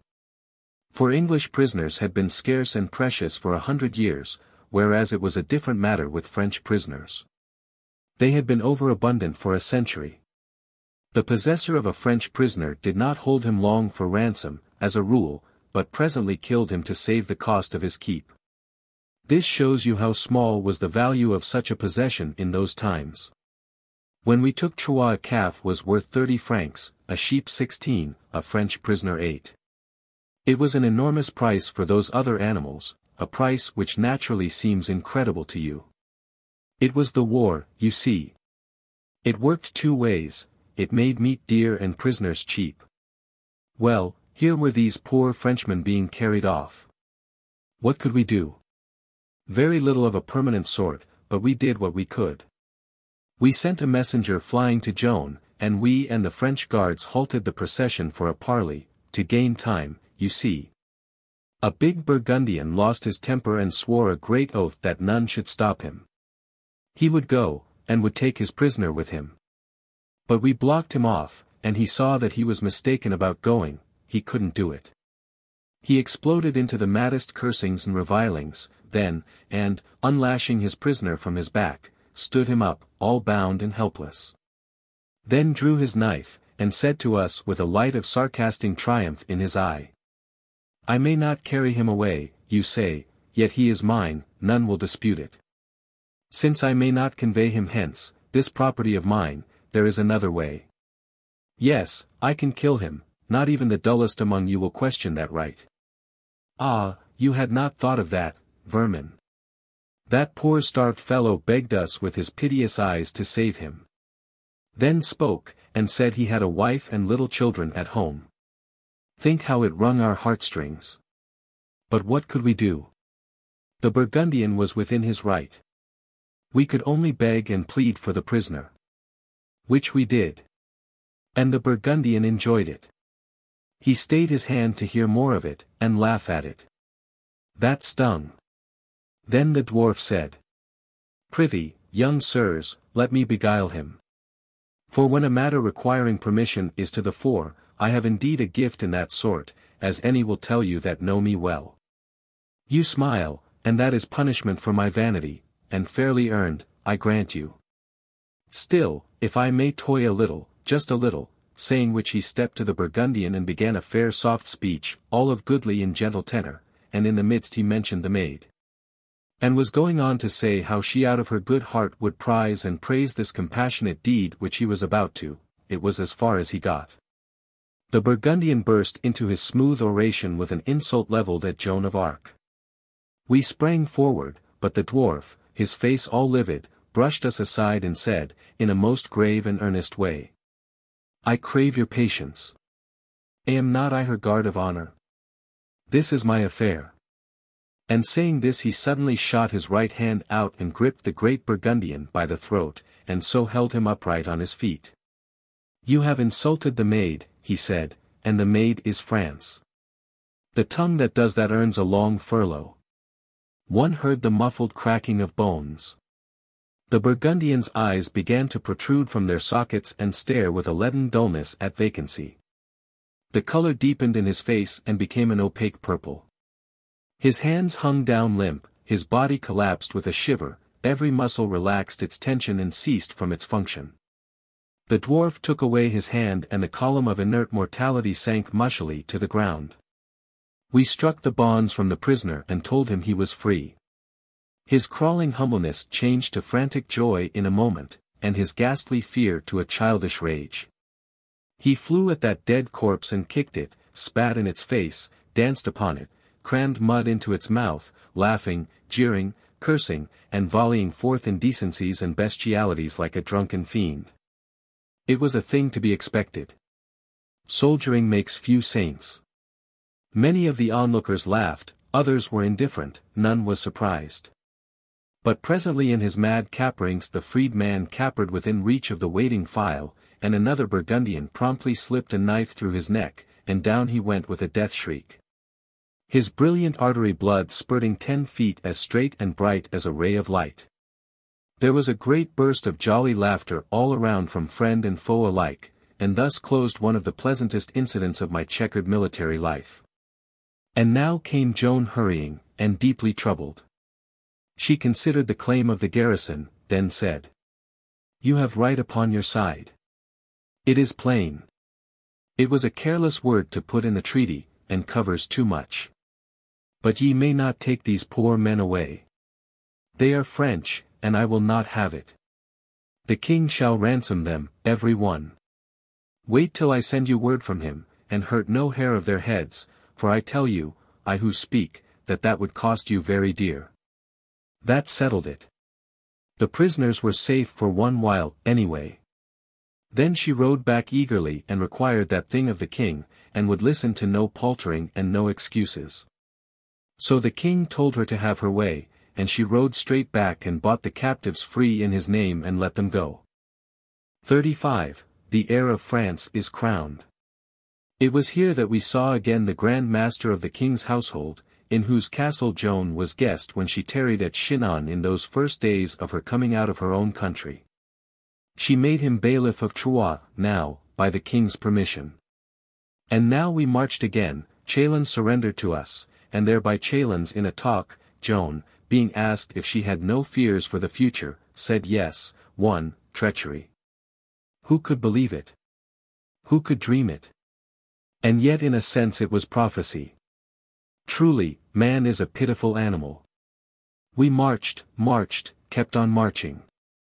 And at last, on the 16th of July, we came in sight of our goal, and saw the great cathedral towers of Reims rise out of the distance. Huzzah after huzzah swept the army from van to rear. And as for Joan of Arc, there where she sat her horse gazing, clothed all in white armor, dreamy, beautiful, and in her face a deep, deep joy, joy not of earth, oh, she was not flesh, she was a spirit. Her sublime mission was closing in flawless triumph. Tomorrow she could say, "It is finished, let me go free." We camped, and the hurry and rush and turmoil of the grand preparations began. The archbishop and a great deputation arrived. And after these came flock after flock, crowd after crowd, of citizens and country folk hurrying in, with banners and music, and flowed over the camp, one rejoicing inundation after another, everybody drunk with happiness. And all night long Reims was hard at work, hammering away, decorating the town, building triumphal arches and clothing the ancient cathedral within and without in a glory of opulent splendors. We moved betimes in the morning. The coronation ceremonies would begin at 9 and last 5 hours. We were aware that the garrison of English and Burgundian soldiers had given up all thought of resisting the Maid, and that we should find the gates standing hospitably open and the whole city ready to welcome us with enthusiasm. It was a delicious morning, brilliant with sunshine, but cool and fresh and inspiring. The army was in great form, and fine to see, as it uncoiled from its lair fold by fold, and stretched away on the final march of the peaceful coronation campaign. Joan, on her black horse, with the lieutenant general and the personal staff grouped about her, took post for a final review and a goodbye. For she was not expecting to ever be a soldier again, or ever serve with these or any other soldiers any more after this day. The army knew this, and believed it was looking for the last time upon the girlish face of its invincible little chief, its pet, its pride, its darling, whom it had ennobled in its private heart with nobilities of its own creation. Call her, Daughter of God, Saviour of France, Victory's Sweetheart, the Page of Christ, together with still softer titles which were simply naive and frank endearments such as men are used to confer upon children whom they love. And so one saw a new thing now, a thing bred of the emotion that was present there on both sides. Always before, in the march past, the battalions had gone swinging by in a storm of cheers, heads up and eyes flashing, the drums rolling, the bands braying paeans of victory, but now there was nothing of that. But for one impressive sound, one could have closed his eyes and imagined himself in a world of the dead. That one sound was all that visited the ear in the summer stillness, just that one sound, the muffled tread of the marching host. As the serried masses drifted by, the men put their right hands up to their temples, palms to the front, in military salute, turning their eyes upon Joan's face in mute God bless you and farewell, and keeping them there while they could. They still kept their hands up in reverent salute many steps after they had passed by. Every time Joan put her handkerchief to her eyes you could see a little quiver of emotion crinkle along the faces of the files. The march past after a victory is a thing to drive the heart mad with jubilation, but this one was a thing to break it. We rode now to the king's lodgings, which was the archbishop's country palace. And he was presently ready, and we galloped off and took position at the head of the army. By this time the country people were arriving in multitudes from every direction and massing themselves on both sides of the road to get sight of Joan, just as had been done every day since our first day's march began.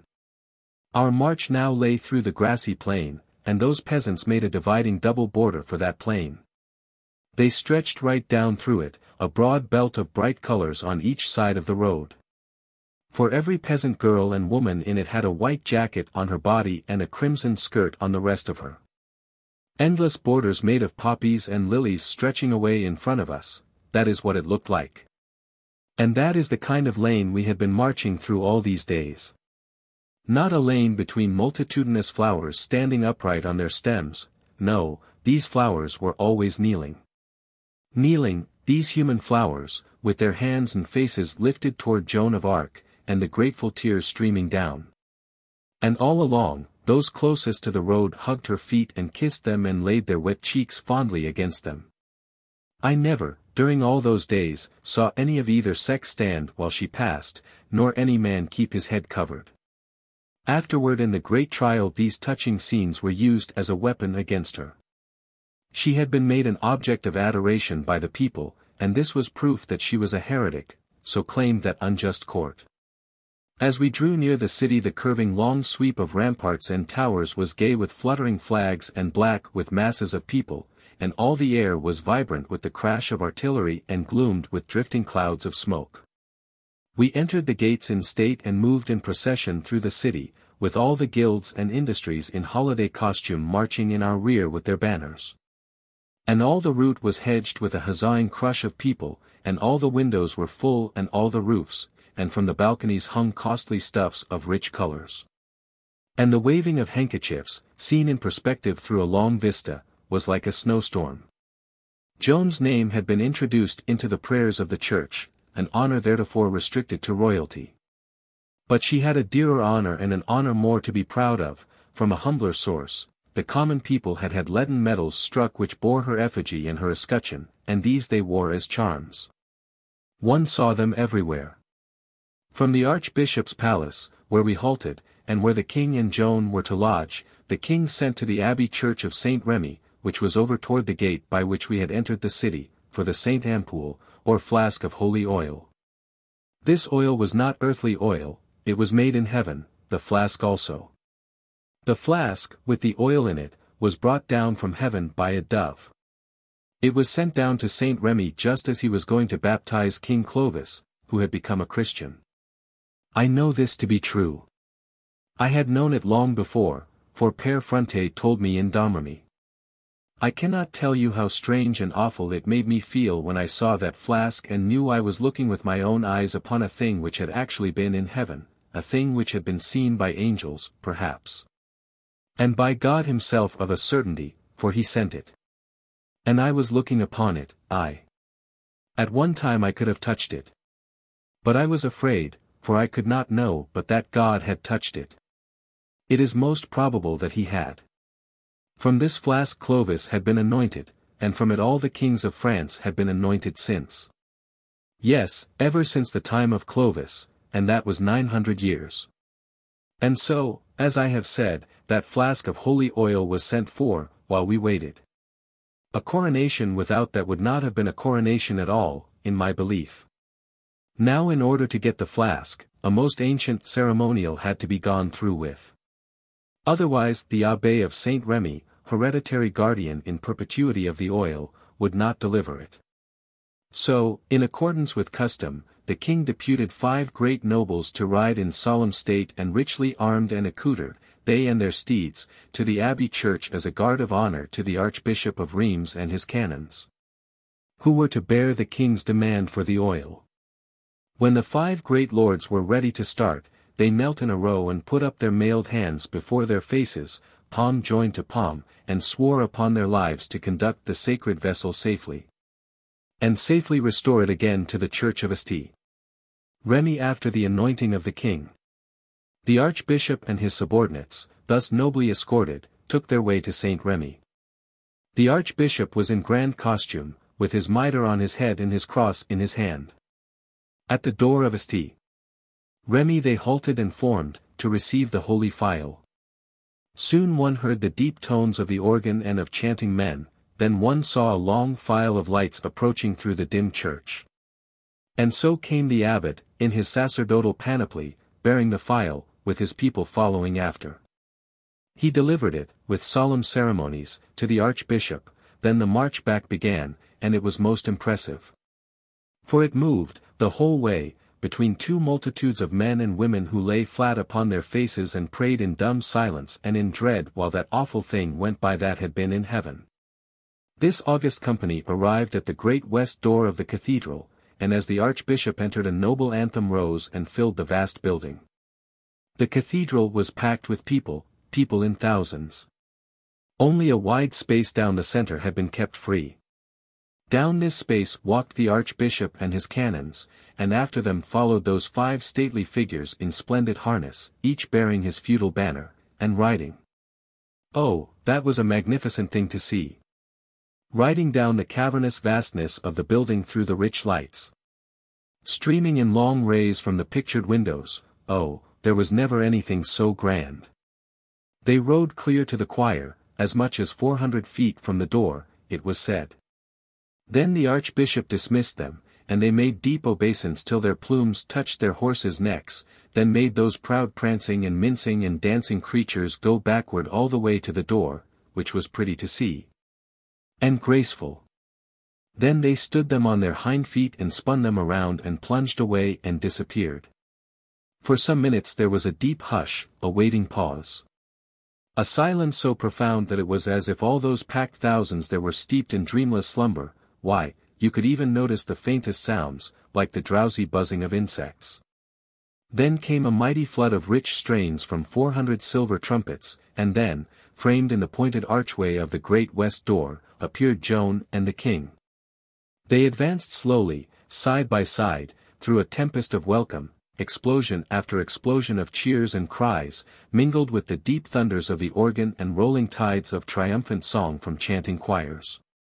Behind Joan and the king came the paladin and the banner displayed.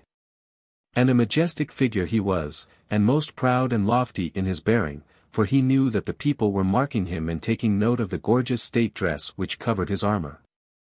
At his side was the Sire d'Albret, proxy for the Constable of France, bearing the sword of state. After these, in order of rank, came a body royally attired representing the lay peers of France. It consisted of 3 princes of the blood, and La Tremouille and the young de Laval brothers. These were followed by the representatives of the ecclesiastical peers, the Archbishop of Reims, and the bishops of Laon, Chalons, Orleans, and one other. Behind these came the grand staff, all our great generals and famous names, and everybody was eager to get a sight of them. Through all the din one could hear shouts, all along, that told you where two of them were, live the bastard of Orleans. Satan la hire forever. The august procession reached its appointed place in time, and the solemnities of the coronation began. They were long and imposing, with prayers, and anthems, and sermons, and everything that is right for such occasions. And Joan was at the king's side all these hours, with her standard in her hand. But at last came the grand act. The king took the oath, he was anointed with the sacred oil. A splendid personage, followed by train-bearers and other attendants, approached, bearing the crown of France upon a cushion, and kneeling offered it. The king seemed to hesitate, in fact, did hesitate. For he put out his hand and then stopped with it there in the air over the crown, the fingers in the attitude of taking hold of it. But that was for only a moment, though a moment is a notable something when it stops the heartbeat of 20,000 people and makes them catch their breath. Yes, only a moment. Then he caught Joan's eye, and she gave him a look with all the joy of her thankful great soul in it. Then he smiled, and took the crown of France in his hand, and right finely and right royally lifted it up and set it upon his head. Then what a crash there was! All about us cries and cheers, and the chanting of the choirs and groaning of the organ, and outside the clamoring of the bells and the booming of the cannon. The fantastic dream, the incredible dream, the impossible dream of the peasant child stood fulfilled, the English power was broken, the heir of France was crowned. She was like one transfigured, so divine was the joy that shone in her face as she sank to her knees at the king's feet and looked up at him through her tears. Her lips were quivering, and her words came soft and low and broken. Now, O gentle king, is the pleasure of God accomplished according to his command that you should come to Reims and receive the crown that belongeth of right to you. And unto none other. My work which was given me to do is finished, give me your peace, and let me go back to my mother, who is poor and old, and has need of me. The king raised her up, and there before all that host he praised her great deeds in most noble terms. And there he confirmed her nobility in titles, making her the equal of a count in rank, and also appointed a household and officers for her according to her dignity, and then he said, You have saved the crown. Speak, require, demand. And whatsoever grace you ask it shall be granted, though it make the kingdom poor to meet it. Now that was fine, that was royal. Joan was on her knees again straightway, and said, Then, O gentle king, if out of your compassion you will speak the word, I pray you give commandment that my village, poor and hard pressed by reason of war, may have its taxes remitted. It is so commanded. Say on. That is all. All. Nothing but that. It is all. I have no other desire. But that is nothing, less than nothing. Ask, do not be afraid. Indeed, I cannot, gentle king. Do not press me. I will not have aught else, but only this alone. The king seemed nonplussed, and stood still a moment, as if trying to comprehend and realize the full stature of this strange unselfishness. Then he raised his head and said, She has won a kingdom and crowned its king, and all she asks and all she will take is this poor grace, and even this is for others, not for herself. And it is well. Her act being proportioned to the dignity of one who carries in her head and heart riches which outvalue any that any king could add, though he gave his all. She shall have her way. Now, therefore, it is decreed that from this day forth Domremy, natal village of Joan of Arc, deliverer of France, called the Maid of Orleans, is freed from all taxation forever. Whereat the silver horns blew a jubilant blast. There, you see, she had had a vision of this very scene the time she was in a trance in the pastures of Domremy, and we asked her to name to boon she would demand of the king if he should ever chance to tell her she might claim one. But whether she had the vision or not, this act showed that after all the dizzy grandeurs that had come upon her, she was still the same simple, unselfish creature that she was that day. Yes, Charles VII. Remitted those taxes, forever. Often the gratitude of kings and nations fades and their promises are forgotten or deliberately violated, but you, who are children of France, should remember with pride that France has kept this one faithfully. 63 years have gone by since that day. The taxes of the region wherein Domremy lies have been collected 63 times since then, and all the villages of that region have paid except that one, Domremy. The tax-gatherer never visits Domremy. Domremy has long ago forgotten what that dread sorrow-sowing apparition is like. 63 tax books have been filed meantime, and they lie yonder with the other public records, and any may see them that desire it. At the top of every page in the 63 books stands the name of a village, and below that name its weary burden of taxation is figured out and displayed, in the case of all save one. It is true, just as I tell you. In each of the 63 books there is a page headed Domremy, but under that name not a figure appears. Where the figures should be, there are 3 words written, and the same words have been written every year for all these years. Yes, it is a blank page, with always those grateful words lettered across the face of it, a touching memorial. Thus. Domremy. Reign, La Pucelle. Nothing, the Maid of Orleans.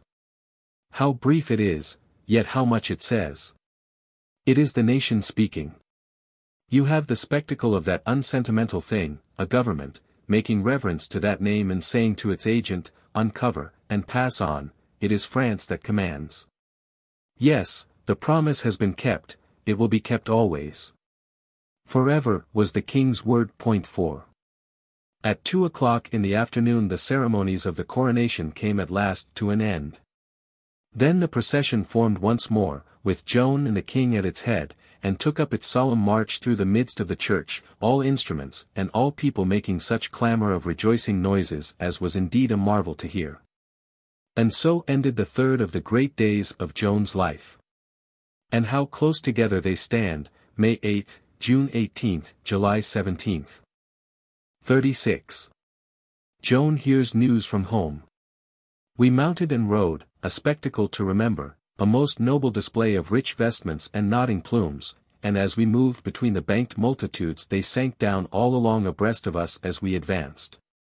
Like grain before the reaper, and kneeling hailed with a rousing welcome the consecrated king and his companion the deliverer of France. But by and by when we had paraded about the chief parts of the city and were come near to the end of our course, we being now approaching the archbishop's palace, one saw on the right, hard by the inn that is called the Zebra. A strange thing, 2 men not kneeling but standing. Standing in the front rank of the kneelers, unconscious, transfixed, staring. Yes, and clothed in the coarse garb of the peasantry, these 2 halberdiers sprang at them in a fury to teach them better manners. But just as they seized them Joan cried out, "Forbear," and slid from her saddle and flung her arms about one of those peasants, calling him by all manner of endearing names, and sobbing. For it was her father, and the other was her uncle, Laxart.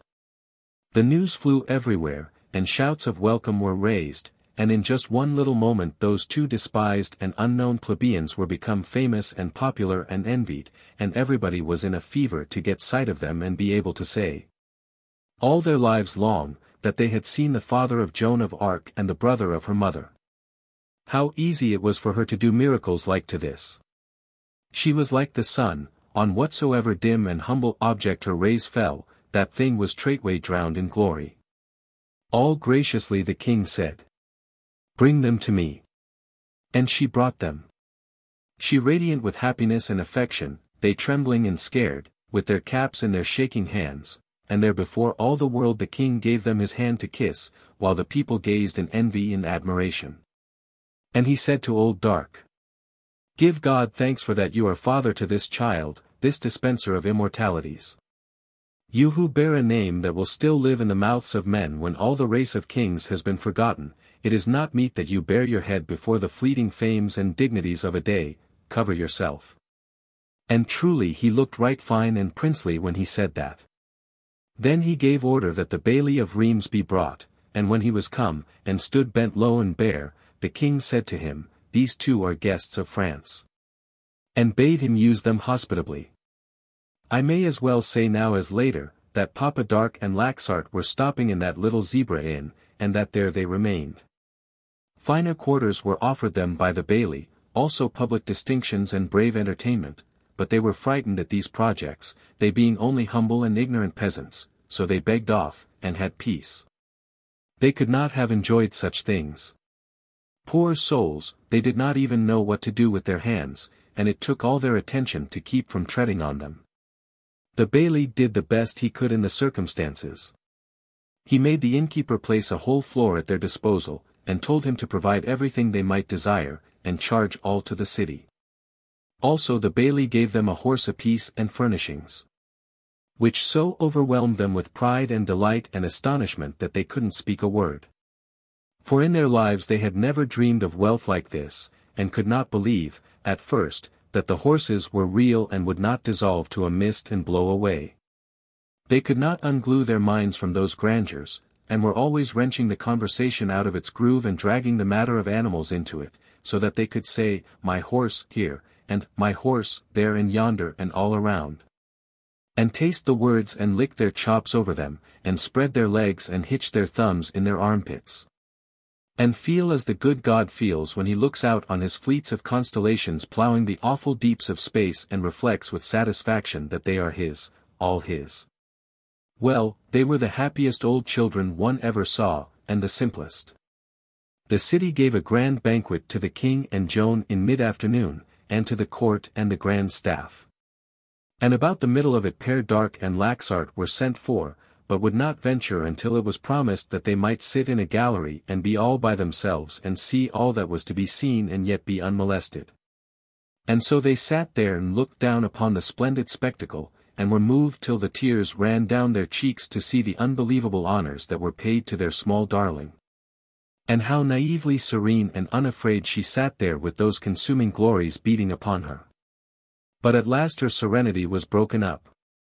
Yes, it stood the strain of the king's gracious speech, and of d'Alençon's praiseful words, and the bastards, and even La Hire's thunderblast, which took the place by storm. But at last, as I have said, they brought a force to bear which was too strong for her. For at the close the king put up his hand to command silence, and so waited, with his hand up, till every sound was dead, and it was as if one could almost feel the stillness, so profound it was. Then out of some remote corner of that vast place there rose a plaintive voice, and in tones most tender and sweet and rich came floating through that enchanted hush our poor old simple song, L'arbre fit Bromont. And then Joan broke down and put her face in her hands and cried. Yes, you see, all in a moment the pomps and grandeurs dissolved away and she was a little child again herding her sheep with the tranquil pastures stretched about her. And war and wounds and blood and death and the mad frenzy and turmoil of battle a dream. Ah, that shows you the power of music, that magician of magicians, who lifts his wand and says his mysterious word and all things real pass away and the phantoms of your mind walk before you clothed in flesh.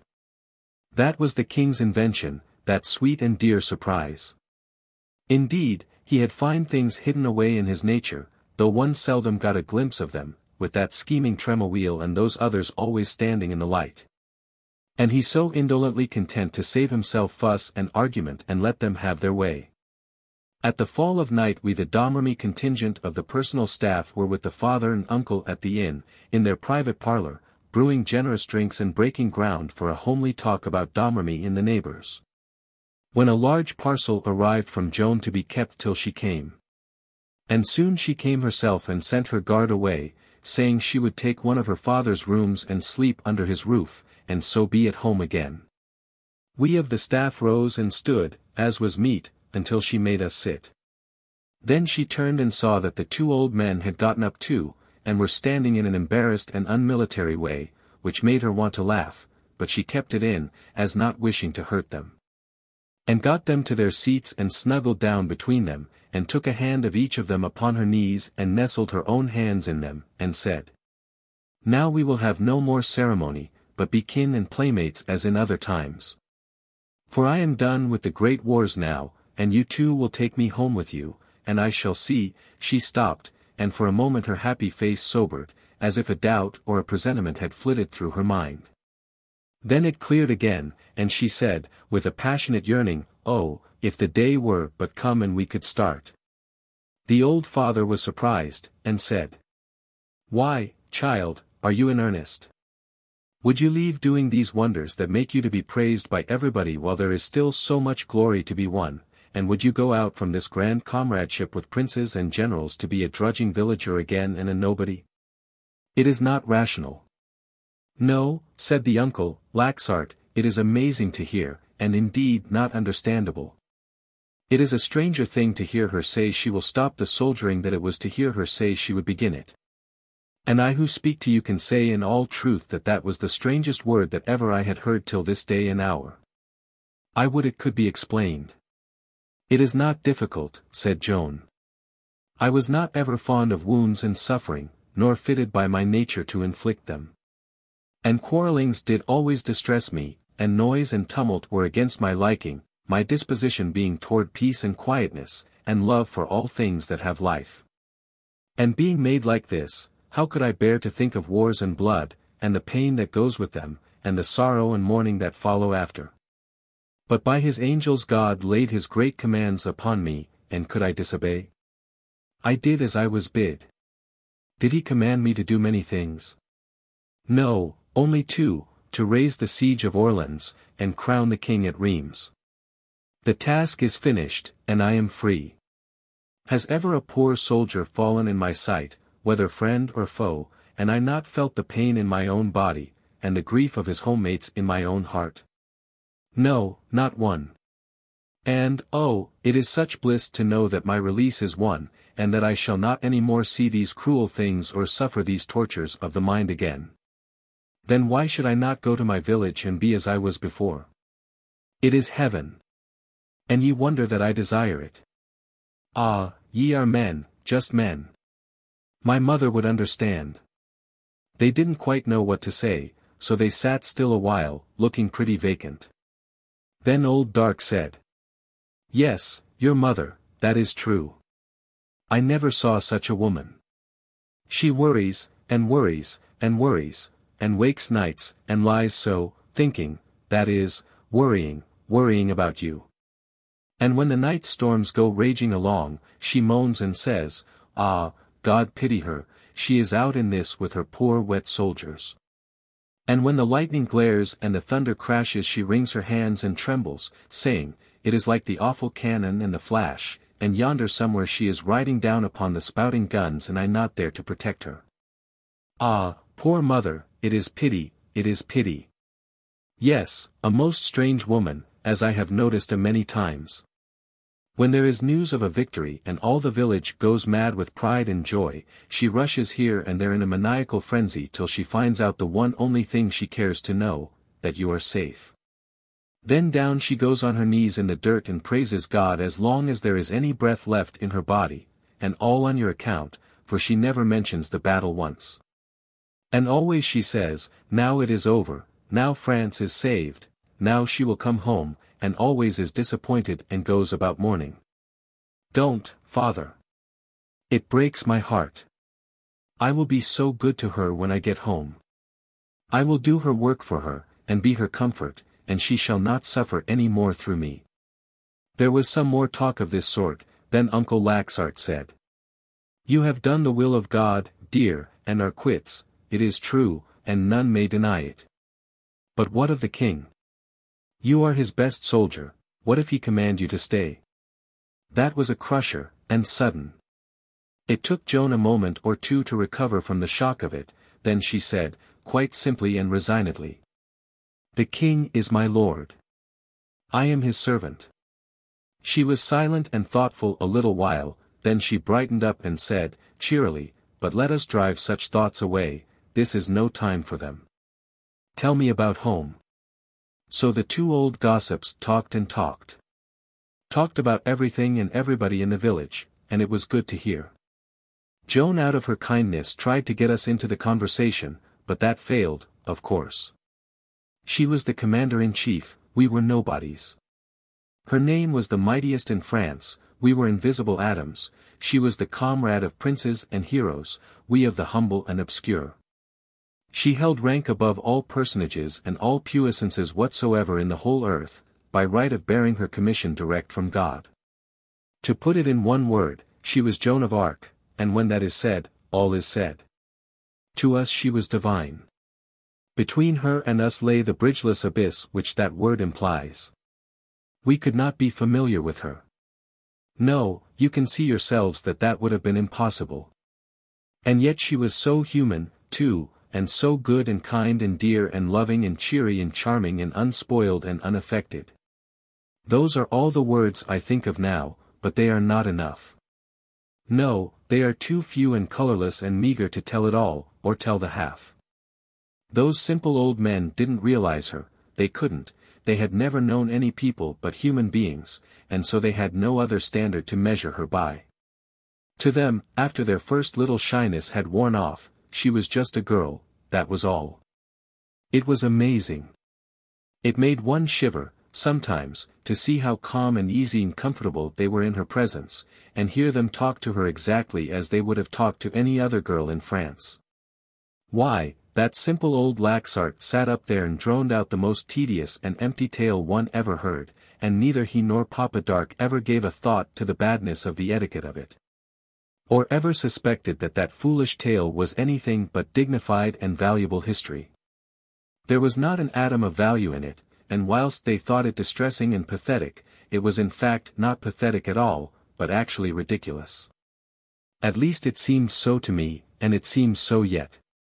Indeed, I know it was, because it made Joan laugh, and the more sorrowful it got the more it made her laugh, and the paladin said that he could have laughed himself if she had not been there, and Noel Raingesson said the same. It was about old Laxart going to a funeral there at Domremy 2 or 3 weeks back.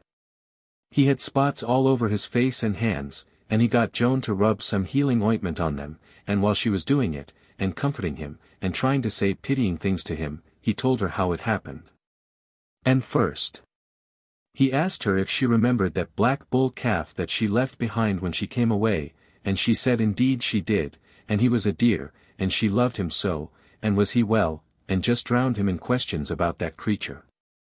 And he said it was a young bull now, and very frisky, and he was to bear a principal hand at a funeral, and she said, the bull, and he said, no, myself, but said the bull did take a hand, but not because of his being invited, for he wasn't. But anyway he was away over beyond the fairy tree, and fell asleep on the grass with his Sunday funeral clothes on, and a long black rag on his hat and hanging down his back.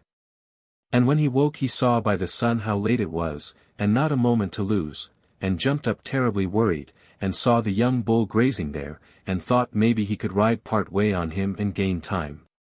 So he tied a rope around the bull's body to hold on by, and put a halter on him to steer with, and jumped on and started. But it was all new to the bull, and he was discontented with it, and scurried around and bellowed and reared and pranced, and Uncle Laxart was satisfied, and wanted to get off and go by the next bull or some other way that was quieter. But he didn't dare try. And it was getting very warm for him, too, and disturbing and wearisome, and not proper for Sunday, but by and by the bull lost all his temper, and went tearing down the slope with his tail in the air and blowing in the most awful way. And just in the edge of the village he knocked down some beehives, and the bees turned out and joined the excursion, and soared along in a black cloud that nearly hid those other two from sight, and prodded them both. And jabbed them and speared them and spiked them, and made them bellow and shriek and bellow. And here they came roaring through the village like a hurricane, and took the funeral procession right in the center, and sent that section of it sprawling, and galloped over it, and the rest scattered apart and fled screeching in every direction. Every person with a layer of bees on him, and not a rag of that funeral left but the corpse. And finally the bull broke for the river and jumped in, and when they fished Uncle Laxart out he was nearly drowned, and his face looked like a pudding with raisins in it. And then he turned around, this old simpleton, and looked a long time in a dazed way at Joan where she had her face in a cushion, dying, apparently, and says, "What do you reckon she is laughing at?" And old Dark stood looking at her the same way, sort of absently scratching his head, but had to give it up, and said he didn't know, must have been something that happened when we weren't noticing. Yes, both of those old people thought that that tale was pathetic, whereas to my mind it was purely ridiculous, and not in any way valuable to any one. It seemed so to me then, and it seems so to me yet. And as for history, it does not resemble history, for the office of history is to furnish serious and important facts that teach, whereas this strange and useless event teaches nothing, nothing that I can see, except not to ride a bull to a funeral. And surely no reflecting person needs to be taught that. 37. Again to arms. Now these were nobles, you know, by decree of the king, these precious old infants. But they did not realize it, they could not be called conscious of it, it was an abstraction, a phantom, to them it had no substance. Their minds could not take hold of it. No, they did not bother about their nobility, they lived in their horses. The horses were solid, they were visible facts, and would make a mighty stir in Domremy. Presently something was said about the coronation, and old Dark said it was going to be a grand thing to be able to say, when they got home, that they were present in the very town itself when it happened. Joan looked troubled, and said, "Ah, that reminds me. You were here and you didn't send me word." "In the town, indeed. Why, you could have sat with the other nobles, and been welcome. And could have looked upon the crowning itself, and carried that home to tell. Ah, why did you use me so, and send me no word?" The old father was embarrassed, now, quite visibly embarrassed, and had the air of one who does not quite know what to say. But Joan was looking up in his face, her hands upon his shoulders, waiting. He had to speak. So presently he drew her to his breast, which was heaving with emotion, and he said, getting out his words with difficulty. "There, hide your face, child, and let your old father humble himself and make his confession. I, don't you see, don't you understand, I could not know that these grandeurs would not turn your young head, it would be only natural.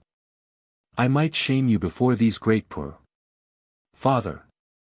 And then I was afraid, as remembering that cruel thing I said once in my sinful anger. Oh, appointed of God to be a soldier, and the greatest in the land. And in my ignorant anger I said I would drown you with my own hands if you unsexed yourself and brought shame to your name and family. Ah, how could I ever have said it, and you so good and dear and innocent? I was afraid, for I was guilty. You understand it now, my child, and you forgive? Do you see? Even that poor groping old land crab, with his skull full of pulp, had pride. Isn't it wonderful? And more, he had conscience, he had a sense of right and wrong, such as it was. He was able to find remorse. It looks impossible, it looks incredible, but it is not. I believe that some day it will be found out that peasants are people. Yes, beings in a great many respects like ourselves. And I believe that some day they will find this out, too, and then. Well, then I think they will rise up and demand to be regarded as part of the race, and that by consequence there will be trouble. Whenever one sees in a book or in a king's proclamation those words, the nation, they bring before us the upper classes, only those, we know no other nation, for us and the kings no other nation exists. But from the day that I saw old Dark the peasant acting and feeling just as I should have acted and felt myself, I have carried the conviction in my heart that our peasants are not merely animals.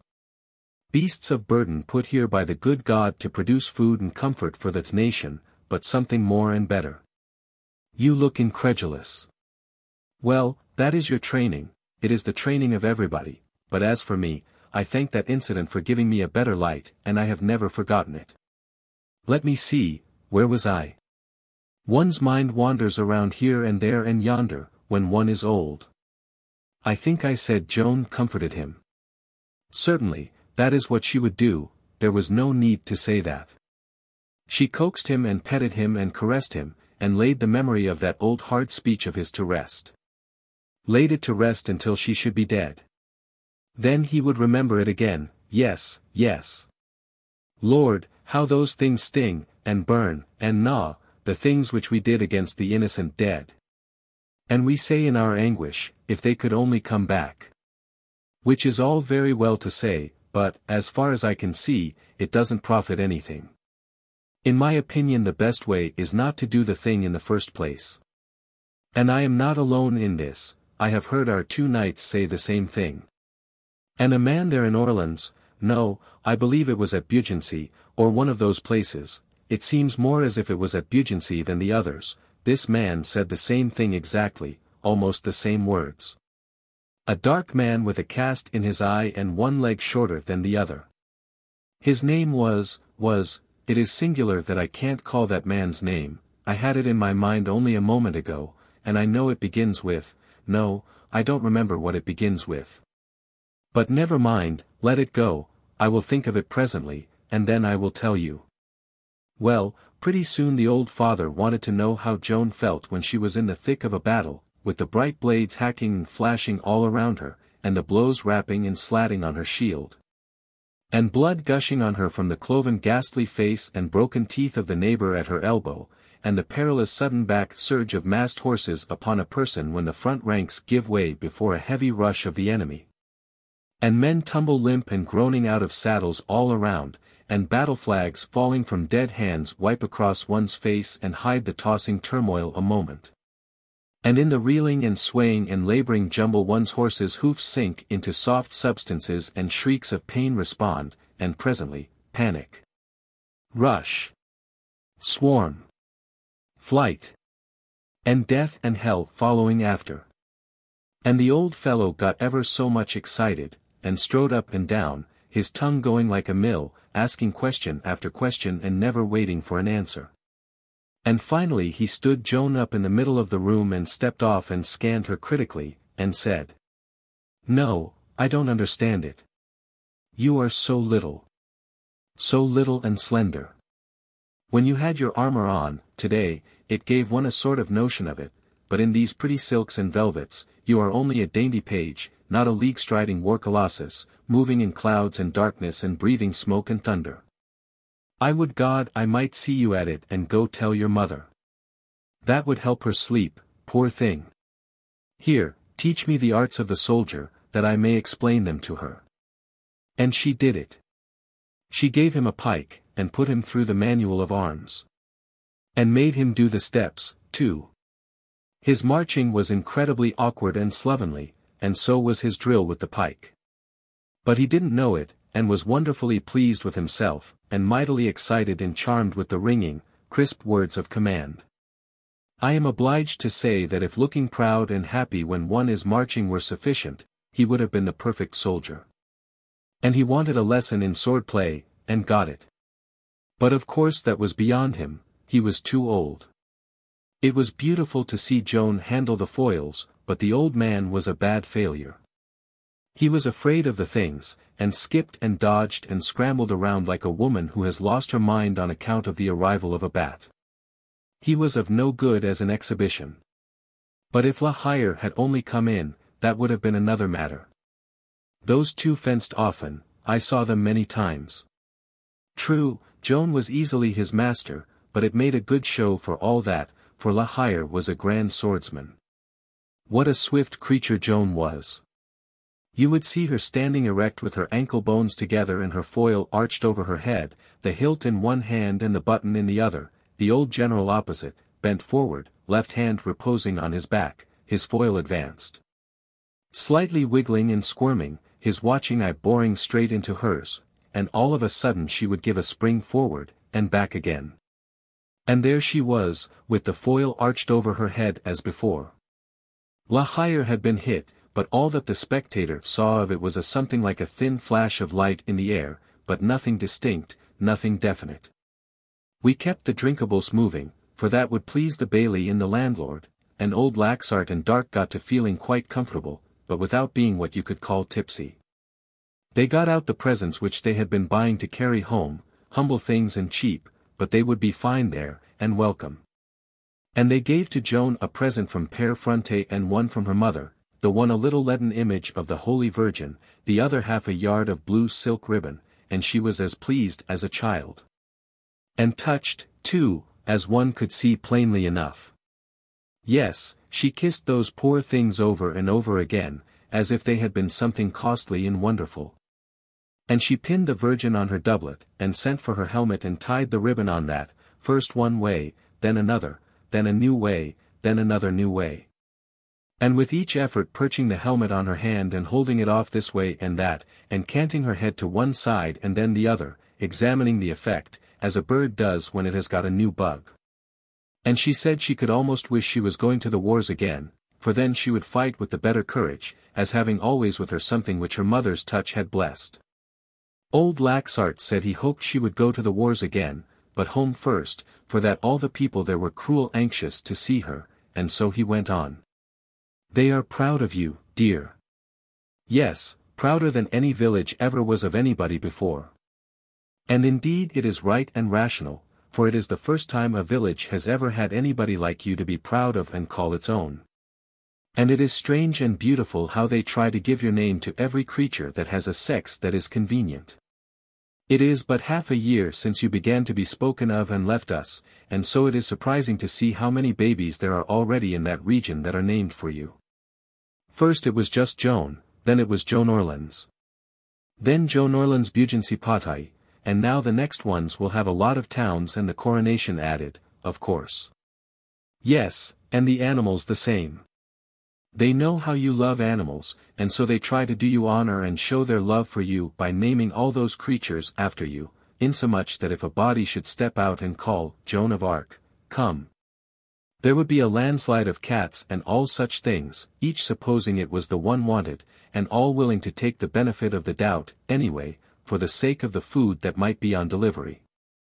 The kitten you left behind, the last stray you fetched home, bears you name, now, and belongs to Père Fronte, and is the pet and pride of the village. And people have come miles to look at it and pet it and stare at it and wonder over it because it was Joan of Arc's cat. Everybody will tell you that. And one day when a stranger threw a stone at it, not knowing it was your cat, the village rose against him as one man and hanged him. And but for Père Fronte. There was an interruption. It was a messenger from the king, bearing a note for Joan, which I read to her, saying he had reflected, and had consulted his other generals, and was obliged to ask her to remain at the head of the army and withdraw her resignation. Also, would she come immediately and attend a council of war? Straightway, at a little distance, military commands, and the rumble of drums broke on the still night, and we knew that her guard was approaching. Deep disappointment clouded her face for just one moment and no more, it passed, and with it the homesick girl, and she was Joan of Arc, commander-in-chief again, and ready for duty. 38. The king cries, forward. In my double quality of page and secretary I followed Joan to the council. She entered that presence with the bearing of a grieved goddess. What was become of the volatile child that so lately was enchanted with a ribbon and suffocated with laughter over the distress of a foolish peasant who had stormed a funeral on the back of a bee-stung bull? One may not guess. Simply it was gone, and had left no sign. She moved straight to the council table, and stood. Her glance swept from face to face there, and where it fell, these lit it as with a torch, those it scorched as with a brand. She knew where to strike. She indicated the generals with a nod, and said, "My business is not with you. You have not craved a council of war." Then she turned toward the king's privy council, and continued, "No, it is with you. A council of war. It is amazing. There is but one thing to do, and only one, and lo, ye call a council of war. Councils of war have no value but to decide between two or several doubtful courses. But a council of war when there is only one course. Conceive of a man in a boat and his family in the water, and he goes out among his friends to ask what he would better do. A council of war, name of God. To determine what? She stopped and turned till her eyes rested upon the face of La Tremouille, and so she stood, silent, measuring him, the excitement in all faces burning steadily higher and higher, and all pulses beating faster and faster. Then she said, with deliberation. Every sane man, whose loyalty is to his king and not a show and a pretense, knows that there is but one rational thing before us, the march upon Paris. Down came the fist of La Hire with an approving crash upon the table. La Tremouille turned white with anger, but he pulled himself firmly together and held his peace. The king's lazy blood was stirred and his eye kindled finely, for the spirit of war was away down in him somewhere, and a frank, bold speech always found it and made it tingle gladsomely. Joan waited to see if the chief minister might wish to defend his position, but he was experienced and wise, and not a man to waste his forces where the current was against him. He would wait. The king's private ear would be at his disposal by and by. That pious fox the Chancellor of France took the word now. He washed his soft hands together, smiling persuasively, and said to Joan, "Would it be courteous, Your Excellency, to move abruptly from here without waiting for an answer from the Duke of Burgundy? You may not know that we are negotiating with His Highness, and that there is likely to be a fortnight's truce between us, and on his part a pledge to deliver Paris into our hands without the cost of a blow or the fatigue of a march thither."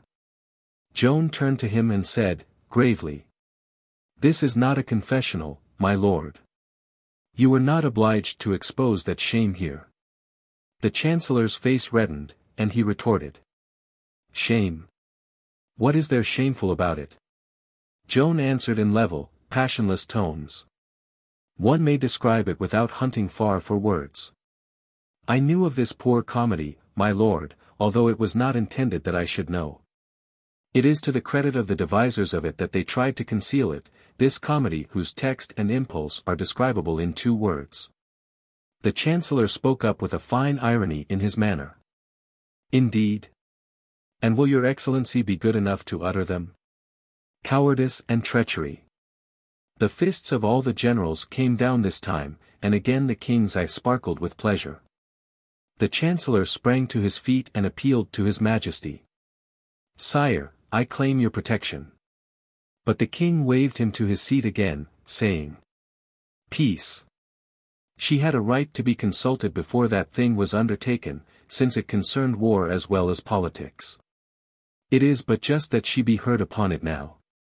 The Chancellor sat down trembling with indignation, and remarked to Joan, "Out of charity I will consider that you did not know who devised this measure which you condemn in so candid language." "Save your charity for another occasion, my lord," said Joan, as calmly as before.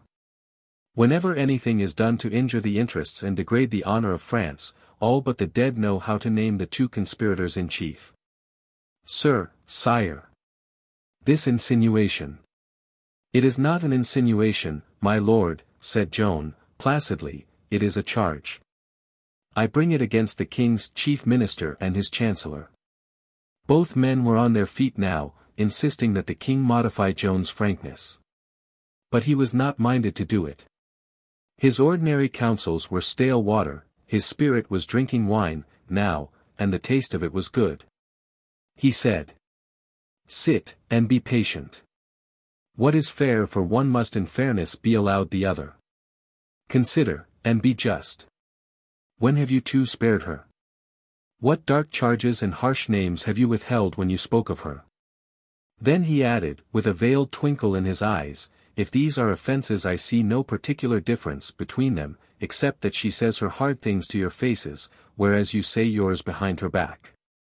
He was pleased with that neat shot and the way it shriveled those 2 people up, and made La Hire laugh out loud and the other generals softly quake and chuckle.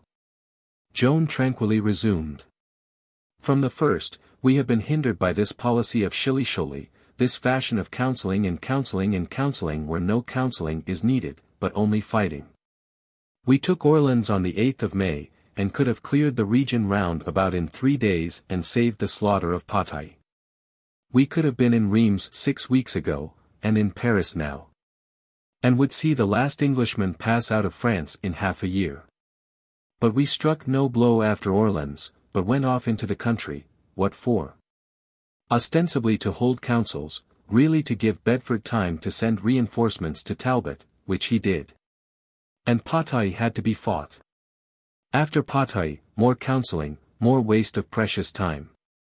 Oh, my king, I would that you would be persuaded." She began to warm up, now. "Once more we have our opportunity. If we rise and strike, all is well.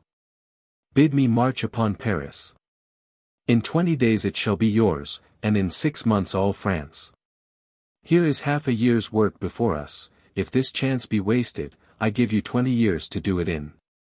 Speak the word, O gentle king, speak but the one." "I cry you mercy," interrupted the chancellor, who saw a dangerous enthusiasm rising in the king's face. March upon Paris? Does your excellency forget that the way bristles with English strongholds? That for your English strongholds, and Joan snapped her fingers scornfully.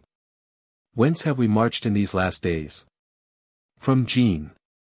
And whither? To Reims. What bristled between? English strongholds. What are they now?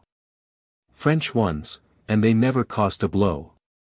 Here applause broke out from the group of generals, and Joan had to pause a moment to let it subside. Yes, English strongholds bristled before us, now French ones bristle behind us. What is the argument? A child can read it. The strongholds between us and Paris are garrisoned by no new breed of English, but by the same breed as those others, with the same fears, the same questionings, the same weaknesses.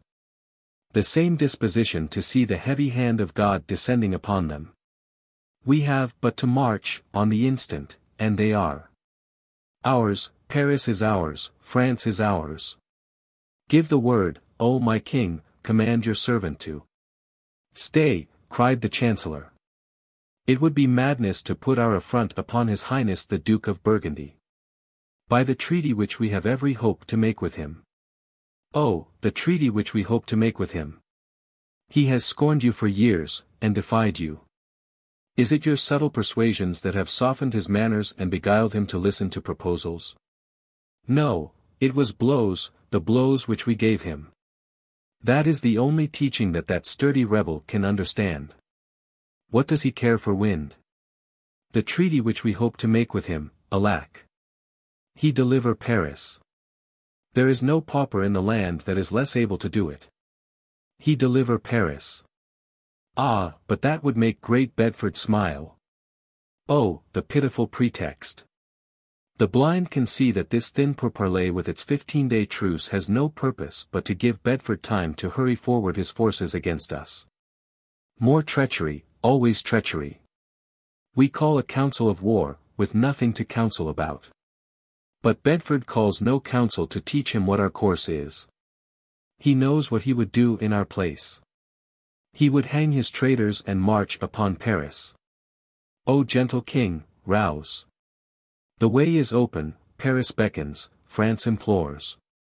Speak and we. Sire, it is madness, sheer madness. Your Excellency, we cannot, we must not go back from what we have done, we have proposed to treat, we must treat with the Duke of Burgundy. And we will, said Joan. Ah! How? At the point of the lance. The house rose, to a man, all that had French hearts, and let go a crack of applause, and kept it up, and in the midst of it one heard La Hire growl out, at the point of the lance.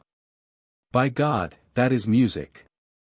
The king was up, too, and drew his sword, and took it by the blade and strode to Joan and delivered the hilt of it into her hand, saying, There, the king surrenders. Carry it to Paris. And so the applause burst out again, and the historical council of war that has bred so many legends was over. 39. We win, but the king balks. It was away past midnight, and had been a tremendous day in the matter of excitement and fatigue, but that was no matter to Joan when there was business on hand. She did not think of bed. The generals followed her to her official quarters, and she delivered her orders to them as fast as she could talk, and they sent them off to their different commands as fast as delivered. Wherefore the messengers galloping hither and thither raised a world of clatter and racket in the still streets, and soon were added to this the music of distant bugles and the roll of drums, notes of preparation. For the vanguard would break camp at dawn. The generals were soon dismissed, but I wasn't, nor Joan, for it was my turn to work, now. Joan walked the floor and dictated a summons to the Duke of Burgundy to lay down his arms and make peace and exchange pardons with the king, or, if he must fight, go fight the Saracens. Pardonnez-vous l'un à l'autre de bon cœur, interment, ainsi que doivent faire loyaux chrétiens, et s'il vous plaît de guerroyer, à l'aise contre les Saracens. It was long, but it was good, and had the sterling ring to it. It is my opinion that it was as fine and simple and straightforward and eloquent a state paper as she ever uttered. It was delivered into the hands of a courier, and he galloped away with it. The Joan dismissed me, and told me to go to the inn and stay, and in the morning give to her father the parcel which she had left there. It contained presents for the Domremy relatives and friends and a peasant dress which she had bought for herself. She said she would say good-bye to her father and uncle in the morning if it should still be their purpose to go, instead of tarrying a while to see the city. I didn't say anything, of course, but I could have said that wild horses couldn't keep those men in that town half a day. They waste the glory of being the first to carry the great news to Domremy, the taxes remitted forever. And hear the bells clang and clatter, and the people cheer and shout. Oh, not they. Patay and Orleans and the coronation were events which in a vague way these men understood to be colossal, but they were colossal mists, films, abstractions. This was a gigantic reality. When I got there, do you suppose they were abed? Quite the reverse. They and the rest were as mellow could be. And the paladin was doing his battles in great style, and the old peasants were endangering the building with their applause. He was doing Patay now.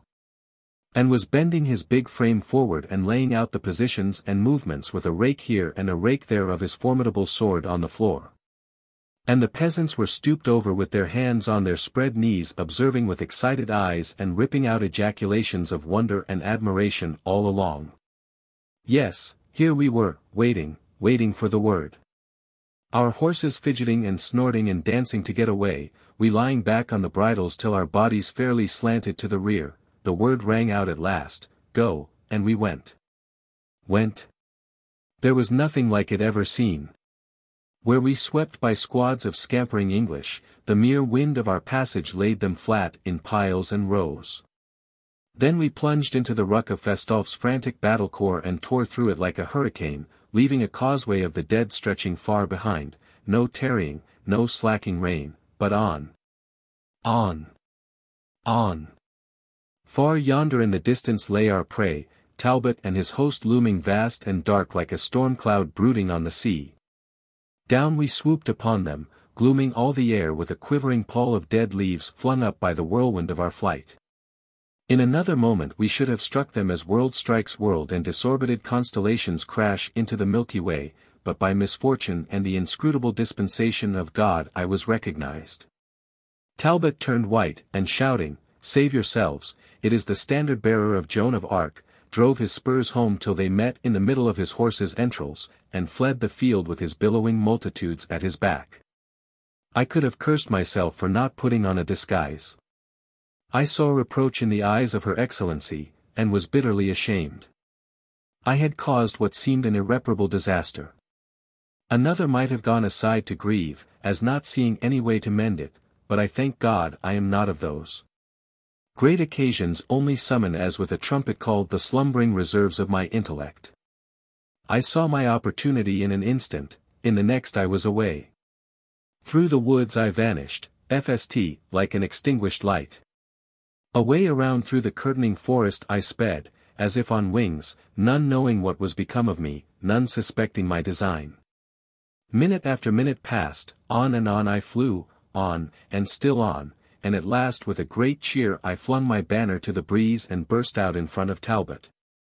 Oh, it was a mighty thought. That weltering chaos of distracted men whirled and surged backward like a tidal wave which has struck a continent, and the day was ours. Poor helpless creatures, they were in a trap, they were surrounded. They could not escape to the rear, for there was our army, they could not escape to the front, for there was I. Their hearts shriveled in their bodies, their hands fell listless at their sides. They stood still, and at our leisure we slaughtered them to a man, all except Talbot and Fastolf, whom I saved and brought away, one under each arm. Well, there is no denying it, the paladin was in great form that night. Such style! Such noble grace of gesture, such grandeur of attitude, such energy when he got going. Such steady rise, on such sure wing, such nicely graduated expenditures of voice according to the weight of the matter, such skillfully calculated approaches to his surprises and explosions, such belief-compelling sincerity of tone and manner. Such a climaxing peal from his brazen lungs, and such a lightning-vivid picture of his mailed form and flaunting banner when he burst out before that despairing army.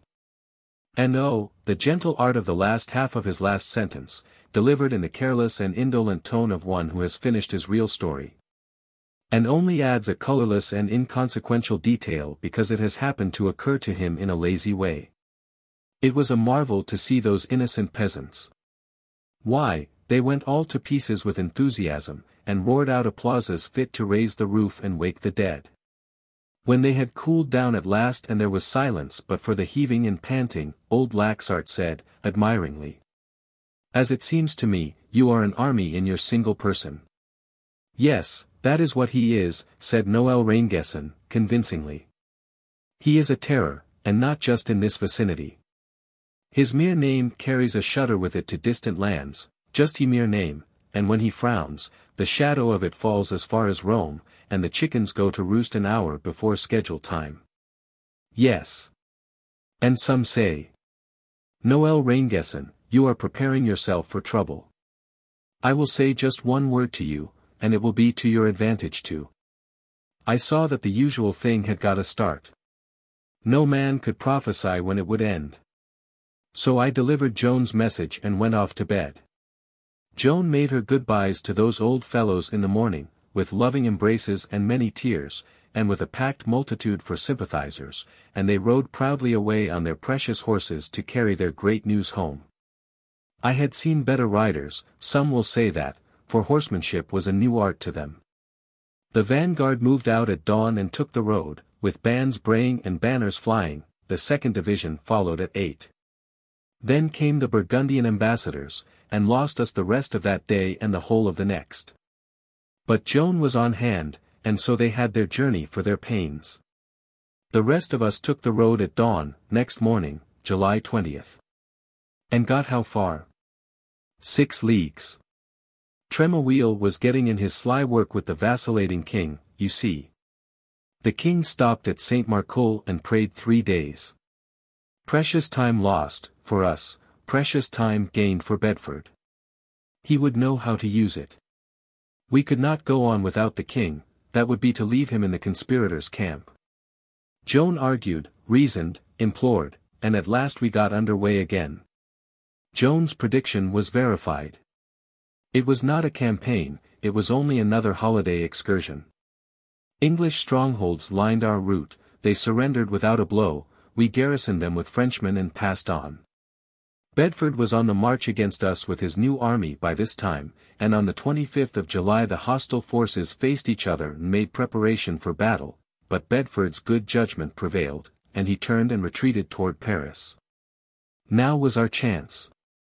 Our men were in great spirits. Will you believe it? Our poor stick of a king allowed his worthless advisers to persuade him to start back for Jean, whence he had set out when we first marched for Reims and the coronation. And we actually did start back. The 15-day truce had just been concluded with the Duke of Burgundy, and we would go and tarry at Jean until he should deliver Paris to us without a fight. We marched to Bray. Then the king changed his mind once more, and with it his face toward Paris. Joan dictated a letter to the citizens of Reims to encourage them to keep heart in spite of the truce, and promising to stand by them. She furnished them the news herself that the king had made this truce, and in speaking of it she was her usual frank self. She said she was not satisfied with it, and didn't know whether she would keep it or not. That if she kept it, it would be solely out of tenderness for the king's honor. All French children know those famous words. How naive they are. De cette trêve que a été faite, je ne suis pas contente, et je ne sais si je l'atteindrai. Si je l'attiens, ce sera seulement pour garder l'honneur du roi. But in any case, she said, she would not allow the blood royal to be abused, and would keep the army in good order and ready for work at the end of the truce. Poor child, to have to fight England, Burgundy, and a French conspiracy all at the same time, it was too bad. She was a match for the others, but a conspiracy, nobody is a match for that, when the victim that is to be injured is weak and willing. It grieved her, these troubled days, to be so hindered and delayed and baffled, and at times she was sad and the tears lay near the surface. Once, talking with her good old faithful friend and servant, the bastard of Orleans, she said, if it might but please God to let me put off this steel raiment and go back to my father and my mother, and tend my sheep again with my sister and my brothers, who would be so glad to see me. By the 12th of August we were camped near Dampmartin. Later we had a brush with Bedford's rearguard, and had hopes of a big battle on the morrow, but Bedford and all his force got away in the night and went on toward Paris. Charles sent heralds and received the submission of Beauvais. The Bishop Pierre Cauchon, that faithful friend and slave of the English, was not able to prevent it, though he did his best. He was obscure then, but his name was to travel round the globe presently, and live forever in the curses of France. Bear with me now, while I spit in fancy upon his grave. Compiègne surrendered, and hauled down the English flag. On the 14th we camped 2 leagues from Senlis. Bedford turned and approached, and took up a strong position. We went against him, but all our efforts to beguile him out from his entrenchments failed, though he had promised us a duel in the open field. Night shut down. Let him look out for the morning. But in the morning he was gone again. We entered Compiègne the 18th of August, turning out the English garrison and hoisting our own flag. On the 23rd Joan gave command to move upon Paris.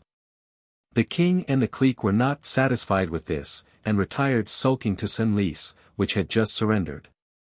Within a few days many strong places submitted: Creil, Pont-Saint-Maxence, Choisy, Grenay-sur-Arande, Remy, Le Neufel-Nechisy, Moguay, Chantilly, Saint-Inès. The English power was tumbling, crash after crash. And still the king sulked and disapproved, and was afraid of our movement against the capital. On the 26th of August, 1429, Joan camped at Saint-Denis, in effect, under the walls of Paris. And still the king hung back and was afraid. If we could but have had him there to back us with his authority. Bedford had lost heart and decided to waive resistance and go and concentrate his strength in the best and loyalist province remaining to him, Normandy. If we could only have persuaded the king to come and countenance us with his presence and approval at this supreme moment. 40. Treachery conquers Joan. Courier after courier was dispatched to the king, and he promised to come, but didn't. The Duc d'Alençon went to him and got his promise again, which he broke again. 9 days were lost thus. Then he came, arriving at Saint-Denis September 7th. Meantime the enemy had begun to take heart, the spiritless conduct of the king could have no other result. Preparations had now been made to defend the city. Joan's chances had been diminished, but she and her generals considered them plenty good enough yet. Joan ordered the attack for 8 o'clock next morning, and at that hour it began. Joan placed her artillery and began to pound a strong work which protected the gate Saint-Honoré. When it was sufficiently crippled the assault was sounded at noon, and it was carried by storm.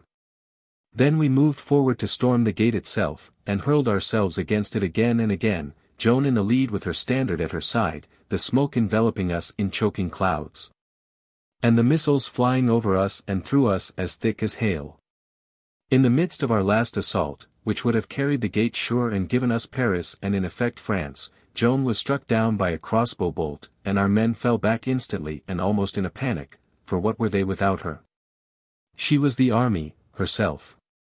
Although disabled, she refused to retire, and begged that a new assault be made, saying it must win, and adding, with the battle light rising in her eyes, I will take Paris now or die. She had to be carried away by force, and this was done by Gaucourt and the Duc d'Alençon. But her spirits were at the very top notch, now. She was brimming with enthusiasm. She said she would be carried before the gate in the morning, and in half an hour Paris would be ours without any question.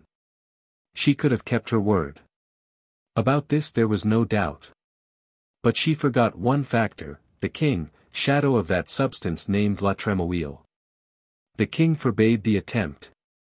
You see, a new embassy had just come from the Duke of Burgundy, and another sham private trade of some sort was on foot. You would know, without my telling you, that Joan's heart was nearly broken. Because of the pain of her wound and the pain at her heart she slept little that night. Several times the watchers heard muffled sobs from the dark room where she lay at St. Denis, and many times the grieving words, "It could have been taken, it could have been taken," which were the only ones she said. She dragged herself out of bed a day later with a new hope. D'Alencon had thrown a bridge across the Seine near Street Denis. Might she not cross by that and assault Paris at another point? But the king got wind of it and broke the bridge down. And more, he declared the campaign ended. And more still, he had made a new truce and a long one, in which he had agreed to leave Paris unthreatened and unmolested, and go back to the Loire whence he had come. Joan of Arc, who had never been defeated by the enemy, was defeated by her own king. She had said once that all she feared for her cause was treachery. It had struck its first blow now. She hung up her white armor in the royal basilica of St. Denis, and went and asked the king to relieve her of her functions and let her go home. As usual, she was wise.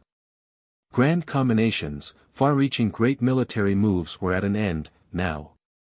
For the future, when the truce should end, the war would be merely a war of random and idle skirmishes, apparently, work suitable for subalterns, and not requiring the supervision of a sublime military genius. But the king would not let her go. The truce did not embrace all France, there were French strongholds to be watched and preserved, he would need her. Really, you see, Tremouille wanted to keep her where he could balk and hinder her. Now came her voices again. They said, "Remain at St. Denis." There was no explanation. They did not say why. That was the voice of God, it took precedence of the command of the king. Joan resolved to stay. But that filled La Tremouille with dread. She was too tremendous a force to be left to herself, she would surely defeat all his plans. He beguiled the king to use compulsion. Joan had to submit, because she was wounded and helpless. In the great trial she said she was carried away against her will, and that if she had not been wounded it could not have been accomplished. Ah, she had a spirit, that slender girl. A spirit to brave all earthly powers and defy them. We shall never know why the voices ordered her to stay. We only know this, that if she could have obeyed, the history of France would not be as it now stands written in the books. Yes, well we know that. On the 13th of September the army, sad and spiritless, turned its face toward the Loire, and marched, without music. Yes, one noted that detail. It was a funeral march, that is what it was. A long, dreary funeral march, with never a shout or a cheer, friends looking on in tears, all the way, enemies laughing. We reached Jean at last, that place whence we had set out on our splendid march toward Reims less than 3 months before, with flags flying, bands playing, the victory flush of Patay glowing in our faces. And the massed multitudes shouting and praising and giving us Godspeed. There was a dull rain falling now, the day was dark, the heavens mourned, the spectators were few, we had no welcome but the welcome of silence, and pity, and tears. Then the king disbanded that noble army of heroes. It furled its flags, it stored its arms, the disgrace of France was complete. La Tremouille wore the victor's crown, Joan of Arc, the unconquerable, was conquered. 41. The Maid will march no more. Yes, it was as I have said, Joan had Paris and France in her grip, and the 100 Years' War under her heel, and the king made her open her fist and take away her foot. Now followed about 8 months of drifting about with the king and his council. And his gay and showy and dancing and flirting and hawking and frolicking and serenading and dissipating court, drifting from town to town and from castle to castle, a life which was pleasant to us of the personal staff, but not to Joan. However, she only saw it, she didn't live it. The king did his sincerest best to make her happy, and showed a most kind and constant anxiety in this matter. All others had to go loaded with the chains of an exacting court etiquette, but she was free, she was privileged. So that she paid her duty to the king once a day and passed the pleasant word, nothing further was required of her. Naturally, then, she made herself a hermit, and grieved the weary days through in her own apartments, with her thoughts and devotions for company, and the planning of now forever unrealizable military combinations for entertainment. In fancy she moved bodies of men from this and that and the other point, so calculating the distances to be covered, the time required for each body, and the nature of the country to be traversed, as to have them appear in sight of each other on a given day or at a given hour and concentrate for battle. It was her only game, her only relief from her burden of sorrow and inaction. She played it hour after hour, as others play chess, and lost herself in it, and so got repose for her mind and healing for her heart. She never complained, of course. It was not her way. She was the sort that endure in silence. But, she was a caged eagle just the same, and pined for the free air and the alpine heights and the fierce joys of the storm. France was full of rovers, disbanded soldiers ready for anything that might turn up. Several times, at intervals, when Joan's dull captivity grew too heavy to bear, she was allowed to gather a troop of cavalry and make a health-restoring dash against the enemy. These things were a bath to her spirits. It was like old times, there at Saint-Pierre-le-Moutier, to see her lead assault after assault, be driven back again and again, but always rally and charge anew, all in a blaze of eagerness and delight. Till at last the tempest of missiles rained so intolerably thick that old Dauphine, who was wounded, sounded the retreat, for the king had charged him on his head to let no harm come to Joan, and away everybody rushed after him, as he supposed. But when he turned and looked, there were we of the staff still hammering away, wherefore he rode back and urged her to come, saying she was mad to stay there with only a dozen men. Her eye danced merrily, and she turned upon him crying out, "A dozen men! Name of God, I have 50,000, and will never budge till this place is taken. Sound the charge." Which he did, and over the walls we went, and the fortress was ours. Old Dauphine thought her mind was wandering, but all she meant was, that she felt the might of 50,000 men surging in her heart. It was a fanciful expression, but, to my thinking, truer word was never said. Then there was the affair near Lagny, where we charged the entrenched Burgundians through the open field 4 times, the last time victoriously, the best prize of it Francois d'Arras, the freebooter and pitiless scourge of the region roundabout. Now and then other such affairs, and at last, away toward the end of May, 1430, we were in the neighborhood of Compiègne, and Joan resolved to go to the help of that place, which was being besieged by the Duke of Burgundy. I had been wounded lately, and was not able to ride without help, but the good dwarf took me on behind him, and I held on to him and was safe enough. We started at midnight, in a sullen downpour of warm rain, and went slowly and softly and in dead silence, for we had to slip through the enemy's lines. We were challenged only once.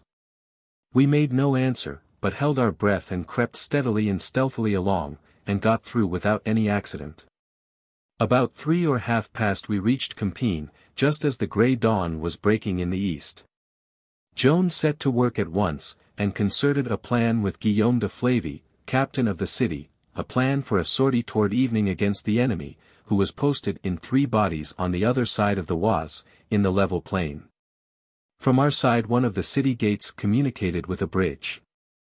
The end of this bridge was defended on the other side of the river by one of those fortresses called a boulevard. And this boulevard also commanded a raised road, which stretched from its front across the plain to the village of Margay. A force of Burgundians occupied Margay, another was camped at Clairvaux, a couple of miles above the raised road. And a body of English was holding Venette, a mile and a half below it. A kind of bow and arrow arrangement, you see, the causeway the arrow, the boulevard at the feather end of it, Margay at the barb, Venette at one end of the bow, Clairvaux at the other. Joan's plan was to go straight per causeway against Margay, carry it by assault, then turn swiftly upon Clairvaux, up to the right, and capture that camp in the same way, then face to the rear and be ready for heavy work. For the Duke of Burgundy lay behind Clairvaux with a reserve. Flavy's lieutenant, with archers and the artillery of the boulevard, was to keep the English troops from coming up from below and seizing the causeway and cutting off Joan's retreat in case she should have to make one. Also, a fleet of covered boats was to be stationed near the boulevard as an additional help in case a retreat should become necessary. It was the 24th of May. At 4 in the afternoon Joan moved out at the head of 600 cavalry, on her last march in this life. It breaks my heart. I had got myself helped up onto the walls, and from there I saw much that happened, the rest was told me long afterwards by our 2 knights and other eyewitnesses. Joan crossed the bridge, and soon left the boulevard behind her and went skimming away over the raised road with her horsemen clattering at her heels. She had on a brilliant silver-gilt cape over her armor, and I could see it flap and flare and rise and fall like a little patch of white flame. It was a bright day, and one could see far and wide over that plain. Soon we saw the English force advancing, swiftly and in handsome order, the sunlight flashing from its arms. Joan crashed into the Burgundians at Margay and was repulsed. Then she saw the other Burgundians moving down from Clairvaux. Joan rallied her men and charged again, and was again rolled back. 2 assaults occupy a good deal of time, and time was precious here. The English were approaching the road now from Bonnet, but the boulevard opened fire on them and they were checked. Joan heartened her men with inspiring words and led them to the charge again in great style. This time she carried Margay with a hurrah. Then she turned at once to the right and plunged into the plan and struck the Clairvaux force, which was just arriving. Then there was heavy work, and plenty of it, the 2 armies hurling each other backward turnabout, and victory inclining first to the one, then to the other. Now all of a sudden there was a panic on our side. Some say one thing caused it, some another. Some say the cannonade made our front ranks think retreat was being cut off by the English, some say the rear ranks got the idea that Joan was killed. Anyway our men broke, and went flying in a wild rout for the causeway.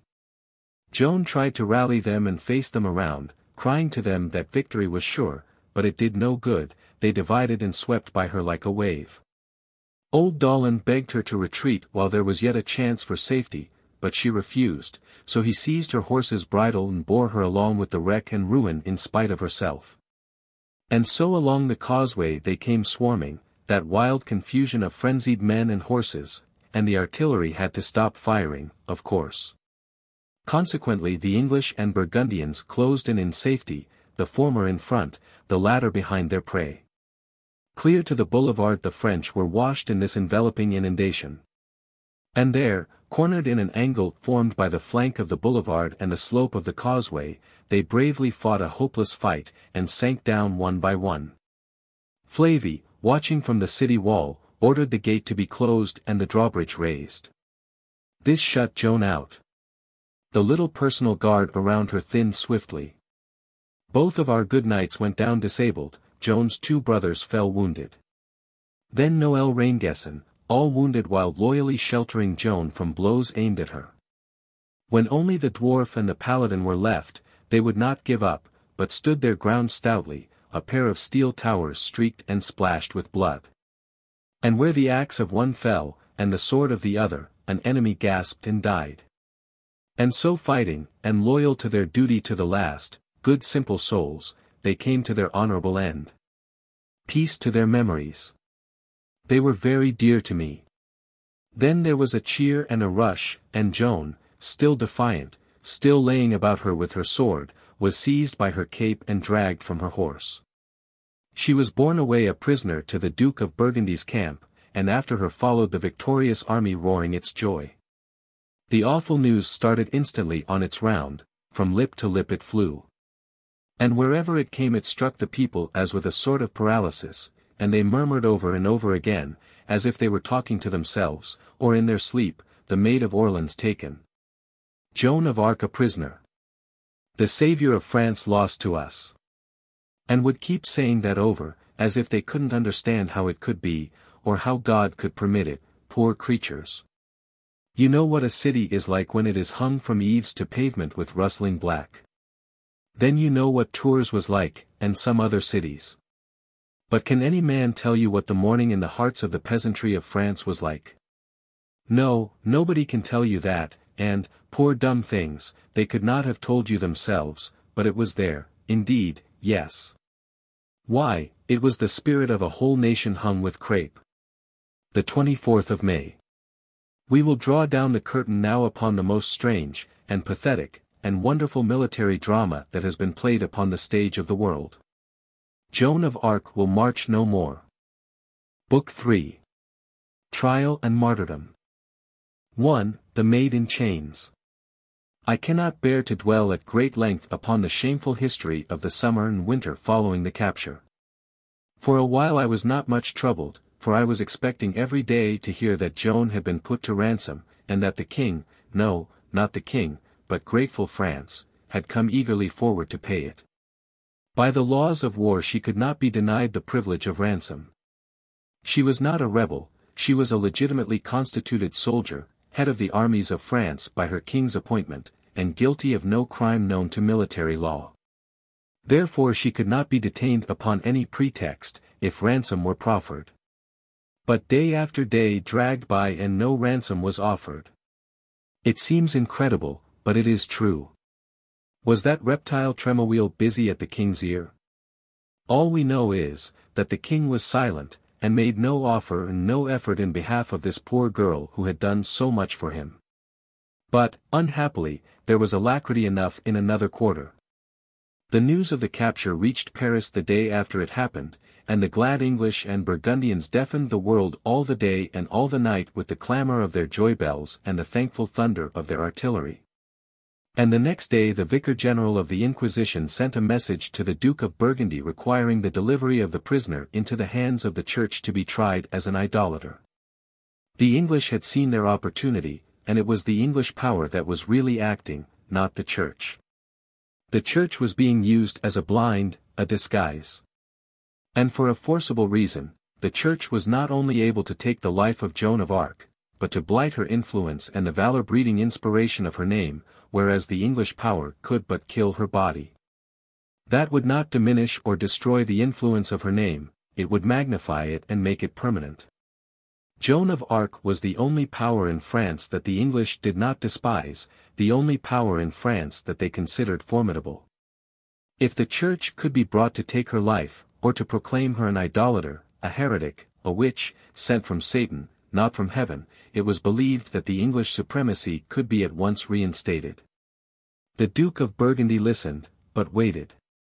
He could not doubt that the French king or the French people would come forward presently and pay a higher price than the English. He kept Joan a close prisoner in a strong fortress, and continued to wait, week after week. He was a French prince, and was at heart ashamed to sell her to the English. Yet with all his waiting no offer came to him from the French side.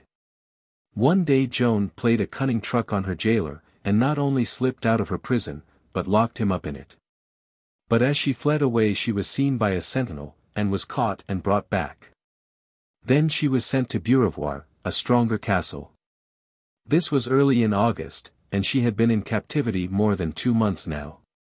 Here she was shut up in the top of a tower which was 60 feet high. She ate her heart there for another long stretch, about 3 months and a half.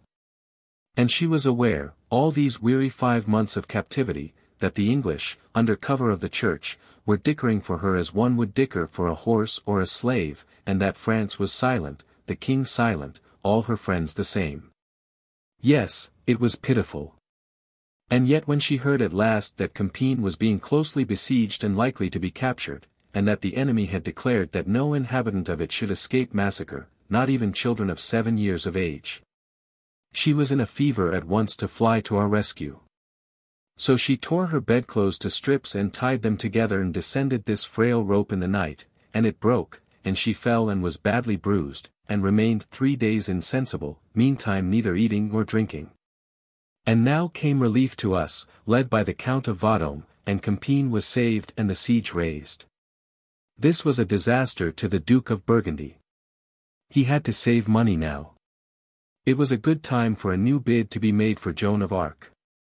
The English at once sent a French bishop, that forever infamous Pierre Cauchon of Beauvais. He was partly promised the archbishopric of Rouen, which was vacant, if he should succeed. He claimed the right to preside over Joan's ecclesiastical trial because the battleground where she was taken was within his diocese. By the military usage of the time, the ransom of a royal prince was 10,000 livres of gold, which is 61,125 francs, a fixed sum, you see. It must be accepted when offered, it could not be refused. Cauchon brought the offer of this very sum from the English, a royal prince's ransom for the poor little peasant girl of Domremy. It shows in a striking way the English idea of her formidable importance. It was accepted. For that sum Joan of Arc, the saviour of France, was sold to her enemies, to the enemies of her country, enemies who had lashed and thrashed and thumped and trounced France for a century and made holiday sport of it. Enemies who had forgotten, years and years ago, what a Frenchman's face was like, so used were they to seeing nothing but his back. Enemies whom she had whipped, whom she had cowed, whom she had taught to respect French valor, newborn in her nation by the breath of her spirit. Enemies who hungered for her life as being the only puissance able to stand between English triumph and French degradation. Sold to a French priest by a French prince, with the French king and the French nation standing thankless by and saying nothing. And she, what did she say? Nothing. Not a reproach passed her lips. She was too great for that, she was Joan of Arc. And when that is said, all is said. As a soldier, her record was spotless. She could not be called to account for anything under that head. A subterfuge must be found, and, as we have seen, was found. She must be tried by priests for crimes against religion. If none could be discovered, some must be invented. Let the miscreant Cauchon alone to contrive those. Rouen was chosen as the scene of the trial. It was in the heart of the English power. Its population had been under English dominion so many generations that they were hardly French now, save in language. The place was strongly garrisoned. Joan was taken there near the end of December, 1430, and flung into a dungeon. Yes, and clothed in chains, that free spirit. Still France made no move. How do I account for this? I think there is only one way. You will remember that whenever Joan was not at the front, the French held back and ventured nothing. That whenever she led, they swept everything before them, so long as they could see her white armor or her banner, that every time she fell wounded or was reported killed, as at Compiègne, they broke in panic and fled like sheep. I argue from this that they had undergone no real transformation as yet. That at bottom they were still under the spell of a timorousness born of generations of unsuccess. And a lack of confidence in each other and in their leaders born of old and bitter experience in the way of treacheries of all sorts, for their kings had been treacherous to their great vassals and to their generals. And these in turn were treacherous to the head of the state and to each other. The soldiery found that they could depend utterly on Joan, and upon her alone. With her gone, everything was gone. She was the sun that melted the frozen torrents and set them boiling. With that sun removed, they froze again, and the army in all France became what they had been before, mere dead corpses, that and nothing more, incapable of thought, hope, ambition, or motion. 2. Joan sold to the English. My wound gave me a great deal of trouble clear into the first part of October, then the fresher weather renewed my life and strength. All this time there were reports drifting about that the king was going to ransom Joan. I believed these, for I was young and had not yet found out the littleness and meanness of our poor human race, which brags about itself so much, and thinks it is better and higher than the other animals. In October I was well enough to go out with 2 sorties, and in the second one, on the 23d, I was wounded again. My luck had turned, you see. On the night of the 25th the besiegers decamped, and in the disorder and confusion one of their prisoners escaped and got safe into Compiègne, and hobbled into my room as pallid and pathetic an object as you would wish to see. What? Alive? Noël Rainguesson. It was indeed he. It was a most joyful meeting, that you will easily know, and also as sad as it was joyful. We could not speak Joan's name. One's voice would have broken down. We knew who was meant when she was mentioned. We could say, she and her, but we could not speak the name. We talked of the personal staff. Old Dollin, wounded and a prisoner, was still with Joan and serving her, by permission of the Duke of Burgundy. Joan was being treated with respect due to her rank and to her character as a prisoner of war taken in honorable conflict. And this was continued, as we learned later, until she fell into the hands of that bastard of Satan, Pierre Cauchon, Bishop of Beauvais. Noël was full of noble and affectionate praises and appreciations of our old boastful big standard-bearer, now gone silent forever, his real and imaginary battles all fought, his work done, his life honorably closed and completed. And think of his luck, burst out Noël, with his eyes full of tears. Always the pet child of luck. See how it followed him and stayed by him, from his first step all through, in the field or out of it. Always a splendid figure in the public eye, courted and envied everywhere, always having a chance to do fine things and always doing them. In the beginning called the Paladin in joke, and called it afterward in earnest because he magnificently made the title good, and at last, supremest luck of all, died in the field. Died with his harness on. Died faithful to his charge, the standard in his hand, died, oh, think of it, with the approving eye of Joan of Arc upon him. He drained the cup of glory to the last drop, and went jubilant to his peace, blessedly spared all part in the disaster which was to follow. What luck, what luck! And we? What was our sin that we are still here, we who have also earned our place with the happy dead? And presently he said. They tore the sacred standard from his dead hand and carried it away, their most precious prize after its captured owner. But they haven't it now. A month ago we put our lives upon the risk, our 2 good knights, my fellow prisoners, and I, and stole it, and got it smuggled by trusty hands to Orleans, and there it is now, safe for all time in the treasury. I was glad and grateful to learn that. I have seen it often since, when I have gone to Orleans on the 8th of May to be the petted old guest of the city and hold the first place of honor at the banquets and in the processions, I mean since Joan's brothers passed from this life. It will still be there, sacredly guarded by French love, 1,000 years from now, yes, as long as any shred of it hangs together. 5. 2 or 3 weeks after this talk came the tremendous news like a thunderclap, and we were aghast, Joan of Arc sold to the English. Not for a moment had we ever dreamed of such a thing. We were young, you see, and did not know the human race, as I have said before. We had been so proud of our country, so sure of her nobleness, her magnanimity, her gratitude. We had expected little of the king, but of France we had expected everything.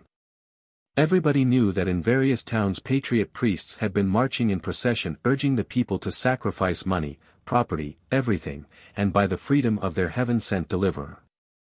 That the money would be raised we had not thought of doubting. But it was all over now, all over. It was a bitter time for us. The heavens seemed hung with black, all cheer went out from our hearts. Was this comrade here at my bedside really Noël Rainguesson, that light-hearted creature whose whole life was but one long joke, and who used up more breath in laughter than in keeping his body alive? No, no, that Noël I was to see no more. This one's heart was broken. He moved grieving about, and absently, like one in a dream, the stream of his laughter was dried at its source. Well, that was best. It was my own mood. We were company for each other. He nursed me patiently through the dull long weeks, and at last, in January, I was strong enough to go about again. Then he said, "Shall we go now?" Yes. There was no need to explain. Our hearts were in Rouen, we would carry our bodies there. All that we cared for in this life was shut up in that fortress. We could not help her, but it would be some solace to us to be near her, to breathe the air that she breathed, and look daily upon the stone walls that hid her. What if we should be made prisoners there? Well, we could but do our best, and let luck and fate decide what should happen. And so we started. We could not realize the change which had come upon the country. We seemed able to choose our own route and go whenever we pleased, unchallenged and unmolested. When Joan of Arc was in the field there was a sort of panic of fear everywhere, but now that she was out of the way, fear had vanished. Nobody was troubled about you or afraid of you, nobody was curious about you or your business, everybody was indifferent. We presently saw that we could take to the Seine, and not weary ourselves out with land travel. So we did it, and were carried in a boat to within a league of Rouen. Then we got ashore, not on the hilly side, but on the other, where it is as level as a floor. Nobody could enter or leave the city without explaining himself. It was because they feared attempts at a rescue of Joan. We had no trouble. We stopped in the plain with a family of peasants and stayed a week, helping them with their work for board and lodging, and making friends of them. We got clothes like theirs, and wore them. When we had worked our way through their reserves and gotten their confidence, we found that they secretly harbored French hearts in their bodies. Then we came out frankly and told them everything, and found them ready to do anything they could to help us. Our plan was soon made, and was quite simple. It was to help them drive a flock of sheep to the market of the city. One morning early we made the venture in a melancholy drizzle of rain, and passed through the frowning gates unmolested. Our friends had friends living over a humble wine shop in a quaint tall building situated in one of the narrow lanes that run down from the cathedral to the river, and with these they bestowed us. And the next day they smuggled our own proper clothing and other belongings to us. The family that lodged us, the Pirons, were French in sympathy, and we needed to have no secrets from them. 3. Weaving the net about her. It was necessary for me to have some way to gain bread for Noël and myself. And when the Pirons found that I knew how to write, they applied to their confessor in my behalf, and he got a place for me with a good priest named Mansion, who was to be the chief recorder in the great trial of Joan of Arc now approaching. It was a strange position for me, clerk to the recorder, and dangerous if my sympathies and the late employment should be found out. But there was not much danger. Mansion was at bottom friendly to Joan and would not betray me. And my name would not, for I had discarded my surname and retained only my given one, like a person of low degree. I attended Mansion constantly straight along, out of January and into February, and was often in the citadel with him, in the very fortress where Joan was imprisoned, though not in the dungeon where she was confined, and so did not see her. Of course. Mansion told me everything that had been happening before my coming. Ever since the purchase of Joan, Chinon had been busy packing his jury for the destruction of the Maid. Weeks and weeks he had spent in this bad industry. The University of Paris had sent him a number of learned and able and trusty ecclesiastics of the stripe he wanted. And he had scraped together a clergyman of like stripe and great fame here and there and yonder, until he was able to construct a formidable court numbering 100 distinguished names. French names they were, but their interests and sympathies were English. A great officer of the Inquisition was also sent from Paris, for the accused must be tried by the forms of the Inquisition. But this was a brave and righteous man, and he said squarely that this court had no power to try the case, wherefore he refused to act, and the same honest talk was uttered by 2 or 3 others. The inquisitor was right. The case as here resurrected against Joan had already been tried long ago at Poitiers, and decided in her favor. Yes, and by a higher tribunal than this one, for at the head of it was an archbishop, he of Reims, Cauchon's own metropolitan. So here, you see, a lower court was impudently preparing to retry and redecide a cause which had already been decided by its superior, a court of higher authority. Imagine it. No, the case could not properly be tried again. Cauchon could not properly preside in this new court, for more than one reason. Rouen was not in his diocese, Joan had not been arrested in her domicile, which was still Domremy.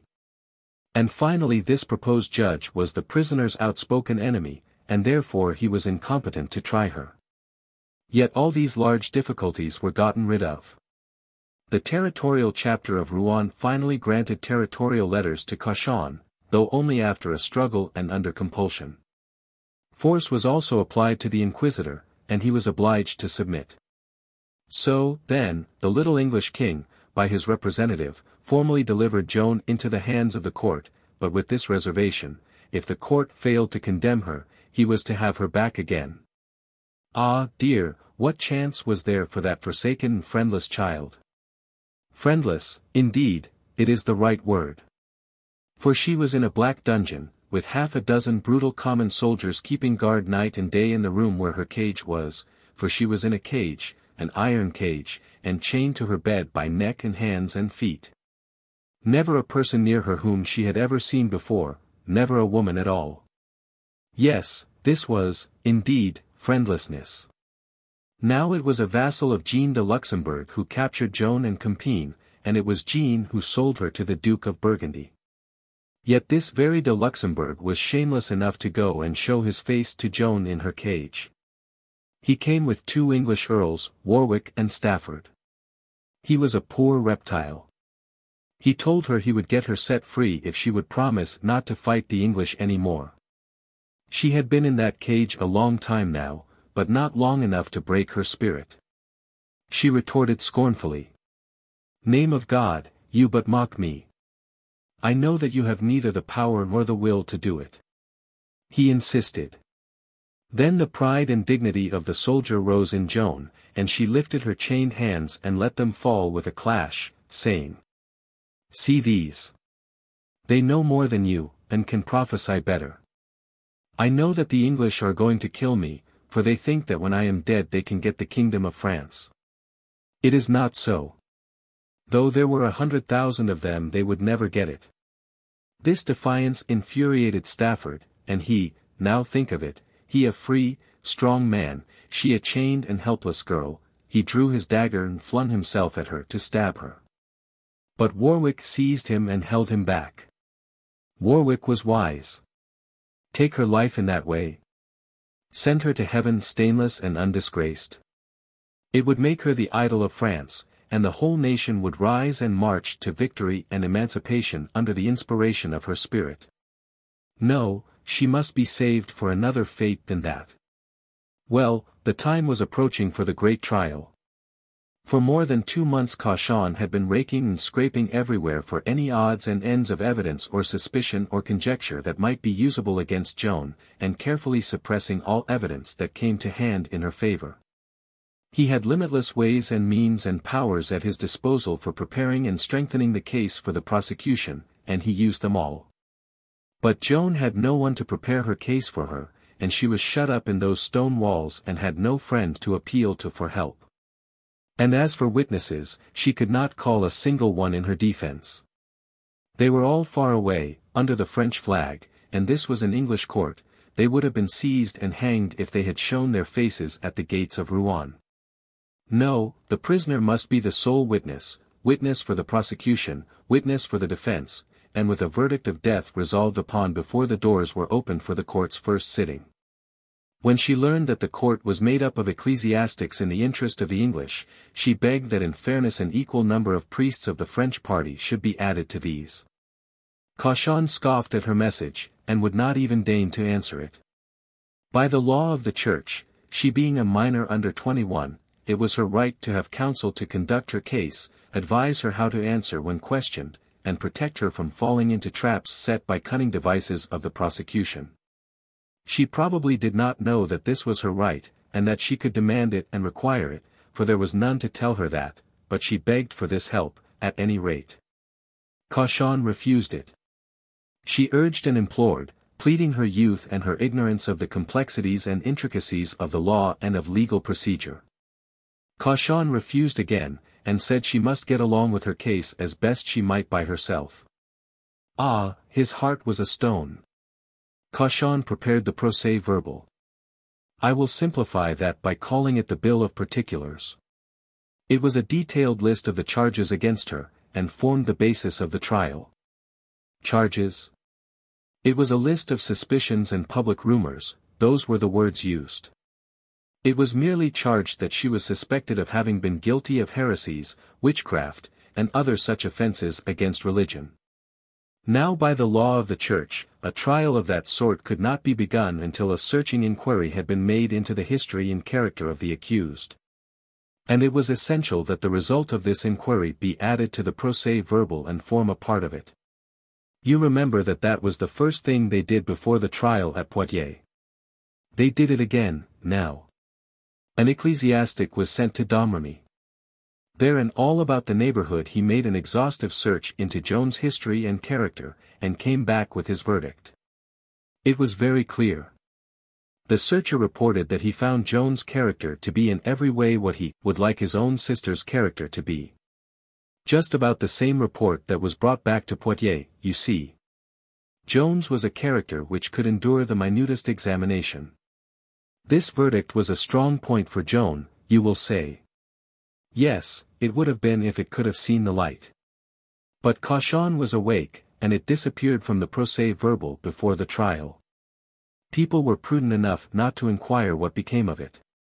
One would imagine that caution was ready to begin the trial by this time. But no, he devised one more scheme for poor Joan's destruction, and it promised to be a deadly one. One of the great personages picked out and sent down by the University of Paris was an ecclesiastic named Nicolas Loiseleur.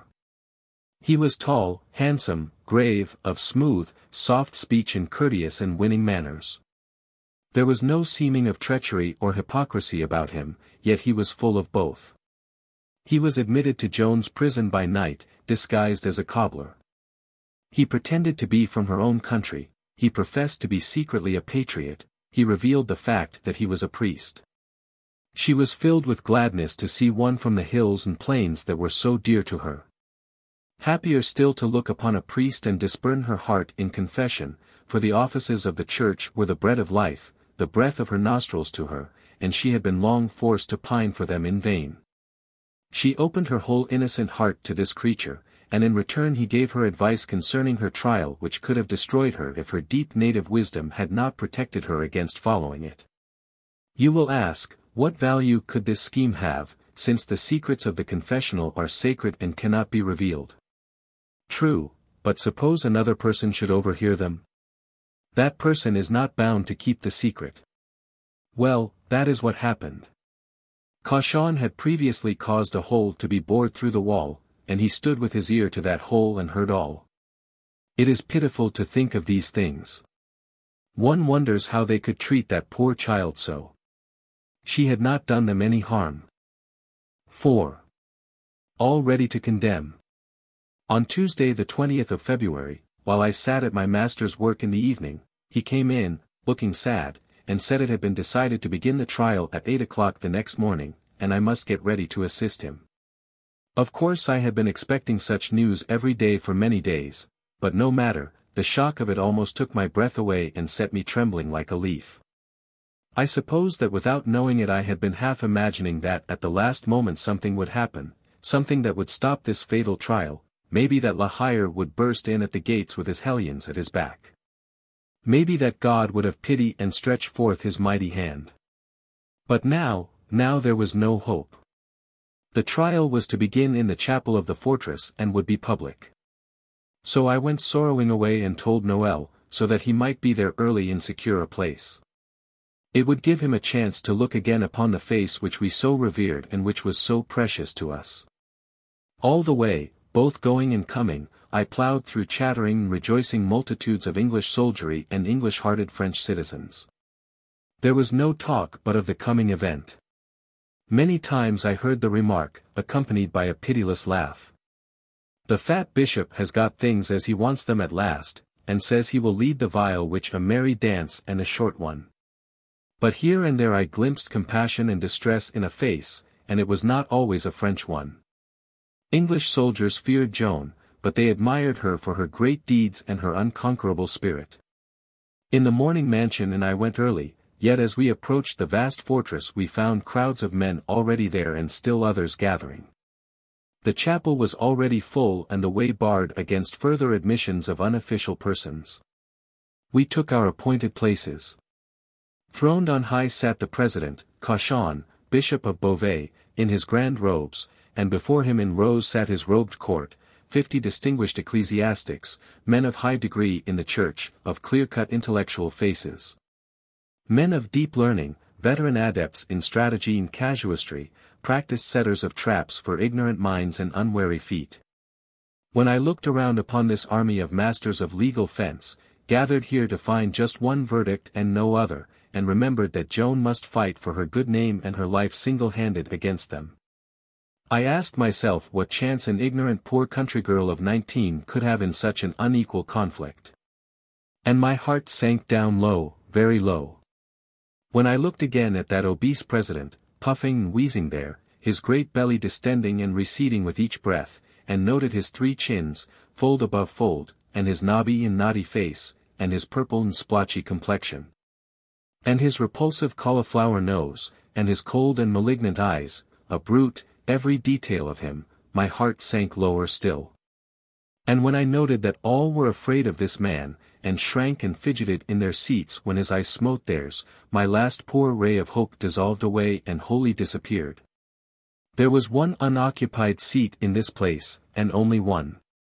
It was over against the wall, in view of every one. It was a little wooden bench without a back, and it stood apart and solitary on a sort of dais.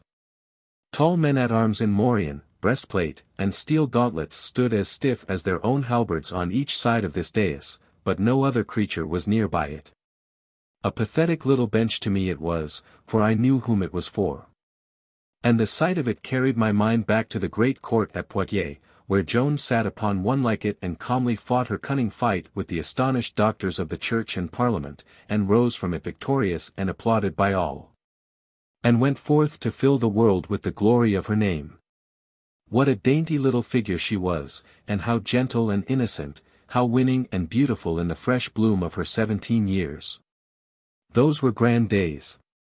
And so recent, for she was just 19 now, and how much she had seen since, and what wonders she had accomplished. But now, oh, all was changed now. She had been languishing in dungeons, away from light and air and the cheer of friendly faces, for nearly 3/4 of a year, she, born child of the sun, natural comrade of the birds and of all happy free creatures. She would be weary now, and worn with this long captivity, her forces impaired, despondent, perhaps, as knowing there was no hope. Yes, all was changed. All this time there had been a muffled hum of conversation, and rustling of robes and scraping of feet on the floor, a combination of dull noises which filled all the place. Suddenly, produced the accused. It made me catch my breath. My heart began to thump like a hammer. But there was silence now, silence absolute. All those noises ceased, and it was as if they had never been. Not a sound, the stillness grew oppressive, it was like a weight upon one. All faces were turned toward the door. And one could properly expect that, for most of the people there suddenly realized, no doubt, that they were about to see, in actual flesh and blood, what had been to them before only an embodied prodigy, a word, a phrase, a world-girdling name. The stillness continued. Then, far down the stone-paved corridors, one heard a vague slow sound approaching, clank, clink, clank, Joan of Arc, deliverer of France, in chains. My head swam, all things whirled and spun about me. Ah, I was realizing, too. 50 experts against a novice. I give you my honor now that I am not going to distort or discolor the facts of this miserable trial. No, I will give them to you honestly, detail by detail, just as Mansion and I set them down daily in the official record of the court, and just as one may read them in the printed histories. There will be only this difference, that in talking familiarly with you shall use my right to comment upon the proceedings and explain them as I go along, so that you can understand them better. Also, I shall throw in trifles which came under our eyes and have a certain interest for you and me, but were not important enough to go into the official record. Point 6. To take up my story now where I left off. We heard the clanking of Joan's chains down the corridors, she was approaching. Presently she appeared, a thrill swept the house, and one heard deep breaths drawn. 2 guardsmen followed her at a short distance to the rear. Her head was bowed a little, and she moved slowly, she being weak and her irons heavy. She had on men's attire, all black, a soft woolen stuff, intensely black, funereally black, not a speck of relieving color in it from her throat to the floor. A wide collar of this same black stuff lay in radiating folds upon her shoulders and breast, the sleeves of her doublet were full, down to the elbows, and tight thence to her manacled wrists. Below the doublet, tight black hose down to the chains on her ankles. Halfway to her bench she stopped, just where a wide shaft of light fell slanting from a window, and slowly lifted her face. Another thrill. It was totally colorless, white as snow, a face of gleaming snow set in vivid contrast upon that slender statue of somber unmitigated black. It was smooth and pure and girlish, beautiful beyond belief, infinitely sad and sweet. But, dear, dear. When the challenge of those untamed eyes fell upon that judge, and the droop vanished from her form and it straightened up soldierly and noble, my heart leaped for joy. And I said, all is well, they have not broken her, they have not conquered her, she is Joan of Arc still. Yes, it was plain to me now that there was one spirit there which this dreaded judge could not quell nor make afraid. She moved to her place and mounted the dais and seated herself upon her bench, gathering her chains into her lap and nestling her little white hands there. Then she waited in tranquil dignity, the only person there who seemed unmoved and unexcited.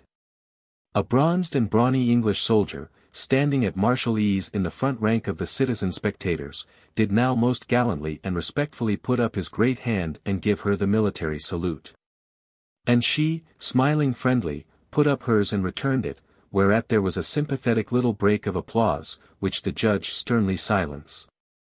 Now the memorable inquisition called in history the great trial began. 50 experts against a novice, and no one to help the novice. The judge summarized the circumstances of the case and the public reports and suspicions upon which it was based.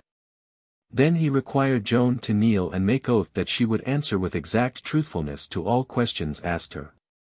Joan's mind was not asleep. It suspected that dangerous possibilities might lie hidden under this apparently fair and reasonable demand.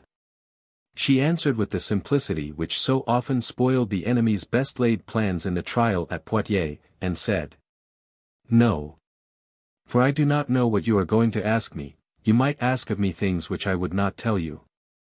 This incensed the court, and brought out a brisk flurry of angry exclamations. Joan was not disturbed. Cauchon raised his voice and began to speak in the midst of this noise, but he was so angry that he could hardly get his words out. He said, "With the divine assistance of our Lord we require you to expedite these proceedings for the welfare of your conscience. Swear, with your hands upon the Gospels, that you will answer true to the questions which shall be asked you."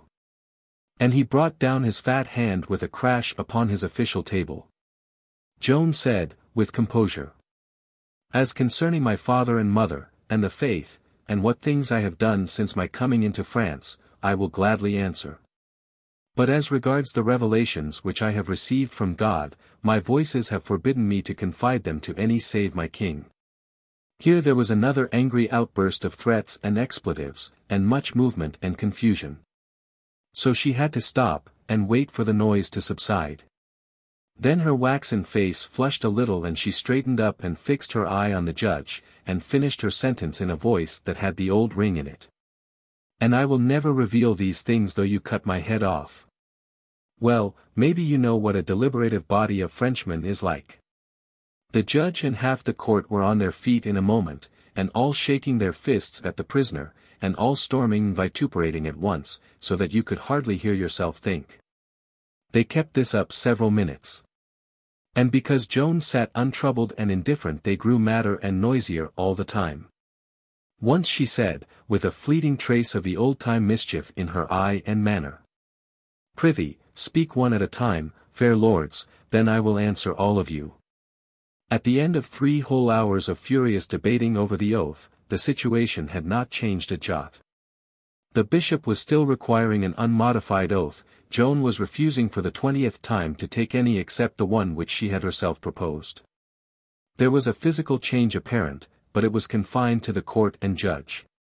They were hoarse, droopy, exhausted by their long frenzy, and had a sort of haggard look in their faces, poor men, whereas Joan was still placid and reposeful and did not seem noticeably tired.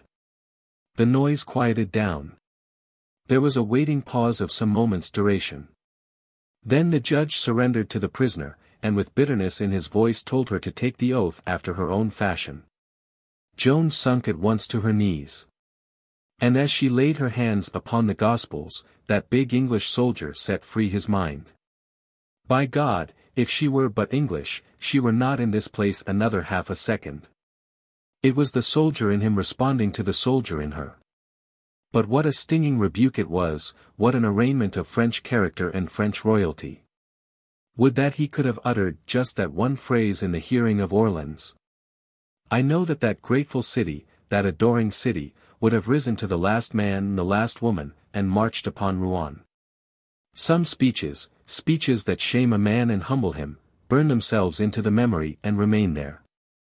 That one is burned into mine.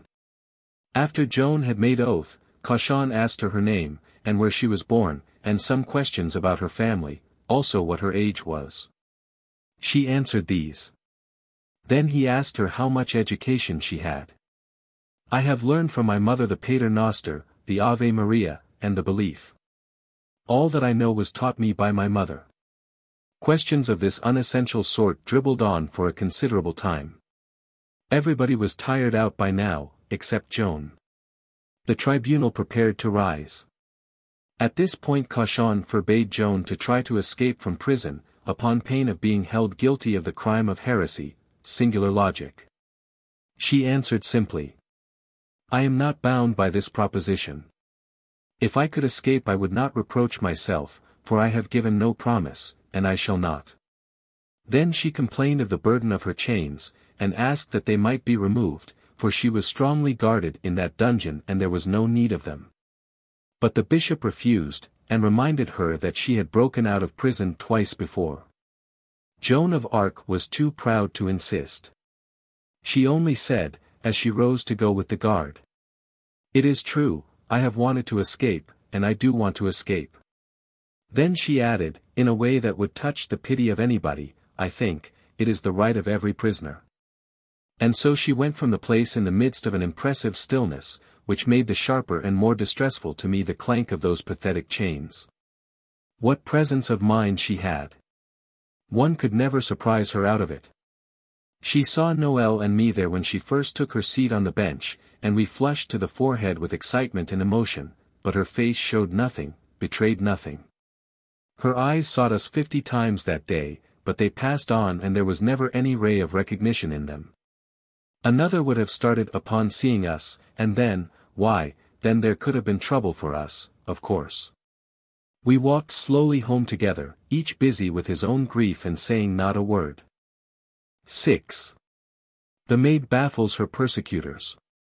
That night Mansion told me that all through the day's proceedings Cauchon had had some clerks concealed in the embrasure of a window who were to make a special report garbling Joan's answers and twisting them from their right meaning. Ah, that was surely the cruelest man and the most shameless that has lived in this world. But his scheme failed. Those clerks had human hearts in them, and their base work revolted them, and they turned to and boldly made a straight report, whereupon Cauchon cursed them and ordered them out of his presence with a threat of drowning, which was his favorite and most frequent menace. The matter had gotten abroad and was making great and unpleasant talk, and Cauchon would not try to repeat this shabby game right away. It comforted me to hear that. When we arrived at the citadel next morning, we found that a change had been made. The chapel had been found too small. The court had now removed to a noble chamber situated at the end of the great hall of the castle. The number of judges was increased to 62, one ignorant girl against such odds, and none to help her. The prisoner was brought in. She was as white as ever, but she was looking no whit worse than she looked when she had first appeared the day before. Isn't it a strange thing? Yesterday she had sat 5 hours on that backless bench with her chains in her lap, baited, badgered, persecuted by that unholy crew, without even the refreshment of a cup of water, for she was never offered anything. And if I have made you know her by this time you will know without my telling you that she was not a person likely to ask favors of those people. And she had spent the night caged in her wintry dungeon with her chains upon her, yet here she was, as I say, collected, unworn, and ready for the conflict, yes, and the only person there who showed no signs of the wear and worry of yesterday. And her eyes, ah, ye should have seen them and broken your hearts. Have you seen that veiled deep glow, that pathetic hurt dignity, that unsubdued and unsubduable spirit that burns and smolders in the eye of a caged eagle and makes you feel mean and shabby under the burden of its mute reproach? Her eyes were like that. How capable they were, and how wonderful. Yes, at all times and in all circumstances they could express as by print every shade of the wide range of her moods. In them were hidden floods of gay sunshine, the softest and peacefulest twilights, and devastating storms and lightnings. Not in this world have there been others that were comparable to them. Such is my opinion, and none that had the privilege to see them would say otherwise than this which I have said concerning them. The séance began. And how did it begin, should you think? Exactly as it began before, with that same tedious thing which had been settled once, after so much wrangling. The bishop opened thus. You are required now, to take the oath pure and simple, to answer truly all questions asked you. Joan replied placidly. I have made oath yesterday, my lord, let that suffice. The bishop insisted and insisted, with rising temper. Joan but shook her head and remained silent. At last she said. I made oath yesterday, it is sufficient. Then she sighed and said, of a truth, you do burden me too much. The bishop still insisted, still commanded, but he could not move her. At last he gave it up and turned her over for the day's inquest to an old hand at tricks and traps and deceptive plausibilities, Beaupère, a doctor of theology. Now notice the form of this sleek strategist's first remark, flung out in an easy, off-hand way that would have thrown any unwatchful person off his guard. Now, Joan, the matter is very simple. Just speak up and frankly and truly answer the questions which I am going to ask you, as you have sworn to do. It was a failure. Joan was not asleep. She saw the artifice. She said. No. You could ask me things which I could not tell you, and would not. Then, reflecting upon how profane and out of character it was for these ministers of God to be prying into matters which had proceeded from his hands under the awful seal of his secrecy, she added, with a warning note in her tone. If you were well informed concerning me you would wish me out of your hands. I have done nothing but by revelation. Beaupère changed his attack, and began an approach from another quarter. He would slip upon her, you see, under cover of innocent and unimportant questions. Did you learn any trade at home? Yes, to sew and to spin. Then the invincible soldier, victor of Patay, conqueror of the Lion Talbot, deliverer of Orleans, restorer of a king's crown, commander-in-chief of a nation's armies, straightened herself proudly up, gave her head a little toss, and said with naive complacency, and when it comes to that, I am not afraid to be matched against any woman in Rouen. The crowd of spectators broke out with applause, which pleased Joan, and there was many a friendly and petting smile to be seen. But Cauchon stormed at the people and warned them to keep still and mind their manners. Beaupère asked other questions. Then. Had you other occupations at home? Yes. I helped my mother in the household work and went to the pastures with the sheep and the cattle. Her voice trembled a little, but one could hardly notice it. As for me, it brought those old enchanted days flooding back to me, and I could not see what I was writing for a little while. Beaupère cautiously edged along up with other questions toward the forbidden ground. And finally repeated a question which she had refused to answer a little while back, as to whether she had received the Eucharist in those days at other festivals than that of Easter. Joan merely said. Passes outre. Or, as one might say, pass on to matters which you are privileged to pry into. I heard a member of the court say to a neighbor. As a rule, witnesses are but dull creatures, and an easy prey, yes, and easily embarrassed, easily frightened, but truly one can neither scare this child nor find her dozing. Presently the house pricked up its ears and began to listen eagerly, for Beaupère began to touch upon Joan's voices, a matter of consuming interest and curiosity to everybody. His purpose was to trick her into heedless sayings that could indicate that the voices had sometimes given her evil advice, hence that they had come from Satan, you see. To have dealing with the devil, well, that would send her to the stake in brief order, and that was the deliberate end and aim of this trial. When did you first hear these voices? I was 13 when I first heard a voice coming from God to help me to live well. I was frightened. It came at midday, in my father's garden in the summer. Had you been fasting? Yes. The day before? No. From what direction did it come? From the right, from toward the church. Did it come with a bright light? Oh, indeed yes. It was brilliant. When I came into France I often heard the voices very loud. What did the voice sound like? It was a noble voice, and I thought it was sent to me from God. The third time I heard it I recognized it as being an angel's. You could understand it? Quite easily. It was always clear. What advice did it give you as to the salvation of your soul? It told me to live rightly, and be regular in attendance upon the services of the Church. And it told me that I must go to France. In what species of form did the voice appear? Joan looked suspiciously at the priest a moment, then said, tranquilly. As to that, I will not tell you. Did the voice seek you often? Yes. Twice or 3 times a week, saying, leave your village and go to France. Did your father know about your departure? No. The voice said, go to France, therefore I could not abide at home any longer. What else did it say? That I should raise the siege of Orleans. Was that all?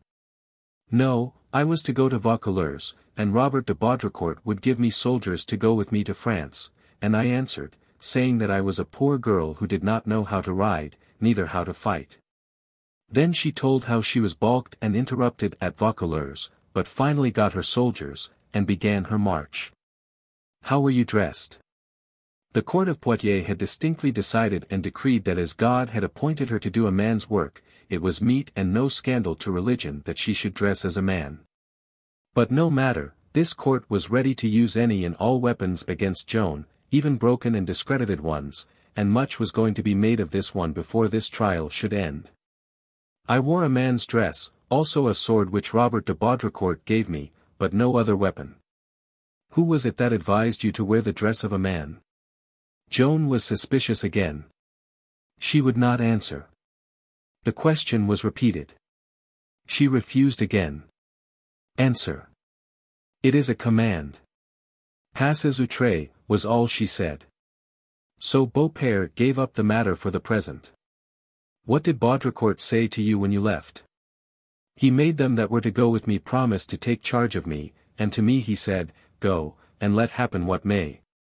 Advienne que pourra. After a good deal of questioning upon other matters she was asked again about her attire. She said it was necessary for her to dress as a man. Did your voice advise it? Joan merely answered placidly. I believe my voice gave me good advice. It was all that could be got out of her, so the questions wandered to other matters, and finally to her first meeting with the king at Chinon. She said she chose out the king, who was unknown to her, by the revelation of her voices. All that happened at that time was gone over. Finally. Do you still hear those voices? They come to me every day. What do you ask of them? I have never asked of them any recompense but the salvation of my soul. Did the voice always urge you to follow the army? He is creeping upon her again. She answered. It required me to remain behind at Saint Denis. I would have obeyed if I had been free, but I was helpless by my wound, and the knights carried me away by force. When were you wounded? I was wounded in the moat before Paris, in the assault. The next question reveals what Beaupère had been leading up to. Was it a feast day? You see. The suggestion that a voice coming from God would hardly advise or permit the violation, by war and bloodshed, of a sacred day. Joan was troubled a moment, then she answered yes, it was a feast day. Now, then, tell this, did you hold it right to make the attack on such a day? This was a shot which might make the first breach in a wall which had suffered no damage thus far. There was immediate silence in the court and intense expectancy noticeable all about. But Joan disappointed the house. She merely made a slight little motion with her hand, as when one brushes away a fly, and said with reposeful indifference, "Passes outre." Smiles danced for a moment in some of the sternest faces there, and several men even laughed outright. The trap had been long and laboriously prepared, it fell, and was empty. The court rose. It had sat for hours, and was cruelly fatigued. Most of the time had been taken up with apparently idle and purposeless inquiries about the Chinon events, the exiled Duke of Orleans, Joan's first proclamation, and so on. But all this seemingly random stuff had really been sewn thick with hidden traps.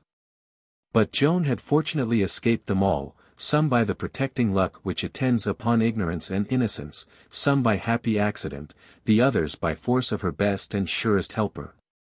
The clear vision and lightning intuitions of her extraordinary mind.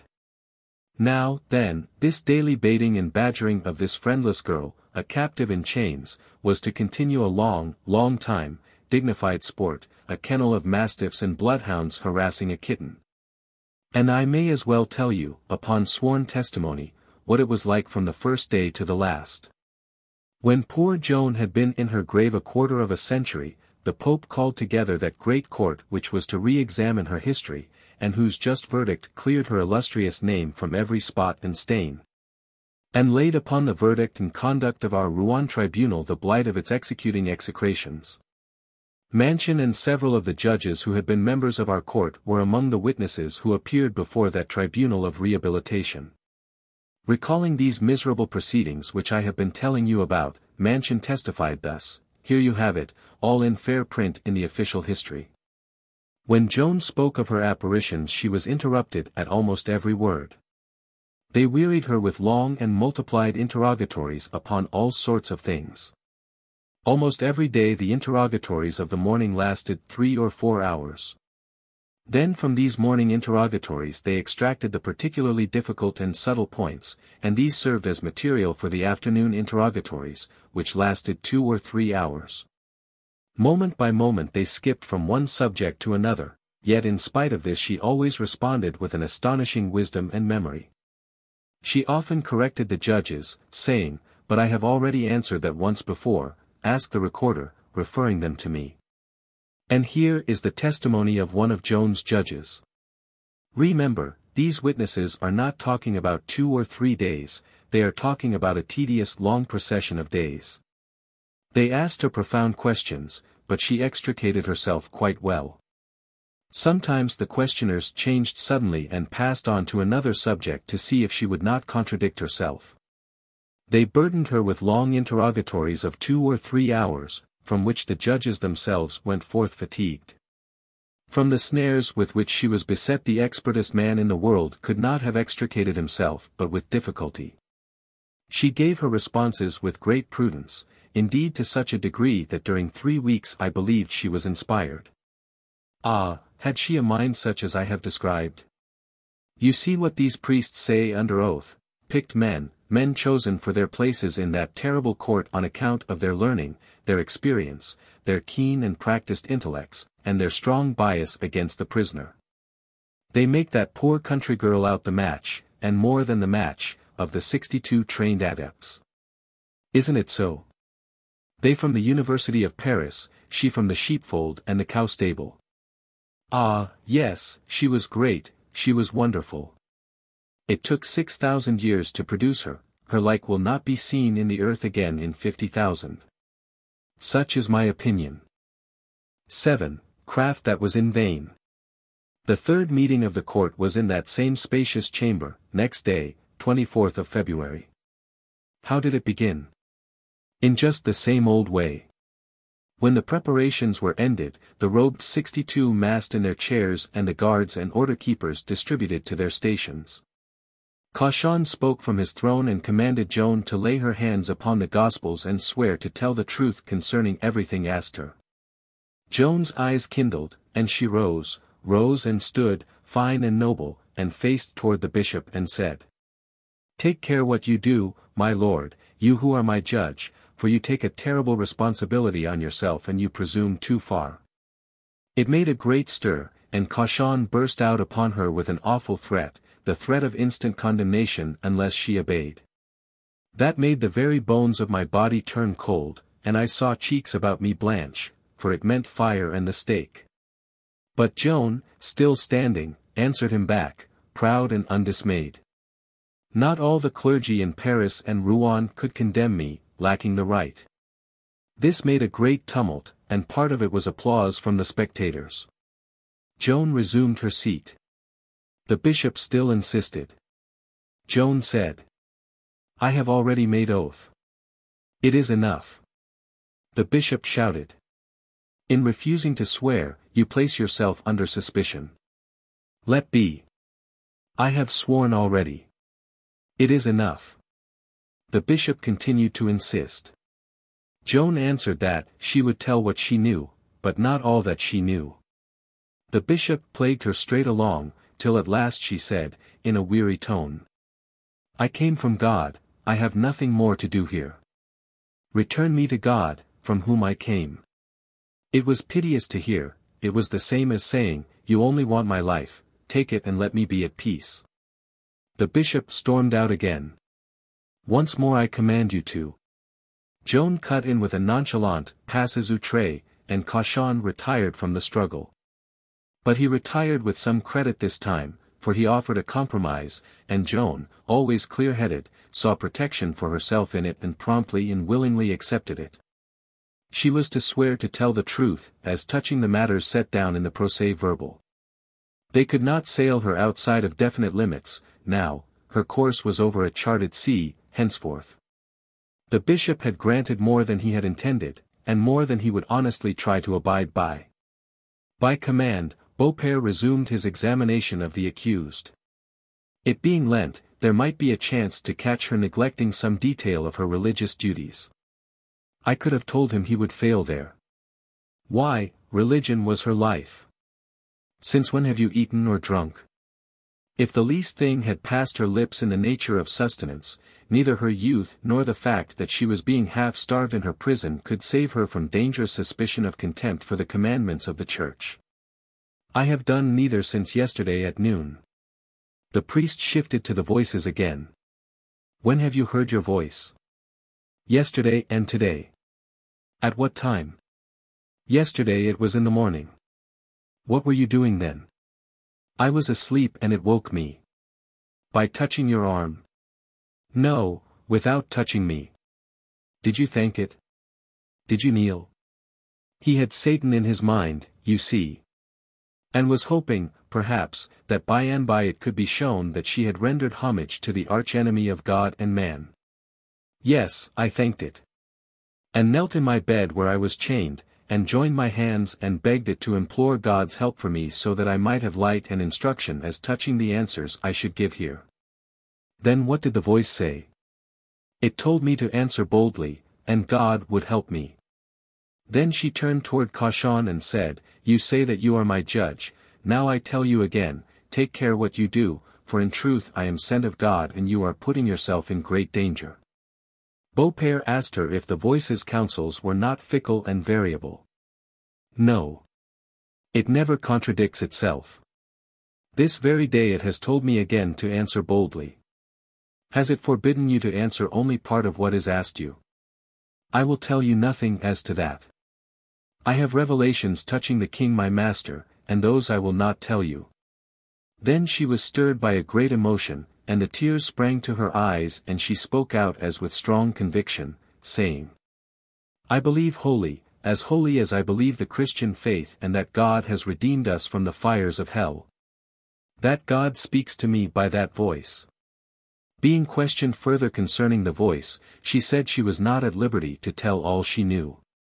"Do you think God would be displeased at your telling the whole truth? The voice has commanded me to tell the king certain things, and not you, and some very lately, even last night, things which I would he knew. He would be more easy at his dinner. Why doesn't the voice speak to the king itself, as it did when you were with him? Would it not if you asked it? I do not know if it be the wish of God." She was pensive a moment or two, busy with her thoughts and far away, no doubt. Then she added a remark in which Beaupère, always watchful, always alert, detected a possible opening, a chance to set a trap. Do you think he jumped at it instantly, betraying the joy he had in his mind, as a young hand at craft and artifice would do? No, oh, no, you could not tell that he had noticed the remark at all. He slid indifferently away from it at once, and began to ask idle questions about other things, so as to slip around and spring on it from behind. So to speak, tedious and empty questions as to whether the voice had told her she would escape from this prison. And if it had furnished answers to be used by her in today's séance, if it was accompanied with a glory of light, if it had eyes, etc. That risky remark of Joan's was this: "Without the grace of God I could do nothing." The court saw the priest's game, and watched his play with a cruel eagerness. Poor Joan was grown dreamy and absent, possibly she was tired. Her life was in imminent danger, and she did not suspect it. The time was ripe now, and Beaupère quietly and stealthily sprang his trap. "Are you in a state of grace?" "Ah, we had 2 or 3 honorable brave men in that pack of judges, and Jean Lefebvre was one of them." He sprang to his feet and cried out. "It is a terrible question. The accused is not obliged to answer it." Cauchon's face flushed black with anger to see this plank flung to the perishing child, and he shouted, "Silence! And take your seat. The accused will answer the question." There was no hope, no way out of the dilemma, for whether she said yes or whether she said no, it would be all the same, a disastrous answer, for the scriptures had said one cannot know this thing. Think what hard hearts they were to set this fatal snare for that ignorant young girl and be proud of such work and happy in it. It was a miserable moment for me while we waited, it seemed a year. All the house showed excitement. And mainly it was glad excitement. Joan looked out upon these hungering faces with innocent untroubled eyes, and then humbly and gently she brought out that immortal answer which brushed the formidable snare away as it had been but a cobweb. "If I be not in a state of grace, I pray God place me in it. If I be in it, I pray God keep me so." Ah, you will never see an effect like that, no, not while you live. For a space there was the silence of the grave. Men looked wondering into each other's faces, and some were awed and crossed themselves. And I heard Lefebvre mutter. It was beyond the wisdom of man to devise that answer. Whence comes this child's amazing inspirations? Beaupère presently took up his work again, but the humiliation of his defeat weighed upon him, and he made but a rambling and dreary business of it, he not being able to put any heart in it. He asked Joan 1,000 questions about her childhood and about the oak wood, and the fairies, and the children's games and romps under our dear arbre fée de Bromont. And this stirring up of old memories broke her voice and made her cry a little, but she bore up as well as she could, and answered everything. Then the priest finished by touching again upon the matter of her apparel, a matter which was never to be lost sight of in this still hunt for this innocent creature's life, but kept always hanging over her. A menace charged with mournful possibilities. "Would you like a woman's dress?" "Indeed yes, if I may go out from this prison, but here, no." 8. Joan tells of her visions. The court met next on Monday the 27th. Would you believe it? The bishop ignored the contract limiting the examination to matters set down in the procès-verbal and again commanded Joan to take the oath without reservations. She said, "You should be content, I have sworn enough." She stood her ground, and Cauchon had to yield. The examination was resumed, concerning Joan's voices. "You have said that you recognized them as being the voices of angels the 3rd time that you heard them. What angels were they?" "St. Catherine and Saint Marguerite." "How did you know that it was those 2 saints? How could you tell the one from the other?" "I know it was they, and I know how to distinguish them." "By what sign?" "By their manner of saluting me. I have been these 7 years under their direction, and I knew who they were because they told me." "Whose was the first voice that came to you when you were 13 years old?" "It was the voice of Saint Michael. I saw him before my eyes. And he was not alone, but attended by a cloud of angels." Did you see the archangel and the attendant angels in the body, or in the spirit?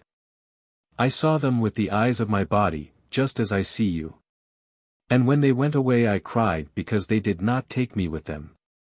It made me see that awful shadow again that fell dazzling white upon her that day under l'arbre fée de Bromont, and it made me shiver again, though it was so long ago. It was really not very long gone by, but it seemed so, because so much had happened since. In what shape and form did Saint Michael appear? As to that, I have not received permission to speak.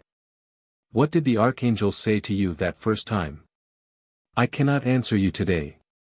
Meaning, I think, that she would have to get permission of her voices first. Presently, after some more questions as to the revelations which had been conveyed through her to the king, she complained of the unnecessity of all this, and said, I will say again, as I have said before many times in these sittings, that I answered all questions of this sort before the court at Poitiers, and I would that you would bring here the record of that court and read from that. Prithee, send for that book. There was no answer. It was a subject that had to be got around and put aside. That book had wisely been gotten out of the way, for it contained things which would be very awkward here. Among them was a decision that Joan's mission was from God, whereas it was the intention of this inferior court to show that it was from the devil. Also a decision permitting Joan to wear male attire, whereas it was the purpose of this court to make the male attire do hurtful work against her. How was it that you were moved to come into France, by your own desire? Yes, and by command of God. But that it was his will I would not have come. I would sooner have had my body torn in sunder by horses than come, lacking that. Beaupère shifted once more to the matter of the male attire, now, and proceeded to make a solemn talk about it. That tried Joan's patience, and presently she interrupted and said, It is a trifling thing and of no consequence. And I did not put it on by counsel of any man, but by command of God. Robert de Baudricourt did not order you to wear it. No. Did you think you did well in taking the dress of a man? I did well to do whatsoever thing God commanded me to do. But in this particular case do you think you did well in taking the dress of a man? I have done nothing but by command of God. Beaupère made various attempts to lead her into contradictions of herself, also to put her words and acts in disaccord with the Scriptures. But it was lost time. He did not succeed. He returned to her visions, the light which shone about them, her relations with the king, and so on. Was there an angel above the king's head the first time you saw him? By the blessed Mary! She forced her impatience down, and finished her sentence with tranquillity. If there was one I did not see it. Was there light? There were more than 3,000 soldiers there, and 500 torches, without taking account of spiritual light. What made the king believe in the revelations which you brought him? He had signs, also the council of the clergy. What revelations were made to the king? You will not get that out of me this year. Presently she added, During 3 weeks I was questioned by the clergy at Chinon and Poitiers. The king had a sign before he would believe. And the clergy were of opinion that my acts were good and not evil. The subject was dropped now for a while, and Beaupère took up the matter of the miraculous sword of Fierbois to see if he could not find a chance there to fix the crime of sorcery upon Joan. How did you know that there was an ancient sword buried in the ground under the rear of the altar of the church of Saint Catherine of Fierbois? Joan had no concealments to make as to this. I knew the sword was there because my voices told me so. And I sent to ask that it be given to me to carry in the wars. It seemed to me that it was not very deep in the ground. The clergy of the church caused it to be sought for and dug up, and they polished it, and the rust fell easily off from it. Were you wearing it when you were taken in battle at Compiègne? No. But I wore it constantly until I left Saint Denis after the attack upon Paris. This sword, so mysteriously discovered and so long and so constantly victorious, was suspected of being under the protection of enchantment. Was that sword blessed? What blessing had been invoked upon it? None. I loved it because it was found in the church of Saint Catherine, for I loved that church very dearly. She loved it because it had been built in honor of one of her angels. Didn't you lay it upon the altar, to the end that it might be lucky? The altar of Saint Denis. No. Didn't you pray that it might be made lucky?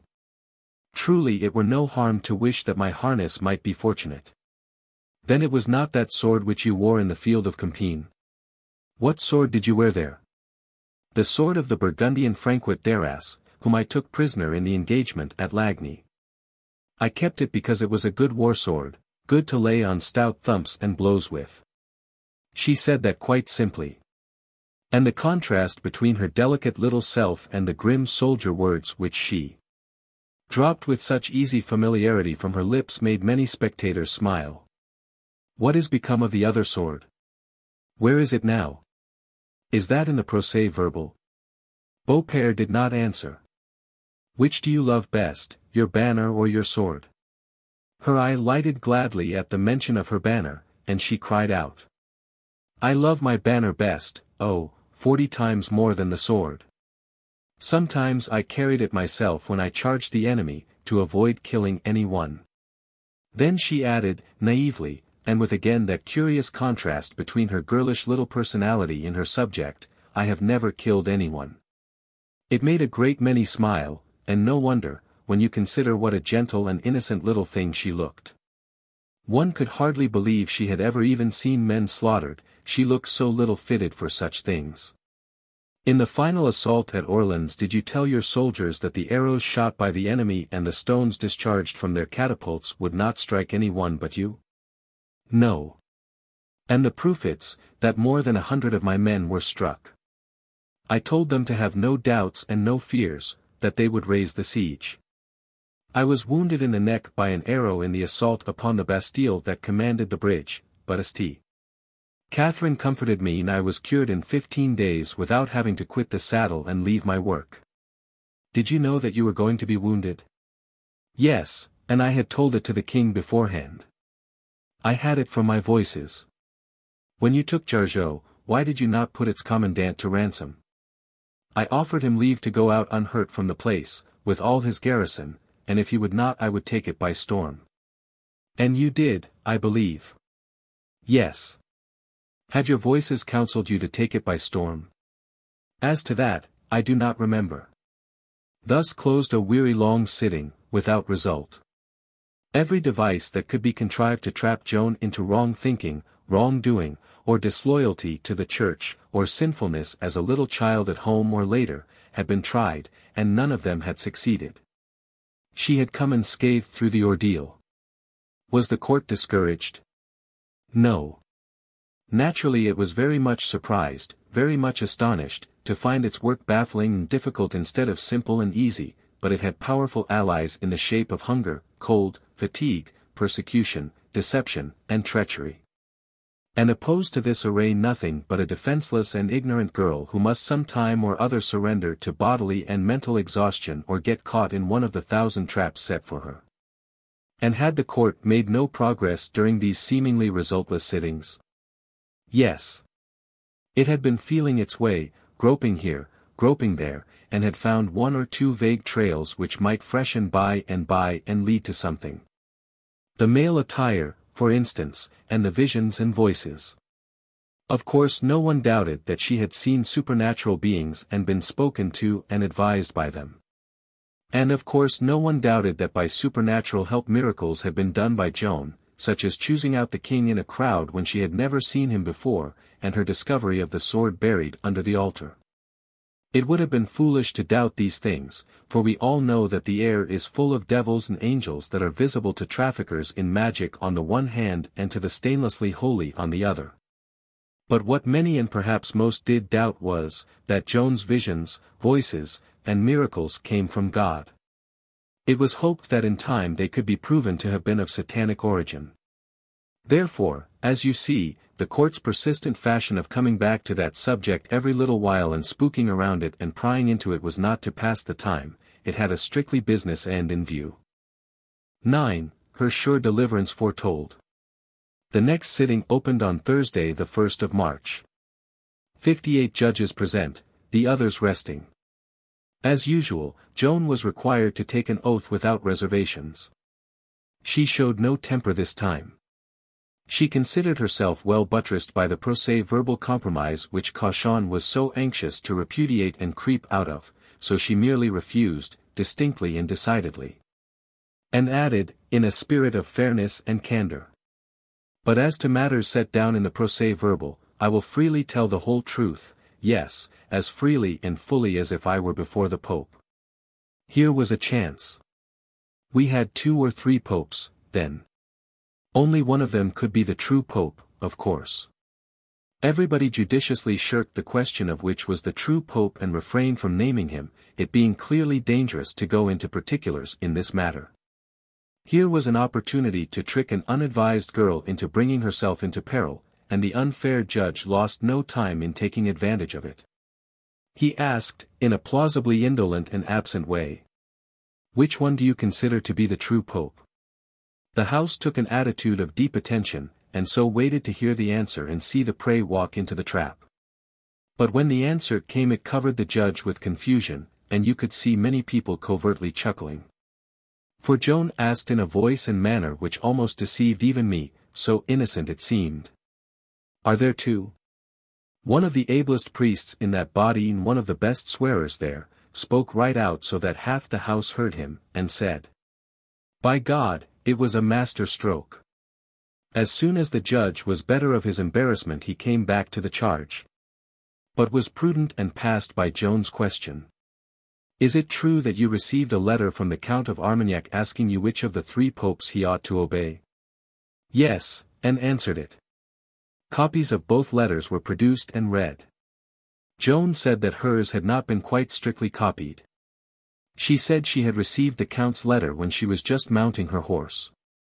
And added, 'So, in dictating a word or 2 of reply I said I would try to answer him from Paris or somewhere where I could be at rest.' She was asked again which pope she had considered the right one. I was not able to instruct the Count of Armagnac as to which one he ought to obey. Then she added, with a frank fearlessness which sounded fresh and wholesome in that den of trimmers and shufflers, 'But as for me, I hold that we are bound to obey our Lord the Pope who is at Rome.' The matter was dropped.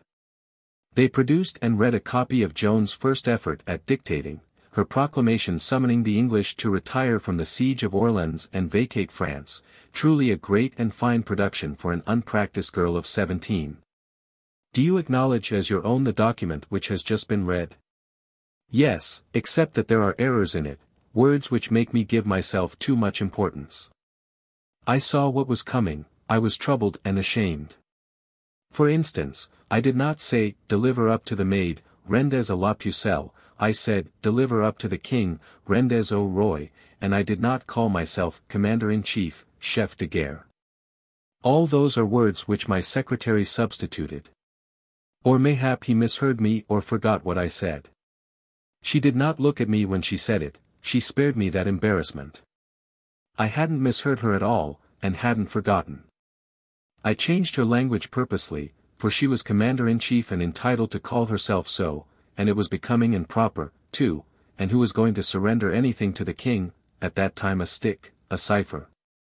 If any surrendering was done, it would be to the noble maid of Vaucouleurs, already famed and formidable though she had not yet struck a blow.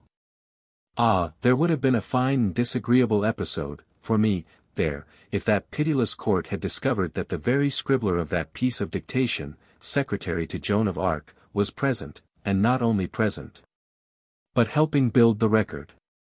And not only that, but destined at a far distant day to testify against lies and perversions smuggled into it by Cauchon and deliver them over to eternal infamy.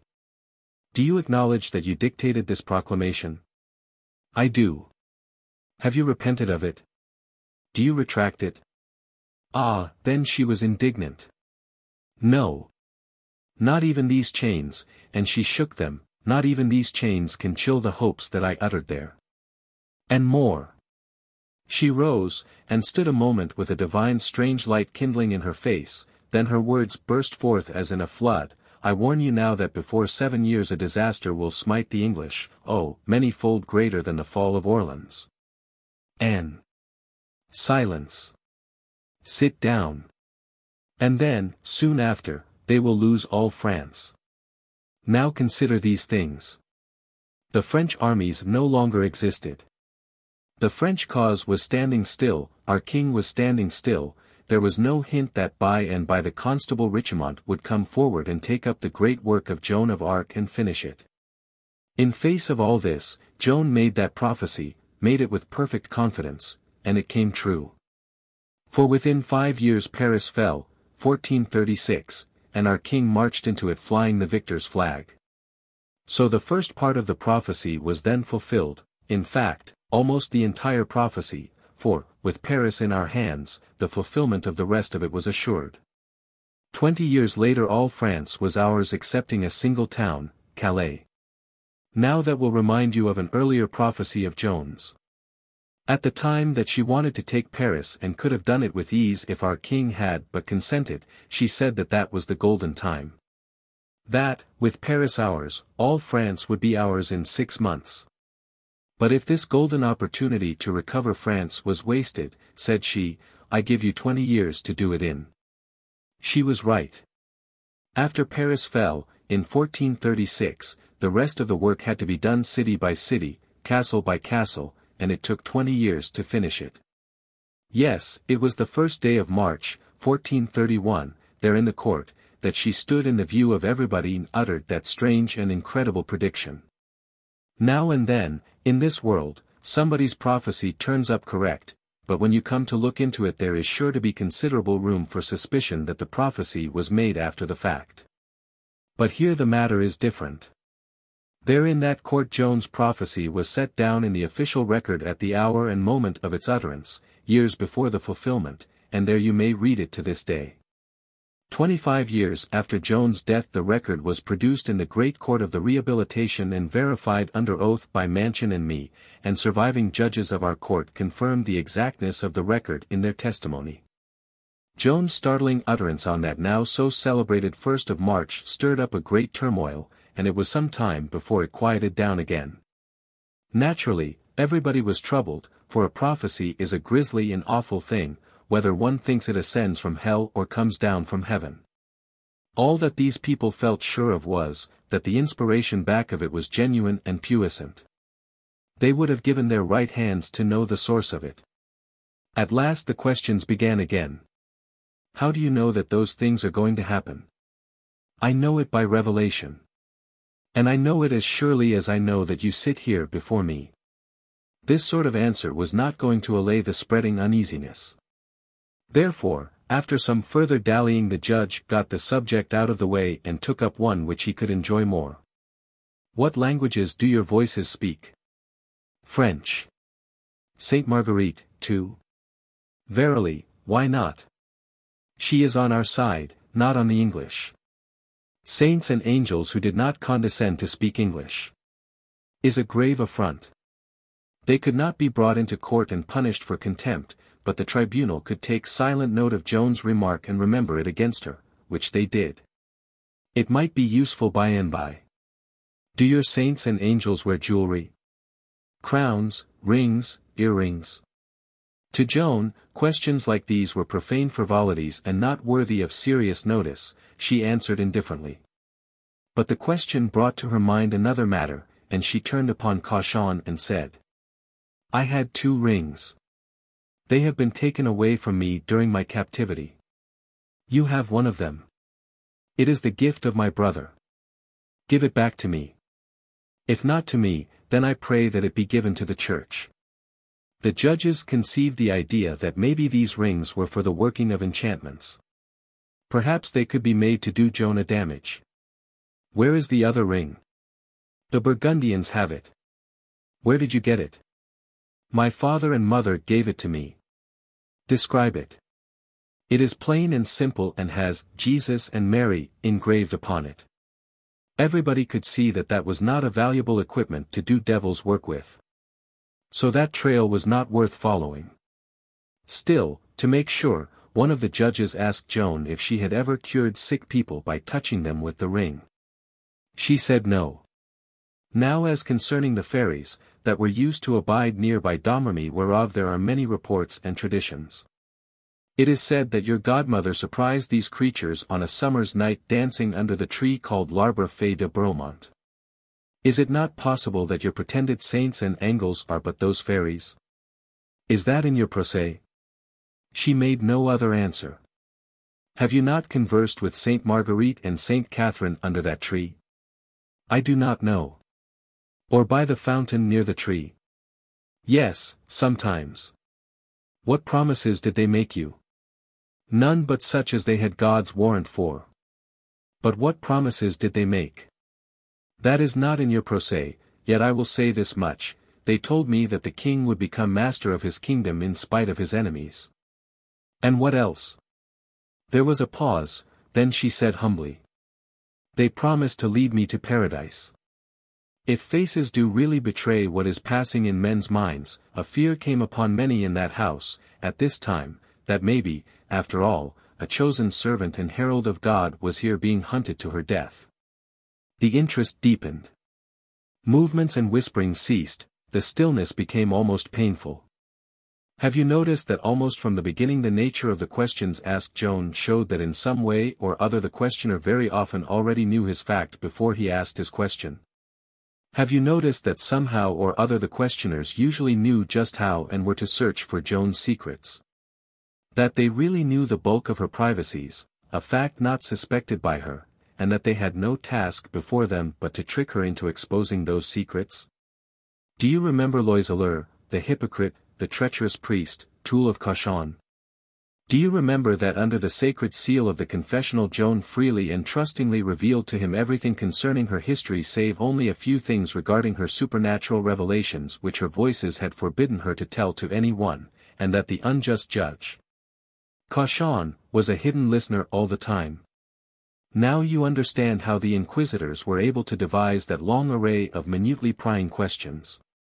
Questions whose subtlety and ingenuity and penetration are astonishing until we come to remember Loyalists' performance and recognize their source. Ah, Bishop of Beauvais, you are now lamenting this cruel iniquity these many years in hell. Yes, verily, unless one has come to your help. There is but one among the redeemed that would do it, and it is futile to hope that that one has not already done it, Joan of Arc.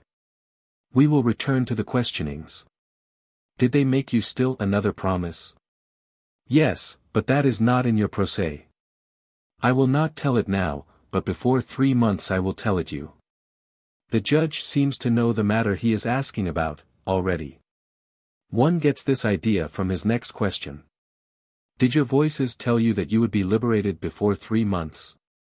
Joan often showed a little flash of surprise at the good guessing of the judges, and she showed one this time. I was frequently in terror to find my mind, which I could not control, criticizing the voices and saying. They counsel her to speak boldly, a thing which she would do without any suggestion from them or anybody else, but when it comes to telling her any useful thing, such as how these conspirators managed to guess their way so skillfully into her affairs, they are always off attending to some other business. I am reverent by nature, and when such thoughts swept through my head they made me cold with fear, and if there was a storm and thunder at the time, I was so ill that I could but with difficulty abide at my post and do my work. Joan answered. That is not in your procès. I do not know when I shall be set free, but some who wish me out of this world will go from it before me. It made some of them shiver. Have your voices told you that you will be delivered from this prison? Without a doubt they had, and the judge knew it before he asked the question. Ask me again in 3 months and I will tell you. She said it with such a happy look, the tired prisoner. And I? And Noël Rainguesson, drooping yonder, why, the floods of joy went streaming through us from crown to sole. It was all that we could do to hold still and keep from making fatal exposure of our feelings. She was to be set free in 3 months. That was what she meant, we saw it. The voices had told her so, and told her true to the very day, May 30th. But we know now that they had mercifully hidden from her how she was to be set free, but left her in ignorance. Home again. That day was our understanding of it, Noel's and mine, that was our dream. And now we would count the days, the hours, the minutes. They would fly lightly along, they would soon be over.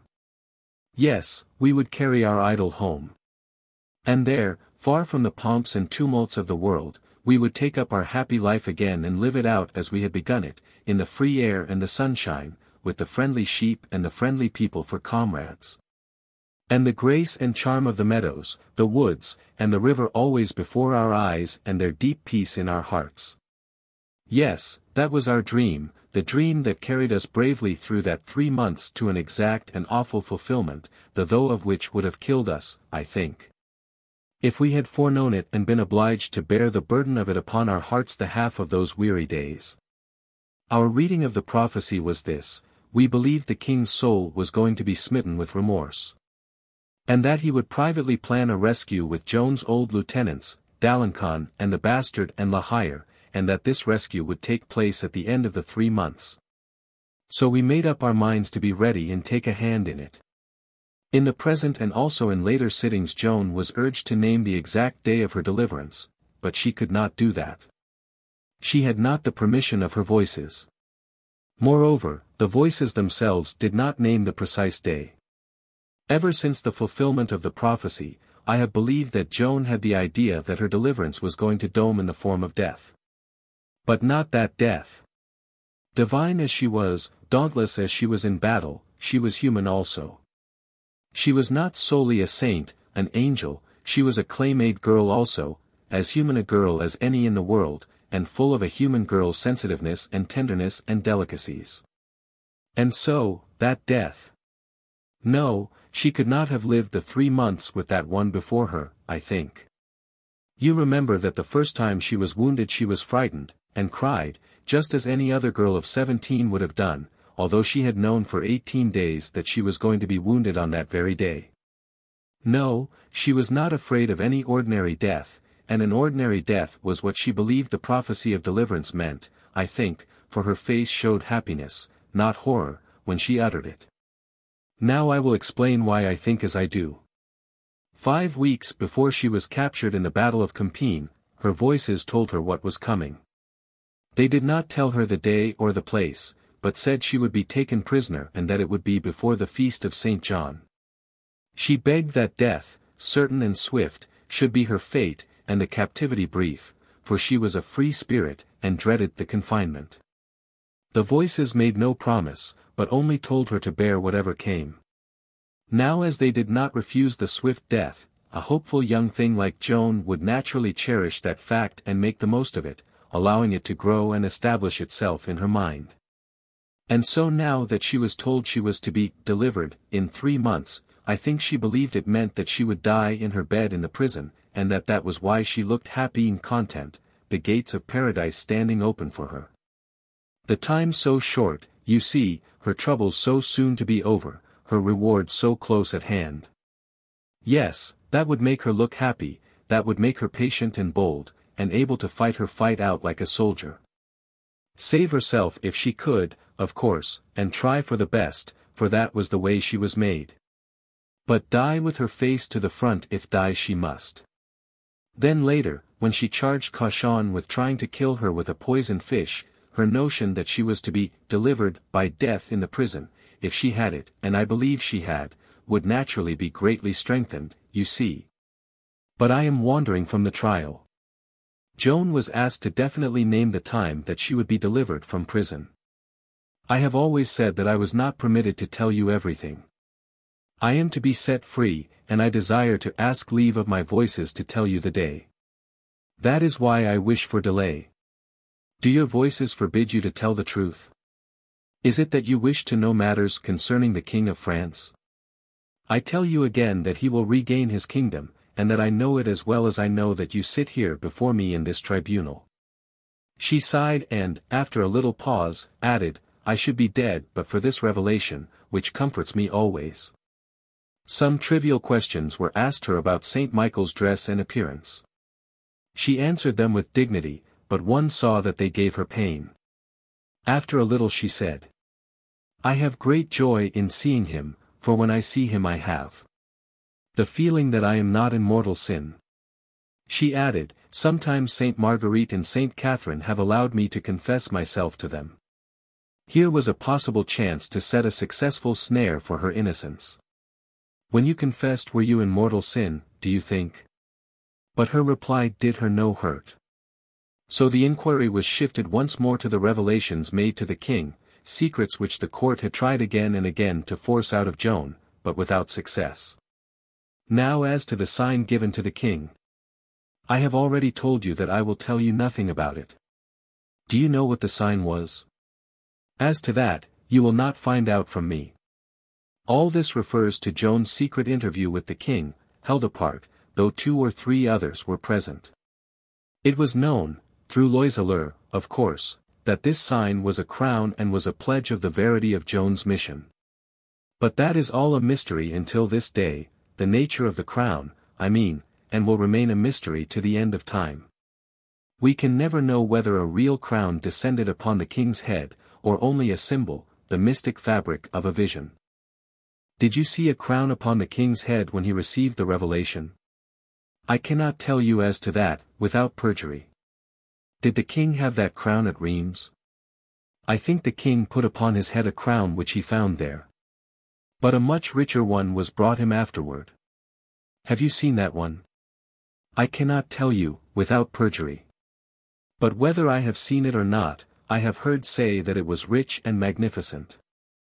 They went on and pestered her to weariness about that mysterious crown, but they got nothing more out of her. The sitting closed. A long, hard day for all of us. 10. The inquisitors at their wits' end. The court rested a day, then took up work again on Saturday, the 3rd of March. This was one of our stormiest sessions. The whole court was out of patience, and with good reason. These 60 distinguished churchmen, illustrious tacticians, veteran legal gladiators, had left important posts where their supervision was needed. To journey hither from various regions and accomplish a most simple and easy matter, condemn and send to death a country lass of 19 who could neither read nor write, knew nothing of the wiles and perplexities of legal procedure. Could not call a single witness in her defense, was allowed no advocate or adviser, and must conduct her case by herself against a hostile judge and a packed jury. In 2 hours she would be hopelessly entangled, routed, defeated, convicted. Nothing could be more certain than this, so they thought. But it was a mistake. The 2 hours had strung out into days. What promised to be a skirmish had expanded into a siege, the thing which had looked so easy had proven to be surprisingly difficult. The light victim who was to have been puffed away like a feather remained planted like a rock. And on top of all this, if anybody had a right to laugh, it was the country lass and not the court. She was not doing that, for that was not her spirit, but others were doing it. The whole town was laughing in its sleeve, and the court knew it, and its dignity was deeply hurt. The members could not hide their annoyance. And so, as I have said, the session was stormy. It was easy to see that these men had made up their minds to force words from Joan today which should shorten up her case and bring it to a prompt conclusion. It shows that after all their experience with her they did not know her yet. They went into the battle with energy. They did not leave the questioning to a particular member, no, everybody helped. They volleyed questions at Joan from all over the house, and sometimes so many were talking at once that she had to ask them to deliver their fire one at a time and not by platoons. The beginning was as usual. You are once more required to take the oath pure and simple. I will answer to what is in the procès verbal. When I do more, I will choose the occasion for myself. That old ground was debated and fought over inch by inch with great bitterness and many threats. But Joan remained steadfast, and the questionings had to shift to other matters. Half an hour was spent over Joan's apparitions, their dress, hair, general appearance, and so on, in the hope of fishing something of a damaging sort out of the replies, but with no result. Next, the male attire was reverted to, of course. After many well-worn questions had been re-asked, 1 or 2 new ones were put forward. Did not the king or the queen sometimes ask you to quit the male dress? That is not in your procès. Do you think you would have sinned if you had taken the dress of your sex? I have done best to serve and obey my sovereign lord and master. After a while the matter of Joan's standard was taken up, in the hope of connecting magic and witchcraft with it. Did not your men copy your banner in their pennons? The lancers of my guard did it. It was to distinguish them from the rest of the forces. It was their own idea. Were they often renewed? Yes. When the lances were broken they were renewed. The purpose of the question unveils itself in the next one. Did you not say to your men that pennons made like your banner would be lucky? The soldier spirit in Joan was offended at this puerility. She drew herself up, and said with dignity and fire, "What I said to them was, ride those English down. And I did it myself." Whenever she flung out a scornful speech like that at these French menials in English livery it lashed them into a rage, and that is what happened this time. There were 10, 20, sometimes even 30 of them on their feet at a time, storming at the prisoner minute after minute, but Joan was not disturbed. By and by there was peace, and the inquiry was resumed.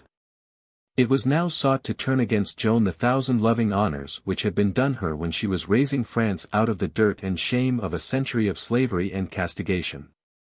Did you not cause paintings and images of yourself to be made? No.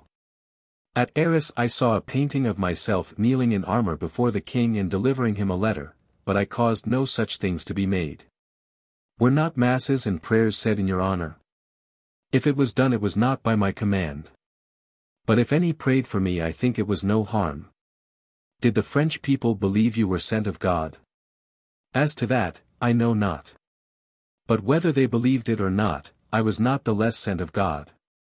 If they thought you were sent of God, do you think it was well thought? If they believed it, their trust was not abused. What impulse was it, think you, that moved the people to kiss your hands, your feet, and your vestments?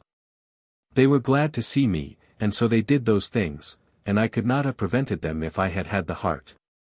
Those poor people came lovingly to me because I had not done them any hurt, but had done the best I could for them according to my strength. See what modest little words she uses to describe that touching spectacle, her marches about France walled in on both sides by the adoring multitudes. They were glad to see me. Glad? Why, they were transported with joy to see her. When they could not kiss her hands or her feet, they knelt in the mire and kissed the hoof-prints of her horse. They worshipped her, and that is what these priests were trying to prove. It was nothing to them that she was not to blame for what other people did. No, if she was worshipped, it was enough, she was guilty of mortal sin. Curious logic, one must say. Did you not stand sponsor for some children baptized at Reims? At Troyes I did, and at Saint Denis, and I named the boys Charles, in honor of the king, and the girls I named Joan. Did not women touch their rings to those which you wore? Yes, many did, but I did not know their reason for it. At Reims was your standard carried into the church? Did you stand at the altar with it in your hand at the coronation? Yes. In passing through the country did you confess yourself in the churches and receive the sacrament? Yes. In the dress of a man? Yes. But I do not remember that I was in armor. It was almost a concession. Almost a half-surrender of the permission granted her by the church at Poitiers to dress as a man. The wily court shifted to another matter. To pursue this one at this time might call Joan's attention to her small mistake, and by her native cleverness she might recover her lost ground. The tempestuous session had worn her and drowsed her alertness. It is reported that you brought a dead child to life in the church at Lagny. Was that in answer to your prayers? As to that, I have no knowledge. Other young girls were praying for the child, and I joined them and prayed also, doing no more than they. Continue. While we prayed it came to life, and cried. It had been dead 3 days, and was as black as my doublet. It was straightway baptized, then it passed from life again and was buried in holy ground. Why did you jump from the tower of Beaurevoir by night and try to escape? I would go to the succor of Compiègne. It was insinuated that this was an attempt to commit the deep crime of suicide to avoid falling into the hands of the English. Did you not say that you would rather die than be delivered into the power of the English? Joan answered frankly. without perceiving the trap. Yes, my words were, that I would rather that my soul be returned unto God than that I should fall into the hands of the English. It was now insinuated that when she came to, after jumping from the tower, she was angry and blasphemed the name of God, and that she did it again when she heard of the defection of the commandant of Soissons. She was hurt and indignant at this, and said, "It is not true. I have never cursed. It is not my custom to swear." 11. The court reorganized for assassination. A halt was called. It was time. Cauchon was losing ground in the fight, Joan was gaining it. There were signs that here and there in the court a judge was being softened toward Joan by her courage, her presence of mind, her fortitude, her constancy, her piety, her simplicity and candor, her manifest purity, the nobility of her character. Her fine intelligence, and the good brave fight she was making, all friendless and alone, against unfair odds, and there was grave room for fear that this softening process would spread further and presently bring Cauchon's plans in danger. Something must be done, and it was done. Cauchon was not distinguished for compassion, but he now gave proof that he had it in his character. He thought it pity to subject so many judges to the prostrating fatigues of this trial when it could be conducted plenty well enough by a handful of them. Oh, gentle judge! But he did not remember to modify the fatigues for the little captive. He would let all the judges but a handful go, but he would select the handful himself, and he did. He chose tigers. If a lamb or two got in, it was by oversight, not intention, and he knew what to do with lambs when discovered. He called a small council now, and during 5 days they sifted the huge bulk of answers thus far gathered from Joan. They winnowed it of all chaff, all useless matter, that is, all matter favorable to Joan. They saved up all matter which could be twisted to her hurt, and out of this they constructed a basis for a new trial which should have the semblance of a continuation of the old one. Another change. It was plain that the public trial had wrought damage, its proceedings had been discussed all over the town and had moved many to pity the abused prisoner. There should be no more of that. The sittings should be secret hereafter, and no spectators admitted. So Noel could come no more. I sent this news to him. I had not the heart to carry it myself. I would give the pain a chance to modify before I should see him in the evening. On the 10th of March the secret trial began. A week had passed since I had seen Joan. Her appearance gave me a great shock. She looked tired and weak. She was listless and far away, and her answers showed that she was dazed and not able to keep perfect run of all that was done and said. Another court would not have taken advantage of her state, seeing that her life was at stake here, but would have adjourned and spared her. Did this one? No. It worried her for hours, and with a glad and eager ferocity, making all it could out of this great chance, the first one it had had. She was tortured into confusing herself concerning the sign, which had been given the king, and the next day this was continued hour after hour. As a result, she made partial revealments of particulars forbidden by her voices. And seemed to me to state as facts things which were but allegories and visions mixed with facts. The third day she was brighter, and looked less worn. She was almost her normal self again, and did her work well. Many attempts were made to beguile her into saying indiscreet things, but she saw the purpose in view and answered with tact and wisdom. Do you know if Saint Catherine and Saint Marguerite hate the English? They love whom our Lord loves, and hate whom he hates. Does God hate the English? Of the love or the hatred of God toward the English I know nothing. Then she spoke up with the old martial ring in her voice and the old audacity in her words, and added, but I know this, that God will send victory to the French, and that all the English will be flung out of France but the dead ones. Was God on the side of the English when they were prosperous in France? I do not know if God hates the French, but I think that he allowed them to be chastised for their sins. It was a sufficiently naive way to account for a chastisement which had now strung out for 96 years. But nobody found fault with it. There was nobody there who would not punish a sinner 96 years if he could, nor anybody there who would ever dream of such a thing as the Lord's being any shade less stringent than men. Have you ever embraced Saint Marguerite and St. Catherine? Yes, both of them. The evil face of Cauchon betrayed satisfaction when she said that. When you hung garlands upon l'Arbre Fee Bromont, did you do it in honor of your apparitions? No. Satisfaction again.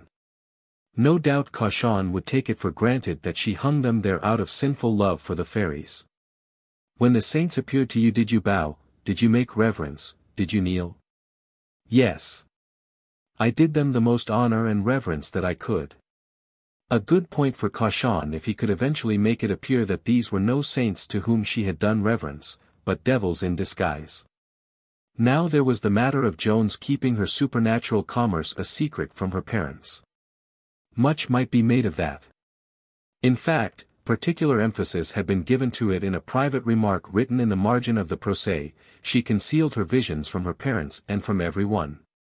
Possibly this disloyalty to her parents might itself be the sign of the satanic source of her mission. Do you think it was right to go away to the wars without getting your parents' leave? It is written one must honor his father and his mother. I have obeyed them in all things but that.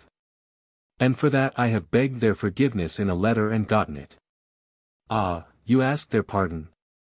So you knew you were guilty of sin in going without their leave. Joan was stirred. Her eyes flashed, and she exclaimed. I was commanded of God, and it was right to go. If I had had 100 fathers and mothers and been a king's daughter to boot, I would have gone. Did you never ask your voices if you might tell your parents? They were willing that I should tell them, but I would not for anything have given my parents that pain. To the minds of the questioners this headstrong conduct savored of pride. That sort of pride would move one to see sacrilegious adorations. Did not your voices call you daughter of God? Joan answered with simplicity, and unsuspiciously. Yes, before the siege of Orleans and since, they have several times called me daughter of God. Further indications of pride and vanity were sought. What horse were you riding when you were captured? Who gave it you? The king. You had other things, riches, of the king. For myself I had horses and arms, and money to pay the service in my household. Had you not a treasury? Yes. 10 or 12,000 crowns.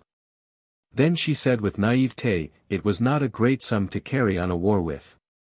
You have it yet? No. It is the king's money. My brothers hold it for him. What were the arms which you left as an offering in the church of Saint Denis? My suit of silver mail and a sword. Did you put them there in order that they might be adored? No. It was but an act of devotion. And it is the custom of men of war who have been wounded to make such offering there. I had been wounded before Paris. Nothing appealed to those stony hearts, those dull imaginations, not even this pretty picture, so simply drawn. Of the wounded girl soldier hanging her toy harness there in curious companionship with the grim and dusty iron mail of the historic defenders of France. No, there was nothing in it for them, nothing, unless evil and injury for that innocent creature could be gotten out of it somehow. Which aided most, you the standard, or the standard you? Whether it was the standard or whether it was I, is nothing, the victories came from God. But did you base your hopes of victory in yourself or in your standard? In neither. In God, and not otherwise. Was not your standard waved around the king's head at the coronation? No. It was not. Why was it that your standard had place at the crowning of the king in the cathedral of Reims, rather than those of the other captains? Then, soft and low, came that touching speech which will live as long as language lives, and pass into all tongues, and move all gentle hearts wheresoever it shall come, down to the latest day. It had borne the burden, it had earned the honor. 7. How simple it is, and how beautiful. And how it beggars the study's eloquence of the masters of oratory. Eloquence was a native gift of Joan of Arc, it came from her lips without effort and without preparation. Her words were as sublime as her deeds, as sublime as her character, they had their source in a great heart and were coined in a great brain. 12. Joan's masterstroke diverted. Now, as a next move, this small secret court of holy assassins did a thing so base that even at this day, in my old age, it is hard to speak of it with patience. In the beginning of her commerce with her voices there at Domremy, the child Joan solemnly devoted her life to God, vowing her pure body and her pure soul to his service. You will remember that her parents tried to stop her from going to the wars by hailing her to the court at Toul to compel her to make a marriage which she had never promised to make, a marriage with our poor, good, windy, big, hard-fighting, and most dear and lamented comrade, the standard-bearer, who fell in honorable battle and sleeps with God these 60 years, peace to his ashes. And you will remember how Joan, 16 years old, stood up in that venerable court and conducted her case all by herself, and tore the poor paladin's case to rags and blew it away with a breath. And how the astonished old judge on the bench spoke of her as, this marvelous child. You remember all that. Then think what I felt, to see these false priests, here in the tribunal wherein Joan had fought a fourth lone fight in 3 years. Deliberately twist that matter entirely around and try to make out that Joan hailed the paladin into court and pretended that he had promised to marry her, and was bent on making him do it. Certainly there was no baseness that those people were ashamed to stoop to in their hunt for that friendless girl's life. What they wanted to show was this, that she had committed the sin of relapsing from her vow and trying to violate it. Joan detailed the true history of the case, but lost her temper as she went along, and finished with some words for caution which he remembers yet, whether he is fanning himself in the world he belongs in or has swindled his way into the other. The rest of this day and part of the next the court labored upon the old theme, the male attire. It was shabby work for those grave men to be engaged in. For they well knew one of Joan's reasons for clinging to the male dress was, that soldiers of the guard were always present in her room whether she was asleep or awake, and that the male dress was a better protection for her modesty than the other. The court knew that one of Joan's purposes had been the deliverance of the exiled Duke of Orleans, and they were curious to know how she had intended to manage it. Her plan was characteristically businesslike, and her statement of it as characteristically simple and straightforward. I would have taken English prisoners enough in France for his ransom. And failing that, I would have invaded England and brought him out by force. That was just her way. If a thing was to be done, it was love first, and hammer and tongs to follow, but no shilly-shollying between. She added with a little sigh. If I had had my freedom 3 years, I would have delivered him. Have you the permission of your voices to break out of prison whenever you can? I have asked their leave several times, but they have not given it. I think it is as I have said, she expected the deliverance of death, and within the prison walls, before the 3 months should expire. Would you escape if you saw the doors open? She spoke up frankly and said, yes, for I should see in that the permission of our Lord. God helps who help themselves, the proverb says. But except I thought I had permission, I would not go. Now, then, at this point, something occurred which convinces me, every time I think of it, and it struck me so at the time, that for a moment, at least, her hopes wandered to the king.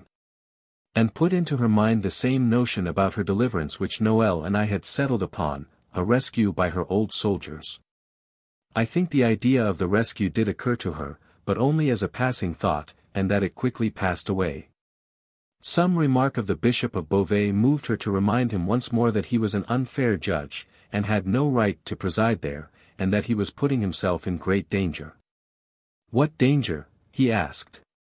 I do not know. St. Catherine has promised me help, but I do not know the form of it.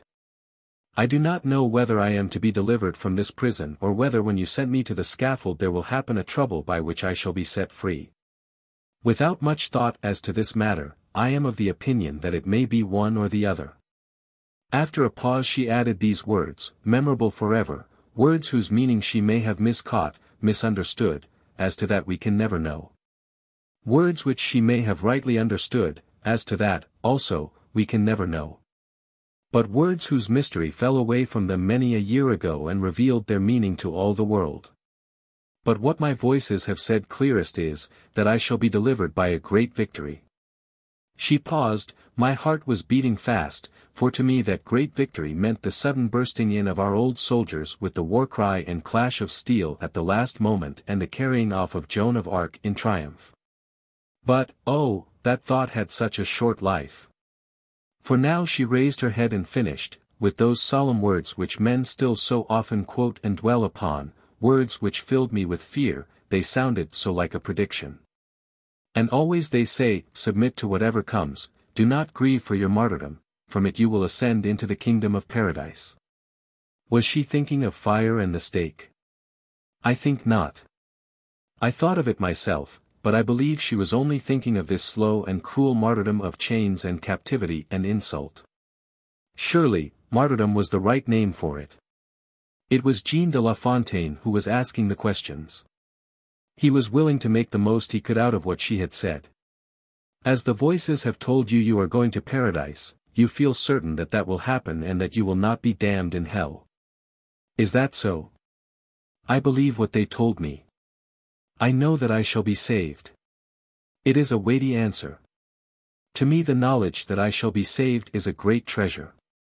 Do you think that after that revelation you could be able to commit mortal sin? As to that, I do not know. My hope for salvation is in holding fast to my oath to keep my body and my soul pure. Since you know you are to be saved, do you think it necessary to go to confession? The snare was ingeniously devised, but Joan's simple and humble answer left it empty. One cannot keep his conscience too clean. We were now arriving at the last day of this new trial. Joan had come through the ordeal well. It had been a long and wearisome struggle for all concerned. All ways had been tried to convict the accused, and all had failed, thus far. The inquisitors were thoroughly vexed and dissatisfied. However, they resolved to make one more effort, put in one more day's work. This was done, March 17th. Early in the sitting a notable trap was set for Joan. Will you submit to the determination of the Church all your words and deeds, whether good or bad? That was well planned. Joan was in imminent peril now. If she should heedlessly say yes, it would put her mission itself upon trial, and one would know how to decide its source and character promptly. If she should say no, she would render herself chargeable with the crime of heresy. But she was equal to the occasion. She drew a distinct line of separation between the Church's authority over her as a subject member, and the matter of her mission.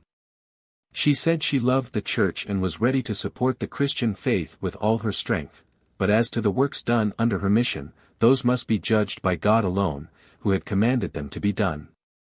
The judge still insisted that she submit them to the decision of the Church. She said, I will submit them to our Lord who sent me. It would seem to me that he and his Church are one, and that there should be no difficulty about this matter. Then she turned upon the judge and said, why do you make a difficulty when there is no room for any? Then Jean de La Fontaine corrected her notion that there was but one Church. There were two, the Church triumphant, which is God, the saints, the angels, and the redeemed, and has its seat in Heave. And the Church militant, which is our Holy Father the Pope, Vicar of God, the prelates, the clergy and all good Christians and Catholics, the which Church has its seat in the earth, is governed by the Holy Spirit, and cannot err. Will you not submit those matters to the Church militant? I am come to the King of France from the Church triumphant on high by its commandant, and to that Church I will submit all those things which I have done. For the Church militant I have no other answer now. The court took note of this straightly worded refusal, and would hope to get profit out of it. But the matter was dropped for the present, and a long chase was then made over the old hunting ground, the fairies, the visions, the male attire, and all that. In the afternoon the satanic bishop himself took the chair and presided over the closing scenes of the trial. Along toward the finish, this question was asked by one of the judges. You have said to my lord the bishop that you would answer him as you would answer before our Holy Father the Pope. And yet there are several questions which you continually refuse to answer. Would you not answer the Pope more fully than you have answered before my Lord of Beauvais? Would you not feel obliged to answer the Pope, who is the Vicar of God, more fully? Now a thunderclap fell out of a clear sky. Take me to the Pope. I will answer to everything that I ought to. It made the bishop's purple face fairly blanch with consternation. If Joan had only known, if she had only known. She had lodged a mine under this black conspiracy able to blow the bishop's schemes to the four winds of heaven, and she didn't know it. She had made that speech by mere instinct, not suspecting what tremendous forces were hidden in it, and there was none to tell her what she had done. I knew, and Mansion knew. And if she had known how to read writing we could have hoped to get the knowledge to her somehow, but speech was the only way, and none was allowed to approach her near enough for that. So there she sat, once more Joan of Arc the victorious, but all unconscious of it. She was miserably worn and tired, by the long day's struggle and by illness, or she must have noticed the effect of that speech and divined the reason of it. She had made many masterstrokes, but this was the masterstroke. It was an appeal to Rome. It was her clear right. And if she had persisted in it Cauchon's plot would have tumbled about his ears like a house of cards, and he would have gone from that place the worst beaten man of the century. He was daring, but he was not daring enough to stand up against that demand if Joan had urged it. But no, she was ignorant, poor thing, and did not know what a blow she had struck for life and liberty. France was not the Church. Rome had no interest in the destruction of this messenger of God. Rome would have given her a fair trial, and that was all that her cause needed. From that trial she would have gone forth free and honored and blessed. But it was not so fated. Cauchon at once diverted the questions to other matters and hurried the trial quickly to an end.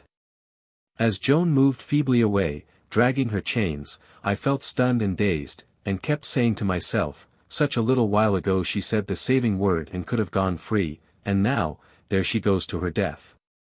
Yes, it is to her death, I know it, I feel it. They will double the guards, they will never let any come near her now between this and her condemnation, lest she get a hint and speak that word again.